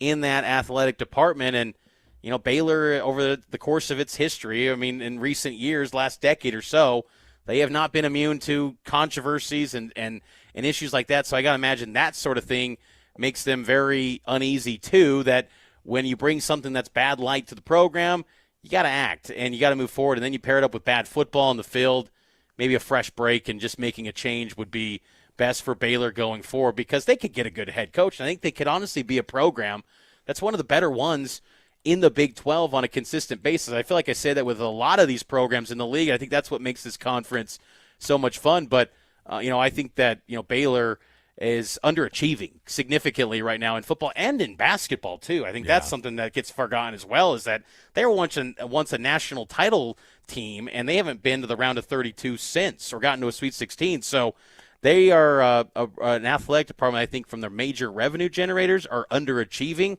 So it makes sense to, have a complete change going forward. We'll take a break here. When we come back, we've got more to chat about. We've got our Would You Rather around the corner, top of the hour. Coming up in just about 15 minutes, we're going to be chatting with Bear Tourney, head coach of the Utah Mammoth. We're going to talk about this team and getting out of a slump last night. They needed it, and that third period was a flurry of goals. And we'll talk to Bear about how his team has recovered from coming off of that road trip and how big of a deal it was to get that big win against Buffalo last night at Delta Center. Stay with us. More to go. 97.5 the KSL Sports Zone.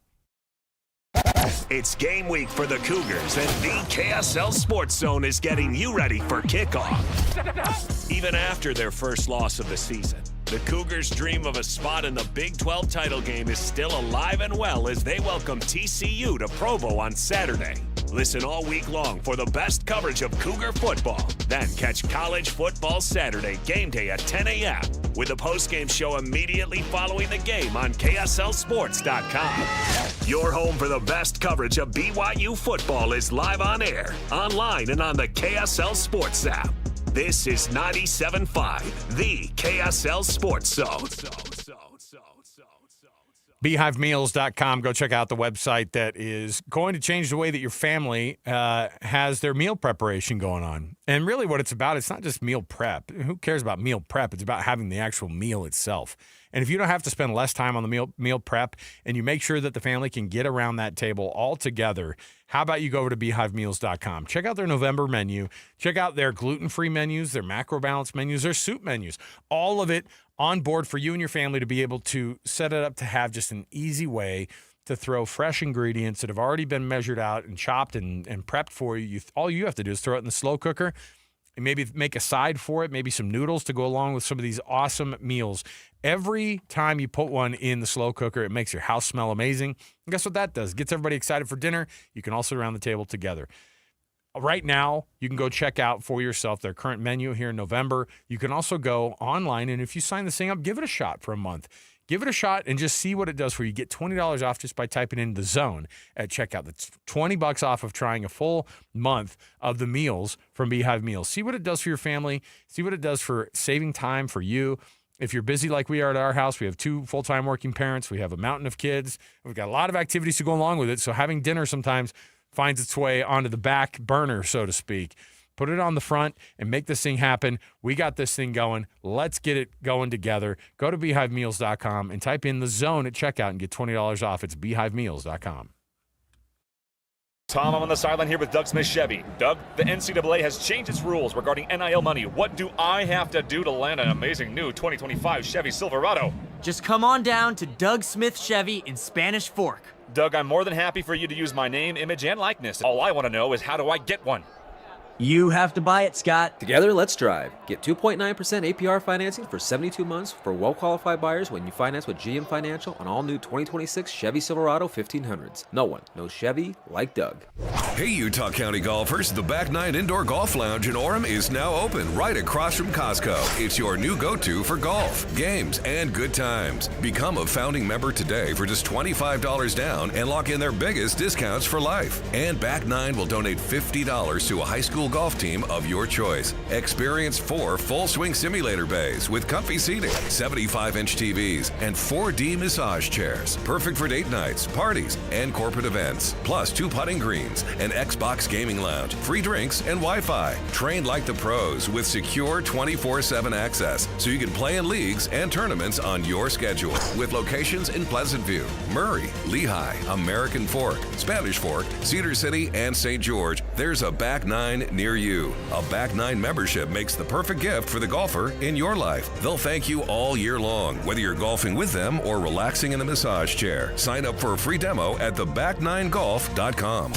You gave years, maybe decades to your job. You showed up, worked hard, and planned for retirement. But now, the company's changed. Or maybe you've taken a buyout or been forced into early retirement. So, what happens next? I'm Jeff Jr., founder of Trajan Wealth. And if you've built up a 401k or thrift savings plan, now is the time to ask, is that money really working for you? Many workplace retirement plans offer limited options and even less guidance. At Trajan Wealth, we help people just like you roll over their accounts into IRAs with more flexibility and personalized investment strategies built around your goals. For households with $500,000 or more, let us build you a personalized plan. We operate on veteran values, service, trust, and doing what's right. Your next chapter starts now. Call Trajan today, 801-210-6800. That's 801-210-6800. Advisory services offered through Trajan Wealth, LLC, an SEC-registered investment advisor. See website for details. Do you currently use a CPAP machine to treat sleep apnea? Are you looking for a smaller, more comfortable solution? Consider a custom-fitted oral appliance from Sound Sleep Medical. In many cases, these appliances can be as effective as CPAP, and oral appliances are usually covered by insurance or Medicare. To make an appointment or to learn more, call Sound Sleep Medical at 801-285-9731. That's 801-285-9731, or visit soundsleepmedical.com. Hey, this is Chris with JCW's. Not feeling a burger? We've got you covered. Try one of our hot ribeye, turkey, or BLT sandwiches, and you'll understand why we say JCW's, quality, and a lot of it. 3, 2, 1. This is your Utes at 50 update. 58! Presented by Kenny J's Barbecue on 97.5, the KSL Sports Zone. All right, Utes at 50 update right here, 97.5, the KSL Sports Zone. Yeah, it's one of those games you got to prep for the Utes this week. And Kyle Whittingham, he's ready to hit the road, get a big win down at Baylor. He says it's leadership making a difference on this year's team.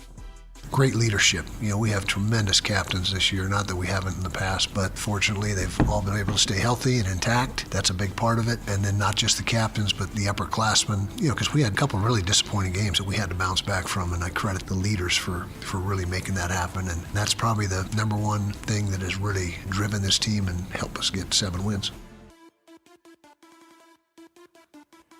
Kenny J's Barbecue makes Thanksgiving unforgettable, so why don't you get on board with it? Skip the stress and make that slow smoke perfection part of your Thanksgiving plan. Let somebody else do the work for you. Pre-order that Thanksgiving meal today. Just text Kenny right now. 801-230-5396. That's 801-230-5396 with Kenny J's Barbecue. Would you rather's next right here, 97.5, the KSL Sports Zone. Listen, everybody! Real-life hypotheticals to get your brain churning. As JJ and Alex ask, would you rather?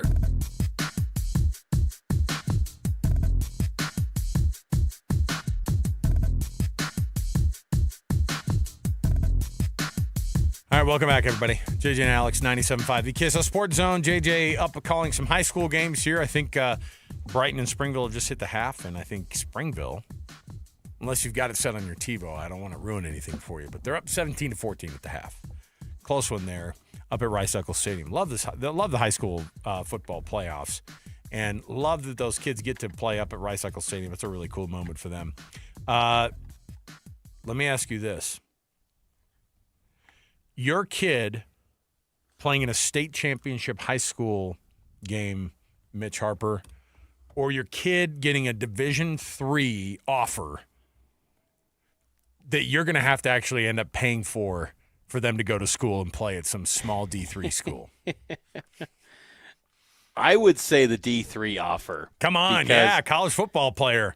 Yeah, college football player, and knowing that, hey, you just got to get an opportunity. You kill it at D3, you I can could go be a portaling. D2 guy. Yeah, man. You can go portaling and level up to D2, maybe go FCS. So, yeah, take that D3 offer and just go portaling for 4 years and 4. I'm not advocating for that, but hey, if you wanted to. But that's the world that we live in now. Yes. It's like, get me to Incarnate Word at 0 stars, and then I'll be in the NFL draft going number 1 overall. Get me to College of Eastern Utah State, and then I'm getting to BYU. Oh, College of Eastern Utah State. See, you had me until College of Eastern, because I'm pretty sure that's a real place. I don't know. I don't know if they have a poppin' football program. I don't know. I did see that Snow put up 100 this year against somebody. Did you see that? I did. Yes, I did. That was crazy. Points. Boy, that's. I'm coming after you if you're going to score 100 points on us. I mean, I guess you could always go, well, we're just running the football. That's all we were doing. But you score 100 points these days, you're going to get you're going to get a lot of hate mail from those guys out there. All right.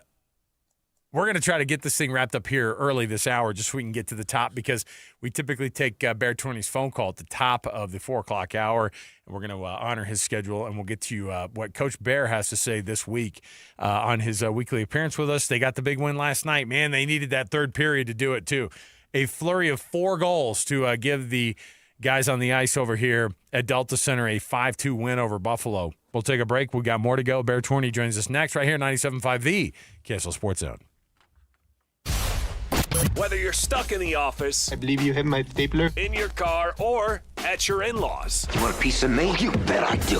The Zone is with you every step of the way. Download the KSL Sports app to get live streaming of your favorite shows and access to all the latest updates on your favorite teams. Your home for the best coverage of the Utes, Cougars, Jazz, and Mammoth is on air, online, and on the KSL Sports app. This is 97.5, the KSL Sports Zone.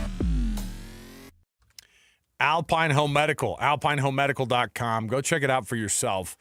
If you have any kind of need for the home medical supplies, if you've got an HSA or an FSA that you can use, guess what? One of the places is that you can use it. How about Alpine Home Medical? If it's the CPAP resupply program, if it's your in-home oxygen, if you're getting it delivered, whatever it might be, Alpine Home Medical can make sure that you can get all of it hooked up. And here's how they do it.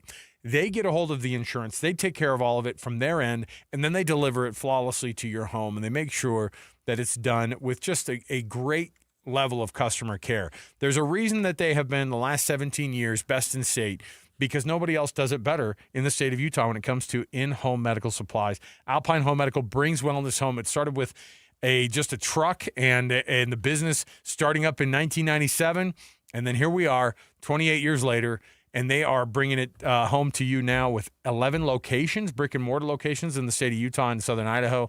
And then, of course, just go to their website, alpinehomemedical.com, and find out more. And get going with a chat right now with a representative from the folks at Alpine Home Medical. Go to alpinehomemedical.com. That's alpinehomemedical.com. It's that time again. The Reams Boots and Jeans semi-annual work boot and outdoor clothing sale. Right now is the perfect time to save money and get the boots and clothing you need for cooler weather ahead. With the change of seasons, it's time to gear up. And Reams has the absolute best prices on the brands you know and trust. Save big on Ariat, Justin, Tony Lama, Georgia, and Timberland Pro Boots. Built tough for the work you do every day. And that's not all. Stock up and save on Carhartt brand jackets, hoodies, bibs, pants, and vests. Whether you're working hard or heading outdoors, Reams has you covered from head to toe. Reams Boots and Jeans, Utah's largest boot dealer. Come in today for the best selection and the best prices on the boots and clothing you need. Look great, feel great, and save money. Reams Boots and Jeans, Utah family owned and operated for over 80 years. Reams Boots and Jeans. Get ready, Utah. Mountainland Supply is bringing Milwaukee Counter Days to a branch near you. Join us for a one-day only savings. 10% off all Milwaukee power tools, hand tools, and accessories. Plus, free sale day only items. Start your morning with a light breakfast, stick around for a delicious barbecue lunch, and connect with the Milwaukee team. We'll be in Nephi on November 11th, St. George on November 13th, and Orem on November 20th. Don't miss it. Mountainland Milwaukee Counter Days. Food, freebies, and fantastic savings. Make game day yours with the Utah Mammoth app. Get your tickets, order food and drinks without leaving your seat, track live stats, and stream every game with Mammoth Plus, all in one place. It's the ultimate game day essential, designed for Mammoth fans. Stay connected to your hometown team and never miss a moment. Download the Utah Mammoth app today on iPhone and Android. Turn on push notifications and make every day game day. Tusks up. The KSL Sports Zone and Hercules Credit Union are highlighting people that impact youth sports. Nominate the youth sports volunteer you know for the Hercules Hero of the Week at KSLSports.com. Broadcasting from the Mountain Home Services Studio, this is 97.5 KZNS FM Colbert, 1280 KZNS AM Salt Lake City, and 102.7 KSL FM HD2 Salt Lake City Midvale. This is 97.5, the KSL Sports Zone. The exclusive home of the Utah Mammoth is on 97.5, the KSL Sports Zone. Clayton Keller flies in, shoots on a sharp angle, and scores! Clayton Keller says, I'll do it myself. Below the goal line, otherwise Cousins would have had a breakaway. Wraparound attempt, and they score! Ottawa gets a leaky one, and it's 3-1. Right now it's Nick Schmaltz gliding in. Schmaltz to the front, scores! A highlight reel goal for Nick Schmaltz. Puck tipped on goal, and they score. Make it 8 of their last 9 for this line. And Michael Amadio has goals in 4 straight. You're locked into JJ and Alex on 97.5, the KSL Sports Zone.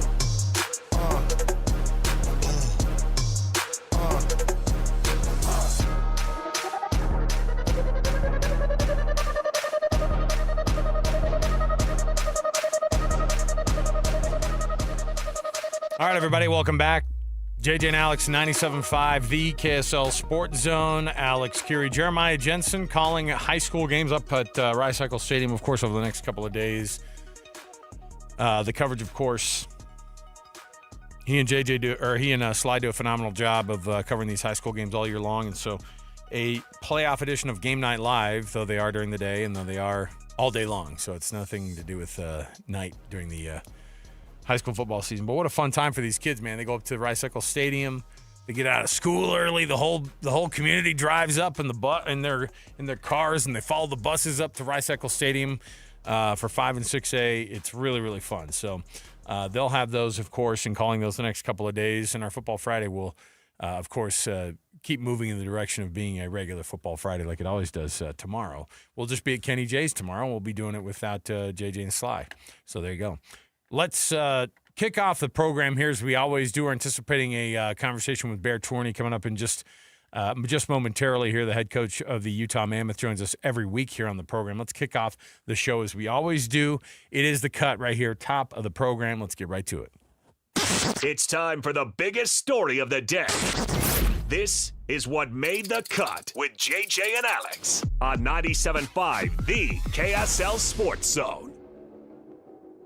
Doug Smith brings you this portion of the program. Doug Smith, of course, an amazing selection of Kia, Subaru, Chevy, Jeep, Dodge, Ram, and now Mitsubishi. The Doug Smith family of dealerships in American Fork, Spanish Fork, and in Linden. Nobody knows cars like Doug. Man, the Mammoth needed that one last night. It was a huge moment for them. Hey, by the way, if you need to win a game in the NHL, if you're the Utah Mammoth, you just have to play the Buffalo Sabres. That was their last win before last night. Out of the last 7 matchups, they've gone 2-5, and those 5 in between the losses that they had between that Buffalo Sabres trip out east, and then now hosting Buffalo last night, and it got dicey. I mean, you heard on the intro here how it got a little bit nasty because it was 2-0. The Mammoth make it 2-1 before the end of the second period. They go into the third period up or down 2-1, and then Buffalo scores right off of the bat, and you're going, this is a tough one, man. Like this is going to be a rough night for the guys, but it ended up being a big third period for this team. And they didn't just get a win. I think they got a little bit of the monkey off of their back from – now, again, you don't fix everything in one go, but I do think that a 5-2 win to end that 3-game losing streak and that early 2-0 deficit, that was kind of where it was the reverse of what we'd seen from this team in prior games. In that 3-game losing streak, they would be the ones that would be up 1-0 or even 2-0, and then they would just give up late goals and they couldn't respond. But this team kept shooting last night. They kept going at it, and it was a big one because I think that part of the reason why this team had been struggling is because their best goal scorers have been struggling. And that hasn't necessarily been totally fixed, but Clayton Keller got an empty netter at the end of that one to make it a 3-goal difference. But Peterka scoring on his old team, Lawson Krause getting a score, Nick Schmaltz scoring as well, and the thing that's tough is I think that we've all been sitting around waiting for more goal scoring from the big names. When I say some of these young names. Now, J.J. Peterka is a guy that we have been waiting to see a bunch of goals scored, but it has been a pretty bad drought for Dylan Guenther, and that's something that I'm interested in hearing from Bear about is what to expect out of their star young guys who have been slumping and how you get a team out of those type of slumps. But you've got, I think over the past 7 games, you've had 1 point, 1 goal from Dylan Guenther in that stretch. He's been goalless, I think, out of the past 4 games, and it's not really something that you were expecting out of some of these younger guys. But even Logan Cooley, I mean, the shots are coming, and they're just hitting right in the middle of the chest of these goalkeepers, and it was just a matter of time, I think, last night until those goals started to go in, and they did. But man, I was happy to see Veggie having a good night, and I was glad to see that they were able to get some more goals. But again, this has been the opposite problem of what this team has had over the past 5 games. Winning last night 5-2. Before that, it was them who would score early, and then they give up a lot of late, slew of goals. And last night, it was Utah turning the script on Buffalo.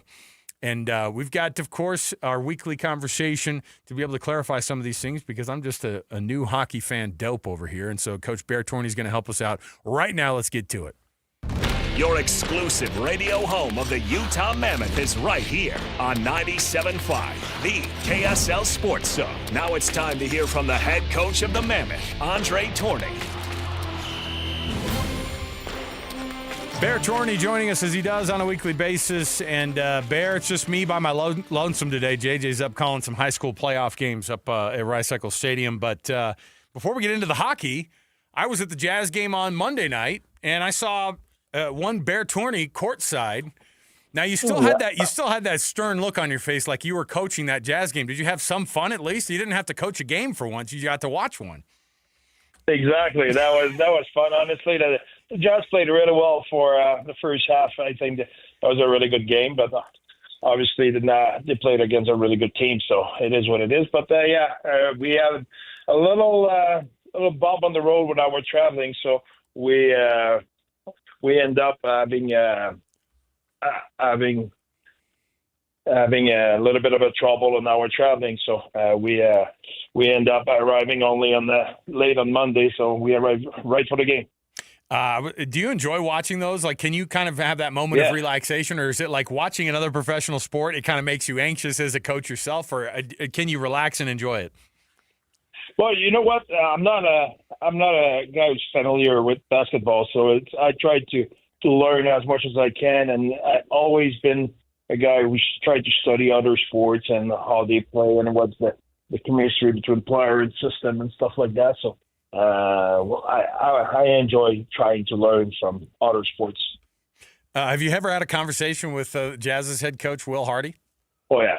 Yeah, we had a few about chemistry, team culture, and different stuff like that. But I think, obviously, their practice facility will come just in the same building than ours. So I expect to have even more connection, more time to a little bit spend time with Will.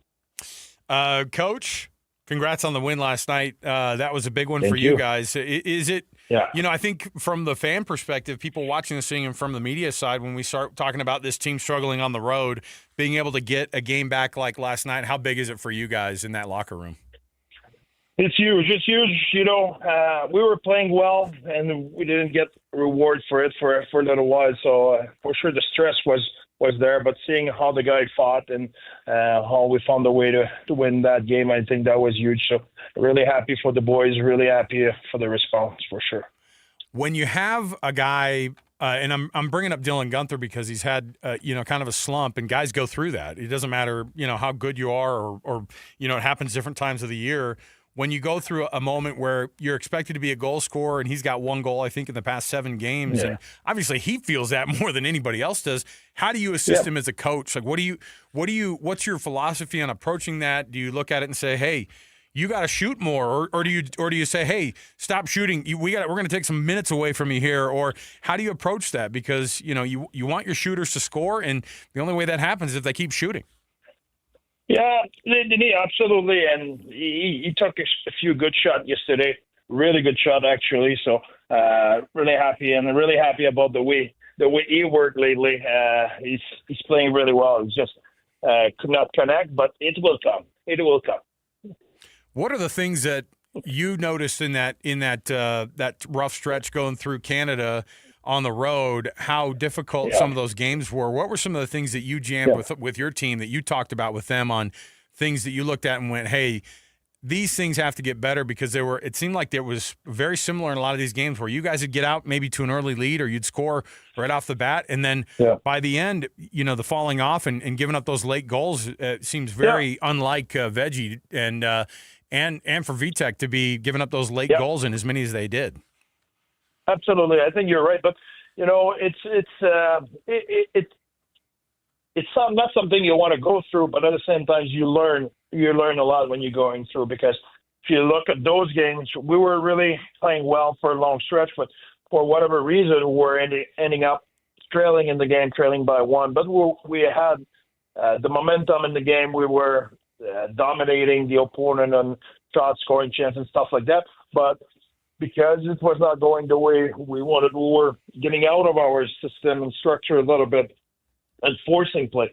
If you look in the third period on the last three games, Toronto, Ottawa, and Montreal, we gave up more than 50% of the scoring chance we gave in the game just in the third period alone. So we were really stingy for a long time, but we could not sustain and stay stingy. So I think that was a big lesson for us. We need to, even when we push offensively and you want to create offense, you need to stay with it and stay patient defensively. And I think it was good for us to go through that, and we will be better for it.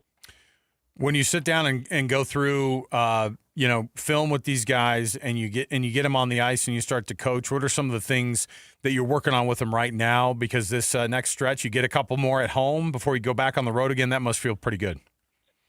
Yeah.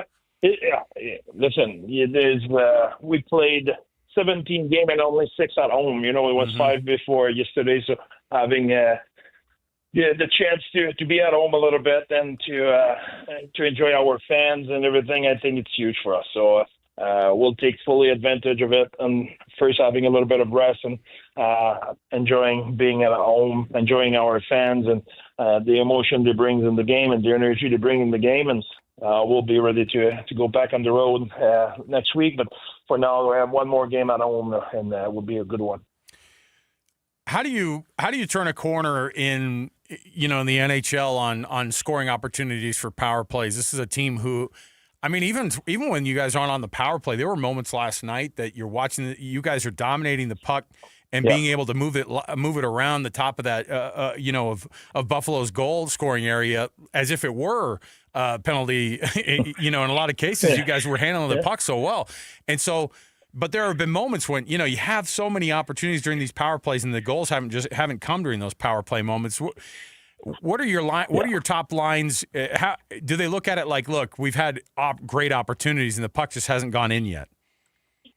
Yeah, there's a little bit of both. I think it's a process to find the pride and the confidence in playing that well. But at the same time, those guys are really competitive. They want to they want to make the difference. They want to score the big goal and that kind of a stuff. But I agree with everything you said. I think we're playing good enough.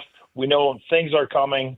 We just need to stay with it, stay patient, and we will get a reward. But they were not every game like that. We have to be honest. But in the last couple of games, we played really good on the power play, and it's a matter of time.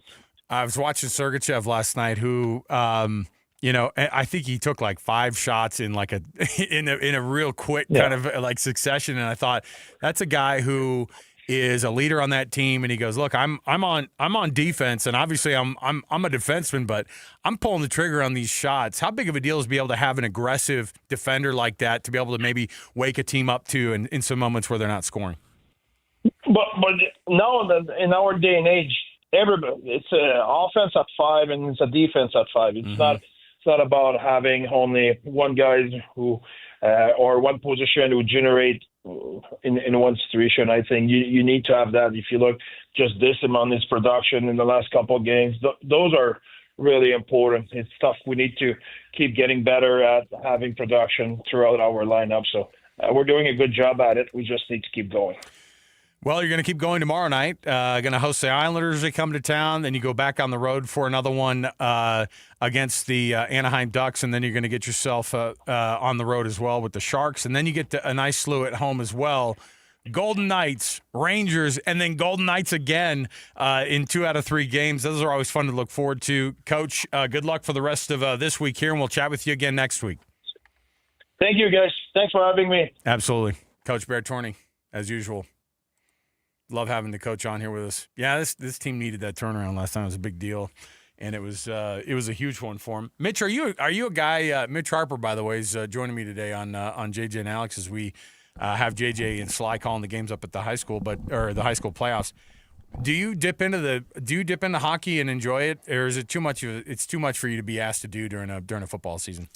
I dip into hockey a little bit because I obviously with the Mammoth they've got me intrigued with hockey. My in-laws, they love hockey. Wow. My brothers, they played it in high school here locally at Murray High, things like that. So I have people that have kind of taught me the game that are into it. So, yeah, I mean, the Mammoth have been, really a big story. And I think just to see the growth of the franchise, too. And then last night with that comeback win, I mean, that was huge to see that line change and how impactful that was on the team. Just key moments like that kind of shape what this franchise is going to look like, where they're looking to be a group that can really evolve and become something great in the years to come. So it's kind of a fun journey. It's not like you're inheriting some, winning franchise. They're looking to build into that. I think that makes part of the fandom fun. So, yeah, I've jumped on board and checked in. Honestly, I find myself enjoying more NHL games anymore than NBA. I still check into the NBA, but if I'm going to pick between the two, I think I'd lean more NHL anymore recently. At least that's kind of been my viewing habits the last few years. You're a Laker guy. Watching. Well, I wasn't watching last night against the Thunder. Goodness, that was brutal. I think what was it at the half? It was like 70-37 or something like that, and I was like, "Oh boy!" I was kind of hoping that. With the firing of Nico down in Dallas, that Luka was going to have like a 60 burger. Well, he got a question about that. He got a question from a press reporter. Don't want to talk about it. They don't want to talk about Dallas. And you're like, come on. He gets a question about if he'd ever go back to Dallas. I know. What that Nico's gone. Hey, Nico's gone. Are you going to move back? It was like, dude, I don't think that's how it works, guy. He just signed an extension. Jeez, man. And by the way, Michael Finley, who's going to be running the team, is the guy who took your beer away from when you were just trying to have a good time. Exactly. In the locker room, That's the guy that's probably the biggest problem. I know. I just love how much of a mess it is down there in Dallas. Did you see the thing, too? They go, he had a conversation with one fan during one game. This guy's wearing a Luka jersey, and he's sitting next to the Dallas owner, and he's just like, hey. And it was a kid who apparently was apologizing for flipping off the owner. And so he went down. His dad made him go down and apologize to the owner. And the owner's like, hey, pull up a chair here during the pregame. And they started chatting. And he's like, yeah, man, I'm a concerned fan. And then the guy goes, you know what? I'm going to do something about it. And he fired Nico the next day. They're like, did a conversation with a 19-year-old fan lead the owner to fire Nico? I thought, man, we are in a weird spot. But you're right. It's like, Maybe it's not a good time to dip into the Lakers or the Jazz this year if you're a fan of If I was that 19-year-old, I would say that story all the time when I'm like breaking the ice with people. Like, yeah, I'm the guy that ultimately got GM You fired. should thank me. I got Nico fired. If you want me to work for your organization, I'm available. Check out my Even LinkedIn. if it didn't happen, I would tell that story forever. My LinkedIn page would just have a picture of me having a thoughtful conversation with the owner, and it would just say underneath it, that time that I was able to move mountains and get a GM in the NBA fired because of my thoughtful processes of how to approach a sports franchise. I'm available. And then, like, every 5 years, you celebrate that anniversry of that moment. Yeah, 5-year anniversary of getting Give you Nico a clap. fired. Oh, my goodness. Thank you so much. Look, a lot of grumpy ladies who are, like, throwing out the blank you Nicos on their social media pages. They're thanking that kid, man, for his for going out there and talking to the boy, that Dallas owner, by the way. That's a dadgum mess down there. Anyway, bottom line is good to have good ownership here in the state of Utah. Yes, it for is. the hockey team and for the Jazz, because the Jazz will turn it around. It's just they will. No one looks at that and goes, "Oh, that's a mess of a franchise." It's like, no, they're not winning right now, and they will. But there we are. Mitch, before we get out to the break, I wanted to play for you a couple minutes here from Dave Aranda, who right off the bat in his availability this week was asked about the Mac Rhodes thing and just about the mess of the situation it is. And then, of course, since then, the athletic director, Mac Rhodes, for Baylor has stepped away from Baylor for personal reasons, has stepped away from the College Football Playoff Committee as the chair. And here's what Dave Aranda said. This is as they're getting ready for this game against Utah. This is his Utah press conference. And this is how Dave Aranda had to start it off, kind of answering questions about the Mac Rhodes deal. Yeah, I just think all of those questions, I understand the interest in them. Our focus is just trying to get ready to play a game. This is just a huge game for us. This is a game we need to win. We're in an instance where, similar to last year, we have to win all the rest of these games, and the focus needs to be on 1-0 today and 1-0 tomorrow and 1-0 the next day, and stack those up so that we can get a 1-0 on Saturday night, And so very much for me, the focus is that. And, I think all of these things as they play out will play out however they play out. But, we have to win this game, and we have to play our best. This is a team that's embarrassed a fair amount of teams, and we're not looking to be that next team. Dave, when you finally put together a complete game, I know you may have needed the break, but would you have rather just kept playing after that game? Probably so. Yeah, probably so. I think though the energy was good today, and we talked about this too last week in the practices that we had, how important it is, to start fast and to do the things that we've been really working hard to do and have failed to do up until this last one. And so I think everyone's on the same page of what the prescription is and what has to happen here these last couple games. Do you have a conversation with the team about trying to block out that noise? Every week. Yeah, every week we do. And it's no different now. Are there any different feelings coming out of this bye week as compared to the last one when you didn't play very well against TCU in that first game? I think there's a great sense of urgency. There's a sense of urgency. There's Dave Aranda. Mitch, were you inspired by the energy level that Dave Aranda always delivers at these press conferences? This is a massive week, and it sounds like a guy who is like all over the place. This dude does not sound like he's ready for Utah to come in and keep his job. Like he already is like low energy at these press conferences. That's the way he always delivers these, but it sounds especially bad this week, like up against, this opponent. And the media, I love the Texas media, don't you? Hey, coach, you finally put a game together and then you guys go to a bye week. It's like, that's weird, right? He goes, that's the way he asks it. He goes, you finally put one good game together, coach, and then you guys had to go to the bye week. I'm like, these guys all hate this guy. This does not feel like a game Baylor is going to be up for at all. It's not a week to not show up either. It does not. But what was noteworthy in all of that was just low energy, incredibly low energy. What was low energy from that was basically a head coach just said it was a must win. Like the whole cliche must win, where it's like we have to win this game. He basically put that there. Like there's no alternative for that. And I know every coach is like, yeah, we got to go win the game, but he basically said we have to win this one. And if you don't, I think he kind of understands where this thing's heading. So, but at the same time, if they did spring the upset, which again I don't expect that to happen at all. No. But if it did, maybe that creates a little bit of job security. Maybe because still don't know exactly the specific dollar amount of what that buyout is. And look, there's always kind of the cliche of that. What was that show? Arrested Development. There's always money in the banana stand. Like these schools always find a way to generate the payout. But I'm sure Baylor does not want to pay out a ton of money, whatever that is, to Aranda.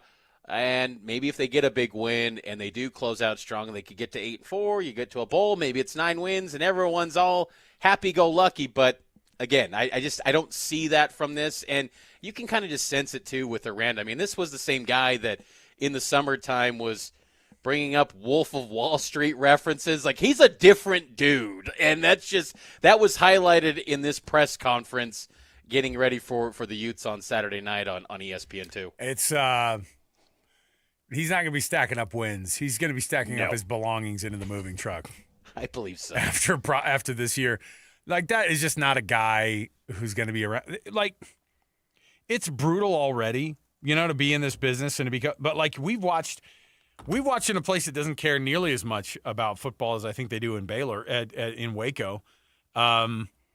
Once enough people and once the right people didn't want Neil Brown to have that job at West Virginia. Mm-hmm.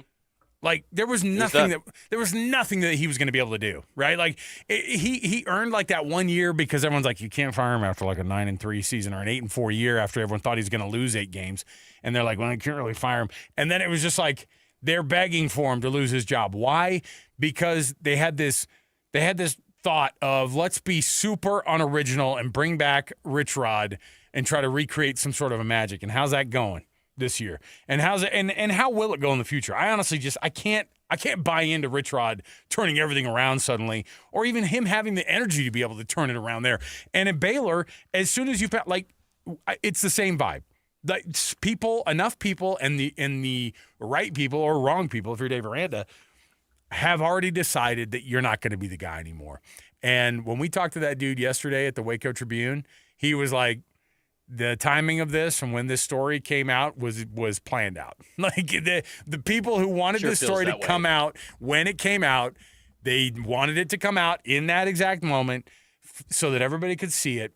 And Mack Rhoades, Baylor imploded themselves with their whomever it is that's in power, because it's not, Mack Rhoades and it's not Dave Aranda, because they're not winning enough to be able to have that power. So instead, the people who make those decisions above them, who are some $1 booster. I just assume it's Chip and Joanna Gaines pulling the strings in the background, Dr. Pepper money flowing from somewhere going, make it so. And I don't know. I mean, the reality is that as soon as they make that decision, they were willing to just go, let's embarrass the institution a little bit.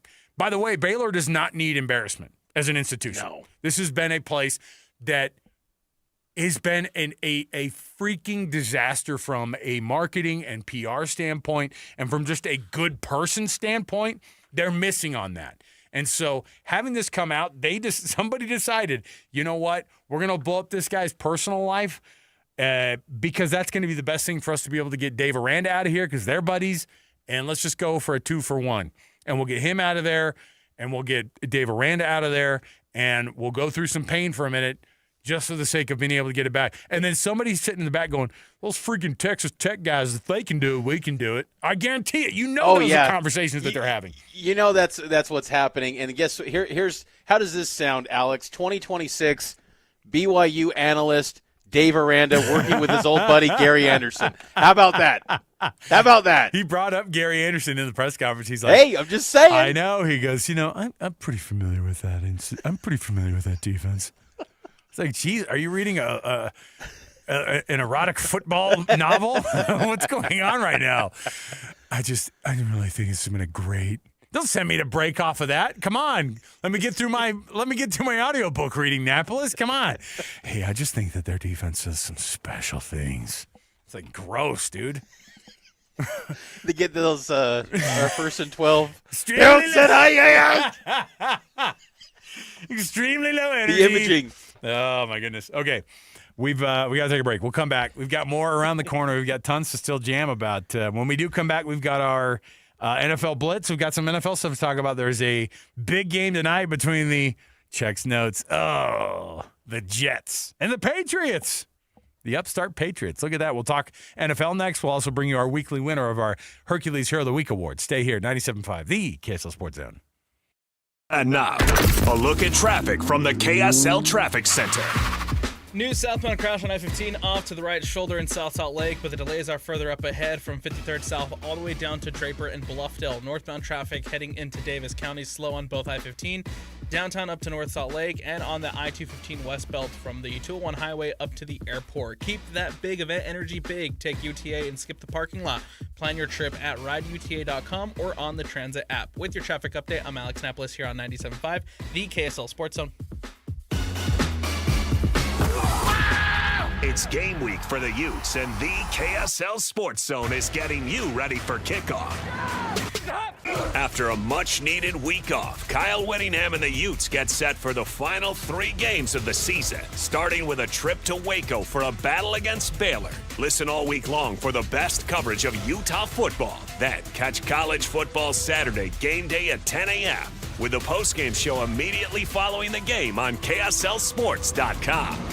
Let's go then. Let's go, baby. Your home for the best coverage of Utah football is live on air, online, and on the KSL Sports app.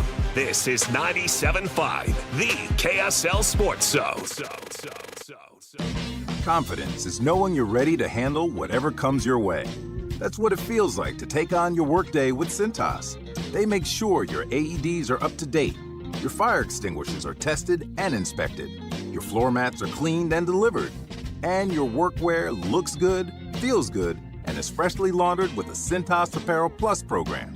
So are you ready to take on today? Visit Cintas.com. Oh, I'm ready! And get ready for the workday. This message comes from Viking, committed to exploring the world in comfort. Journey through the heart of Europe on an elegant Viking longship with thoughtful service, destination-focused dining, and cultural enrichment on board and on shore. With small ships that bring travelers closer to the destination, there's more time to explore. And every Viking voyage is all-inclusive, with no children and no casinos. Discover more at Viking.com. While most jewelry stores outsource their custom work to international manufacturers, Belliston Jewelry is your custom, in-house, full-service jeweler. Besides the obvious tariff issue, what's wrong with outsourcing? You know, like a game of telephone, all of the important details, the essence of your dream ring, are quite literally lost in translation as it's designed in other countries like India and China. Belliston's in-store designers can customize and modify your design right in front of you, cutting any confusion to bring your true design to life. Yeah, absolutely. I plan to wear my ring every day for the rest of my life. I want it right. Let me ask you this. If you choose one of those other guys, but you hate the finished ring, do you think they would remake it to get it just right? Not a chance. At Belliston Jewelry, we work with you in-house every step of the way to ensure it's right the first time. BellistonJewelry.com, across from Weber State in Ogden. Locally made, just for you. And cherished for generations. So my mother is thinking of switching from Verizon to Pure Talk, but she's worried the deal sounds too good to be true. Michael, she said, how can those Pure Talk people offer me the same basic service as Verizon for so much less money? I said, Ma, go ask Google how much Verizon spends on advertising and promotions. A few seconds later, my mother said, oh my goodness, $12 billion a year? That must be a typo. I'll tell you what I told my mom. It's not a typo. Verizon spends $12 billion a year on advertising and promotions, and their customers are paying for it. Well, Pure Talk doesn't spend that kind of money on commercials. Trust me, I would know. That's why they can offer you and my mother unlimited talk, text, and plenty of data on a crazy fast 5G network for just $25 a month. And if you're a business owner, you could really save a fortune. Dial pound 250, say the words Mike Rowe, and you'll get an additional 50% off your first month. That's pound 250 Mike Rowe. Pure Talk. Everything you need and nothing you don't. The Salt Lake Family Christmas Gift Show, November 13th through 15th at the Mountain America Expo Center. 3 days only to shop more than 400 booths. Tickets available at FamilyChristmasGiftShow.com. This is your Cougars at 30 update.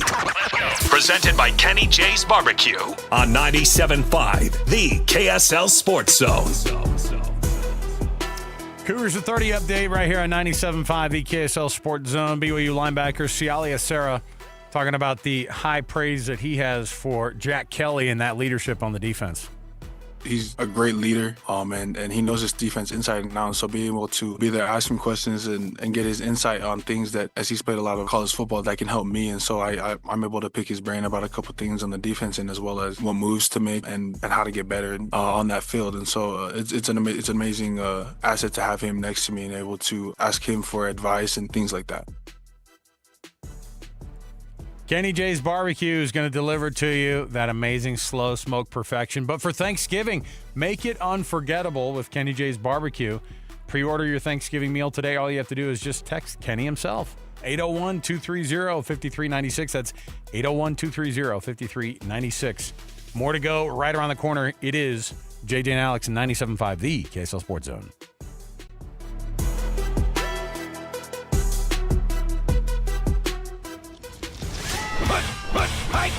All the latest news and notes from the league and the locals in the NFL. JJ and Alex bring you the NFL Blitz on 97.5, the KSL Sports Zone.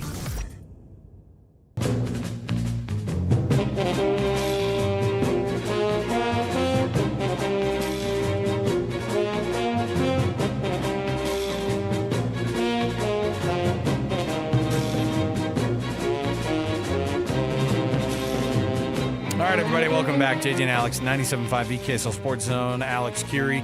Mitch Harper joining me in place of JJ today. He was calling high school games up at Rice-Eccles Stadium for Game Night Live. He and Sly do an awesome job, and they're going to continue. They've got the other semifinal games tomorrow, and then they've got the state championship games next Thursday. And so Mitch and I are going to be at Kenny J's Barbecue tomorrow. Don't you worry.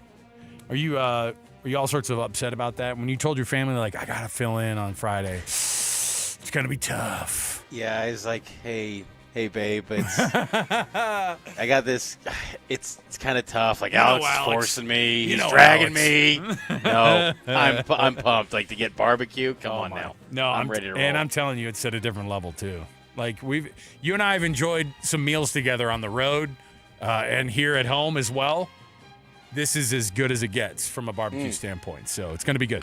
By the way, the Hercules Hero of the Week program, an awesome program that we've got here on the KSL Sports Zone. And, of course, it's that time of the week for us to be able to roll out a winner for you. So what do you get? You get yourself a prize from Beehive Meals, a prize from Hercules First Federal Credit Union. All you have to do is nominate the winner for us, and those people get those prizes. And it's an awesome thing. It's just a small token of our appreciation for the folks who do an awesome job leading up the youth sports in their different parts of the valley, the state of Utah, whatever it might be. And this week's winner is Matt Piling, who has been nominated by Cooper Smith.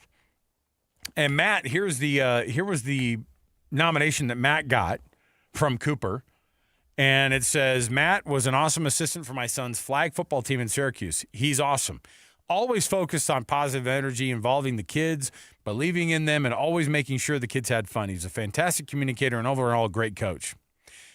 But the reason he deserves to win this award is that early in the season, our team wasn't able to get team pictures taken because of the jerseys weren't delivered on time. So Matt went out individually, found a photographer friend to volunteer his time and said, hey, can you take these pictures? His friend took both the action photos and the team photos for the kids.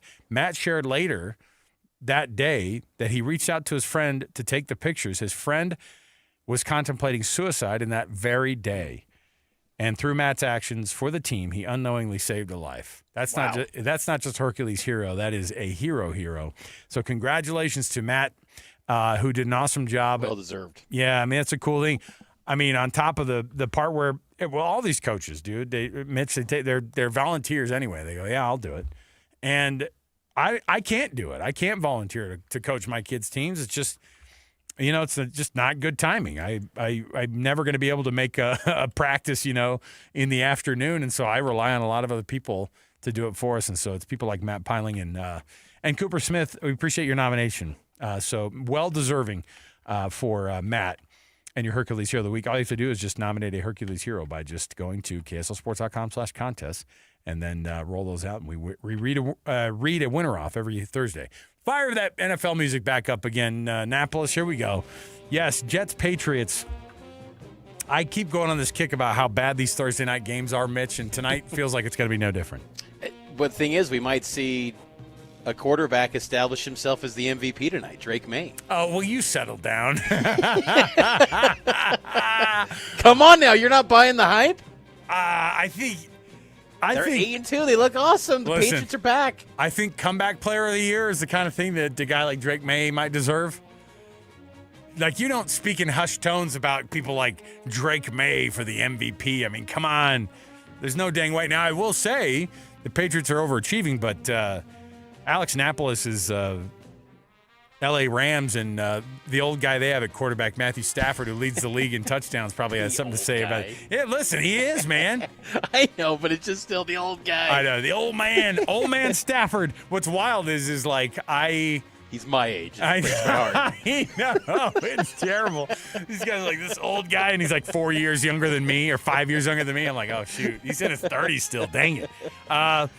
No, but what's interesting about this matchup is, I mean, the AFC East has just turned into an absolute wasteland, and the Jets have just turned into an absolute dumpster fire. They continue to be that. And so when you have these games like tonight, I can't get that excited for them. However, I'm a freaking sucker, and so I'll have it on at my house. So there you go. Oh, yeah. You know all these report cards that come out on the NFL, and they go, hey, who had the worst daycare for the kids? The NFLPA has the Chiefs are an F-, but man, they got a great football team, but they don't feed their team.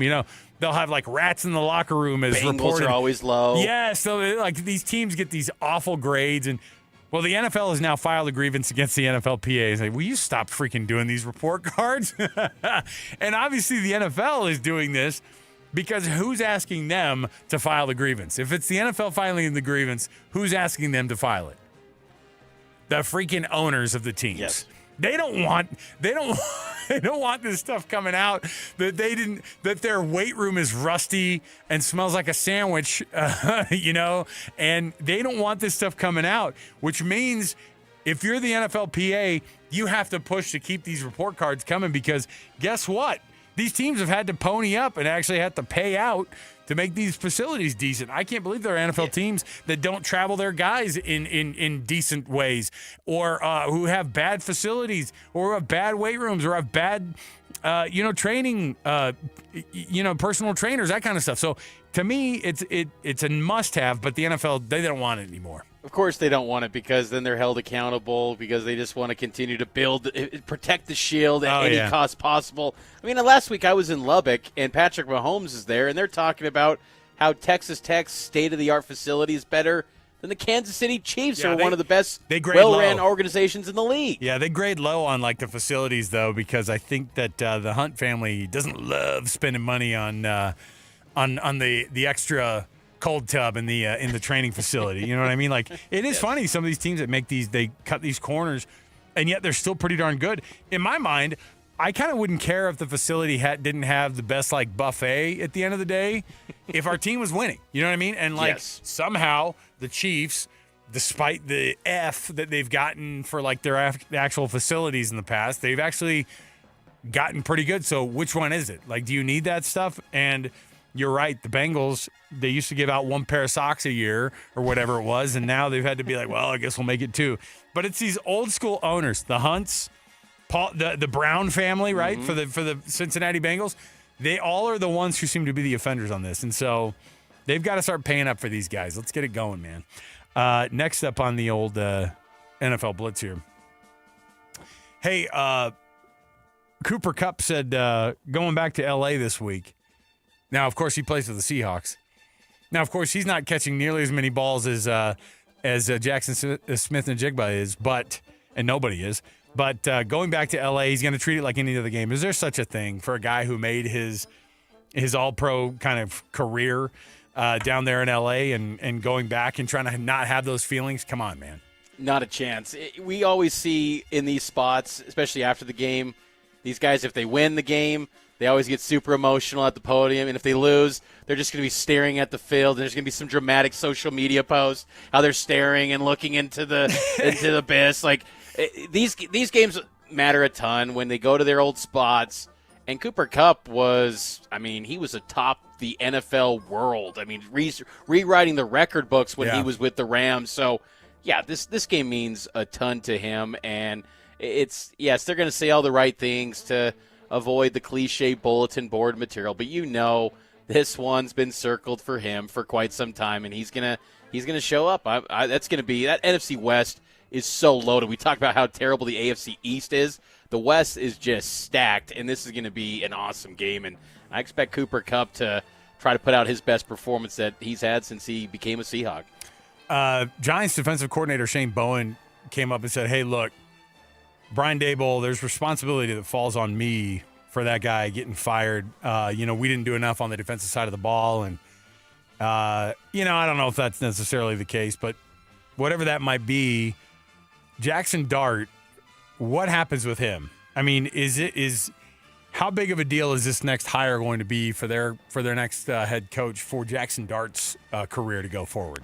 Well, it's huge because I think back to Josh Rosen when he was with the Cardinals, and then Cliff Kingsbury comes in after 1 year for Rosen, and they get the number 1 pick, and they go with Kyler Murray, and Rosen just becomes another number, and he bounces around the league every team, it felt like, for about 6 or 7 years. And so I think that, I'd like to think that Dart showed enough that no matter who the next coach is, you want to go with Jackson Dart because I think he's been really good, and that I think he's worth investing in, whoever that next head coach is. But that seems to be the position where a new head coach wants a guy that fits their scheme and what they feel the quarterback position should be. So kind of leaves it up in the air. So, but I would stick with Dart because I think that guy's got so much ability. He's going to be a good quarterback for years in the NFL, in my opinion. Let's take another break here. There's your NFL Blitz. We'll come back. We've got our top 10 next. Mitch is going to make sure that he holds up his end of the bargain and do terribly on the top 10, just to really just kind of honor JJ. Now, JJ does a good job with the top 10s. He's kind of one of those guys that's he knows a lot about a lot of things, but I'll roll that out, and Napolis can maybe help you out. Spoiler alert, he won't help you out. And we'll get going with that. I've got some tickets to give away, though. How about the Utah Mammoth firing it up against the New York Islanders tomorrow at Delta Center? I've got a pair of tickets right now. All you have to do is give us a call, 801-575-ZONE. That's 801-575-ZONE, 801-575-9663. Caller number 12 right now wins a pair of tickets to the Mammoth and the Islanders tomorrow at Delta Center. We'll come back. We'll roll some more of this thing out, and I've got a top 10 next. Stay here, 97.5 the KSL Sports Zone. And now, a look at traffic from the KSL Traffic Center.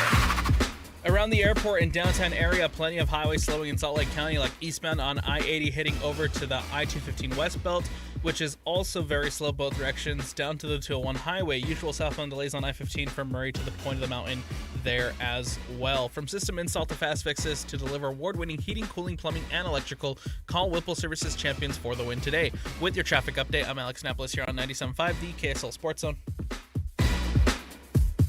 It's game week for the Cougars, and the KSL Sports Zone is getting you ready for kickoff.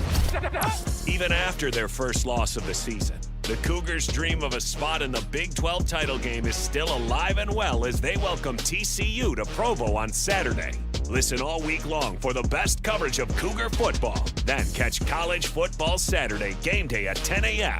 with the postgame show immediately following the game on KSLSports.com. Your home for the best coverage of BYU football is live on air, online, and on the KSL Sports app. This is 97.5, the KSL Sports Zone. Salt Lake City fat loss. You've heard JJ and I talking about Salt Lake City fat loss for the past 18 months now. we've been on the program that entire time. If you go to slcfatloss.com, you can go see a feature that they had on the KSL Noon Show recently. But they also have the success stories of real people on there, including from JJ and myself. You can see our testimonials on there. Look at the before and after pictures, all of that. They will take care of you with all of the things that they've done with JJ and I and anybody who joins the program. You can actually see how the program works. There's a link on there that just says how it works.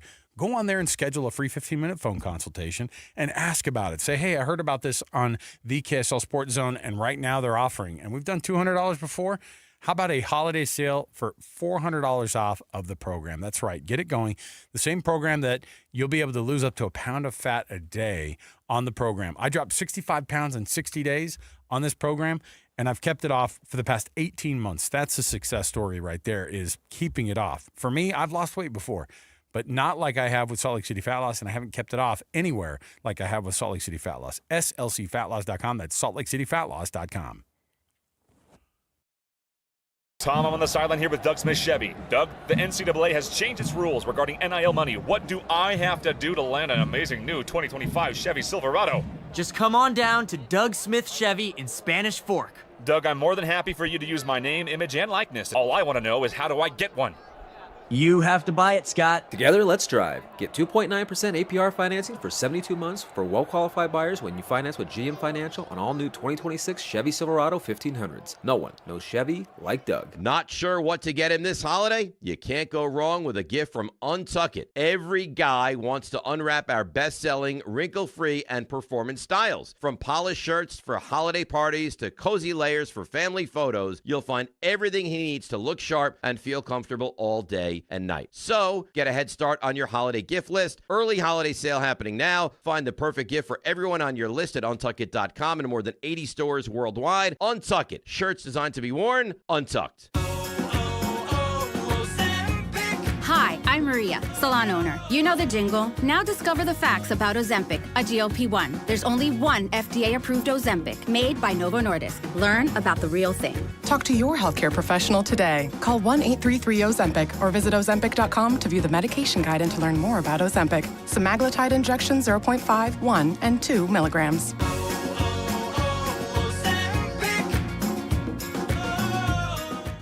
Taqueria 27, where every taco tells a story, and sometimes it's a hilarious one. Check out Taqueria27.com. You'll thank us later. On the go? Don't worry. Locations in downtown SLC, Holiday, Fashion Place Mall, Lehigh, and Eagle Mountain. So if you miss one, there's another waiting to serve you tacos, sizzling fajitas, enchiladas, margaritas like a ninja. Taqueria 27's got Mexican cuisine, including gluten-free, that's so tasty, your mouth will thank you. Ready for unbeatable deals?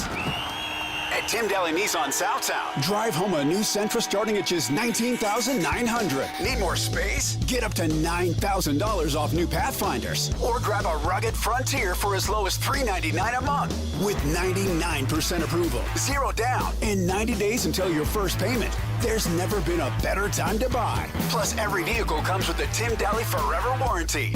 Only at Tim Daly Nissan Southtown.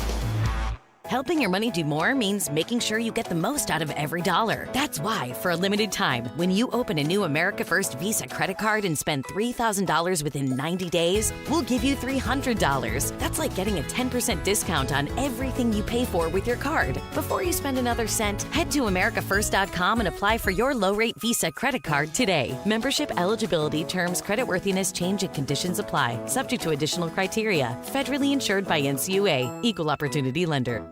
3, 2, 1. This is your Utes at 50 update. 158! Presented by Kenny J's Barbecue on 97.5, the KSL Sports Zone. Utes at 50 update right here, 97.5, the KSL Sports Zone. Utah wide receiver coach Micah Simon talking about how Ryan Davis has been huge for the Utes this year. Yeah, he's just completely, bought in. Last year he was bought in at the other place, but just being here, he's really stepped into that leadership role, stepped into a role where he's really allowed himself to just grow, on and off the field. he's gotten so much better, and I think that's part of it's second year in the offense, but also the other part of it is, second year with the same coach, just being able to continue working together, and he was already ahead of the other guys just with terminology and different things that I look for. So all of those things have helped him become the player he is, and I honestly can't be, happier for him. Kenny J's Barbecue. It's not just about the ribs and the brisket. How about a Thanksgiving being unforgettable at your house with the Kenny J's Barbecue Thanksgiving meal? How about pre-ordering it right now? All you have to do is text Kenny 801-230-5396. That's 801-230-5396 and make this Thanksgiving unforgettable and stress-free. Have somebody else do all the amazing cooking for you. Have it be Kenny J's Barbecue. We'll come right back. Mitch is going to join me on a top 10 right here, so stay with us. 97.5 the KSL Sports Zone.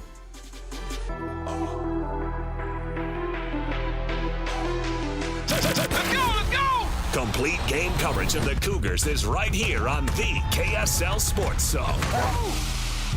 The Cougars return home for a battle against TCU. Your home for the best coverage of Cougar football is right here on 97.5, the KSL Sports Zone. You're locked on to JJ and Alex on 97.5, the KSL Sports Zone.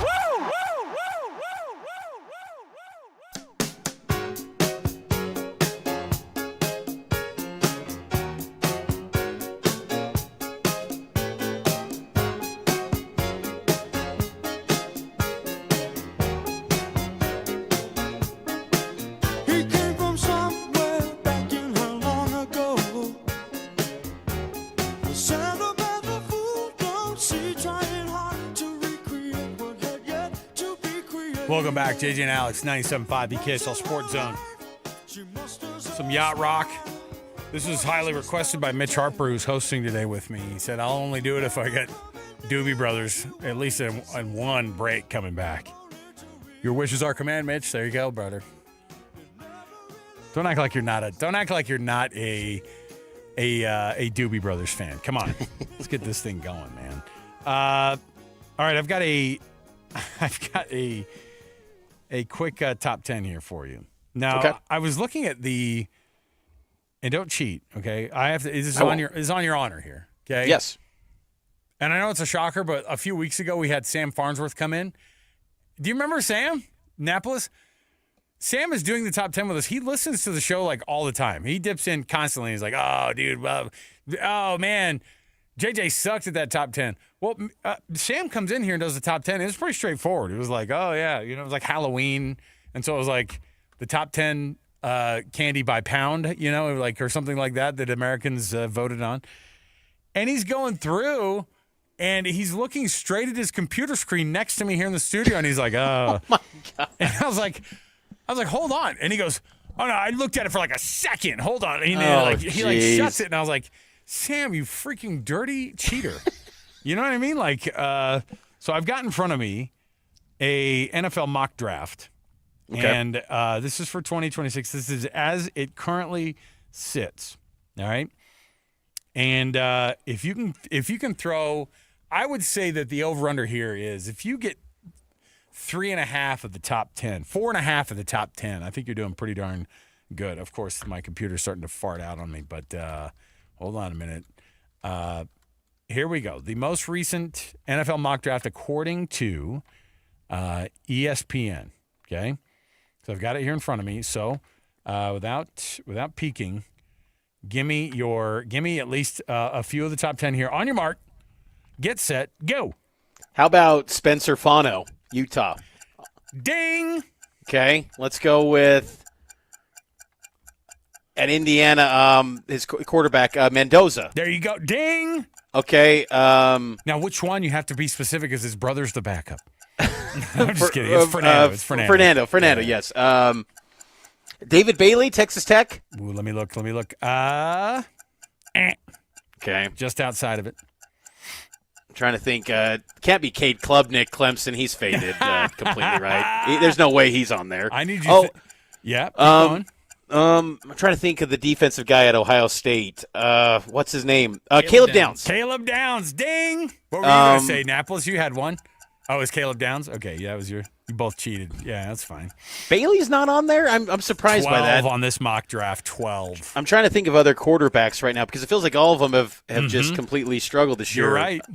Is Dante Moore on there? Ding! Dante Okay, Moore yeah, from Oregon. Oregon. Lenora Sellers, South Carolina. Hey, ding! You snuck in Lenora Sellers. I'll give it to you even though the time is up. He's kind of been one of those guys that even though South Carolina's been underwhelming, that the scouts seem to like. But you know what I love is who they have him going to, number 9 overall. Is Lloyd in there?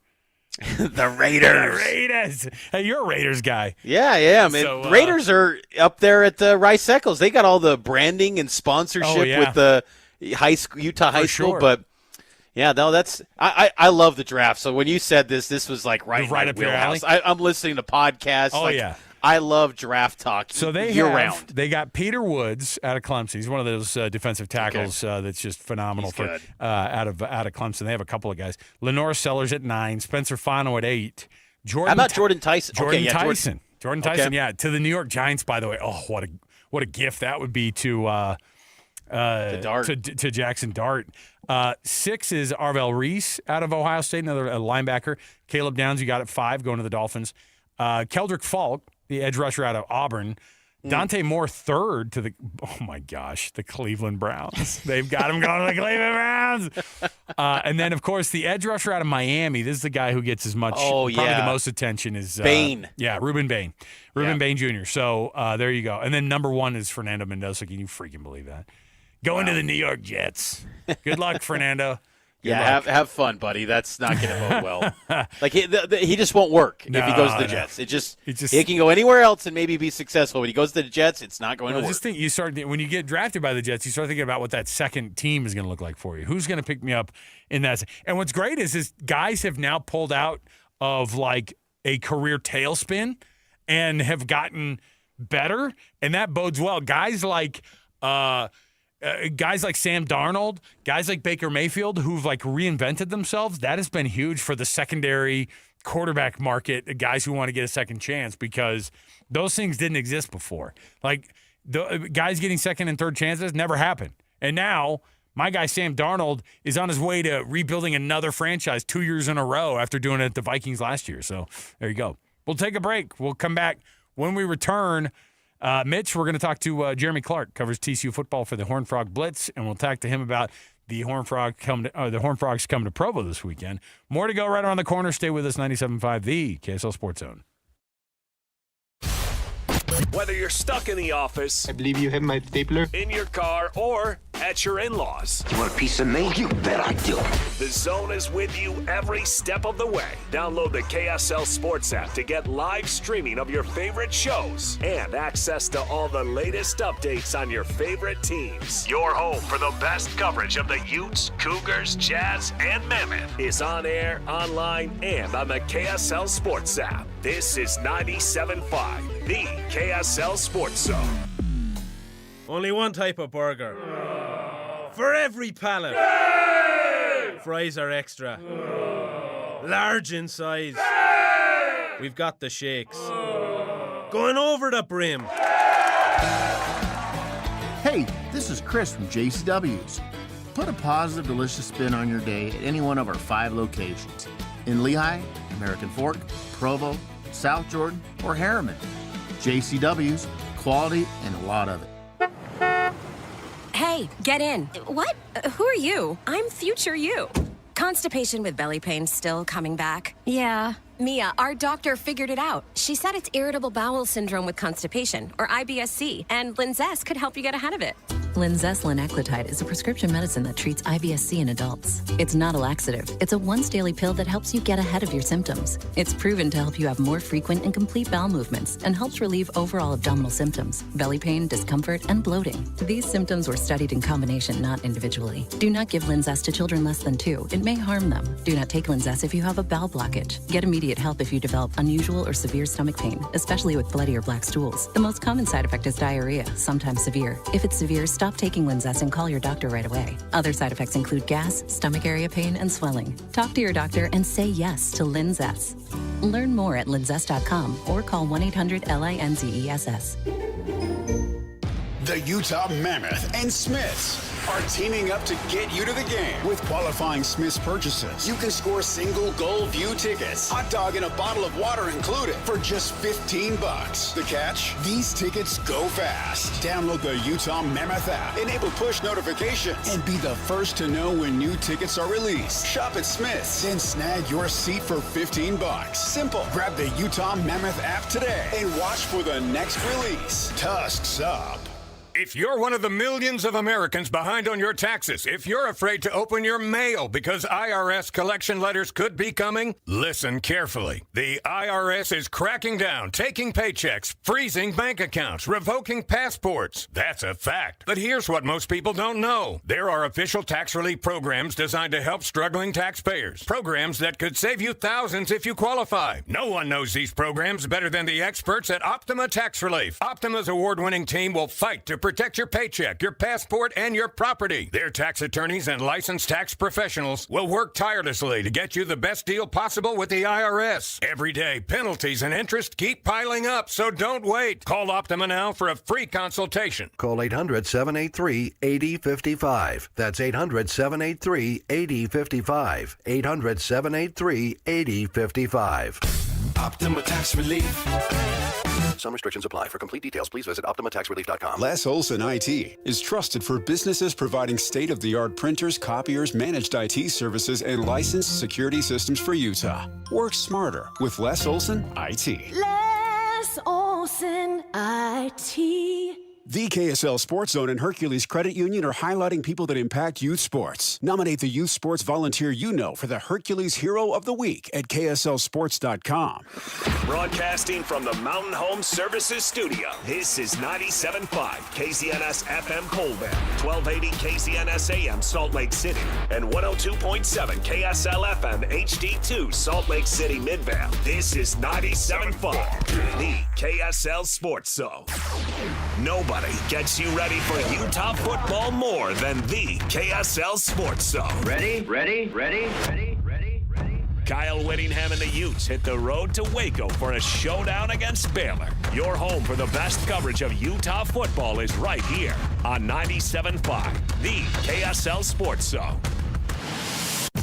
You're locked on to JJ and Alex on 97.5, the KSL Sports Zone.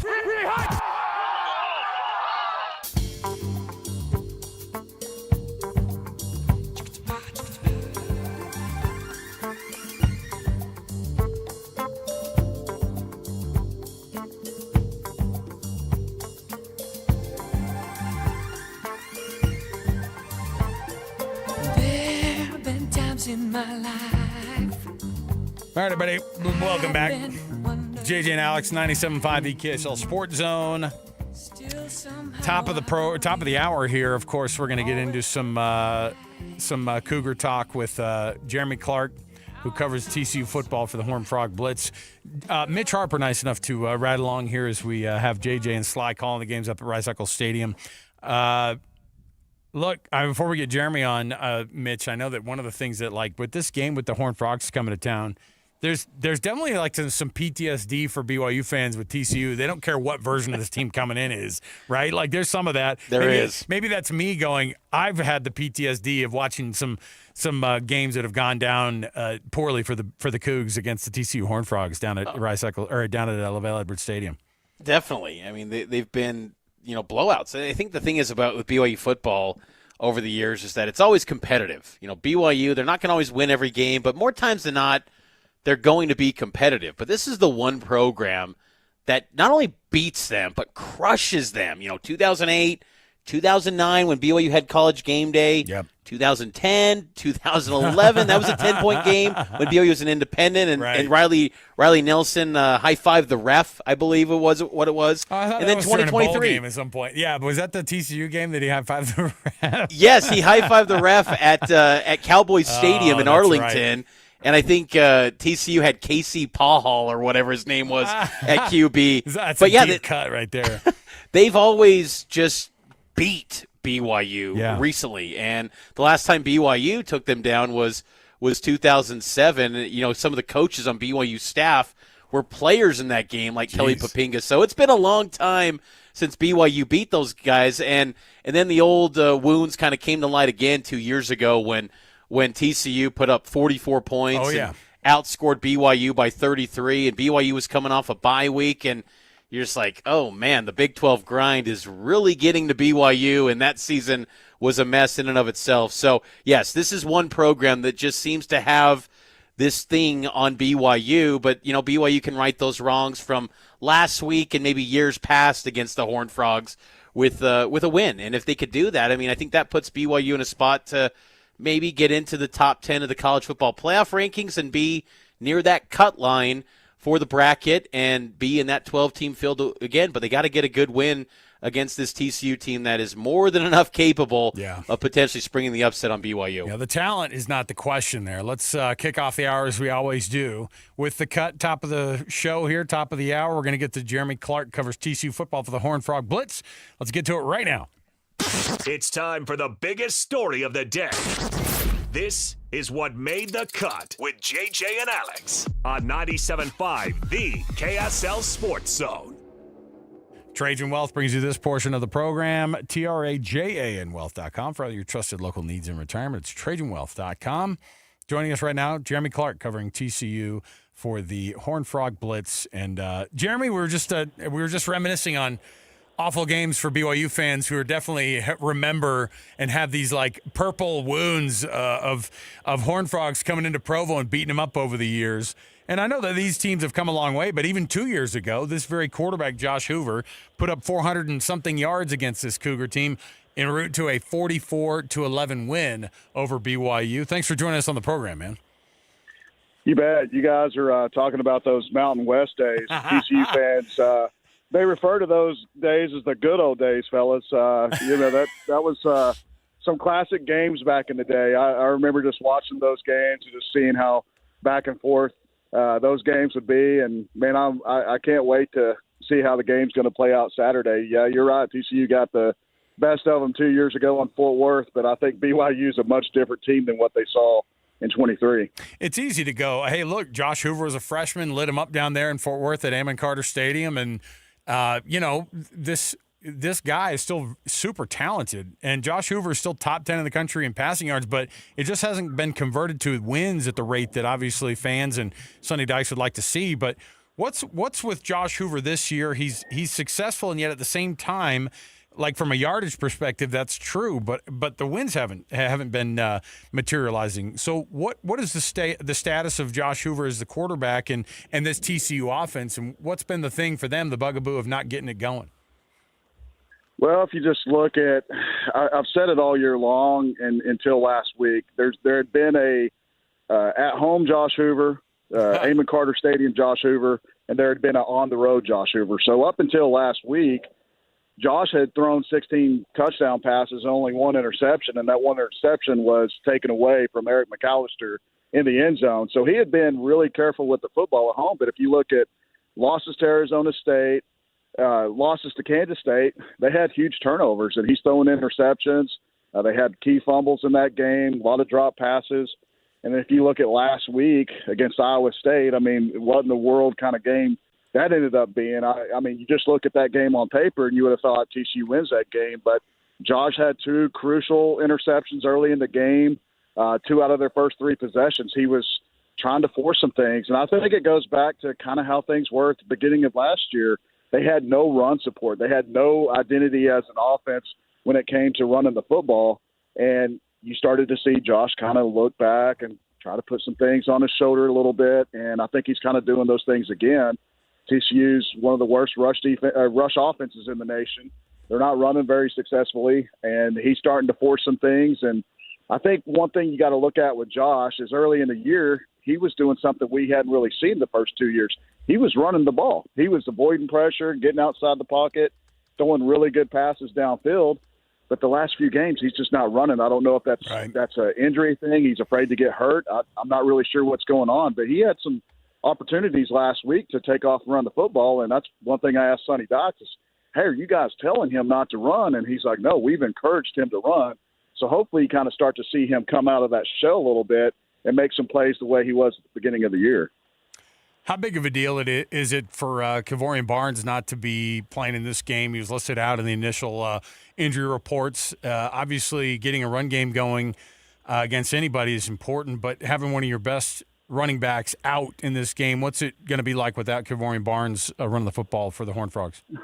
Well, I mean, there's no doubt he's the best running back they have. He's been the most successful when he's been healthy this year. It's kind of been off and on. He had a great game against North Carolina, got banged up in the second game of the season, so he missed a couple of games and comes back. I think he had a pretty decent game against K-State and then had a pretty decent game against Colorado and just didn't really run the football. Or he ran the ball well against Baylor, but then he's just kind of fallen off the map again, and he obviously got hurt early on last week against Iowa State. So missing him, you're missing a guy that's 225 pounds. You got a 225-pound running back, you're going to get some yards. Trent Battle is the ultimate team player. Every TCU fan loves the guy. He's been there 17 years, something close to that. But he is a tremendous team player. He's just not the running back Barnes is. He can get little chunks of yards. He can do some things out of the backfield, catch passes. He's really good in pass protection, but not having Barnes out there is going to be a huge loss for them. And you're probably going to see a little bit of Jeremy Payne getting in the mix as well. Mm-hmm. He had 9 yards per carry last week, but he had that crucial fumble, coincidentally, on his longest run of the game, a 28-yarder. He fumbles that late in the game, and Iowa State recovers, and the rest is history. But it's gonna not be very good for TCU not to have Barnes out there. One of my favorite people to talk to every year at the Big 12 Media Days is Coach Sonny Dykes. He's just a guy who understands the game. He understands how to be that PR guy for your team, too. He's really great to break the game down for whomever he's talking to about it. But this is a team that I think a lot of folks I had TCU as a dark horse winner of the Big 12. I thought they're going to turn this thing around. They sneakily won 9 games last year. People forgot, I think, at the end of the year, at least around here, that TCU won 9 games. And I thought, man, you better watch out because they're bringing Josh Hoover back and they have all these weapons. And certainly to start the season off, that's where they were. And Sonny Dykes believed a lot in them being able to return to glory there. What is the coach's response to where the team has been this year and some of their shortfallings, against some of these teams? Well, I think it's obviously really frustrating to him because they haven't played a complete game.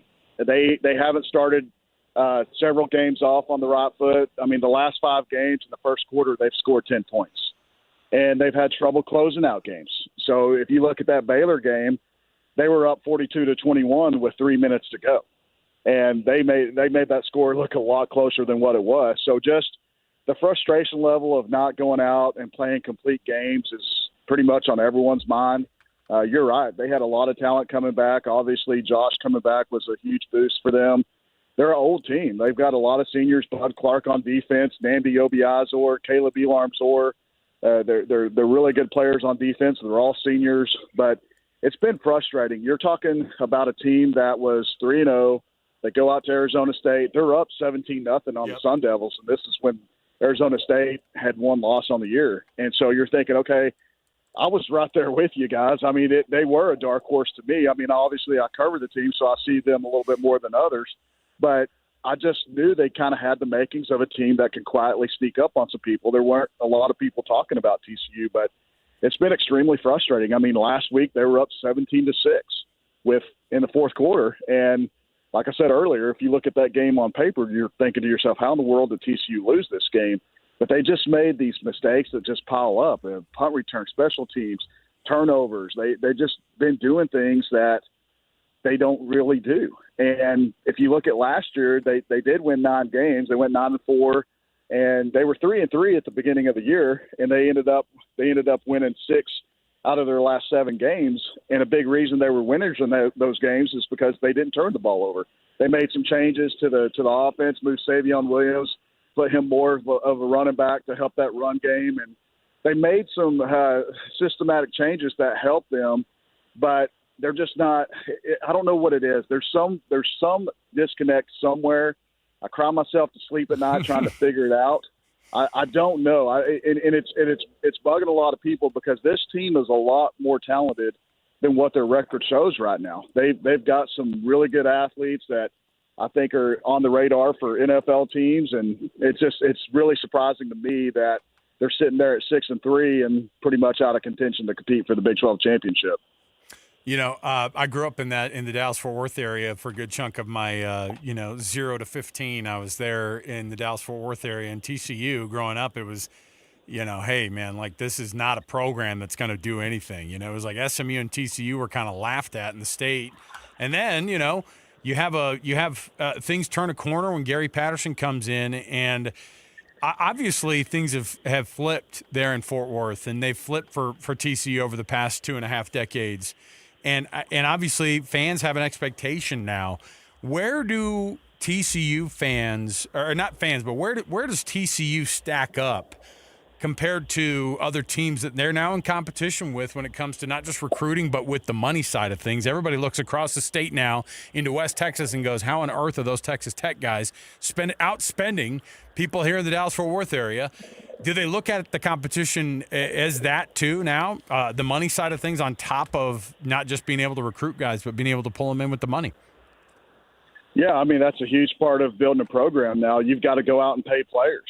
That's the simple fact of it. I mean, I've talked to several recruits, and some of those recruits, that's their number one factor now. Back in the day, it was, hey, what kind of uniforms do these guys wear? How's the campus, and how many girls are on campus? And now it's all about NIL, how much can they get paid? If I hit the transfer portal, is TCU going to be a team that other schools are going to look at and say, hey, this guy's from TCU? It all factors in. But I think Dykes has kind of set the expectation high for the fans because he's gone up on several platforms and just gone out and said, hey, this is TCU. We're in the arguably the best recruiting area in the nation when it comes to football recruiting, the DFW area. You've got really good facilities. You've got a program. TCU does – I'll say this about TCU. I've covered the team for 21 years. If they go out and say, hey, we need to fundraise for a new suite area, they're gonna raise that money within a year and a half. No questions asked. But what I found out, if you go down to TCU and see that stadium, that's all donations. They don't owe any debt on their stadium. Wow. So if you look at the NIL factor, what I've noticed since this came to play a few years ago is TCU fans aren't as susceptible of giving huge chunks of money for recruiting for players. And so I think they've kind of got to get on board on that. As far as rev share goes, I know TCU is going to commit the full capacity that they could offer. I think they've committed $20.5 million. And I want to say $14.5 to $15 million is going to go to football. So they're making a financial backing to help with the NIL, or not NIL, but the rev share era that we're entering. Players are obviously, they like TCU. There's not a whole lot of players that hit the transfer portal, which tells me that they like Sonny Dykes, they like the scheme, they like the staff, and they want to stay in Fort Worth. But for me, it's just, I'm with you. I'm one of the thousands of people with you guys and saying, what in the heck is going on in Lubbock, and how are they having so much success? And it goes down to the almighty dollar. They're committing to pay a lot of money. Yeah, and you wonder too. I mean, part of that is like, even one big backer will make a big difference. And like for BYU fans, their basketball program, people see a handful of these big donors, and they go, they have had big money people show up, big time powerful alumni show up and be a part of this. And so this is one of those things that I think people here locally, they go, it used to just be an absolute disaster to try to ask somebody to talk about money. And now a place like BYU that was so averse to talking about money is happy to talk about it because they're winning some of those money battles that, other big programs in years past, they'd win the recruiting battle on. And so it's a weird spot to be in, but it's also pretty interesting to watch at the same time. When you see this BYU team and when you see what they have put on the field, and their first loss was at Texas Tech last week, but it wasn't just a loss, it was a butt-whooping. What do you see with this Cougar team and Kalani Sitake and these guys and what they've put on the field so far this year and what they could potentially put on the field at home against TCU? Well, let me tell you, I love this team. I love how physical they are. They're very sound on defense. They don't make mistakes. It's kind of like the traditional BYU team that you always see. They don't beat themselves. And I love Bear. He's a true freshman quarterback. He is already making huge plays. for that guy to come in, especially after you guys lost Jake at the beginning of the year, it's just crazy for me to see that Bears come in and played the way and the level he's played at. Tough physical team up front. L.J. Martin's one of the best running backs in the Big 12. And I'll tell you right now, they only average, I think, 213 passing yards a game. But I would take Chase Roberts and put him on any team. I could put him on because that kid, to me, is not only the best receivers in the Big 12, I think he's one of the best receivers in the nation. So it's a really fun team to watch. It's crazy to see their climb. I mean, like we said early in the show, 2 years ago, this was a team TCU beat 44-11. And that's not the same team. And you just kind of look, and that's kind of how TCU fans are looking at this too. It's like you're seeing teams in the Big 12. The Big 12 has a ton of parity, but there's some teams that you've been able to see the last couple of years that have shown improvement. An Arizona State team that was picked dead last finishes first. A BYU team that didn't win a lot of games in 23. Now they're on the cusp of being top 10, competing for the Big 12, and they had a great year last year. Cincinnati coming out of nowhere this year and playing pretty good football. So I think this league in general, it's a crazy league. I don't think there's another league out there in the nation where you could say, hey, the top team in the conference could lose to the worst team. Now, I don't think Texas Tech's ever going to lose to Oklahoma State, but, we did see a crazy West Virginia team beat Houston when Houston was in contention for the Big 12 title game. So it's a crazy league, but I would say this. Texas Tech and BYU, those are the top two teams, without doubt. They play the most sound football. I love the athletes, and it's going to be a heck of a match for TCU to go up there and pull off the upset. This isn't the old Mountain West days, guys.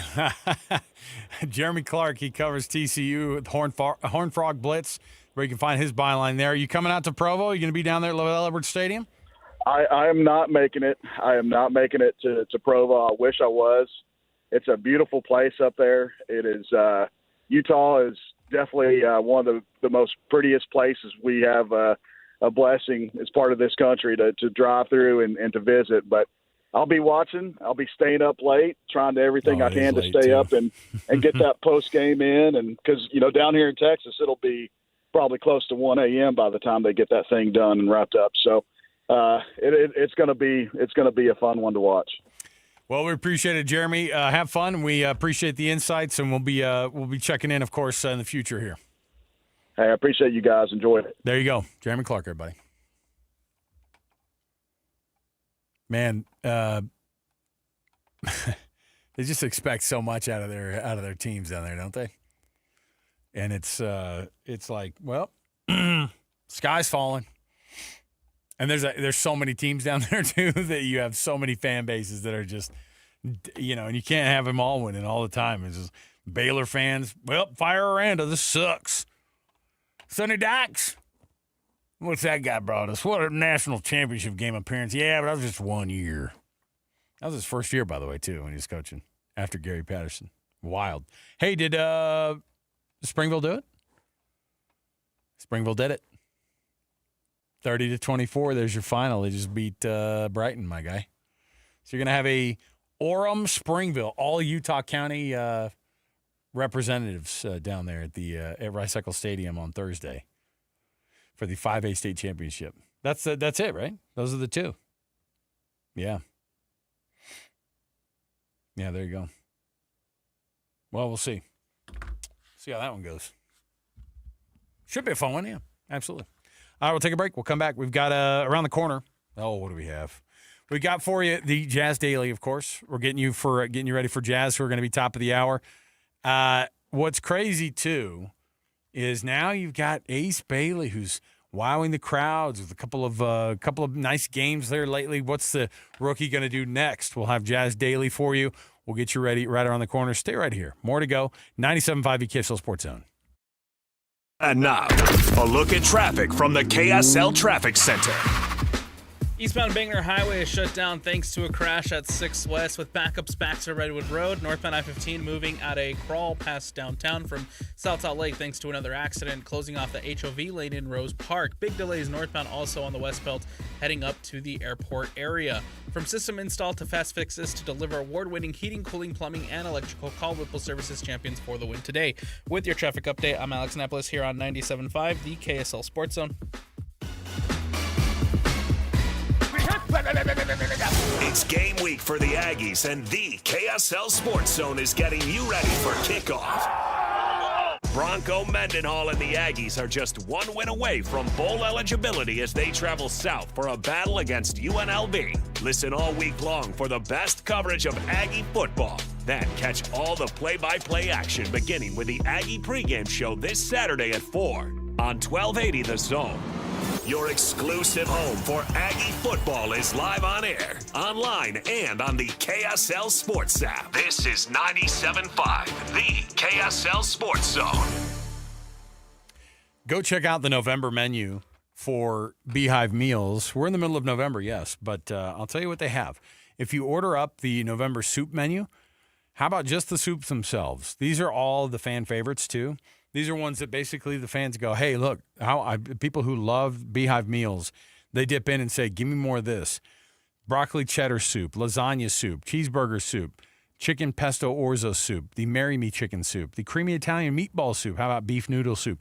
That's just the beef menu. On top of all the hearty meals that they do, they've got a macro balanced meal that they can hook you guys up with. If it's just a small family or maybe even a couple, maybe you just need the 2 or 3 people or the 3 or 4 people that you're feeding. In our house, of course, we've got a ton of kids, and we've got 2 parents who work full time. Beehive Meals has been an upgrade for the family at mealtime. Why? Because they make it fresh for you. They put all the vegetables and all the spices and everything's all measured out and all the fresh meats inside of those freezer meals. They pack them all up. They come to your door in that 10-pack. It's in that big old black bag. It's refrigerated, and you throw it into the freezer, and then you just lop the top off when you're ready for those meals. You put it in the slow cooker, and you've got yourself a family meal that you're getting everybody around the table with, and you can feel good about. It's not going to be breaking the bank, and it's also not going to be that unhealthy food that you don't want your kids eating anyway and you bail yourself out with. Go to beehivemeals.com. Save $20 right now with the promo code THEZONE. That's The Zone at beehivemeals.com. Get $20 off and just say, hey, I heard this on The Zone. I'm going to give it a shot. And turn it on for a month. See what it can do for you and your family. It's beehivemeals.com. Utah Mammoth Hockey is back at Delta Center. Don't miss your chance to be part of the excitement as the Mammoth hit the ice all season long. Grab your friends, rally the family, and lock in your seats for the fast-paced, hard-hitting action. Great seats are available for most games, but they're selling fast. Head to UtahMammoth.com to get your tickets today. That's UtahMammoth.com. Your home for all things Mammoth hockey.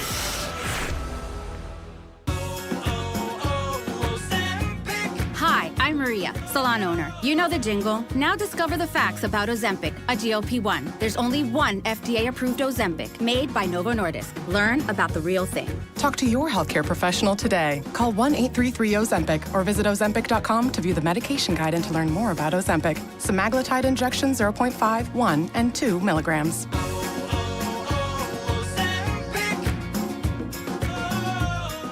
With the new IHOP value menu, $6 is all it takes to go to your happy plates, where stacks of pancakes with bacon and eggs are just $6 every day. French toast, sausage, and eggs are, you guessed it, $6.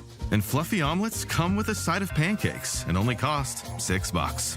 Go to your happy plates every day at IHOP. $7 in some locations. Available every day for a limited time at participating restaurants in the U.S. Hours may vary. No substitutions. Not valid with other discounts or promotions. Prices may vary. Turnpike Troubadours are coming to Utah. Picking up barges on a long hot summer day. Well, good Lord. Wild America Tour. Friday, March 27th at Maverick Center. Special guests, Charles Wesley Godwin and Buffalo Traffic Jam. Turnpike Troubadours. On sale this Friday, 10 a.m. through Ticketmaster. Produced by Mammoth. The KSL Sports Zone and Hercules Credit Union are highlighting people that impact youth sports. Nominate the youth sports volunteer you know for the Hercules Hero of the Week at KSLSports.com. This is Jake Scott and Ben Anderson. Big 12 is recommending Utah Athletic Director Mark Harlan to replace Mac Rhodes on the CFP selection committee. I guess every conference has a commissioner that represents your conference, so I get it, but it's the stupid design of the playoff committee in general. Can I tell you who I would hire if I were Bert? I would hire a celebrity to go in there where all these people are just going to kiss their rump. Yeah. Sydney Sweeney, send her in. You know who's getting 3 Big 12 teams into the college football playoff? She's going into that room, and she's coming out with 3 berths in the playoff. 4. What do you bet me? You got 4 in? 4?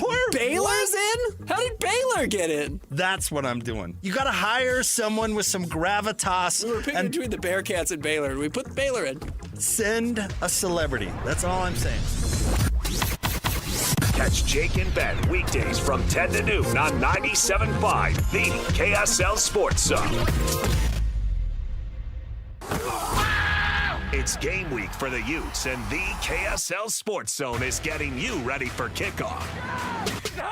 After a much-needed week off, Kyle Whittingham and the Utes get set for the final 3 games of the season, starting with a trip to Waco for a battle against Baylor. Listen all week long for the best coverage of Utah football. Then catch college football Saturday game day at 10 a.m. with the postgame show immediately following the game on KSLSports.com.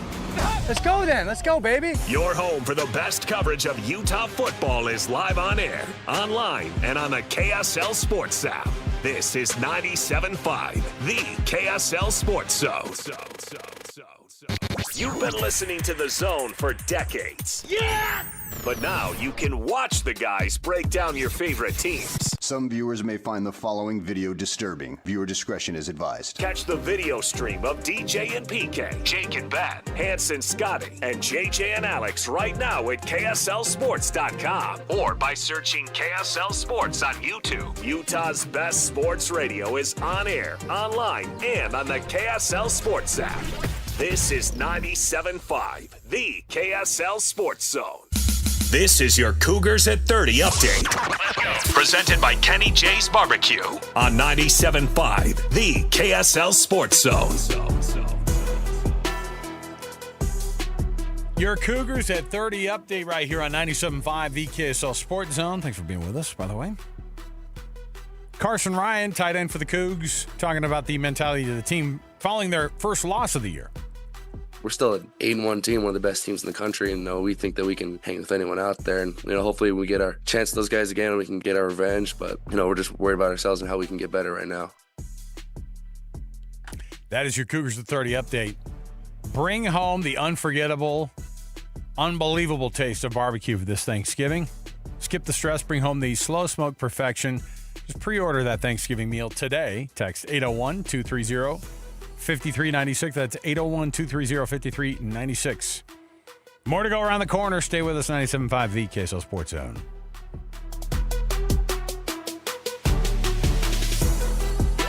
What time is it? Your exclusive home of Utah Jazz basketball is right here on 97.5 the KSL Sports Zone. Tipped out, Bailey has it for the Jazz, who lead by 2. Ace turns the corner in the open court, little off balance, settles himself, pulls for 3. Oh my, Ace Bailey! Yes, you do! Waits for Lowry at 6, drives hard with the left hand, kicks to the corner, flips wide open, 3 ball, no. Rebound tipped around, marking and follow, no. Bailey follow, yes! Ace Bailey at the horn. Nurkic up top. Bailey pops out to the wing. Drives with the right hand, crosses over, steps back for 3, and makes it. A world-class move from the 19-year-old Ace Bailey. You're locked into JJ and Alex on 97.5, the KSL Sports Zone.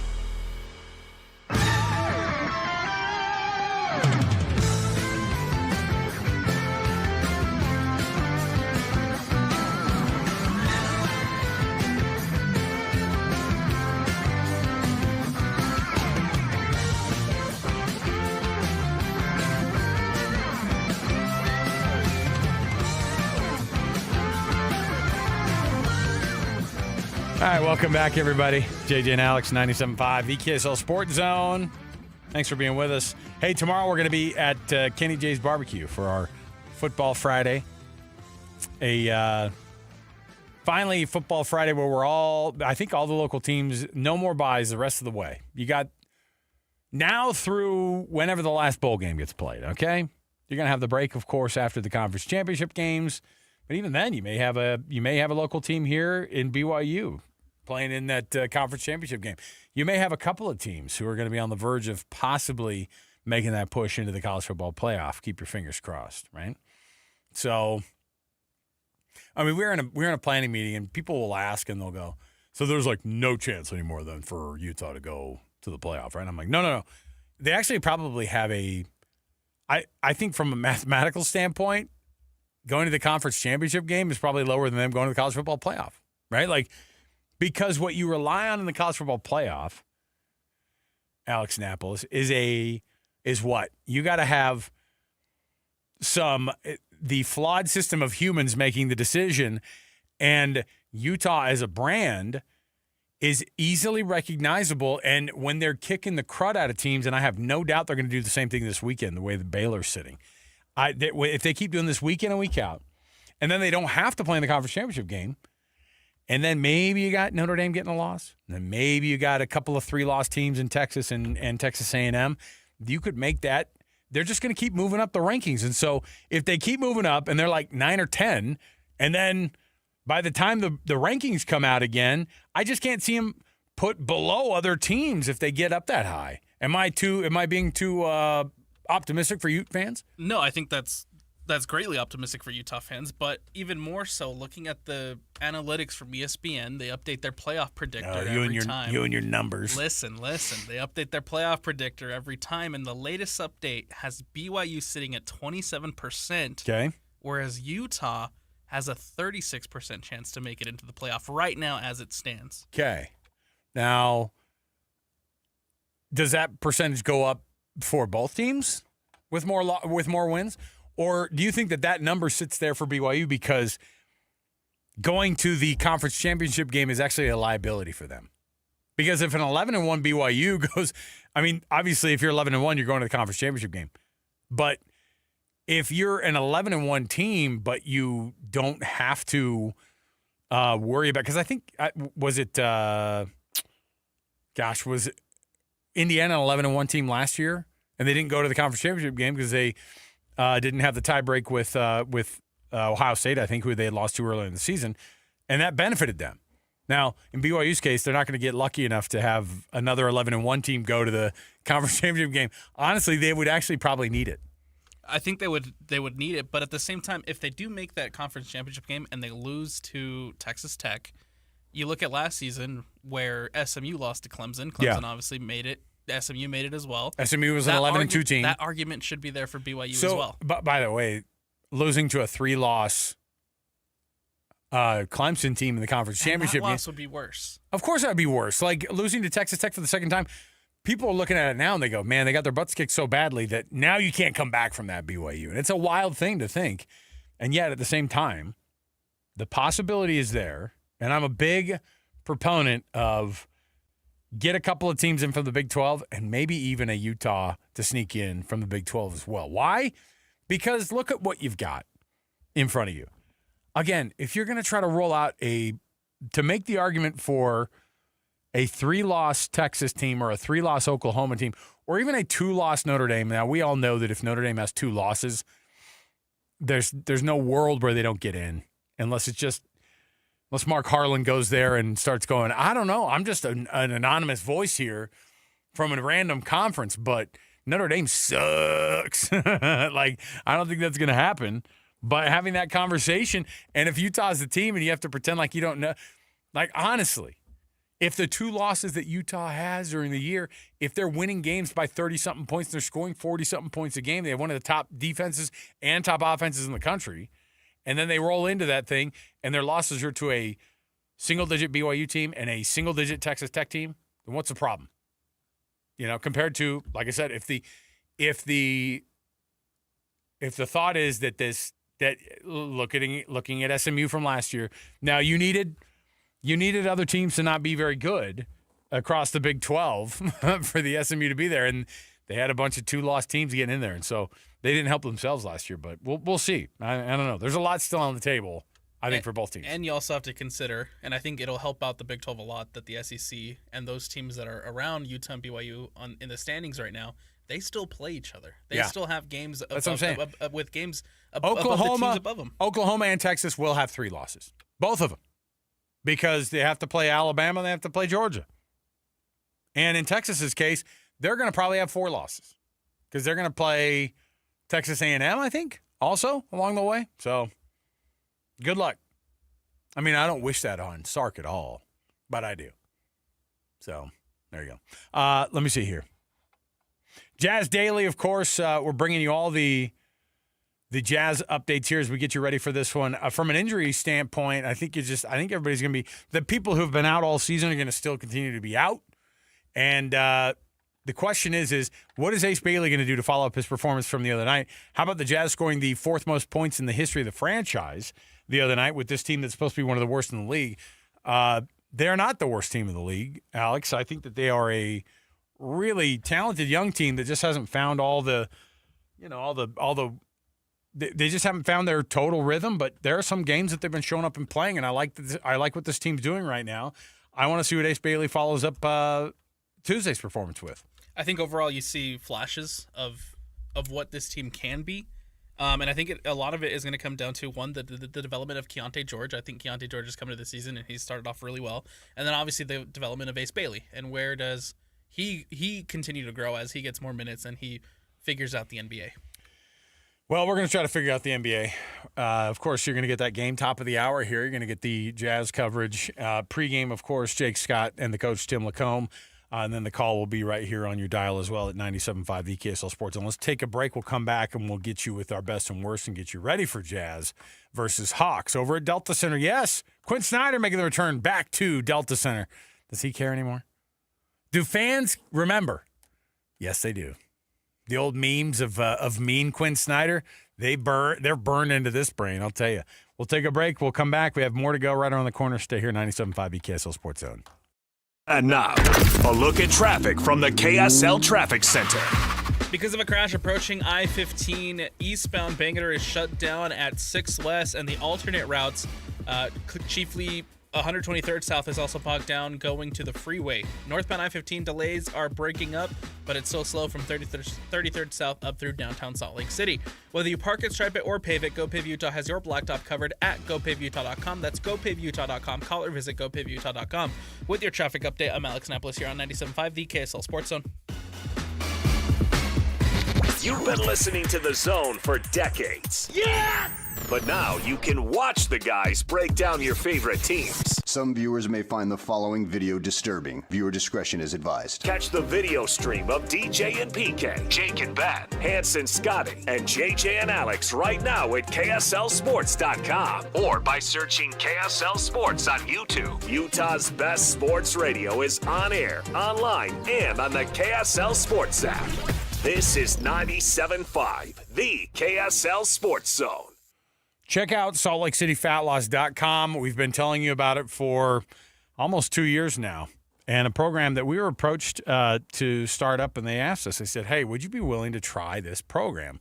Do either of you, asking JJ and I, feel like losing some extra pounds? And we were both like, absolutely. We needed it. I needed it in my life at that moment. And I was just about to go on vacation, and they said, you can start it and still go on vacation. And I thought, well, that's not very fun. And they said, no, you'll see how easy it is to be able to follow wherever you are. And I did it. I started it up. I started this thing up on vacation 18 months ago. I dropped 65 pounds in 60 days, all because the program was, one, I'd love to say the word easy. None of this is ever going to be easy, but I will say it was followable. It was something that was achievable for me. And not just that, I've been able to keep all that weight off that I dropped in those first 60 days and more. I've dropped almost 85 pounds in this program over the past 18 months, and I've kept it off.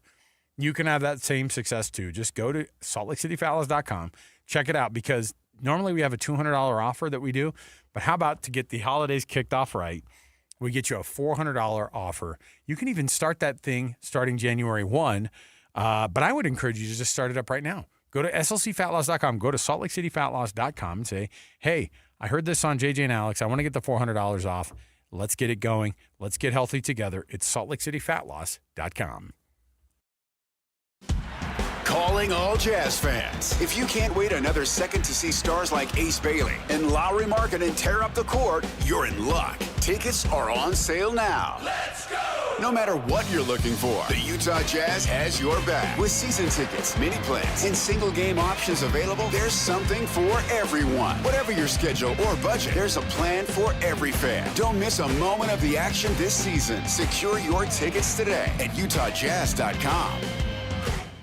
The holidays are coming. Is your home ready? Whether you're hosting a holiday party or reading a book, a brighter home makes your home more comfortable. Mountain Home Services can save you energy and brighten your space. Mountain Home Services can improve your home with LED lighting upgrades, smart switches, and modern lighting controls, perfect for cozy holiday nights and year-round savings. And KSL listeners can save with exclusive offers to brighten your holidays. Serving Utah since 1954, Mountain Home Services was the first to offer upfront pricing with no hidden fees and 100% satisfaction guarantee. Protect your home with an electrical inspection, surge protection, and keep your family warm this winter with a generator. And KSL listeners enjoy a discounted price on a fireplace tune-up for just $99. Visit mountainhomeutah.com or call 801-543-2222. That's mountainhomeutah.com or 801-543-2222. Mountain Home Services, keeping Utah homes safe and warm since 1954. Hey, Benjamin, we've got a surprise for you. What? You have a brother. $100 bill just like you. Hey, I'm Ben. What? We just got him for joining America First Credit Union and opening a new checking account. And you're going to live together at America First. What? This is nice. For a limited time, new members get a $100 cash bonus when they open a checking account or $50 when they open a youth checking account. So head to AmericaFirst.com and get your money working today. Membership eligibility, terms, and conditions apply. Federally insured by NCUA. Five guys walk into a JCW's and order burgers. A pastrami, a mushroom Swiss, a guacamole bacon, a hickory barbecue, a ribeye steak, 2 onion rings, 3 french fries, a strawberry, mint, peanut butter, chocolate, and marshmallow shake, and not one left to tip. Because at JCW's, we don't ask for it. We think the price you see should be the price you pay. And all that, would you like to leave a tip stuff, is for the birds. JCW's. Quality and a lot of it. Open in American Fork, Lehigh, Provo, South Jordan, and Harriman. Tom, I'm on the sideline here with Doug Smith Chevy. Doug, the NCAA has changed its rules regarding NIL money. What do I have to do to land an amazing new 2025 Chevy Silverado? Just come on down to Doug Smith Chevy in Spanish Fork. Doug, I'm more than happy for you to use my name, image, and likeness. All I want to know is how do I get one? You have to buy it, Scott. Together, let's drive. Get 2.9% APR financing for 72 months for well-qualified buyers when you finance with GM Financial on all new 2026 Chevy Silverado 1500s. No one knows Chevy like Doug. The Garden Restaurant, Salt Lake's best eatery spot for all things turkey, handcrafted soups, and our famously fresh Lionhouse rolls. Dine in or carry out. The Garden Restaurant. Visit us at thegardenslc.com. Listen every Monday morning to DJ and PK and Monday afternoon with JJ and Alex for your Chevy Strong Play of the Game. Win great prizes from Rocky Mountain Chevy. 3, 2, 1. This is your Utes at 50 update. 158! Presented by Kenny J's Barbecue on 97.5, the KSL Sports Zone.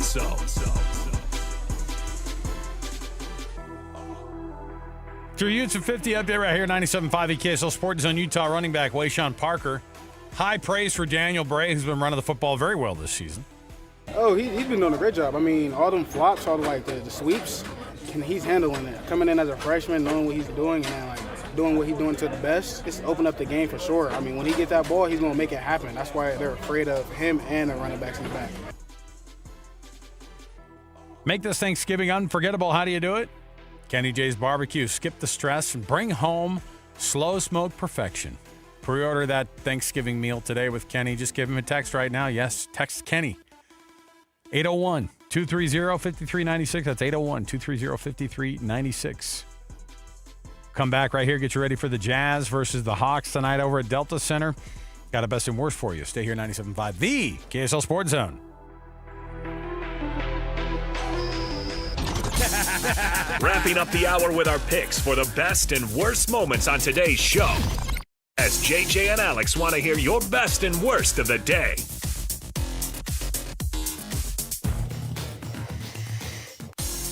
Oh, just about 6.5 minutes here till Jazz versus Hawks pregame right here on the KSL Sports Zone, your home of the Utah Jazz on the radio.